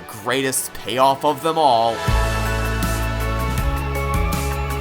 Ida has now fully embraced her role of being a teacher without having to sacrifice her wild side as the headmaster of the University of Wild Magic, built into a tree that almost certainly sprouted from the seed her dad gave her in Elsewhere and Elsewhen, a decision that is both emotionally gratifying as a means of always linking Ida to her father after what those two had been through, and also perfect in the context of the story itself on every level. Its atmosphere is completely contrary to the standard industrial educational facility of Hexside, which isn't too stylistically dissimilar from the average high school outside of the occasional book-eating locker. But the University of Wild Magic's design is free-flowing and breaking from the norm because magic isn't proper, it's wild and unpredictable, and magic is about forming a connection with nature like the earliest witches did, for which I can think of no smarter place to construct your university than baked into a massive tree. The Titan may have passed on their magic in their final moments, but they left behind the beautiful world of the Boiling Isles for witches to connect with. And as the cherry on top, it sprouted at the location of Belos' old castle, meaning that Ida will literally be training the next generation of witches over the grave of the person who hated everything they stood for. It's clear from the first day that Ida always loved learning, and she was so incredibly passionate about the art of magic. She was just never going to be able to blossom the way Hexside was constructed. She was failed by the traditional school system, but now she gets to lead the new one. She's grown from the poster child of wild magic and chaos to the leader of a school where she can teach magic the way it was always intended to be. Wild and unpredictable. And best of all, she gets to be Luz's mentor once again, as now that she's graduated high school in the human realm, she's been accepted at none other than Ida's university in the demon realm. She finished out the schooling she was legally obligated to complete, and the instant she did, she was ready to pack up everything most important to her, from her Azura figurine, the Grom crown she shared with Amity, and the jacket once worn by Ida herself, and move to the Boiling Isles to follow her heart and passions without ever having to be boxed in by anyone. Now donning Amity's necklace as well as her black triangular earring as Amity wears her Grom crown, while Ida and Raine have also swapped earrings with each other, which melts my heart more than I'd care to admit. it. And to top it all off, this epilogue is presented to the audience as a fly-through of the Boiling Isles, with Albert stopping by all the most important people in Luz's life to gather them up for a special celebration, perfectly bringing the series full circle because this wild adventure all started with Albert flying through the portal and leading Luz to the demon realm, and now it ends the exact same way, flying through the portal to round up all her friends and bring her home to where she truly belongs, while never being permanently separated from her mother courtesy of a portal provided by the Collector's magic. Welcome to the Boiling Isles. Watch your step. Housed in this old shack that now belongs to the Noceda family so they never have to risk losing this bridge between worlds. And then there's King, with a new collar around his neck inscribed with the initials KC, telegraphing to the world that he is now an official member of the Clawthorne family, who also has a scar over his left eye from the battle for the Boiling Isles, in the exact same spot as Luz's scar from her King's Tide battle, reminding everyone that Luz and King will forever be boo-boo buddies. And as a present for Luz, King has discovered his Titan magic has its own unique set of glyphs, just like his father, giving Luz a whole new language to learn. One which isn't an exact replacement because outside of his powers clearly being different from that of his father, King has to draw a much bigger circle to summon a light spell on par with the first one Luz ever cast because his powers are still developing. And it also doesn't create any contradictions with why Luz's glyphs couldn't work in the human realm in Youngblood Old Souls despite being right next to a literal Titan because their magic systems are entirely distinct from one another, as supported during the final battle, where we can see the glyphs on King's magic bubble being noticeably different from the ones on Luz's protective shield. When Luz first began her pursuit of magic, King was frustrated because she was more interested in learning spells than spending time with him. But now, the glyphs are powered by King's magic. He is now the source of the thing that captivated her interest so much, and the two can learn their secrets together. Luz and King are side by side as they discover their very first light glyph under the new language, just as they were in The Intruder. And to close us out, Luz follows up on her desire to thank her owl family for everything they did for her. When Ida and King said this in the first 2 seasons, it was a remorseful farewell, thinking they were never going to see each other again and trying with their dying breath to let Luz know how much she meant to them. But Luz didn't get the chance to do the same thing this time. Instead, she says it long after the dust has settled, not as a goodbye, but as a reassurance of reunion, calling back one last time to Us weirdos have to stick together, you know? As when she tried this in previous seasons, it was shot down by both Ida and King. But we're a family. Us weirdos have to stick together, remember? You have a family already. Go back to them. Gotta stick together. We gotta stick together. I'm sorry. Not this time. But there's nothing left to rip them apart anymore. So this time, when she says, Weirdos? They join their hands together and echo her words in unison. Weirdos. Definitively reaffirming the bond they forged together. And as one last surprise for his boo-boo buddy, King informs Luz that the Collector decided to stop by with a special fireworks show, bringing everyone together for Luz's King Seniera to commemorate their happily ever after for everyone except the Snaggleback, who's just eternally destined to suffer. And a happily ever after is what the Owl House deserved. It's what these characters deserved after all the trauma they endured. A bittersweet or sad ending doesn't automatically make the show better, which is what some have tried to claim when drawing comparisons between these two shows, and that the Owl House should have had an ending akin to that of Amphibia, where the characters are forced to bid farewell forever. But these endings are not a one-size-fits-all type of solution. It's always about writing a conclusion that fits the story best. What Amphibia represented for Anne is not what the Demon Realm represented for Luz. Amphibia wasn't the world that Anne had always dreamed of. It wasn't a place she ever saw herself making into a forever home. The Boiling Isles was a place that Luz was born to be a part of. The Demon Realm and Human Realm are both an integral part of what makes Luz Noceda who she is. Relegating her to one or the other leaves her as incomplete. She's a child of the Human Realm and a student of the Demon Realm, and in a show where one of its primary thematic through lines has been about identity and finding a sense of belonging, it wouldn't have felt right to rip Luz away from either dimension forever. A lot of people struggle throughout their lives to find a place they can truly call home, to find a group of people to surround themselves with who make them feel accepted and respected. It's not always easy to find a place you feel like you belong, and the Owl House serves as a poignant reminder that not everyone you meet will so callously dismiss you outright for the things that make you who you are. There are people in the world with the heart to love you unconditionally, who will see you for the person you are deep inside and help you feel at home, who will make you want to reflect that same level of appreciation back to them, and for whom you travel to the ends of the earth and back. Because even amidst a world of vile hatred, empathy can still bring people together from all walks of life in a time when they need it most. Maybe you won't meet your soulmate or your lifelong best friends when you're still in high school, but that doesn't mean they're not out there waiting for you to find them. People who will appreciate and love you. Every part of you. All Luz has ever wanted from the very beginning was to feel understood for everything she had been through. Every kick to the stomach she had experienced through the years. Every attempt she made to connect with the other kids but was repeatedly knocked down and boxed in at every opportunity. And finally, she has it. She has a community where she's finally understood for the weirdo she really is. She's found a family that loves every part of her inside and out. She's found love and a group of undyingly loyal friends. Became a sports star in both Grudgeby and the Grand Prix. Set a new standard for magical education, moving forward into the next generation with her discovery of glyph magic and committal to multi-track studies. And overthrew a tyrannical dictator to save this realm.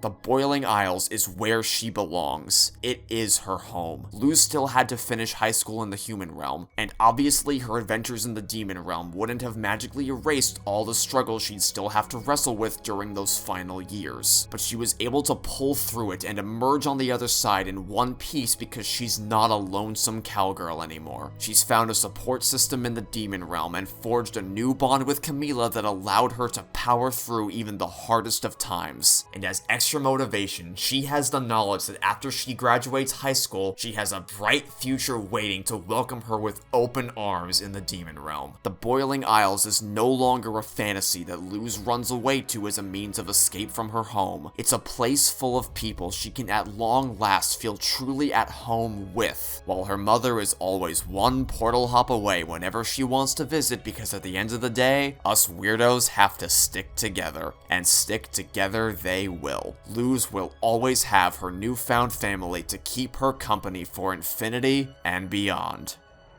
I think I can safely speak for the majority of people when I say that I was concerned about the quality of this final episode going into it, especially after For the Future's meandering malarkey. The Owl House had so much left to wrap up, so many characters to bring closure to, and so many storylines to conclude, to the point where it seemed to be the best we could have hoped for would be a finale that was purely passable, a strictly functional conclusion that serves only to give the show an ending, but also one that doesn't really leave a lasting impression on anybody beyond, well, I guess, that's it. It seemed that was going to be our best case scenario considering the horrifically bad hand the writers had been dealt by the mouse himself. And yet, in spite of all the restrictions placed upon this show and all the hell the crew had been through over the years, they not only pulled themselves together to deliver a finale more than worthy of concluding a show as exemplary as this one, but they went above and beyond and absolutely blew me away at every possible opportunity, giving us so much more to adore while watching than I ever could have possibly been dreaming of. I truly could not have asked for a better way to close out this story. The Owl House is a show that, in spite of its consistent online popularity, came completely out of nowhere for me. It wasn't until that fateful co-op Halo stream in August of 2022 that I had even heard about it, and then a few more months of subliminally inserting it into every conversation we had later that I actually decided to give it a chance and watch the first episode, and within less than a minute my eyes were completely glued to the screen. Believe it or not, I don't really relate to fictional characters that frequently. I become extremely attached to them, and feel invested in seeing how their stories unfolds to the point of being left in a pool of tears by the time the credits roll. But as far as actually feeling like I can see a bit of myself in someone in a piece of media, and connecting with them on a level that personal, I can count on one hand how many times that's happened happened throughout my life. But without question, Luz Noceda is absolutely on that list. My fixation started out as nothing more than an attachment to a character I found myself relating to on a more personal level than anyone I'd seen in fiction in a very long time. But it went on to become so much more than that, because as the Owl House kept pulling back its curtains, revealing more and more of the dynamics and history bubbling below the surface as the stakes began to ramp up higher, further, and faster, I was rewarded and delighted with a show which proved itself to be the most immaculately crafted animated series I've ever had the pleasure of watching. It's filled to the brim with nuanced and layered characters who are exceptionally compelling, incredibly intriguing world building, begging to be dissected with every passing episode, gripping drama that's paid off with unbelievably enthralling action, accentuated by some of the most amazingly gorgeous animation I've ever seen in a TV show, and an orgasmic soundtrack that gets better and better the further into the series you get. And of course, the Owl House has firmly cemented its legacy in the world of LGBTQ representation, where previous Disney TVA showrunners had to fight for the ability to even imply the presence of same-sex relationships. Dana Terrace and her crew fought tooth and nail to push the envelope for representation that wasn't just lip service, and I couldn't be happier to see that this show has allowed so many people, both young and old, to feel seen, and I can only hope that it serves as a precedent for future animated shows to keep this momentum rolling, and that the mouse's nonsense hasn't discouraged others from trying. All of which, every single thing mentioned previously, is beautifully woven together by profoundly meaningful messages across every fundamental aspect of storytelling from beginning to end. Put simply, it has everything you could ever want from a television show, factoring in the time period in which it was made, the restrictions and circumstances weighing down on the team from square one, and the subject matter it tackled on a network most people label as being just for kids. The Owl House is an unprecedented achievement from every conceivable angle that has nothing but my undying respect.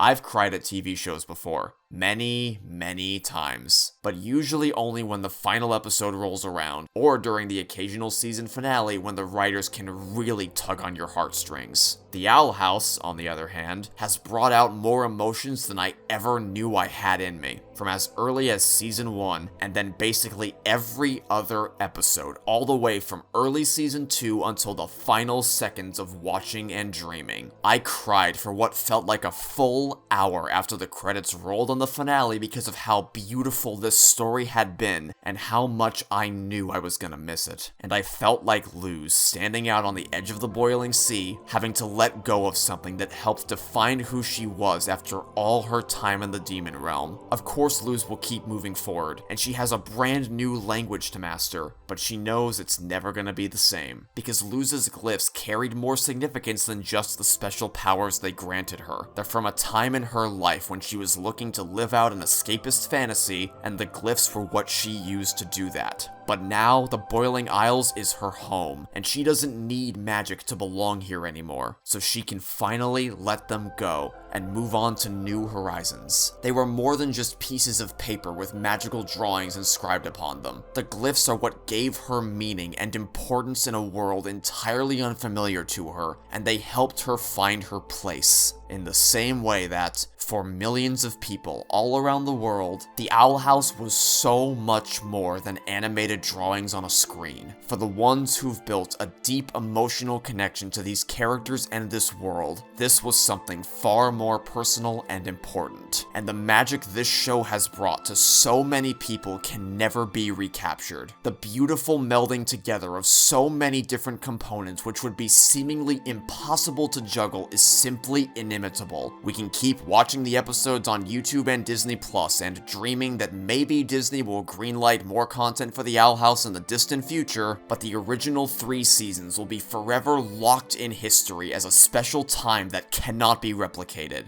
But whatever the Owl House meant to you, Whatever personal value you've drawn out of it, whether it's helped you mend an important relationship in your life, be it familial, romantic, or even just with a friend, helped you process the loss of someone you held very near and dear to your heart, made you take a look at yourself in the mirror and figure out the kind of person you really wanted to be and the things you wanted to do, helped you feel comfortable with who you truly are because you finally felt seen and represented, inspired you to come out to your family and friends, helped you meet other people who similarly love this show, and find a sense of community with a group of people who make you feel understood, whether the show was your sole light at the end of an infinite tunnel of darkness, something that helped you deal with the overwhelming stress of living through a global pandemic, or whether The Owl House was simply a fun show you turned on to escape from reality for half an hour, that experience will never disappear. You can always carry with you the lessons you learned and the impact they had on your life as you move forward into the future. Those memories will always be there, an eternal slideshow of memories you can carry with you for the rest of your life that'll never leave you as long as you hold it close to your heart. In that way,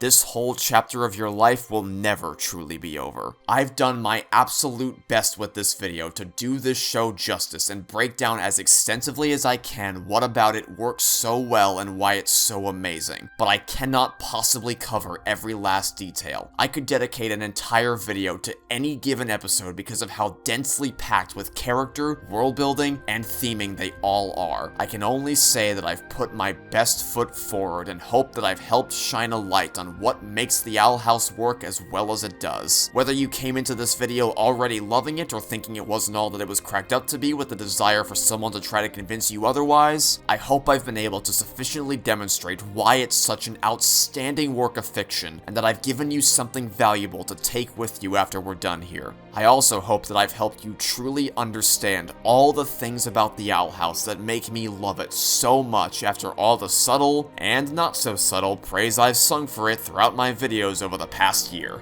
But I know for a fact that no matter my wording and no matter how many times I furiously attempt to redraft this script, I will never, in a million years, ever be able to properly communicate how much this show means to me. It reignited my passion for animated shows that had been lost for so many years. It gave me a cast of characters to fall head over heels in love with, and it allowed me to discover so many things about myself I never realized before, and so much more. All of that born out of the misadventures of a grief-stricken human, a cursed witch, and a determined but tiny little king. I can honestly say without any hyperbole that out of all the games I've played, movies I've watched, shows I've binged, and books I've read throughout my life, I had not felt this intensely and intimately attached to a set of fictional characters across any medium since I was first exposed to the Toy Story universe when I was a little kid. And I don't know what other praise I could possibly give that would be higher than that. So to Dana Terrace, the entirety of her wonderful crew, and anybody around the world who had absolutely anything at all to do with the production of the Owl House over the years, thank you for everything.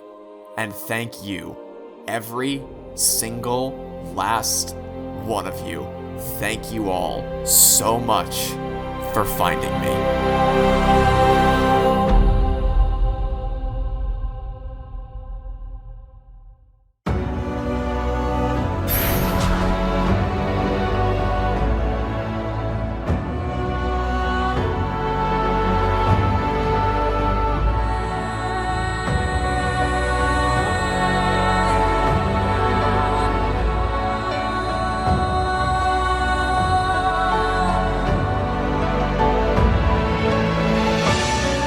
Well, this was a bit different from what you're used to seeing from me. Rather than spending hours on end talking about something awful that I hate, I spent hours on end talking about something absolutely amazing that I am so thankful to have found. The Owl House is by no means an underrated show. It's been showered with endless praise throughout its 3-year runtime, and even Disney ultimately realized that they massively boned themselves by cutting the show short. People adore this series. Everybody except me knew about it for years, so this wasn't exactly a Dragon Slayer 3D situation where I felt an obligation to shine a light on something I consider to be an underrated masterpiece that doesn't receive anywhere near the amount of attention that it deserves. But nevertheless, I wanted to share my love of the Owl House with the world in the form of this video now that the story has come to a close, and I sincerely hope you enjoyed it. To say I've been obsessed with the Owl House would be the understatement of the century, and I basically went through the 5 stages of grief when the show ended, so making this video was something I felt like I needed to do, not only to pay tribute to such a marvelous work of art and the people who worked tirelessly to bring it to the fans, but also help me find a sense of closure now that the characters have bid us their final farewell. After dedicating all my recent critique videos to ripping apart terrible stories, I felt like I needed to dedicate a video of equal length and breadth to something I adore with all my heart, if for no other reason than to keep myself sane and to mix things up for a change. As while it doesn't always come off that way due to the intensity of my delivery during my Destroyed Everything series, the passion I have for the things I love far outweighs the passion I have for the things I hate, so it's much easier for me to motivate myself to make a video like this. It's honestly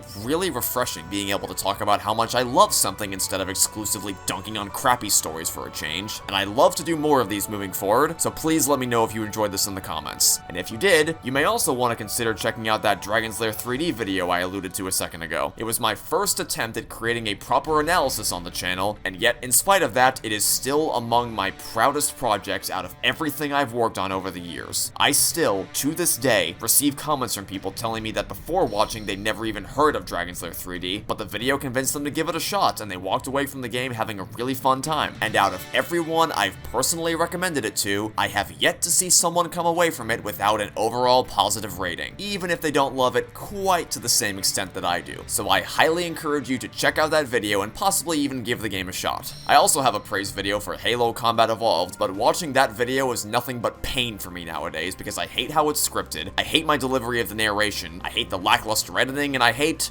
well, everything about it, really. But that is still something you can look to for an example of another positive video from me if you're interested. And of course, there's always my top 20 best movies and games videos, but it's worth noting that both of those have become severely outdated because since making those videos, I've watched some really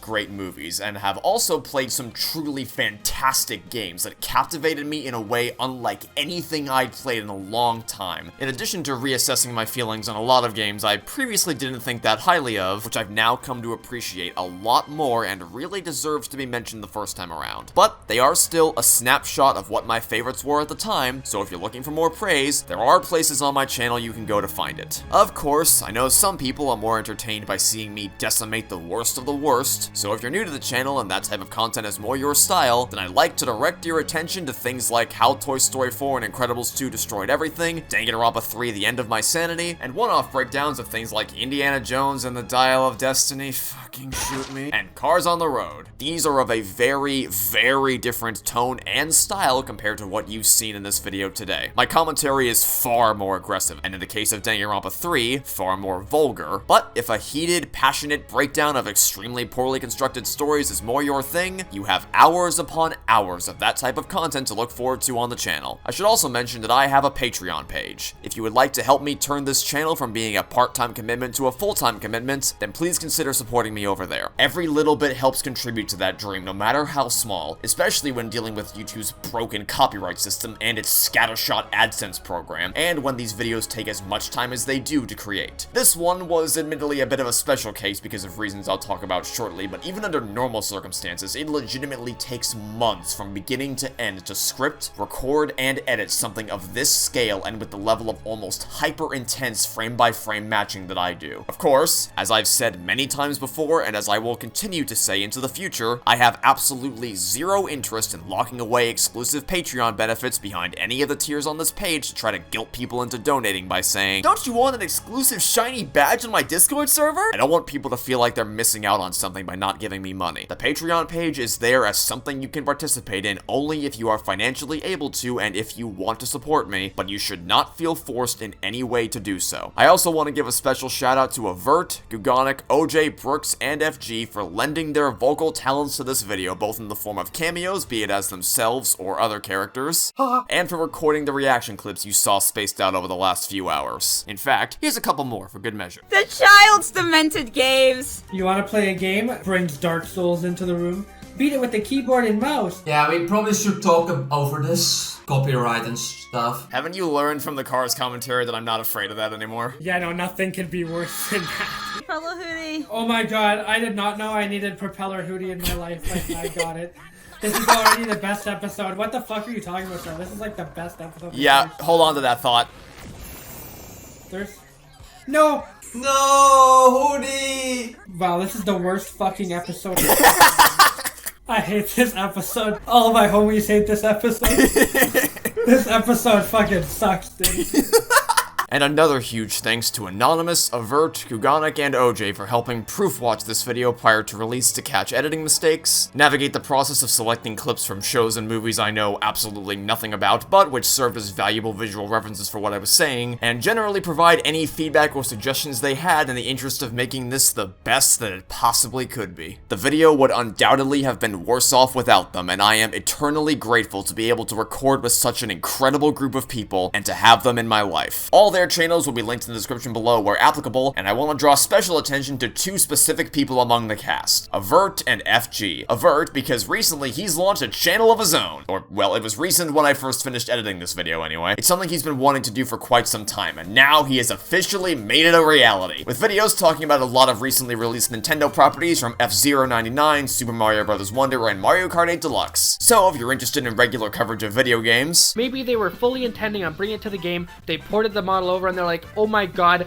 this track is absolutely atrocious. We need to flush it down the goddamn sewer. Doesn't matter, didn't make it in the game, the mid-track is dying with tour. Video game industry related events. This is the first time in Game Awards history in which the Last of Us franchise got an award that it actually deserves. I'm really excited to see general audience's reaction to the second season, because it's adapting the second game. They get to see if it's on par with season 1. As well as original musical compositions.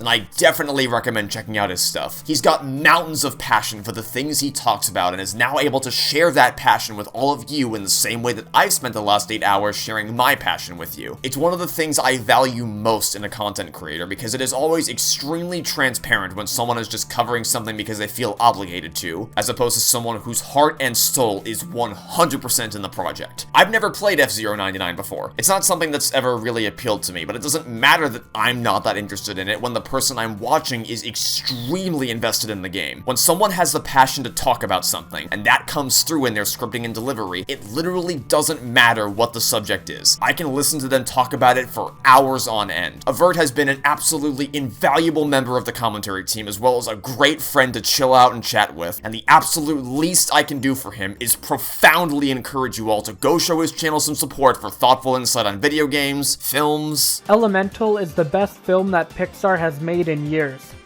It's a 7 out of 10. And maybe Pixar's next original film, Elio, will reach the same heights as their other acclaimed films. Still have no hope for Inside Out 2 though. As well as consistently engaging comedic bits. Imagine you are a game developer. You put your blood, sweat, and tears into creating a game, and then it wins a game award. And when you're giving your award speech, you are looking down at a 30-second timer that counts down to when it tells you to fuck off. And if your award speech goes on for longer than 30 seconds, Jeff Keighley himself will deploy the tactical violin player to start playing the violin music to cue you off. Gonzo didn't even present an award. Why, Jeff?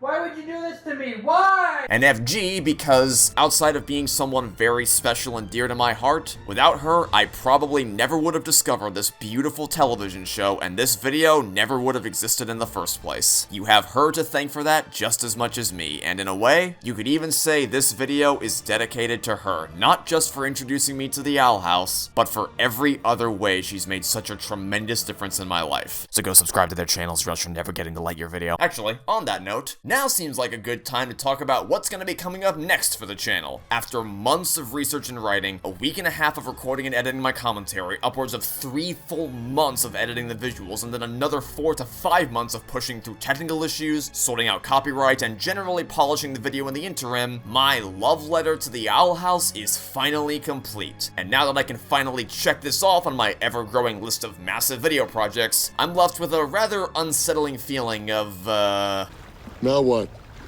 The big projects on my list I've spoken about previously that I still actively want to create are my Lightyear critique, my Halo Infinite critique, and my Toy Story 3 praise video. Those are the big projects I already talked about in previous videos, but I've also gone and thrown another one onto that pile because judging from the comments on my Indiana Jones 5 rant, it seems like you guys would be interested in me ripping apart that film in a more extended fashion than I did originally. And since there's actually people who are willing to come to the defense of this film, unlike Lightyear, which pretty much everyone agrees is terrible. And since this is supposed to be a respectful send-off to a character that I'm highly emotionally connected to, I feel a lot more motivated to gear up for another round of Dial of Destiny decimation now that it's out on Disney+.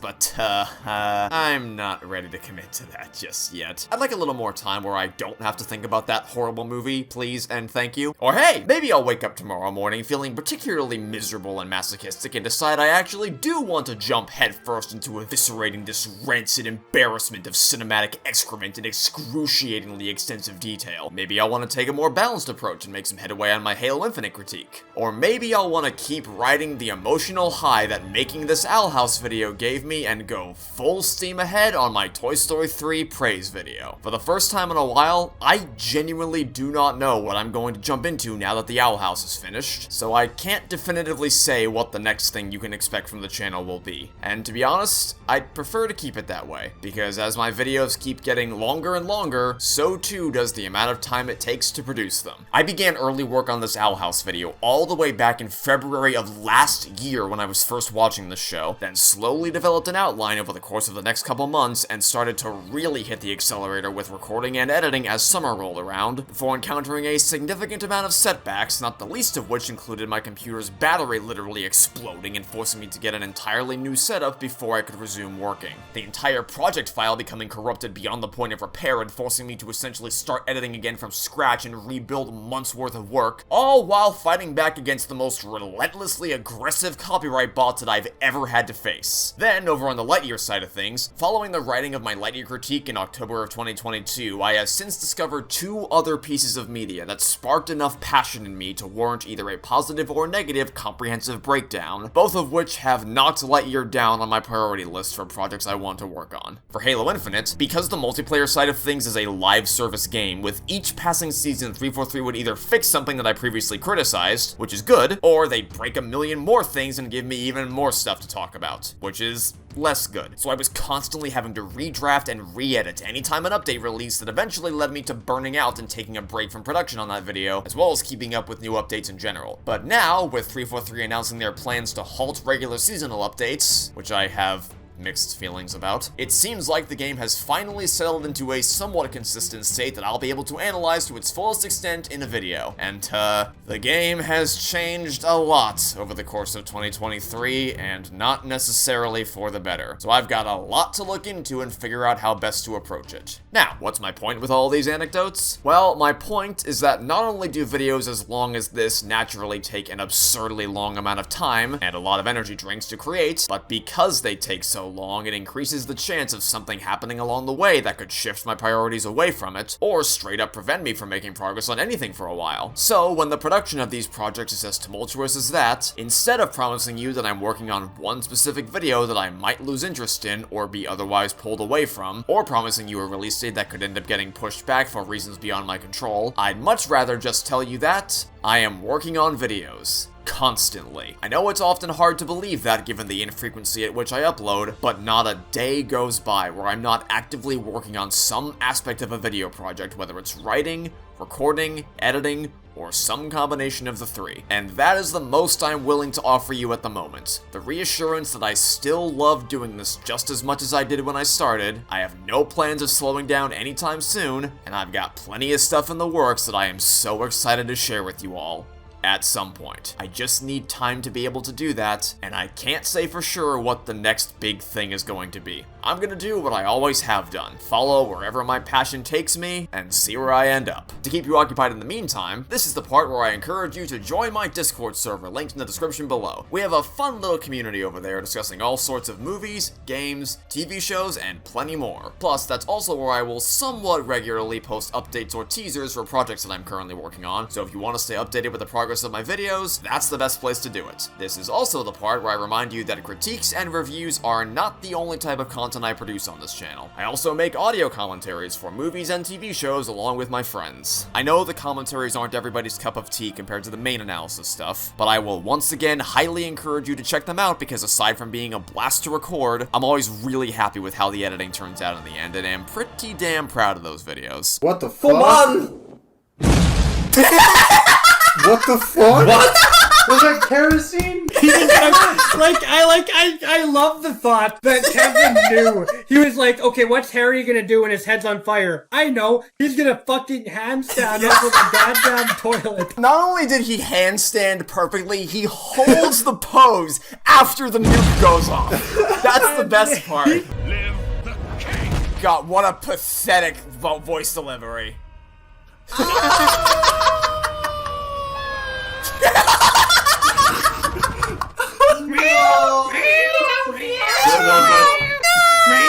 YouTube thumbnails be like, My only weakness, dying! No! My only weakness, meowing!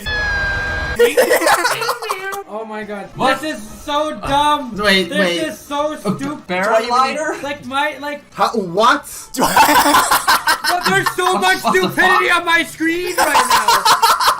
Can I just tune out? So you just grapple and hook his ass? 100K. Sir Axelrod created the race meter. Why would he want to hurt anyone? Yes! Make all and all up bad, so everybody go back to using oil. Then why didn't he just keep using oil? I hate this movie. And hey, we even have one reacting to the legendary Enchanting Gromfright episode of The Owl House. Oh, please tell me we're getting a dance-off to save the universe.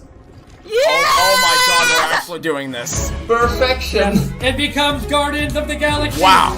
They're literally beating it with the power of dance like AI the Somnium Files. Yeah. Now, if the nature of a massive watch party like this is a bit too chaotic for your tastes, there are also commentaries I've done solely with FG which have a much more mild-mannered atmosphere to them, covering the entire Toy Story series. I've seen this scene too many times. Yeah, everyone talks about it. It's one of the most satisfying scenes in any film ever. It makes perfect sense for the story, and it allows Pixar to flex their muscles. Because you see, back then, Pixar actually cared about things making sense in the movies. They clearly don't do that anymore. I still haven't figured out what movie you're attacking.